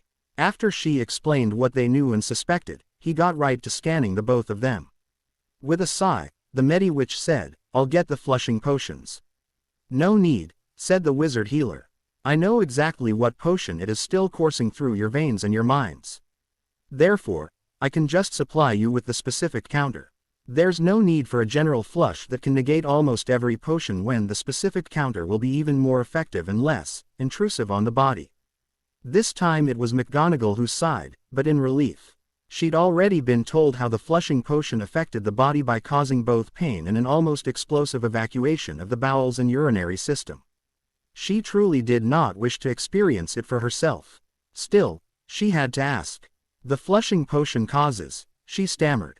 Well, does the counter have a similar effect as the flushing potion? No, the healer replied with a smile. Instead of doing as the name implies. The counter merely cancels the potion within your system, neutralizing it that way. Thank Merlin, the professor said with clear relief. Replying only with a smile, the healer then turned to Pomfrey. Poppy, when can I examine the rest of the staff? Treat us, she replied. Then I'll send an elf to each, asking them to come see me in the infirmary. However, I'd really rather wait until Albus was out of the castle for one of his many other responsibilities before calling them. She's right, added McGonagall. We don't want to tip our hand to Albus before everyone is clear of the potion. Arrangements were made for the healer to return on the weekend when Dumbledore was out of the castle in the very near future. Unknowing to what was occurring in the infirmary, Harry had rejoined Hermione and Daphne in their apartment. What did Professor McGonagall want, Harry? Asked Hermione, looking up from where she was already making a start on that day's homework. She told me I'd need a date for the ball, as I was expected as a champion to lead the first dance, Harry replied with a smirk.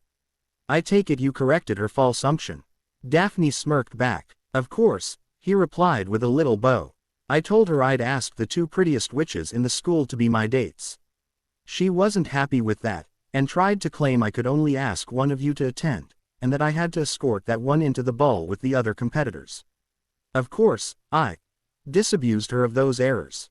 When she tried to guilt-trip me by asking, is it too much to ask you go along with this? I ripped into her about how we had approached her on at least 2 occasions during first and second year about risks to the school, but she wasn't willing to go along with what we were trying to inform her. And I gave her what for, over how the other 3 houses all have their own student councils, and yet Gryffindor does not.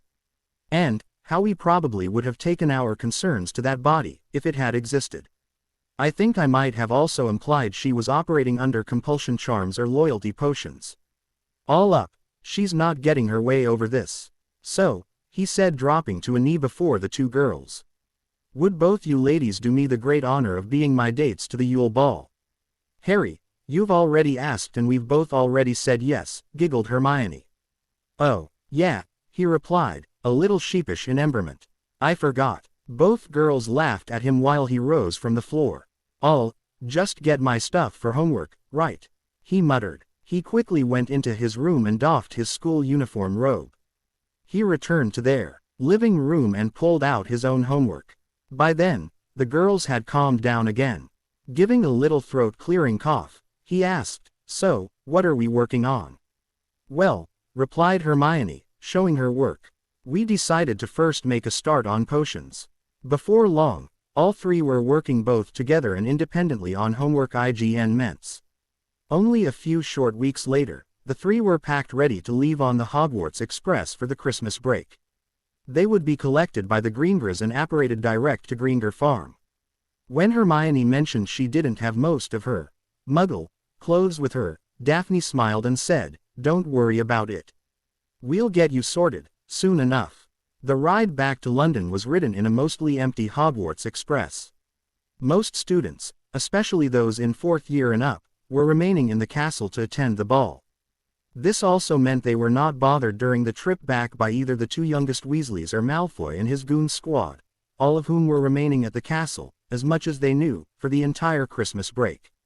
When they arrived at King's Cross, Harry and the girls quickly alighted with their trunks and were greeted by the 2 Greenger adults.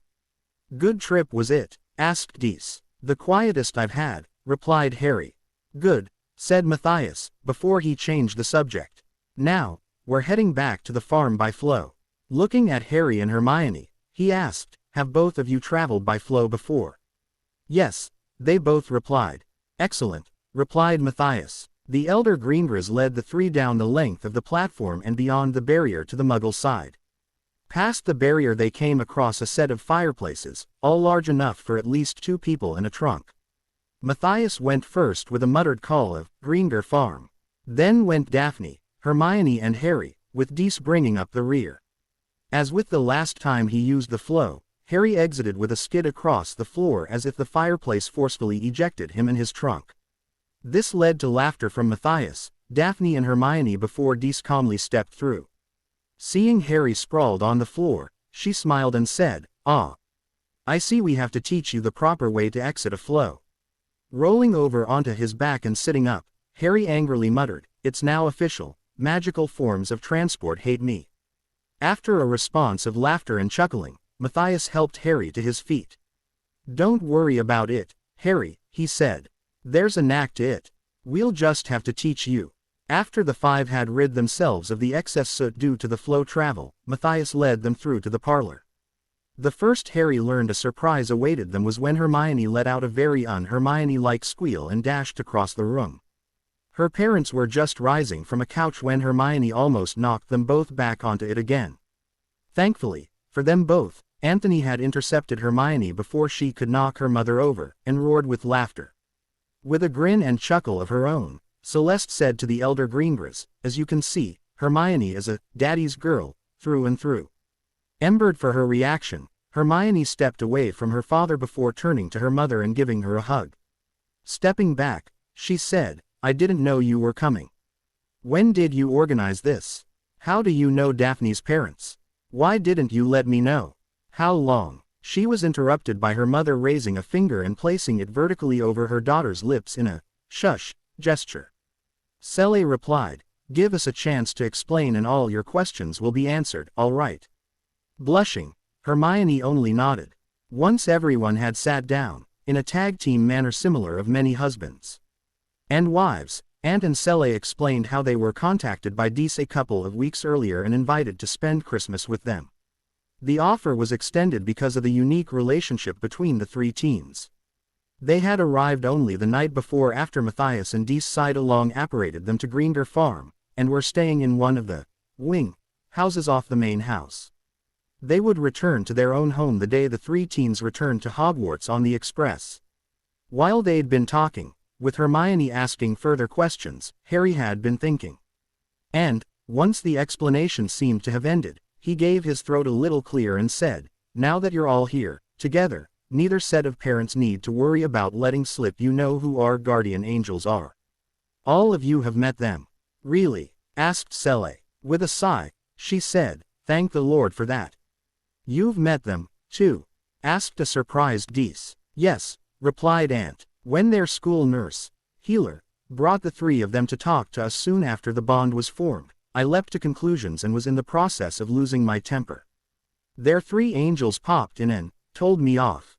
That was almost the same as our meeting them." Matthias laughed. "I said to Harry how concerned I was about the bonds being a three-way bond and, just as I was about to put my foot in my own mouth about it, their angels popped in and you aged my fears." "Well," said Harry, speaking up, "those here, plus Astoria, are the only ones who know about our guardian angels." "But, why did they appear?" asked Sele. "I mean, I take it this sort of thing is quite uncommon, even in the wizarding world." "I've not heard of it before," replied Matthias before turning to his wife. Dees just shook her head and said, "No.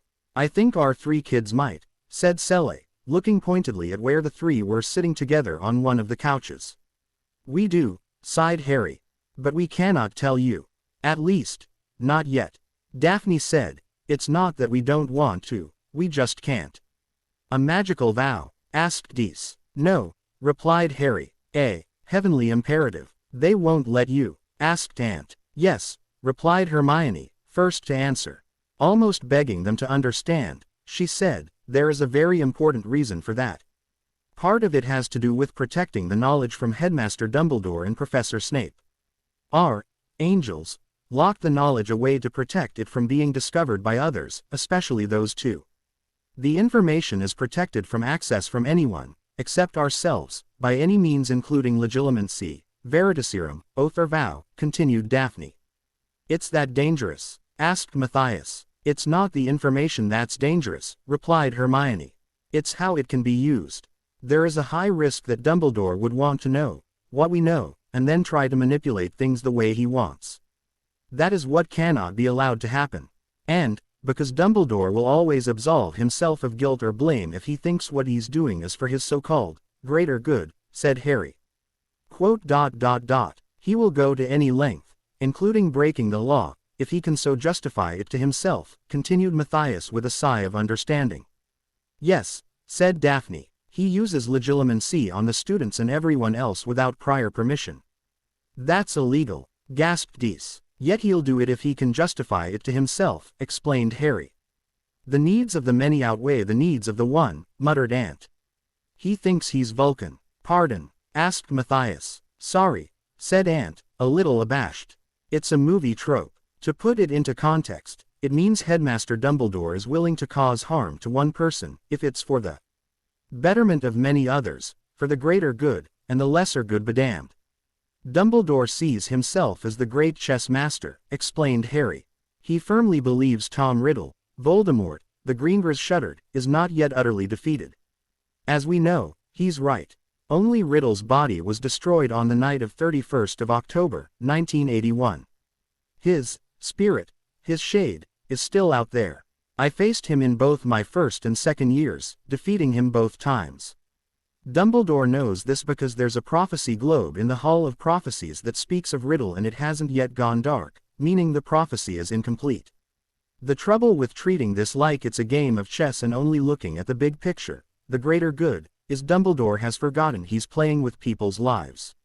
And chess is all about being willing to sacrifice pieces, lives, if it gets you closer to your ultimate goal. He'd do that, gasped Dees. Yes, replied Hermione, and his, we must learn to forgive, theme that allowed so many Death Eaters to escape punishment at the end of the last war means Riddle has most of his inner circle still available to him. When Riddle is resurrected, they'll immediately flock back to him. Ant suddenly stood and walked over to a window, grumbling. He stood there looking out for a few moments before he said, I don't like this. I think it would be safer if we were to pull you out, Hermione. No, it wouldn't, Harry said. Hermione's now a known. That is, the wizarding world knows of her existence. Turning to look at Harry with an unhappy glare, Ant asked, what do you mean? The Ministry of Magic has a detection net that covers the islands, explained Harry.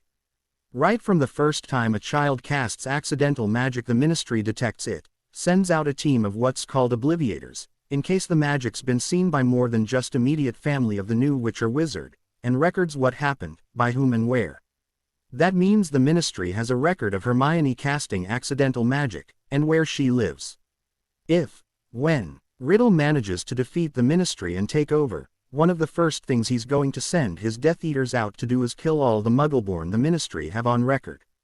It will be wholesale slaughter.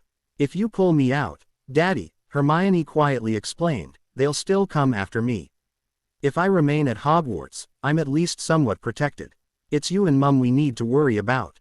Our home isn't safe from magical attack. Secondly, added Matthias, because Hermione has not yet completed her owls, the law states she is to remain in magical education. If you pull her out, her magic will be bound, her wand will be snapped and all three of you will be obliviated of all knowledge of the wizarding world. That means she won't even be able to use the knowledge she has to protect herself, or you. You'll be, what's the Muggle saying? Sitting ducks, sighed Ant. Yes, that's it, said Matthias. Sitting ducks. So, what do we do? Asked Sele. Stay safe, replied Hermione. I need you to start preparing to abandon both your practice and your home. When I send a message telling you to run, you need to leave immediately. Drop everything and go. Go where? Asked Ant. Here, said Matthias firmly. We have wards in place here. I'll be talking to the goblins as soon as possible about getting even the ones we've got updated. I'll also organize personalized emergency portkeys for you both. And you'll need an escape plan, said Daphne. One that doesn't include using apparition, flow or portkey. Why? Asked Matthias of his daughter. Because the first things the Death Eaters do when they attack a magical home is throw up anti-apparition and portkey wards over your own, and they somehow can block the flow, replied Hermione. We think they have one or more people on the inside in the Flow Network Authority who either support Riddle or are taking bribes. We think they're the ones who are shutting down flow access to a home when it's attacked. Brooms, then? Asked Dees. No, tunnels, replied Harry. Tunnels? Asked Matthias. One tunnel is all that's necessary, explained Harry. From your basement, dig a tunnel out and under your wards that an adult can run through. You also most certainly don't want it to reach the surface. As long as it gets a suitable distance past your wards, it'll also get beyond the anti-apparition and portkey wards the day throw up. A portkey should get you out from there. If no one knows of it but you, it'll provide you safe egress. Matthias looked back in shock.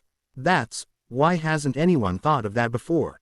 Harry bit his tongue. Magicals, he thought, were idiots.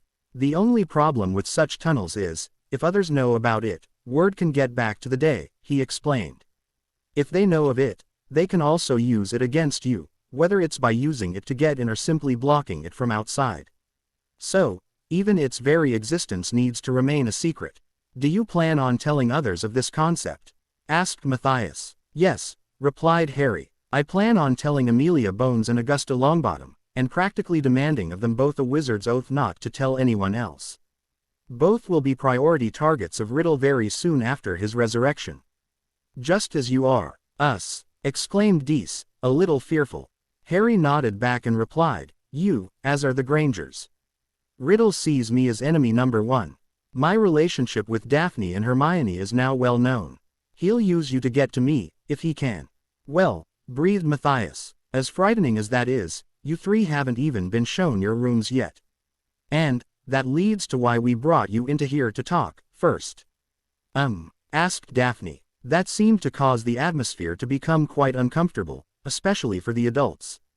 We're going to need to know whether to put you in 3 separate rooms, or 1 room, said Dees. 1, Daphne promptly replied. But, we're not doing that yet, Hermione hurriedly added. Then, why 1? Asked Cele. We've discovered that skin-to-skin contact for sustained periods strengthens the bond, replied Hermione. And that sleeping together is the best time to accomplish that. You haven't? Asked Cele. No, Mum, replied Hermione, a little irritated by the question. Your daughter is still a. And let out a quiet sigh, where he was still standing looking out the window. However, there's going to come a time in the not-too-distant future where that statement will no longer be true, she continued. Do you really want to know when it happens? No, Aunt hurriedly replied. Then you're going to need to stop asking because we won't lie to you, a frustrated Hermione firmly stated. You're not placing the bond at risk by taking things so slow, are you? A worried Dees asked. According to Madame Pomfrey, yes, replied Harry. But, according to our friend, Luna, who can physically see the auras given off by the bonds, no. It's a matter of balance, said Daphne. At the moment, we're maintaining the bonds at a certain level. But, we're going to have to do something about that soon. Nodding, Harry said, while we'd really rather prefer to hold things as they are until we're all at least 16 years of age, that's not going to be possible. The bond is now strong enough where magic, itself, is urging us to finalize it. That being said, Matthias, Anthony, while we're all here, I formally ask for your daughter's hands in marriage. That startled all 4 adults before the 2 mothers squealed almost simultaneously in excitement. Both men looked shocked as Anthony suddenly spun about and both men stared at Harry. Matthias blinked a bit before he finally said, with a very expectant look from Dees, yes, Harry. You may have Daphne's hand in marriage. Thank you, sir, Harry quietly replied as Daphne practically levitated herself into his lap and almost snogged him on the spot. All eyes then turned to Anthony. Hermione stared at him as if daring him to say no, with violent repercussions if he did. The same look was coming from Celeste. Knowing all eyes were now upon him, Aunt quietly sighed again and said, almost as if it pained him to do so, yes, Harry. You may have my daughter's hand in marriage. With a squeal of, yes, Hermione leapt up and jumped into her father's arms. Thank you, Daddy, she gushed, hugging him tight. When Hermione released him and came back to switch places with Daphne for her own turn and Harry, Aunt quietly said, I don't believe I've just given permission for my 15-year-old daughter to marry. We won't be able to hold a Muggle wedding for Hermione until I turn 16, of course. And then it'll be in Scotland, said Harry. But, we can hold a wizarding wedding this summer, if you like. Won't that make the Muggle wedding pointless? Asked Cele. For us, yes, replied Harry. However, I don't know how we can invite family and friends of yours to a magical wedding. At least, with a Muggle wedding in 18 months, you'll be able to have family and friends at that one. That way, your family and friends won't think Hermione and I are living in sin. You leave that up to us, baby, said a recognized voice coming from near the doors. All eyes suddenly spun to the voice, where the 3 guardian angels stood smiling. The voice had come from Della. The first to speak, Harry said, hello. Hello, babies, replied Della smiling, as were the other 2. Change of plans. asked Harry. In a way, she replied before looking at the group as a whole. We have an answer for your dilemma. Roma stepped forward and said, you can invite the family and friends of the Grangers to your magical wedding. They will, of course, see magic.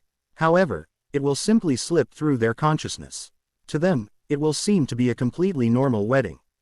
And they'll come away from it with memories of a beautiful, non-magical, wedding ceremony. Nothing will seem out of the ordinary for them. Stunned, Harry, the Grangers and Greengrass sat there, looking back in surprised shock. You can do that? Asked Sele. Giving herself a bit of a mental shake, she said, of course you can do that. You're angels. So, I take it, the boss approves? Asked Aunt. Oh, yes, baby. Grinned Della. That's marvelous. Exclaimed Dees. Do you have a time frame for this? August, replied John. Upstairs would prefer our 3 young friends here were all 15, at least. We'll need a venue, a cellant, a florist, a baker, started Sele, excited to begin planning. Della held up her hand and said, whoa, baby.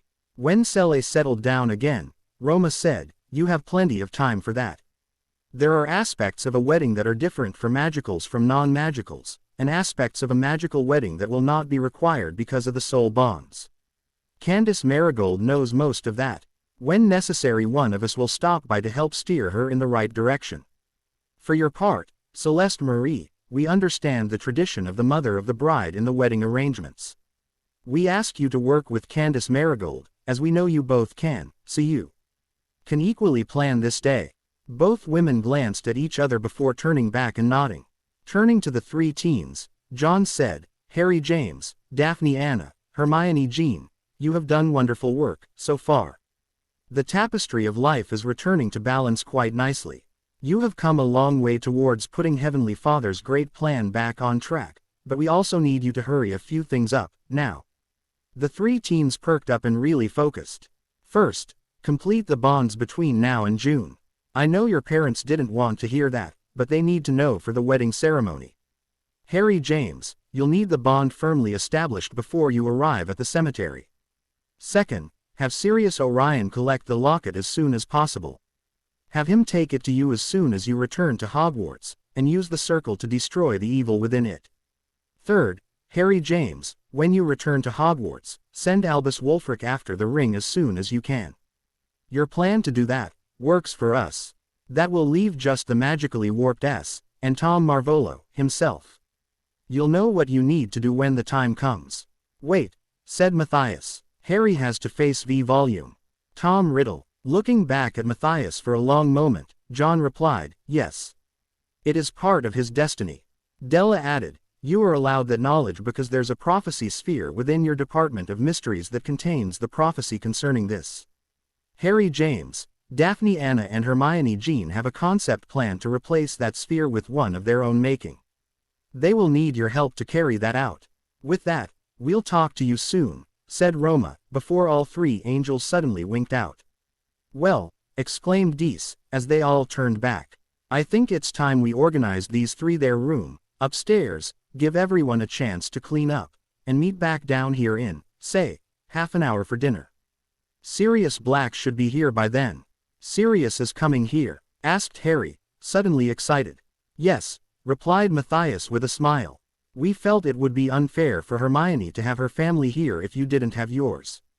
Yes, exclaimed Harry. Thank you. Matthias chuckled and said, you're most welcome. Standing up, Dees said, come along, you 3. Let's get that room sorted. The 3 teens rose and followed Dees out of the room to head upstairs. Dees led them upstairs and into the guest's wing. Stopping at the end of the hall, she opened a door and gestured everyone inside. Looking at the size of the room, and the bed within, Daphne said, you knew. Smirking back at her daughter, Dees replied, let's just say. I had a very good idea. Hermione walked further in and looked within a large wardrobe. Inside she found all their clothes already hung up or folded in drawers. Everything's already unpacked, she exclaimed. Of course, dear, replied Dees. Our house elves are quite efficient. With a gasp, Hermione continued, my winter clothes from home are here, too. Nodded Dees. Your mother brought them with her. Slowly wandering around, looking in wardrobes and the like, Harry finally turned to Dees and softly said, "Thank you." "You're most welcome, dear," replied Dees just as softly. Standing up a bit straighter, she said in a firm voice, "Now, clean up, and we'll meet back down in the informal dining room in 30 minutes, all right?" "Yes, Mum, thank you," replied Daphne. Dees gave her a slight nod before she walked out the door, softly closing it behind her. The three quickly got themselves sorted, during which Harry asked Daphne, "Are you all right with this? I mean, this isn't your room, right? I know it'd be more comfortable for you." "Hush, Harry," Daphne interrupted. "Please, believe me when I tell you I'm now finding myself more comfortable sleeping in your arms, or with my arms over you, than I would ever be now in my own bed.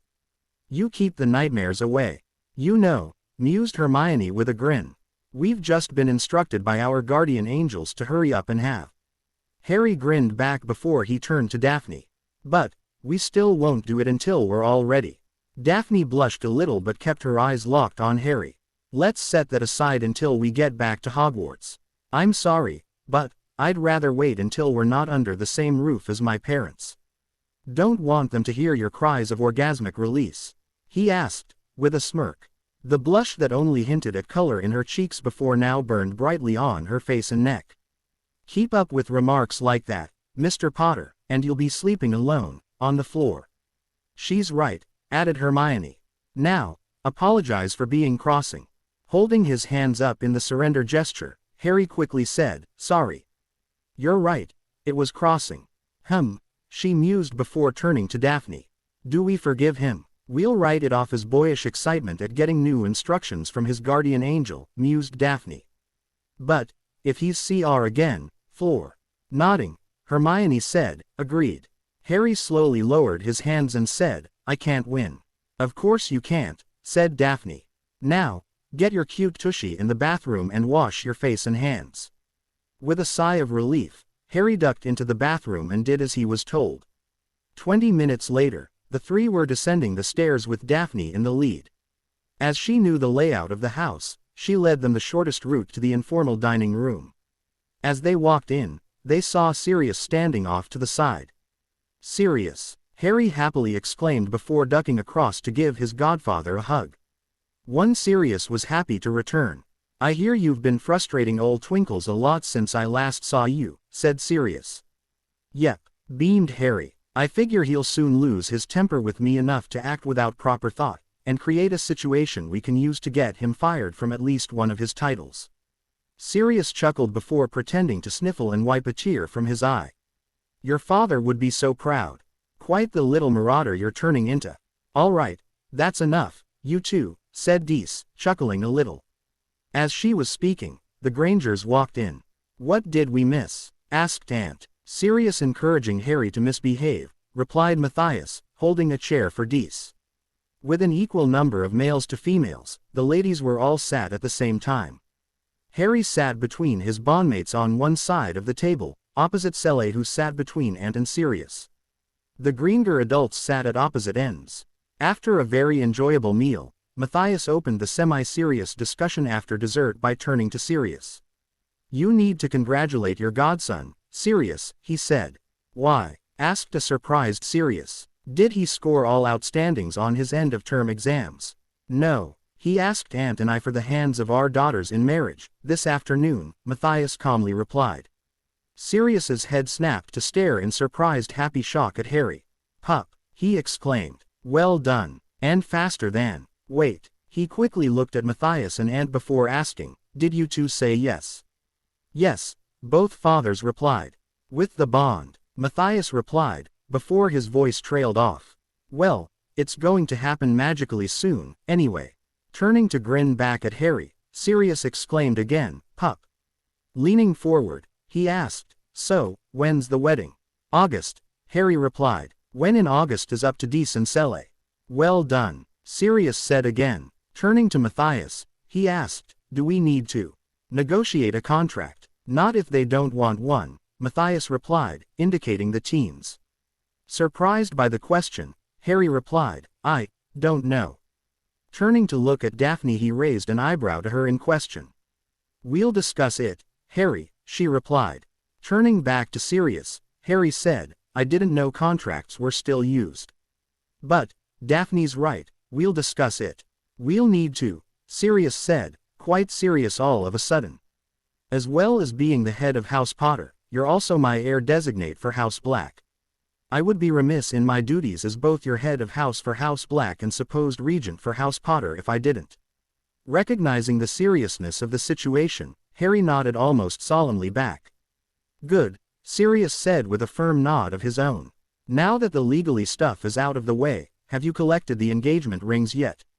Heir, Sirius, stuttered Harry. I've only asked their fathers for their hands in marriage, I haven't specifically asked them yet. Too right, said Daphne.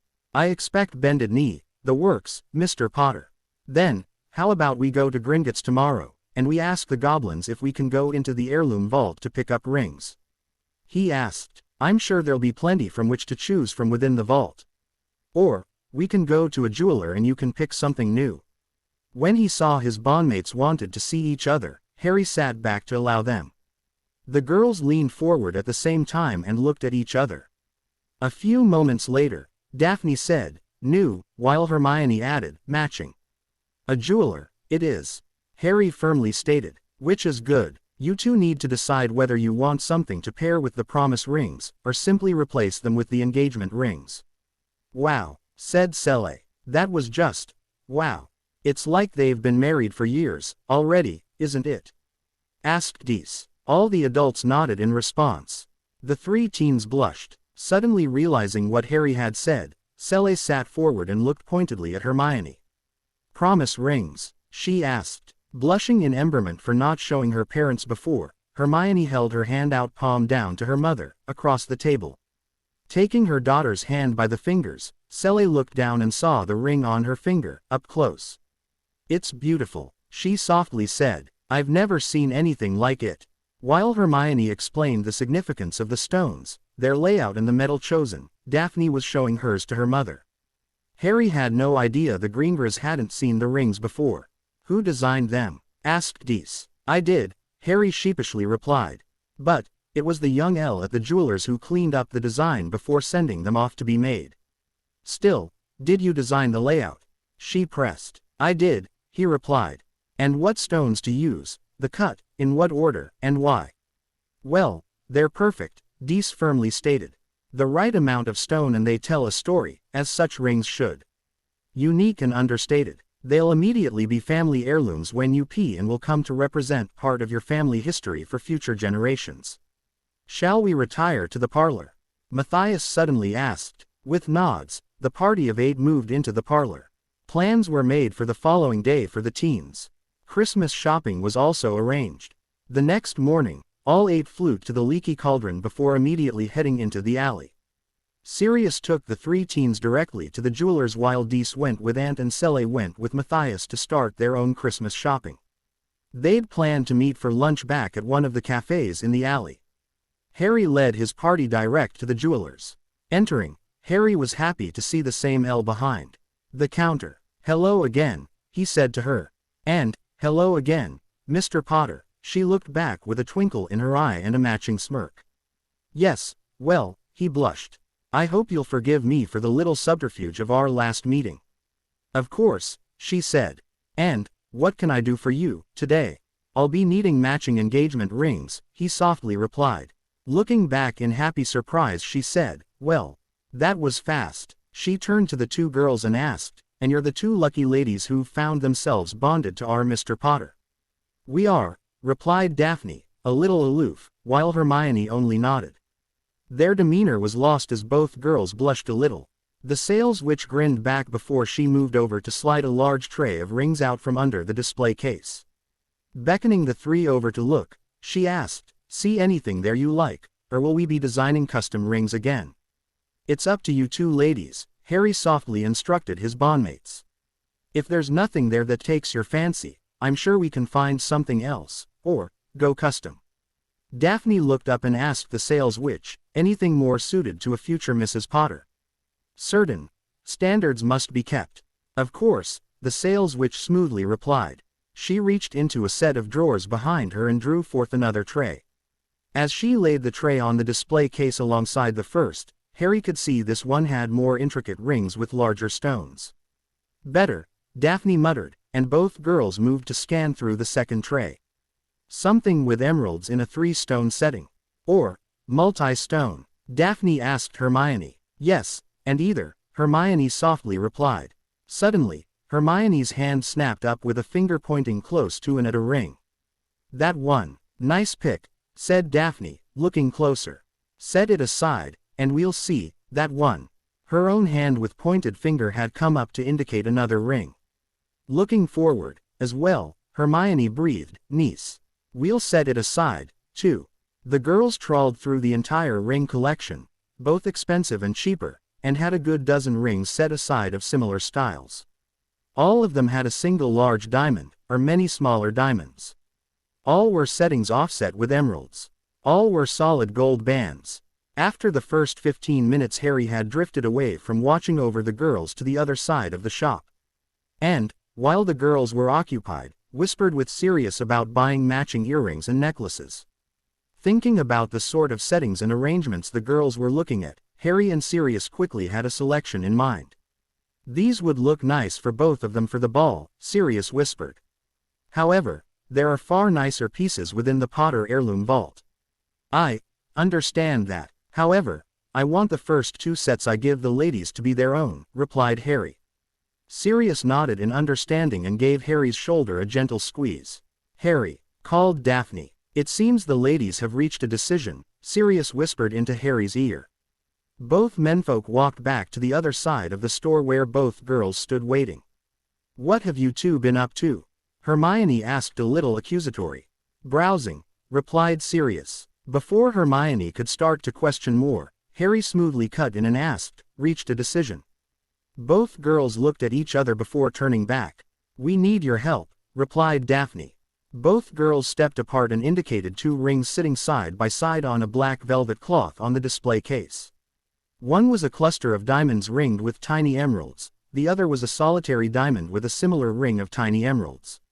Can't decide which? Harry gently asked. No, Hermione replied with a little frustration in her voice. Then how about you tell me how you came to this point and I'll see what we can do from here, he instructed. A quick glance at each other and Daphne covered how she came to decide on the cluster setting. Then Hermione gave a similar explanation on how she came to the setting with the solitary diamond. Once she'd finished, Harry asked them both, tell me, what is more important to you? Is it that you match, or that you have the ring of your heart's desire? I know it's a nice idea to have matching rings, but both of you are unique. There is no reason for you to have to be happy with the same choice. Turning to Hermione he said, if the setting with the solitary diamond is the one you want, then, we'll get that one for you. Turning then to Daphne, he said, and, if the setting with the diamond cluster is your choice, then, we'll get that one for you. Is this all right with both you ladies? He asked. The 2 girls looked at each other in surprise for a long moment before they both turned to Harry and eyed him on opposing cheeks. Stepping back, Hermione said, he's brilliant. Yes, said Daphne. Who'd have thought? And both girls broke into laughter at Harry's expense while he blushed. Ha! Exclaimed Sirius. Smooth, pup, smooth. Still blushing, Harry stepped forward between the girls and paid for the 2 rings. He was relieved to discover that both were similarly priced, but winced almost imperceptibly when told what those prices were. With a ring in each of 2 matching boxes, Harry pocketed them both and said, now we need to decide when I present them to you. Do I bend a knee in the presence of your family, or your friends? Another quick glance between the girls and they both said, family. Then, later this afternoon at the farm, it is, he smiled. With all 3 teens smiling at each other, Sirius looked over them at the sales witch and said, and you, my dear, will not speak of this until these 3 and their families decide to make it public. Am I clear? Of course, the sales witch replied with a little curtsy. I suggest you speak with Adeline Bancroft. She's the high society social events reporter. She's not as rude as that Skeeter woman. Besides, announcements of engagements are her bailiwick, anyway. Thank you, replied Harry, with a small nod. You've been most helpful. The sales witch gave another small smile and nod in return as they left the store. Shopping then began in earnest for the teens. They had to hurry to make what purchases they wanted through the various stores before meeting at the cafe for lunch. A hurried lunch then led to a reorganization of the three groups. Harry went with Dees and Cele, and Hermione and Daphne went with Matthias and Ant. Sirius prowled on his own as he first had to visit Gringotts to take care of some black family business. The teens then switched which adults they were with, and Sirius met up with the boys a little later. When he caught up to Harry, Matthias and Ant, Sirius took Harry aside for a moment. "It's now official, Harry. You're my heir." Quite moved by the gesture, Harry quietly replied, "Thank you, Sirius. That means a lot to me.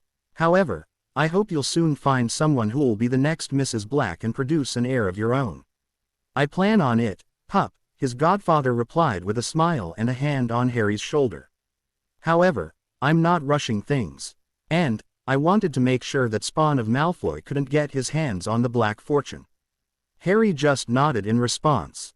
By the time shopping was completed, everyone was pretty much exhausted, and they headed back to the farm by flow from the Leaky Cauldron. Once back at the farm, everyone headed for their rooms to drop off bags of shopping. Then Harry asked everyone to meet him in the parlor. With Ant and Cele sitting on one couch, Matthias and Dees sitting on another, and Sirius in an armchair, Harry asked both girls to join him in the middle of the floor. With them standing side by side, he dropped to one knee before them both and took one of their hands in each of his own. "I know this bond we share means we will marry," he said. "However, I also understand how important it is to young women the world over to properly be proposed to. And, though we share a bond, I don't want either of you to think it means you have to miss out on things, such as a proposal like your peers will receive when their time comes. So, Daphne Anna Greenger and Hermione Jean Granger, will you both do me the great honor of being my wives?" "Yes, Harry," they both said almost simultaneously. With a happy grin, Harry let go of both their hands and reached into his pocket where he dropped both ring boxes in the store, and pulled them out. Carefully, he opened both boxes and removed the rings from within. With Daphne, again, standing to his left and Hermione to his right, he held the engagement rings in each hand accordingly. Both girls glanced at each other with a grin before both held forth their left hands, palms down and with fingers splayed. Making sure to do both at the same time, Harry slipped the rings onto the ring finger of each. Thankfully, the two rings flashed together as they resized from a sizing charm. He then stood and wrapped both girls into a three-way hug, as the adults all came forward to congratulate them. "That was wonderful," exclaimed Dees. Both, at the same time. "No fiancé has primacy. That was the idea," replied Harry. "I hope something similar can be arranged for the wedding. I don't want either of them to think they are my second wife, as I love them both equally." That earned him extra tight hugs and squeals of pleasure from both girls. They separated to receive hugs and s from the elders before Harry asked both girls to step apart for a bit. Once they'd separated, and the adults discussed other matters, Harry held a hand of each girl before him and quietly said, "I think we should tell them the truth about the true nature of the three-way bonds." Both girls looked back with a little shock before both also showed trepidation. "Do you think that's wise?" asked Hermione. "Yes," he replied. "Because of our angels they all know that this a bond made in heaven. I think if we calmly explain it to them they'll accept it better than you think. And I don't want it to be a secret from them." Both girls glanced at each other for a few moments before they both nodded. They were both clearly a little afraid of the reaction they'd receive, but they were also agreed that it was a secret they shouldn't keep from them. "Besides," he continued, "when we get married I want it to be a true three-way marriage. I don't want it to be me just marrying two wives." Thinking while nibbling on her lower lip, Hermione suddenly looked up with understanding written on her face. "You want it so you marry both of us, I marry both of you, and Daphne marries both of us." "Yes," he firmly replied. "As it should be." "All right," said Daphne. "But you're the one who's going to have to tell them." "I figured as much," he wryly replied. "I'm also feeling as if I'm being urged to tell them, anyway." As the three teens turned to walk back to join the adults, Harry called out, "Could everyone please take a seat, again? There's another important matter we need to tell you. Once everyone was, again, seated, this time with Harry sitting between both his bondmates on the longest couch, he sat forward a little and said, "There's another issue about our relationship we need to tell you about." That got everyone's attention. What we didn't know when you were each told about our bond was something we didn't learn about until later, he explained. Actually, it was Luna, using that natural mage sight gift she has, who made us aware of it. It was then confirmed by the school medi-witch, Madame Pomfrey. Luna saw that there wasn't just a soul bond between me and Daphne, and me and Hermione. She also saw that there was a latent soul bond between Hermione and Daphne that needed to be established. She let us know that the three-way soul bond was a true three-way soul bond. Using her gift, she explained that the bonds between me and these two lovely ladies would not reach full potential without the simultaneous bonding between them. "Wait," said Sirius, indicating Hermione and Daphne. He asked, "There's a soul bond between Hermione and Daphne, too?" "Yes and no," corrected Harry. "It would be better to say there is a soul bond between Hermione, Daphne and I.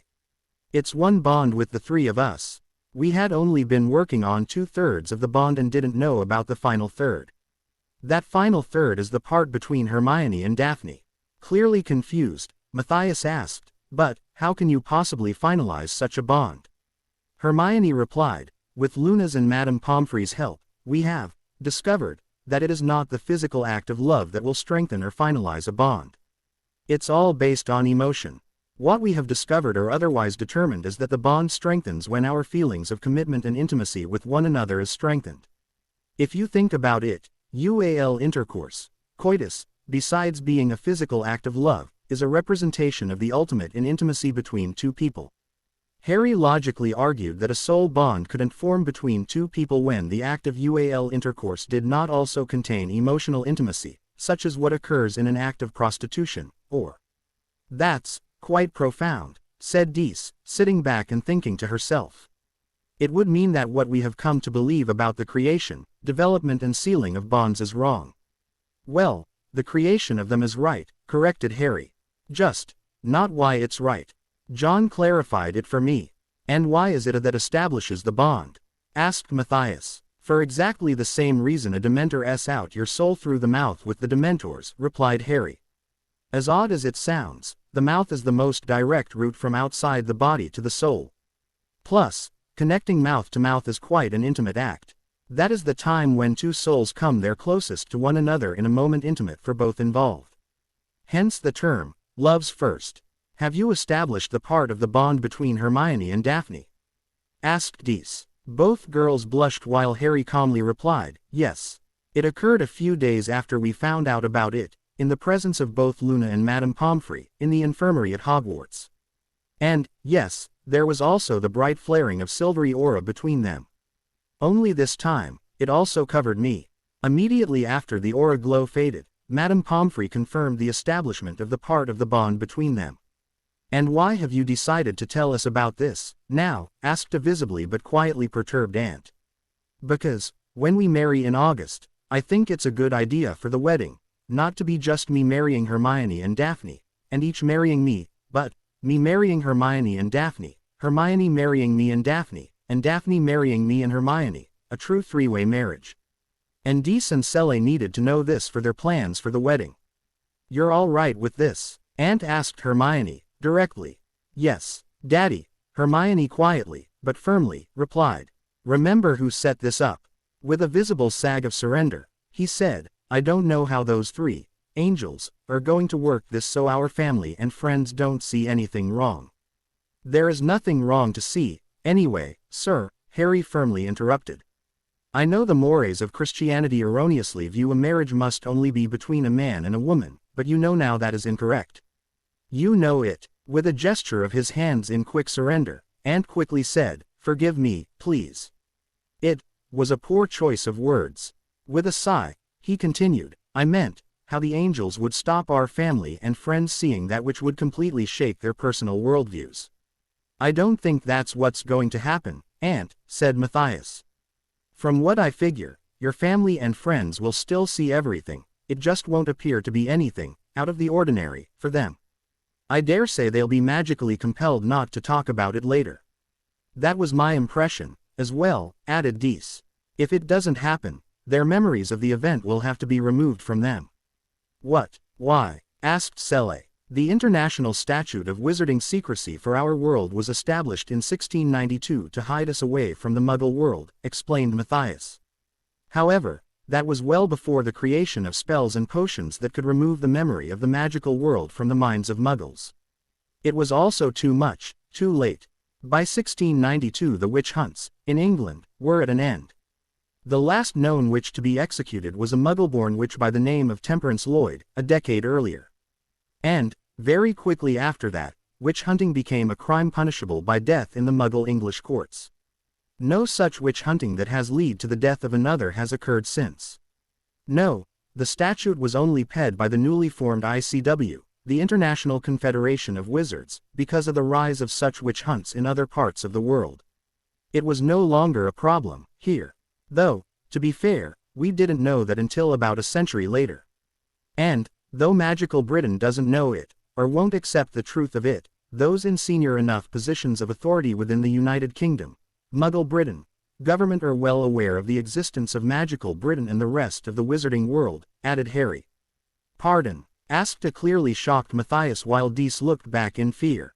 Look, the Wizengamot derives its name from the Wittenigmot, which is an Old English word meaning, meeting of wise men. They, because there was more than one and up to about a dozen, were councils of the ennobled and important ecclesiastical members of society formed to advise the current kings. They're known to have existed from sometime in the 7th century to the 11th century. In the 11th century it was replaced by the conquering Norman king, William I, by the single Curia Regis. King's Council, which then remained until the signing of the Magna Carta in 1215. The Curia Regis then quickly morphed into what became the founding of modern Parliament with its various ministries. Now, if there's one thing any organized body that is successful generates a lot of, it's paperwork, parchment work. You have records of meetings, legislation, notes, minutes, reports, all sorts of things like that. And, as is their wont, such paperwork is rarely destroyed. Such documents form the basis of records in large leeries. Even the Wizengamot and the Ministry of Magic know this and work that way. So, even though the statute made it international law to keep the wizarding world a secret since 1695, there have existed records of the wizarding world, in the Muggle world, since as far back as the 7th century. That's over 1,000 years of bureaucracy documenting everything. Yes, a great much of that has since been destroyed, but not the very important stuff. Historians and record keepers of their day would not have stood for it. Also, spells and potions, including the Obliviation Curse, do not destroy those documents. A great many of them still exist through to today. So, it is not a stretch of the imagination to come to the conclusion that the wizarding world is well known by the Muggle world in positions of great authority in Muggle government. The chance it is not is so slim as to be considered nigh impossible. What the Statute of Secrecy actually manages to accomplish is to keep the average Muggle citizen unaware of the wizarding world, not the Muggle world as a whole. It would not surprise me, in the slightest, that the United Kingdom has departments within their multitude of bureaucracies that are tasked with monitoring wizarding Britain, nor that the same could be said for other governments around the world. Sweet Merlin, breathed Matthias, utterly shocked with the truth of Harry's lesson in English government history. Why did none of us think of that? One of the main differences between the Muggle world and the wizarding world is that those raised in the Muggle world have grown up knowing to question practically everything. Muggles are far more inquisitive than Magicals. There are a great many Muggles whose job in life is to discover knowledge. Some do it as historians, some do it by observing and experimenting with the modern world in its various facets, and some look to what knowledge does not exist now and try to figure out when the answers will be able to be discovered. Those raised in the wizarding world, however, often come to the conclusion that something is so because of magic, and don't look any further. They don't understand the tenets of what's known as critical thinking. Never assume, never accept, always question. The most powerful word in the lexicon arsenal of a Muggle is why, closely followed by what, when, and similar. And they will not accept the answer, because it is. And Selle demonstrated that when she immediately asked, why?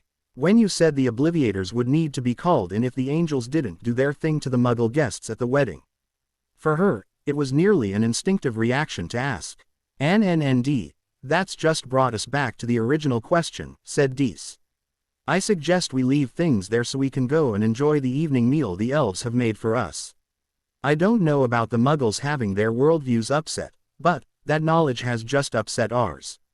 The 8 then headed into the informal dining room for a wonderful dinner. By unspoken agreement, the subject of wizarding secrecy law was not discussed again. The next evening, Harry raised a new topic. "Late yesterday afternoon we talked about the latent part of the soul bond between Hermione and Daphne.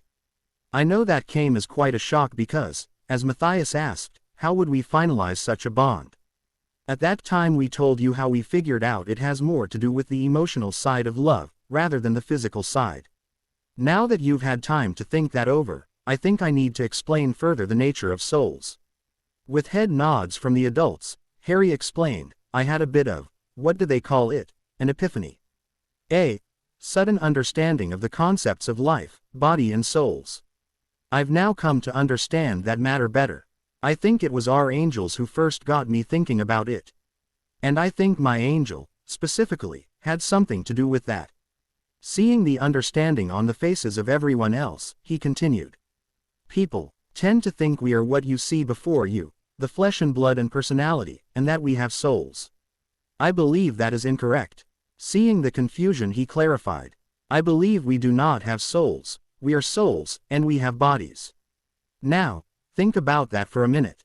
If I'm right, and I believe I am, it answers a lot of questions concerning why, for example, Dementor's syndrome has the effect it has, and what the killing curse actually accomplishes."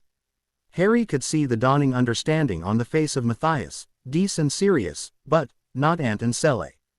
"You see, the Dementor strips the soul from the body. If you are the soul, as I believe, it explains why Dementor's syndrome leaves the body functioning but there being absolutely no response from the person within. The reason is because there is no longer anyone there to respond. The body has what are known as autonomic functions. The heart beating, the lungs breathing, food in the stomach being processed, the liver and kidneys filtering your blood, etc., are not controlled by the person. They all happen apart from conscious thought. That is, they are not controlled by the soul within. However, while food being processed in the stomach is automatic, the act of eating and drinking is not automatic, that requires conscious thought. You have to be in control of the physical body. So, with no food or water going into the body, it soon dies. It also explains why the Imperious Curse doesn't work on someone who's been ed. As for the killing curse, it works by stopping the body like snuffing a candle. It snuffs out life by making the body instantly unable to sustain continued life. That immediately renders the body uninhabitable for the soul. The soul is driven out and lives on, but the body doesn't. In a way, it is the exact opposite of the Dementors. Now, the proof. If a person didn't exist within the soul, rather than the body, then you wouldn't have ghosts. They would be impossible to exist. A spirit, without consciousness, is impossible. And we know ghosts have consciousness, they think. We can talk to them and they will talk back to us. Ergo, you are the spirit, the soul, not the body you currently inhabit. That is only a physical shell you inhabit to interact with the physical world. Secondly, it explains how Voldemort, Riddle, is going to come back. At the moment he is a spirit, a soul without a body. We three know he is going to create himself a body for that soul to enter and remain inhabiting. I just thank the gods he either hasn't thought of it, or can't figure out how, to inhabit a body that's been ed. And I pray to all that is heavenly that no one else ever does, either. He let them gel on that for a while before he brought the subject back around. Now let's bring that back to us three, he said, indicating himself and the two girls. It's called a soul bond, not a body bond. That implies it deals with our souls rather than our bodies. They've at least got that right. This is one of the reasons why I believe it's not the physical act of love but, rather, the spiritual act of love and commitment to one another that both strengthens the bond and will eventually see it finalized and sealed. Proof of that exists in that there has never been a soul bond or binding formed through an act of UALalt, or similar, or through an act of prostitution, or similar, as Hermione mentioned last night. You see, R is determined by our physical form, male and female. But, our souls are not, except for physical shape. Our souls become shaped due to the physical form, which is why ghosts always have the shape of their body at the time of their death. That includes defects such as nearly headless Nick's near total decapitation, Ing. Myrtle's glees, Professor Binz's aged frailness, and the bloody Baron's blood upon his robes, to name a few. And the physical form, through body chemicals, impresses on the thinking, and, therefore, the person, the soul. That, together with society's mores, is how man becomes attracted to woman and vice versa. However, sometimes, the body chemicals do not impress fully upon the soul because the chemicals are weaker, or, the soul is simply stronger, and you occasionally have homoality. For us three, he said, again indicating himself and his bondmates, our souls are bonded, and it was done through heaven. The souls that are Harry James, Daphne Anna and Hermione Jean, are bonded. Or, more to the point, are in the process of bonding. It's our souls that are attracted to one another. As such RS, and our chemically driven uality, have nothing to do with it. Because of the body chemicals impinging on our thinking, it both helps a lot and gets in the way. However, it's us as souls that will soon finalize the bond. And we are not owned by our individual S. When he finished, he sat back, but remained a little tense, worried about their reactions. Surprising to Harry, it was Hermione who first spoke. Harry, she asked, when did you become a metaphysical philosopher? Harry snorted and replied, I've always been one, I think. Or, at least, a general philosopher. It was those bloody potions that stopped me from being able to think so well. Now that Weasley's no longer dosing me with loyalty potions and the like, my mind's becoming freer. I'm able to properly think again. That's deep, said Sirius, the first of the adults to respond, and not having heard Hermione, he was so deep in thought. I'll say, snorted Ant. If he's right, it explains a lot, said Dees. It also makes a great deal of sense. It also makes the idea of Daphne and Hermione interacting a great deal easier to accept, said Matthias.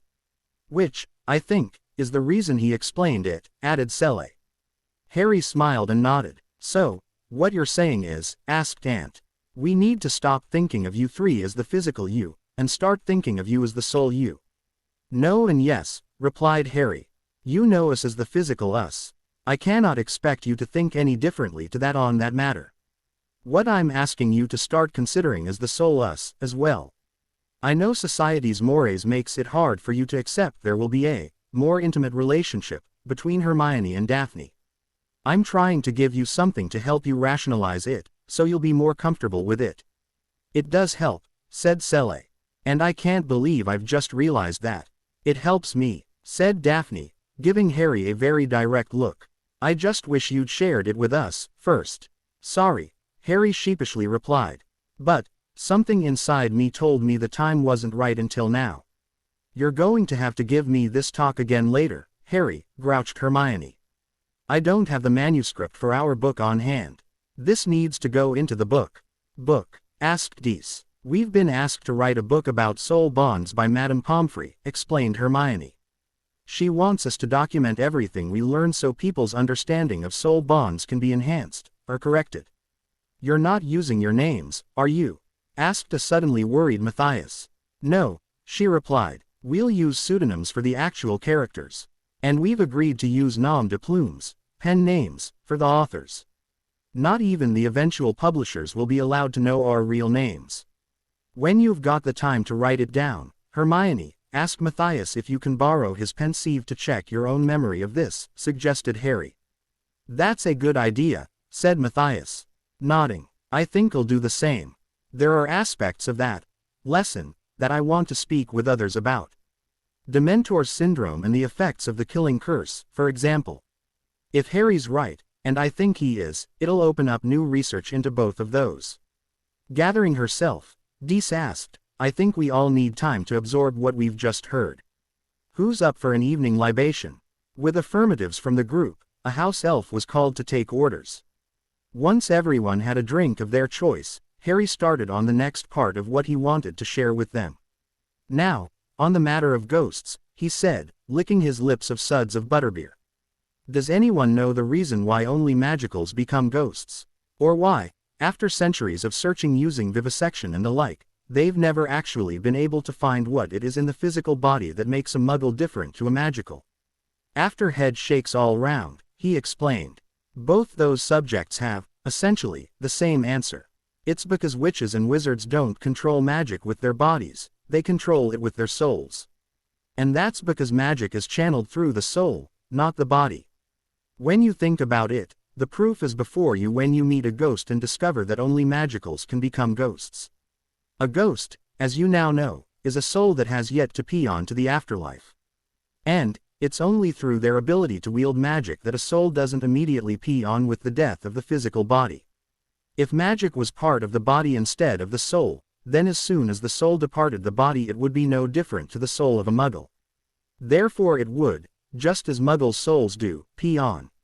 I started thinking about this at the end of second year when the piece of Tom Riddle's soul that was locked into his diary began to draw off the life force of Ginny Weasley, before I destroyed the diary. Even before that soul piece was fully corporeal, Riddle was able to wield and use Ginny's wand. He used it against me.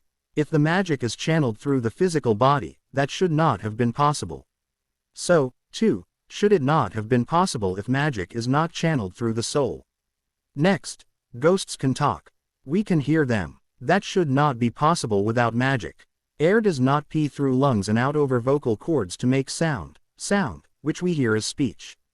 So, it must be magic in the soul of the ghost that allows it to talk to us. Magic recognizes the need and replaces the operation of the viting vocal cords. It also explains Muggleborns a lot more thoroughly. It makes no sense, whatsoever, that there is continually occurring the same genetic alteration that causes a Muggleborn to suddenly occur across very diverse people.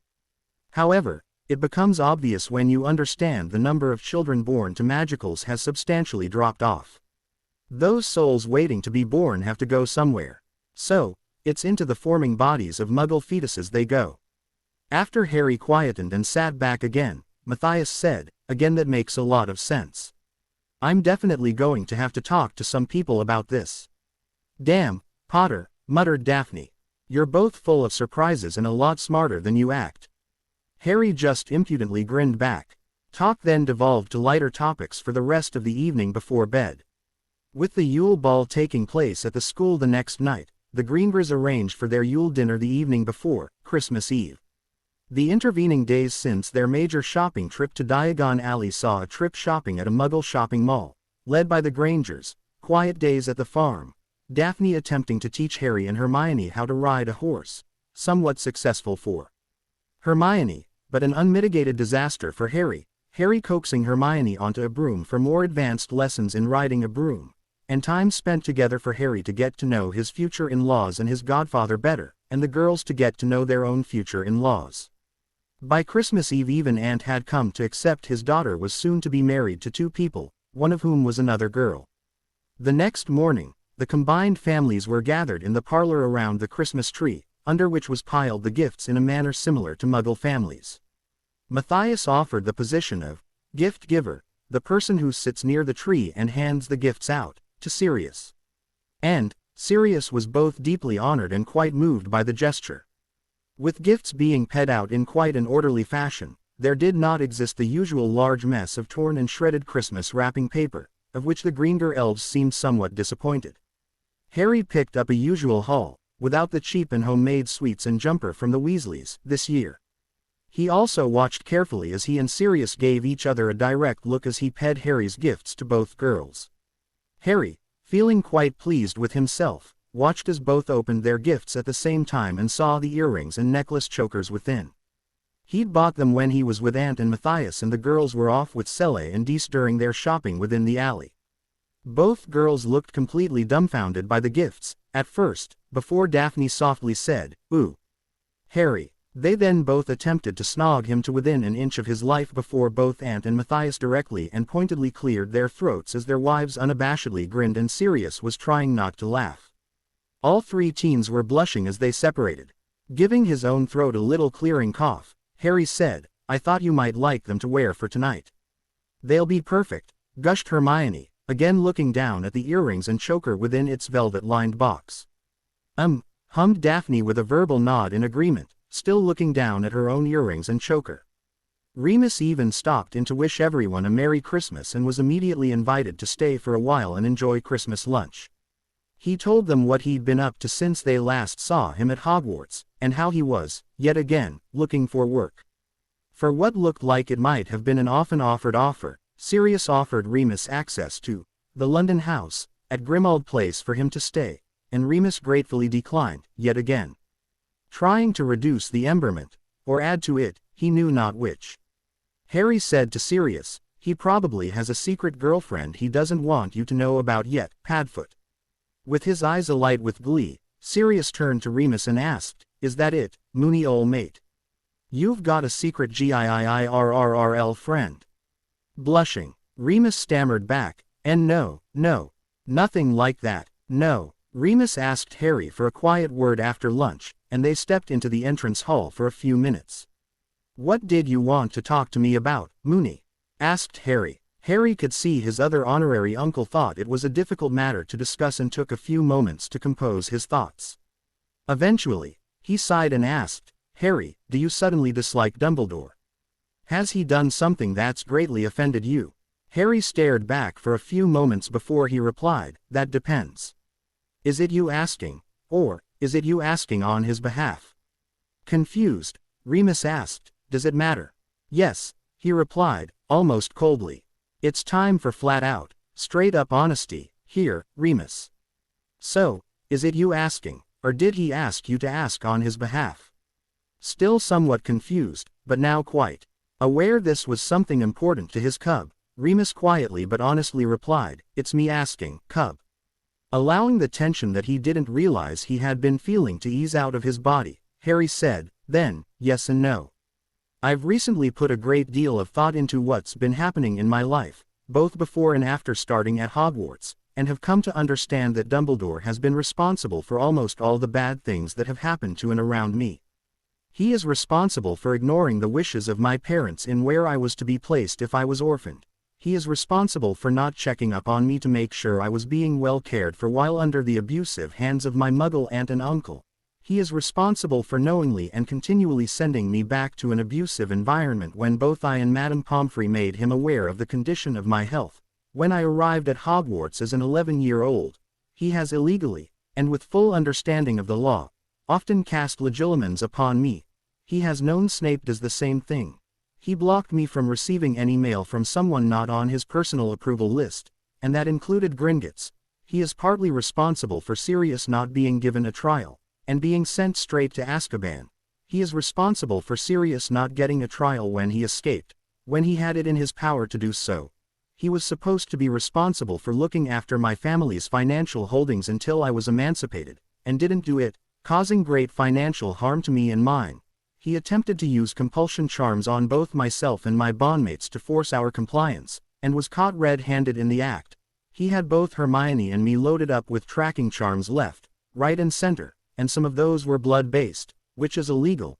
He is aware the Weasleys attempted to secretly dose me with love potions keyed to Ginevra, and loyalty potions keyed to Ron, plus other things, and then allowed them to return to the school. He then attempted to the course of justice and get them all off when I forced it to trial. And there's quite a bit more. However, those are the ones I know for sure and am willing to talk about. He is actively working towards trying to control me through withholding information from me, such as the true wealth of my holdings, why Riddle is still trying to kill me and why he's trying to control me, attempting to guilt-trip me into staying a student at Hogwarts and giving up my hard-won emancipation, illegally and in direct contravention of my parents' wishes, maintaining magical guardianship over me, using the portraits, ghosts and house elves of Hogwarts to spy on me, trying to stop me from leaving the school grounds as is my right, trying to butt into my house business, including attempting to put up listening charms in a sealed and warded room where I'm involved in house business, plus others. He is absolutely terrified I'm going to take myself, my bondmates and Daphne's little sister and transfer us all to another school outside of Britain, and won't say why he's terrified of that. The man has a very frighteningly unhealthy interest in me. I do not like it, and will no longer tolerate it. Because of his known actions, at least, I consider the man my personal enemy and on my personal enemy list. And, anyone doing his bidding, is automatically added to that list when I learn who they are. There are far too many people who think the sun shines out of that whiskered wanker's ass, and that he can do no wrong. He has people convinced to do the wrong thing all because he says it's for some undefined amorphous, greater good, and will never tell anyone what that supposed greater good actually is. I fully intend to get as far from him and his greasy clutches as I can, as soon as I can. He has all these people under his control through that little illegal bird club of his. And they, too, are quite happy to break the law for him if he asks. That included Sirius, though, not anymore. I consider those people also on my enemy list. So, if you're in that club, resign from it or consider your honorary uncle status revoked. If I had thought he'd sent you here to spy on me, I would not have hesitated to take you down, through whatever means necessary, and throw your ass head first through the flow into the 3 broomsticks. Does that answer your question? Gaping back in complete shock, Remus stuttered, "Why yes, Harry, it does." "Good," Harry firmly said back. "Now, I'm sorry for becoming such a hard ass about it, but I and my family, here, seem to be spending way too much time blocking Dumbledore from interfering with me and mine. He just won't quit. We 3 have spent the better part of the past 4 months learning every ward and detection charm we can learn to block that manipulative old coot from, again, getting me in his clutches. You wouldn't believe how many tracking and monitoring charms we've found. Our 2 personal house elves are having a lot of fun finding and destroying those charms on an almost daily basis. They're also the only 2 house elves we allow to prepare our meals and drinks while in the castle. So, Remus, you have choice to make. Stay away from him and his subtle little manipulations, or me." "That's going to be difficult, Cub," Remus sighed. "He's done so much for me." "Ah, yes," said Harry. "He let you attend Hogwarts. Tell me, Remus, how many other children with a furry little problem has he allowed to attend?" "None." "How many were, or are, just as worthy and would have been willing to take the same protections you did?" "Probably a great many. So, why haven't there been any others? If you do run into him, be prepared for him to try and manipulate you. One of the ones he'll definitely use is trying to guilt trip you into doing what he wants because he allowed you attend the school. The second will be to tell you it's for the greater good and expect you to comply. All the while he'll adopt that much disappointed favorite grandfather persona he uses, with his eyes twinkling merrily away. You'll see. He's also tried to talk to both my bondmates away from me, which is also illegal, using the same tactics. Please, don't allow him to do it to you. Plus, if you do run into him, as soon as you're away from him, check yourself for tracking and monitoring charms. He can't seem to help himself, there. And, finally, don't look him directly in the eyes at close distances. As I said, he's a master legilimens and is able to scan your surface thoughts without use of the legilimens charm. That twinkly eye thing he does. It's a cantrip designed to draw your eyes to his so he can do the PIV scan. He might try a few other things first before he finally resorts to, "Remus, my boy, you're going dark," and adopt an expression of fearful concern. That, at least, should prove to you he's a manipulative old bastard. Apparently, he's tried similar with Sirius, just as he continues to try with me. Frowning but nodding, Remus sighed and said, "All right, Cub. I'll go and talk to Sirius about it first, but I'm concerned you may be reading into things as sinister actions where nothing of the sort actually exists." "Good," Harry nodded back. "Always question. Never just accept something as fact without further evidence. No wonder you were the ins behind the Marauders." Taking a breath and trying to relax again, he asked, "Shall we go and find out what everyone else is up to?" With a nod, the old wolf followed Harry back to the other guests. After Remus spent some time apart with Sirius, he came back to again wish Harry a Merry Christmas before he left. Harry could see he was not very happy with what Sirius had told him. Looking to his godfather, Harry asked, "Remus not happy with what he heard?" "Yeah," sighed Sirius. "He tried to tell me you've become over-the-top paranoid. However, I then stepped him through everything I knew, which seemed to confirm a lot of what you told him, and he's having trouble accepting it. His problem is, he doesn't want to accept it, but his logical side is telling him it's all true. He'll need to work through it for himself. Give him time." Harry nodded back. It wasn't too much longer that both girls, with both mothers, disappeared claiming they were getting ready. And that Harry wasn't to enter Daphne's old room until they said he could. He quickly glanced at his new watch, a gift from both girls, and saw that it was barely 2:30 in the afternoon. 4 hours, we've got, before the portkey, he muttered to his godfather. What takes them so bloody long to get ready? They like to make it a ladies' time, for bonding, Sirius replied with a grin. Besides, neither of your girls has been able to spend time with their mothers since you've arrived. This gives them time to talk about things they'd rather the menfolk not know about. And what are the menfolk supposed to do while we wait? Asked Harry. We bond, Sirius laughed, before wrapping Harry in a hug and giving him a noogie. Releasing him, he dragged Harry over to the two fathers. Harry's a bit miffed because the girls have disappeared for 4 hours. Both men grinned back. Matthias said, enjoy it while you can. It's not often you can get out from under the watchful gaze of your spouse. That's why I took up clay pigeon shooting, said Aunt. Sele can't stand the noise of the guns, so leaves me to it. Mine's golf, admitted Matthias. I once heard another man say it meant, gents only, ladies forbidden. But, I think he was just making a joke. I see many ladies playing the sport. He was, laughed Aunt. Ladies have been playing golf for over a century. Harry sighed and said, I only played Quidditch. However, now that we've been resorted to be together in Ravenclaw, Hermione's put her foot down and won't let me play anymore. Why in Merlin's name not? Asked Sirius, honestly curious and clearly a little offended for his godson. Well, out of the 2 games I played in first year, a possessed Professor Quirrell hexed my broom to try and throw me off. He succeeded, but I caught the snitch in my mouth and was only saved from being badly hurt from the fall by Professor Snape. The second game was okay. But, I missed the third because I was already in hospital. In second year, in my first game, a bespelled bludger was used to attack me. It broke my wrist and arm. I then crashed while catching the snitch one-handed and was lucky I wasn't hurt any further. Because of that faker, Gilderoy Flowfart, I had to have all the bones in my right arm regrown. The second match against Ravenclaw was alright. I didn't get hurt there.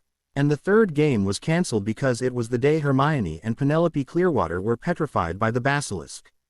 In third year, first game, I was attacked by Dementors and knocked out. I feel about 500 feet, but Dumbledore managed to tag me with an arrest motion charm while I was falling, and someone else cast a cushioning charm on the ground directly under me. I woke up in the infirmary. In the second game, Malfoy, Crabbe and Goyle attempted to sabotage my broom. It nearly worked, too. But, Hermione was able to stop them before they were successful. And in the third game, I ended up bruised and a little bloody as the Slytherins played really rough. That was a short few hours in the infirmary. Of course, this year, Quidditch was cancelled due to the Triwizard Tournament. I wanted to organize a few pickup games, but that's when Hermione, with Daphne backing her, put her foot down. Her argument is that since I've gotten hurt so much, and that Madame Pomfrey has even put a bronze plaque up over one of the beds with my name on it stating that bed is reserved for my personal use, it's time I hung my Quidditch armor up. Plus, with the resort, I can no longer be the seeker for the Lions. And they both say it wouldn't be fair to Cho Chang to knock her off her slot as seeker for the Ravens, if I wanted to play for the Ravenclaw team. Besides, she thinks I've already got enough opportunities to get hurt by being in the tournament. She also added that, if I get hurt playing Quidditch, that could jeopardize me being well enough for any of the events of the tournament. That would put my magic at risk for not being able to compete. You have a bed with your name on it? Asked a chuckling Sirius. You're more like your father than you think. I think he had a similar plaque over a bed. I'm still allowed to ride my broom, though, said Harry. I think they've decided they can only push it so far before I'd balk. Besides, I really only played Seeker for something to do while riding my broom. Even now I take a snitch out with me when I ride at the pitch, and just practice chasing it down. I think they know I still pull the dangerous moves but justify it to themselves by way of, if they can't see it, it doesn't happen. Maybe we should think about finding you a different sport, Harry, mused Aunt. I'd like to take you out, next summer, down to the range I'm a member of, to see what you're like handling a shotgun. And to the golfing range, added Matthias. I'd like it if my son-in-law enjoyed whacking a little white ball and walking for a few hours with me. It'll give us a chance to talk, occasionally. Surprised at the offers, Harry was quite moved and replied, "Thank you." "Yeah, thank you, both. I'd like to try both, if you don't mind." "We can do that," replied Aunt. "Besides," said Harry, with a wry grin, "I think a Muggle shotgun would be a wonderful weapon to use against Death Eaters who are trying to kill me." 3 hours later, Harry hurried upstairs to his room to get changed. When he walked in the door, he could see his formal robes for the ball were already laid out, including his accessories, underwear, shoes and socks. A quick shower and dry, shave and teeth brushing and he was ready quite quickly and early. When he returned downstairs, Sirius was the first to stand to greet him.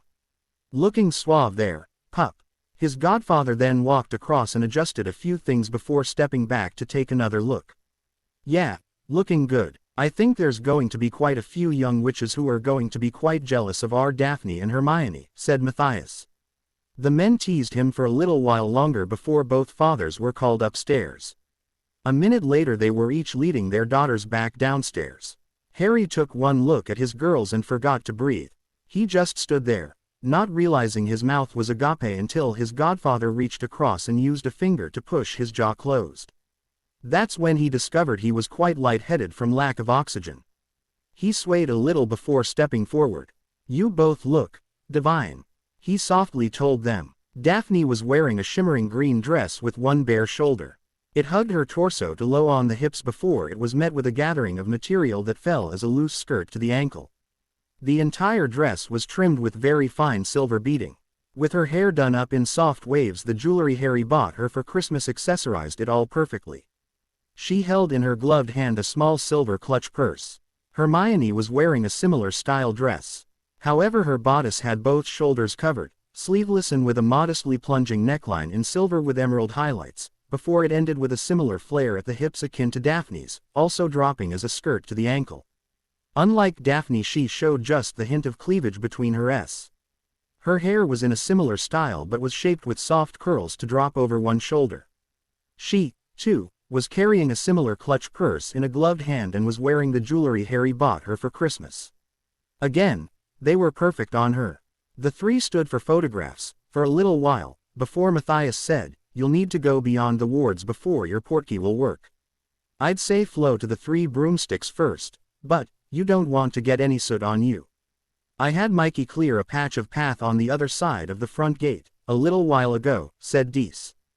"Jelly and Mikey will elf-apparate you to that spot and you can portkey from there." With about a minute to go, Matthias and Aunt brought capes they'd been carrying forward and helped the girls put them on. With last-minute on cheeks and handshakes, the Greenger House elves popped the 3 teens to just the other side of the main gate. Harry reached into his pocket and pulled out the rope portkey, holding it out for the other 2 to grab hold. "Remember," Hermione said to him, "just as the portkey is about to stop, make sure you're turned in the direction of the spin, and be ready to run a little. That way you won't end up sprawled across the floor of the entrance hall." Harry grinned back, just as he felt the hook behind the navel feeling of an activated portkey. The portkey didn't have them arriving in the entrance hall, as Harry expected. Instead, they arrived in the antechamber where the first years waited before the sorting. Professor McGonagall was there to greet them. Though he didn't end up sprawled across the floor, Harry did end up falling to his knees. "Damn," he muttered. Both girls remained on their feet with Hermione near enough for her to have heard him. "Language, Harry James," she scolded him. Harry didn't bother to reply as he first dusted his knees off before using a cleaning charm on them. While he was doing that, Professor McGonagall was complimenting both girls on their outfits as she conjured up a cloak rack and hung their cloaks up for them. When he was ready, Professor McGonagall asked, "All set?" "Yes, ma'am," Harry muttered, a little annoyed with himself. "Very well," she said, before turning to the door and opening it. She then held the door open for the 3 teens to exit, Harry in the rear. "Escort your ladies straight inside, Mr. Potter," the professor said as he ped her. "The headmaster would like a word before the ball begins." "No thank you, Professor," replied Harry. "I'm having a very good Christmas day so far, and I don't want to ruin it by speaking with that manipulative old man. Not even waiting for a response, he continued on. Once a few steps away from the door, both girls had stepped to a side each. Daphne on the left, Hermione on the right, as Harry came up between them. Each then took an elbow and allowed Harry to escort them across the entrance hall. They were moving through the crowd of schoolmates, looking for friends, when Daphne spotted Tracy on the arm of Blaise. She gave a little squeal of excitement and rushed over to hug her friend. "Well, hello stranger," said a grinning Tracy. "I take it you're enjoying your time away from the school." "Oh, yes," replied Daphne. "Mother and father invited Hermione's parents and Harry's godfather to spend the break with us. I'm learning a lot about the Muggle world, too. It's been wonderful." Harry and Blaise looked at each other and smiled. "So," said Harry, "is this a date between you two? Or just friends?" Blaise smoothly added. "And where's Mr. Urquhart?" asked Harry. "He's managed to snag a date for himself with a Ravenclaw," replied Blaise. "He'll be along, I'm sure." Hermione, meanwhile, had spotted Neville coming up from the basement with his date, Hannah Abbott. Walking over to them, she smiled at both and said, "Hello, you two." Neville gawked just a little at Hermione before he stammered, "Her Hermione." "Don't look so surprised, Neville," she replied with a little blush. "Hogwarts robes and rules about dress are very unflattering. I'll say," added Hannah. Noticing Neville's expression, she jabbed him in the arm. "Don't stare," she scolded him. Neville immediately blushed and stammered out an apology. "Sorry, it's just so different to see friends so dressed up." Harry and Daphne were saying hello to a couple of fellow year mates in Ravenclaw when Dumbledore came up behind Harry and sternly said, "Mr. Potter." Turning, Harry looked coldly back and, with a very slight tilt of his head, said, "Headmaster Dumbledore. I asked Professor McGonagall to inform you to meet me in the Great Hall on your arrival," said Dumbledore. "So I understand, Headmaster," replied Harry. "However, I had other plans." With clearly visible anger, Dumbledore asked, "I am not used to students ignoring my wishes, Mr. Potter." "Headmaster," Harry sighed, almost excessively. "Today is Christmas Day, and we are gathered here for the so-called traditional Yule Ball. I do not wish to have this day ruined for my fiancés and myself by getting into an argument with you. We are on holidays. As such, our time is our own to do with as we wish. Now, unless there's something so urgent it cannot wait until school recommences, please leave us be. I wish to discuss matters relating to your continued education," fumed Dumbledore. "Surely, you do not wish to discuss this in public." "No, you're right, I don't," replied Harry. As Dumbledore started to look like he'd won the argument, Harry continued, "However, as I have to remain here until the completion of the third task, there's plenty of time to discuss that particular issue. Today will not include that time.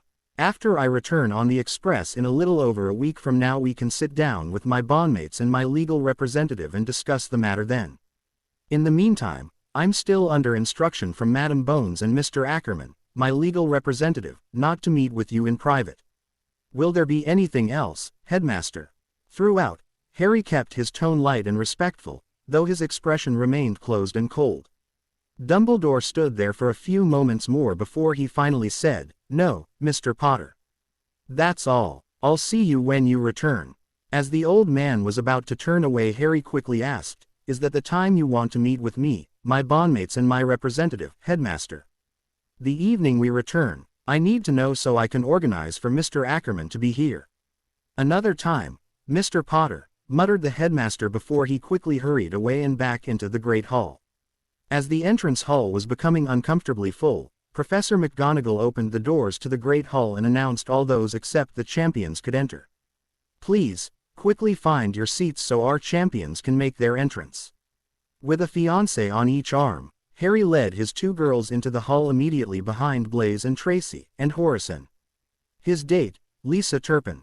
The seven of them quickly found a table for themselves, with one chair spare. They had no sooner sat down when Percy Weasley hurried over and said to Harry, "Mr. Potter, you and your date for this evening are expected to enter with the other champions and be seated at the head table." "Ah, Percy," replied Harry, "you've been misinformed. First, I am not a champion, I'm an unwilling competitor. Hogwarts' champion is Cedric Diggory, And, I assure you, he's waiting outside with his date for this evening, Miss Cho Chong. Second, I am here with 2 dates this evening, my 2 fiancées, Miss Daphne Greenger and Miss Hermione Granger. Harry heard either Tracy or Lisa squeal a little and immediately demand to look at rings. Third, I made the fact I intend to sit with the other students for this evening quite clear to both Headmaster Dumbledore and Professor McGonagall quite some time ago. I'm sorry you weren't informed, but it wasn't my place to do so. Will there be anything else? Percy looked so shocked he almost looked stricken. But, you have to sit at the head table. It's all been planned. Harry frowned back and said, now you're beginning to annoy me. I don't have to do squat, Mr. Weasley. What I could do, however, is publicly question Dumbledore, in his role as Chief Warlock of the Wizengamot, as to why I, the head of an ancient house, am being browbeaten by a low-grade ministry flunky in front of my fiancés and friends. Would you like me to do that? Percy gaped a little and blanched in shock before he stuttered, and no. I'll go and find out why I wasn't informed. My apologies. He quickly scurried back to the head table. AAAANNND, slap, said Horace. Nice put down, Harry. Percy always was a pompous prat, smiled Harry right back. That boy's gotta stick up his ass so long it's cutting off circulation to his inn. While Daphne was trying hard not to snort in an unladylike fashion, Hermione told him off again. Harry James, you will mind your language in front of others. I don't know where you developed such a potty mouth, but I suspect it was the bad influences of Finnegan and Thomas. I can't see Neville using that sort of language. Ha! Harry shot back. Don't be fooled by that meek and mild exterior he's cultivated for the public. Neville gives as good as he gets in the dorm. I don't think I want to know what you got up to in that dorm, huffed Hermione. Oh, just the usual, Harry said airily. Fart competitions, things like that. Fart competitions? Asked Horace, clearly amused. Yeah, you know, like who has the loudest, who has the smelliest, who has the longest. Harry James, barked Hermione, while Blaise and Horace roared with laughter. With the way he eats you'd think it'd be a clean sweep for Weasley, but it's Finnegan who can clear a room in about 3 seconds flat, said Harry. I tell ya, it's a wonder all the curtains, linen and clothing in that room haven't rotted by now. Stop it, cried Hermione. Harry, seeing he was now clearly upsetting Hermione, relented. All right, Hermione, I'm sorry, I'll stop. It was just in time, as the 3 champions were announced and escorted their dates into the Great Hall. By the end of the evening, Harry felt he'd done his best to make sure both his fiancées received equal attention from him both on and off the dance floor. It also hadn't taken long for news of their engagements to sweep through the school. Both girls were constantly having others approach them during their time off the floor to look at the rings and asking questions such as about when Harry had asked, were they surprised, where were the rings purchased from, were they heirlooms, and similar. Harry was just glad the official announcement and story would be in the Daily Prophet the next morning, courtesy of the Bancroft woman. She had promised it wouldn't be a sensationalist story a la Skeeter. But, also said it didn't need to be, as it was sensational enough on its own merit. The idea was to delay the story of the 3-way engagement for as long as possible and to counter-effect any story where Harry refused to play the role of a champion for the ball. One of the most relieving aspects of the ball was that Harry had only seen Ron once, for the meal. The boy disappeared almost as soon as the meal was completed. He did not see Ginevra, at all. With about 10 minutes before their return Portkey was due to take them back to Greenger Farm, Harry made sure his fiancées were aware of the time before he began gently herding them towards the entrance hall antechamber. They made it with about 2 minutes to spare. That was just enough time to check that they hadn't left anything behind, and to don their cloaks. With about 15 seconds remaining, Harry withdrew the return portkey from his pocket and offered it to the girls. They both grabbed on and, a few seconds later, were whisked away. They arrived in almost the exact same place from where they left. Daphne called for the farmhouse elves and they were popped directly to the entry hall of the main house where both mothers stood waiting for them. "How was your evening?" asked Sele, first to ask. "It was amazing, Mum," gushed Hermione, before she then frowned. But, Harry almost ruined the start of it by telling Daphne's friends in Slytherin about how the boys in the Gryffindor 4th-year boys' dorm engaged in flatulence competitions. I thought it was funny, grinned Daphne, just as Sirius walked in. Flatulence competitions? Asked Sirius. Don't encourage him, huffed Hermione. I don't believe boys engage in that sort of thing. Smelliest, longest, loudest? Asked Sirius, grinning. Yep, replied Harry, pleased his godfather, got it. With a mock sigh and sniffle Sirius said, I miss those days. Hermione harumphed and, with her nose in the air, said, come, ladies. We'll talk in the kitchen. And stalked out. Snickering, Daphne followed with both mothers following her. Harry had no idea, until that night, that, Ice Queen, Daphne appreciated fart jokes. After the ladies left, Sirius asked, so, who was the champ? It'd be that Weasley boy, right? With a grin Harry said, he was the undisputed king of the longest.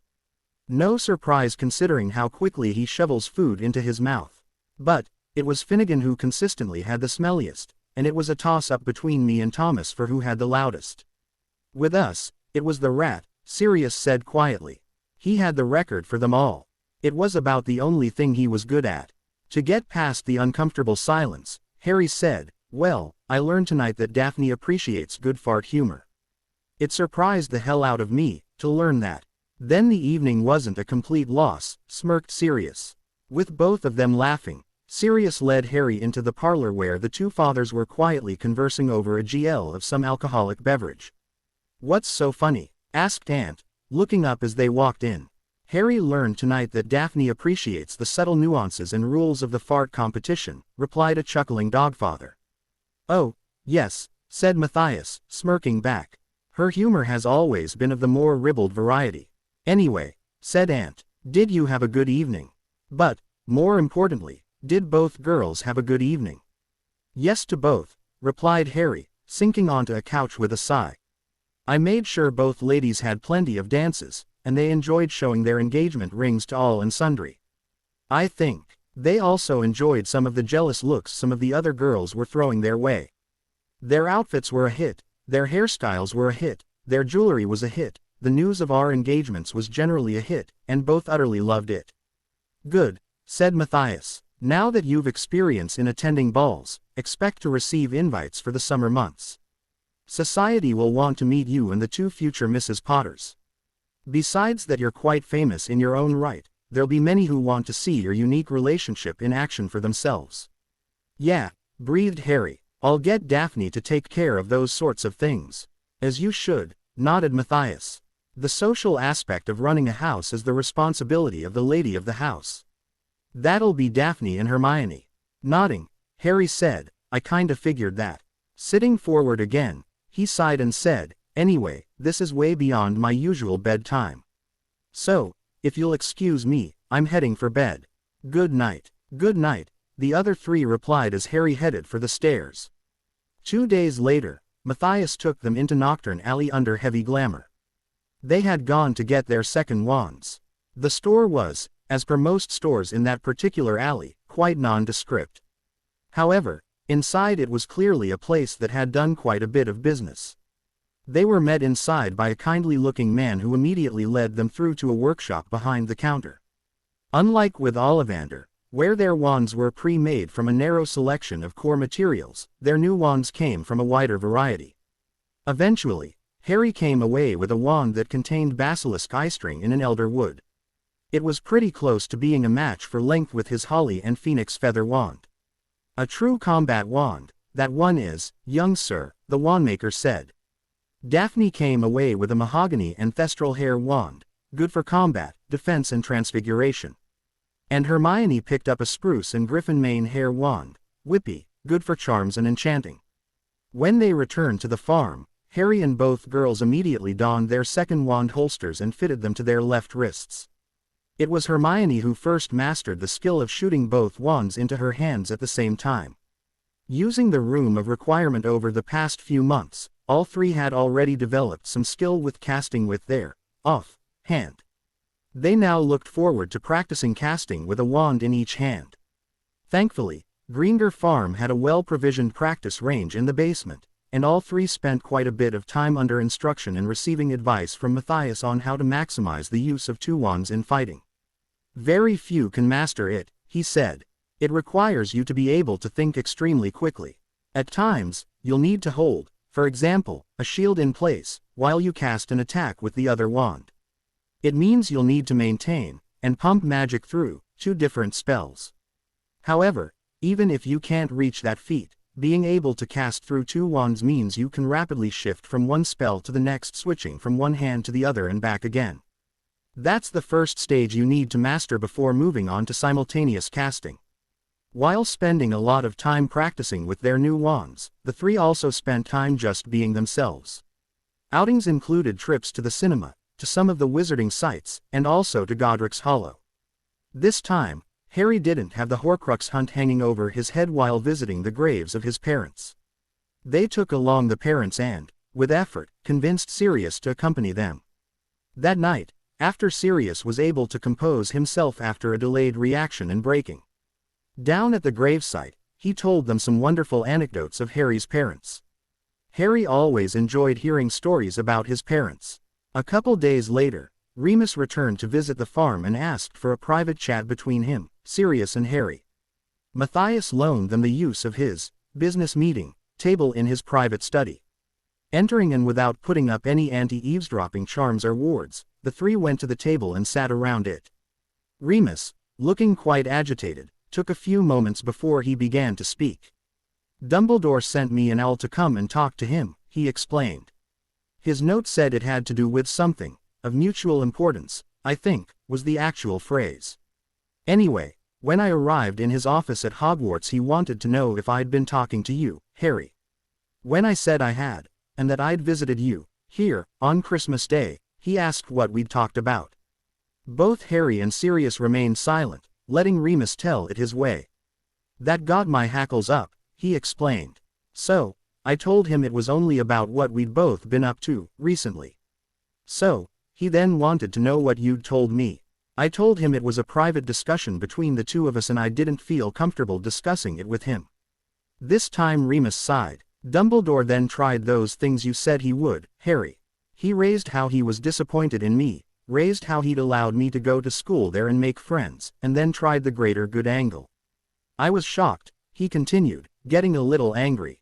Partly, because you'd covered exactly what he'd try, and did. And partly that he actually did it. Harry reached over and gave the old wolf's forearm a gentle squeeze with a face of sorrowed understanding. I got angry. Then, Remus continued. That's when I began to shout at him and accuse him of heinous and immoral acts, that I didn't care one whit about his much vaunted greater good, and that I thought him a bastard for trying that on me. That's when he accused you of going dark, didn't he? Asked Sirius, surprised by how accurate both Sirius and Harry had read the situation, and of what had likely occurred straight after. An upset Remus simply bowed his head and nodded. What do you do when the man you most look up to and admire is proven by his own words and actions to be nothing but a manipulative old goat? He near plaintively asked. You promise yourself never to fall for his silver-tongued bullshit ever again, and move on with your life, Sirius firmly stated. I tossed him my old Order of the Phoenix medallion, hitting him in the with it, and stormed out, said Remus. Turning to fully face Harry, he gave his throat a little clear and held himself up. I let you down, Harry. Even up to today, I thought what I'd read and heard about that old bastard was either misrepresented or a lie. I now know I was wrong. Now that you've seen the error of your ways, you're forgiven, Harry firmly replied. It might have taken you a decade and a half to figure out Dumbledore is not the leader of the light he portrays himself to be, but you've reached there in the end. Thank you, Cub, Remus softly said back. And, I promise to do better from now on. That's all I can ask, said Harry. It wasn't too long before the three were packed and ready to return to the castle the night before catching the train. Sirius also picked that moment to bring Harry the locket Horcrux. He also had the cup. Surprised, Harry asked, how'd you get the cup? That took some creative legal maneuvering, Sirius replied with a sigh. I asked for it from the Potter account keeper, Senior Sharpclaw. He handed it to me when I asked for it. They still recognize I'm your guardian, even though you no longer need one being emancipated and all. I also used the opportunity to announce the dissolution of the marriage between Bellatrix and her idiot of a husband for cause. It was part of the marriage contract that she was to produce 2 heirs within 5 years. It's been triple that without heirs, so I cancelled the marriage and claimed back the dowry. Next, I kicked her out of the family for transferring her allegiance from the family to Riddle, and used that to claim any and all heirlooms from the remainder of the Lestrange vaults, plus backdated her familial allowance as a black back to when it was known she had become a Death Eater, and claimed all payments back. While I was at it, I offered Narcissa the chance to get rid of that idiot, Malfoy. I haven't heard back from her with her decision, yet. However, I've also informed her that if I discover she's taken the mark, she too will be kicked from the family for giving her allegiance to Riddle.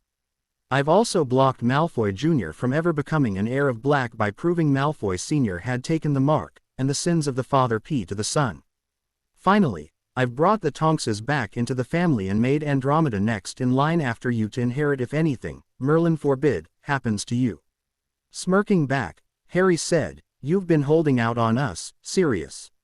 You've been busy." "Well, I've been working with the goblins and that Stuart Ackerman of yours to make sure everything is legal and tight. Plus, while we've been here, I've also had a team of goblin-controlled curse breakers and then a team of renovators and the like going through the Black London house at Grimmauld Place and cleaning it up. Gone will be the dreary wallpaper, doxy-infested curtains, elf heads mounted on the wall and dark items. I'm having the whole thing redone with enlarged windows, polished floors, light and cheery paint on the walls and new furniture. A complete makeover," said Daphne. "It sounds as if it'll be really nice. And I'm hoping you'd do this old dog the honor of spending at least a few days with me during summer," said Sirius, clearly very hopeful. "Maybe a day over Easter." "That, too, sounds nice," Daphne smoothly replied, to which Sirius gave a huge beaming grin. Once away from Sirius, Harry quietly said to Daphne, "Thank you for what you said to Sirius.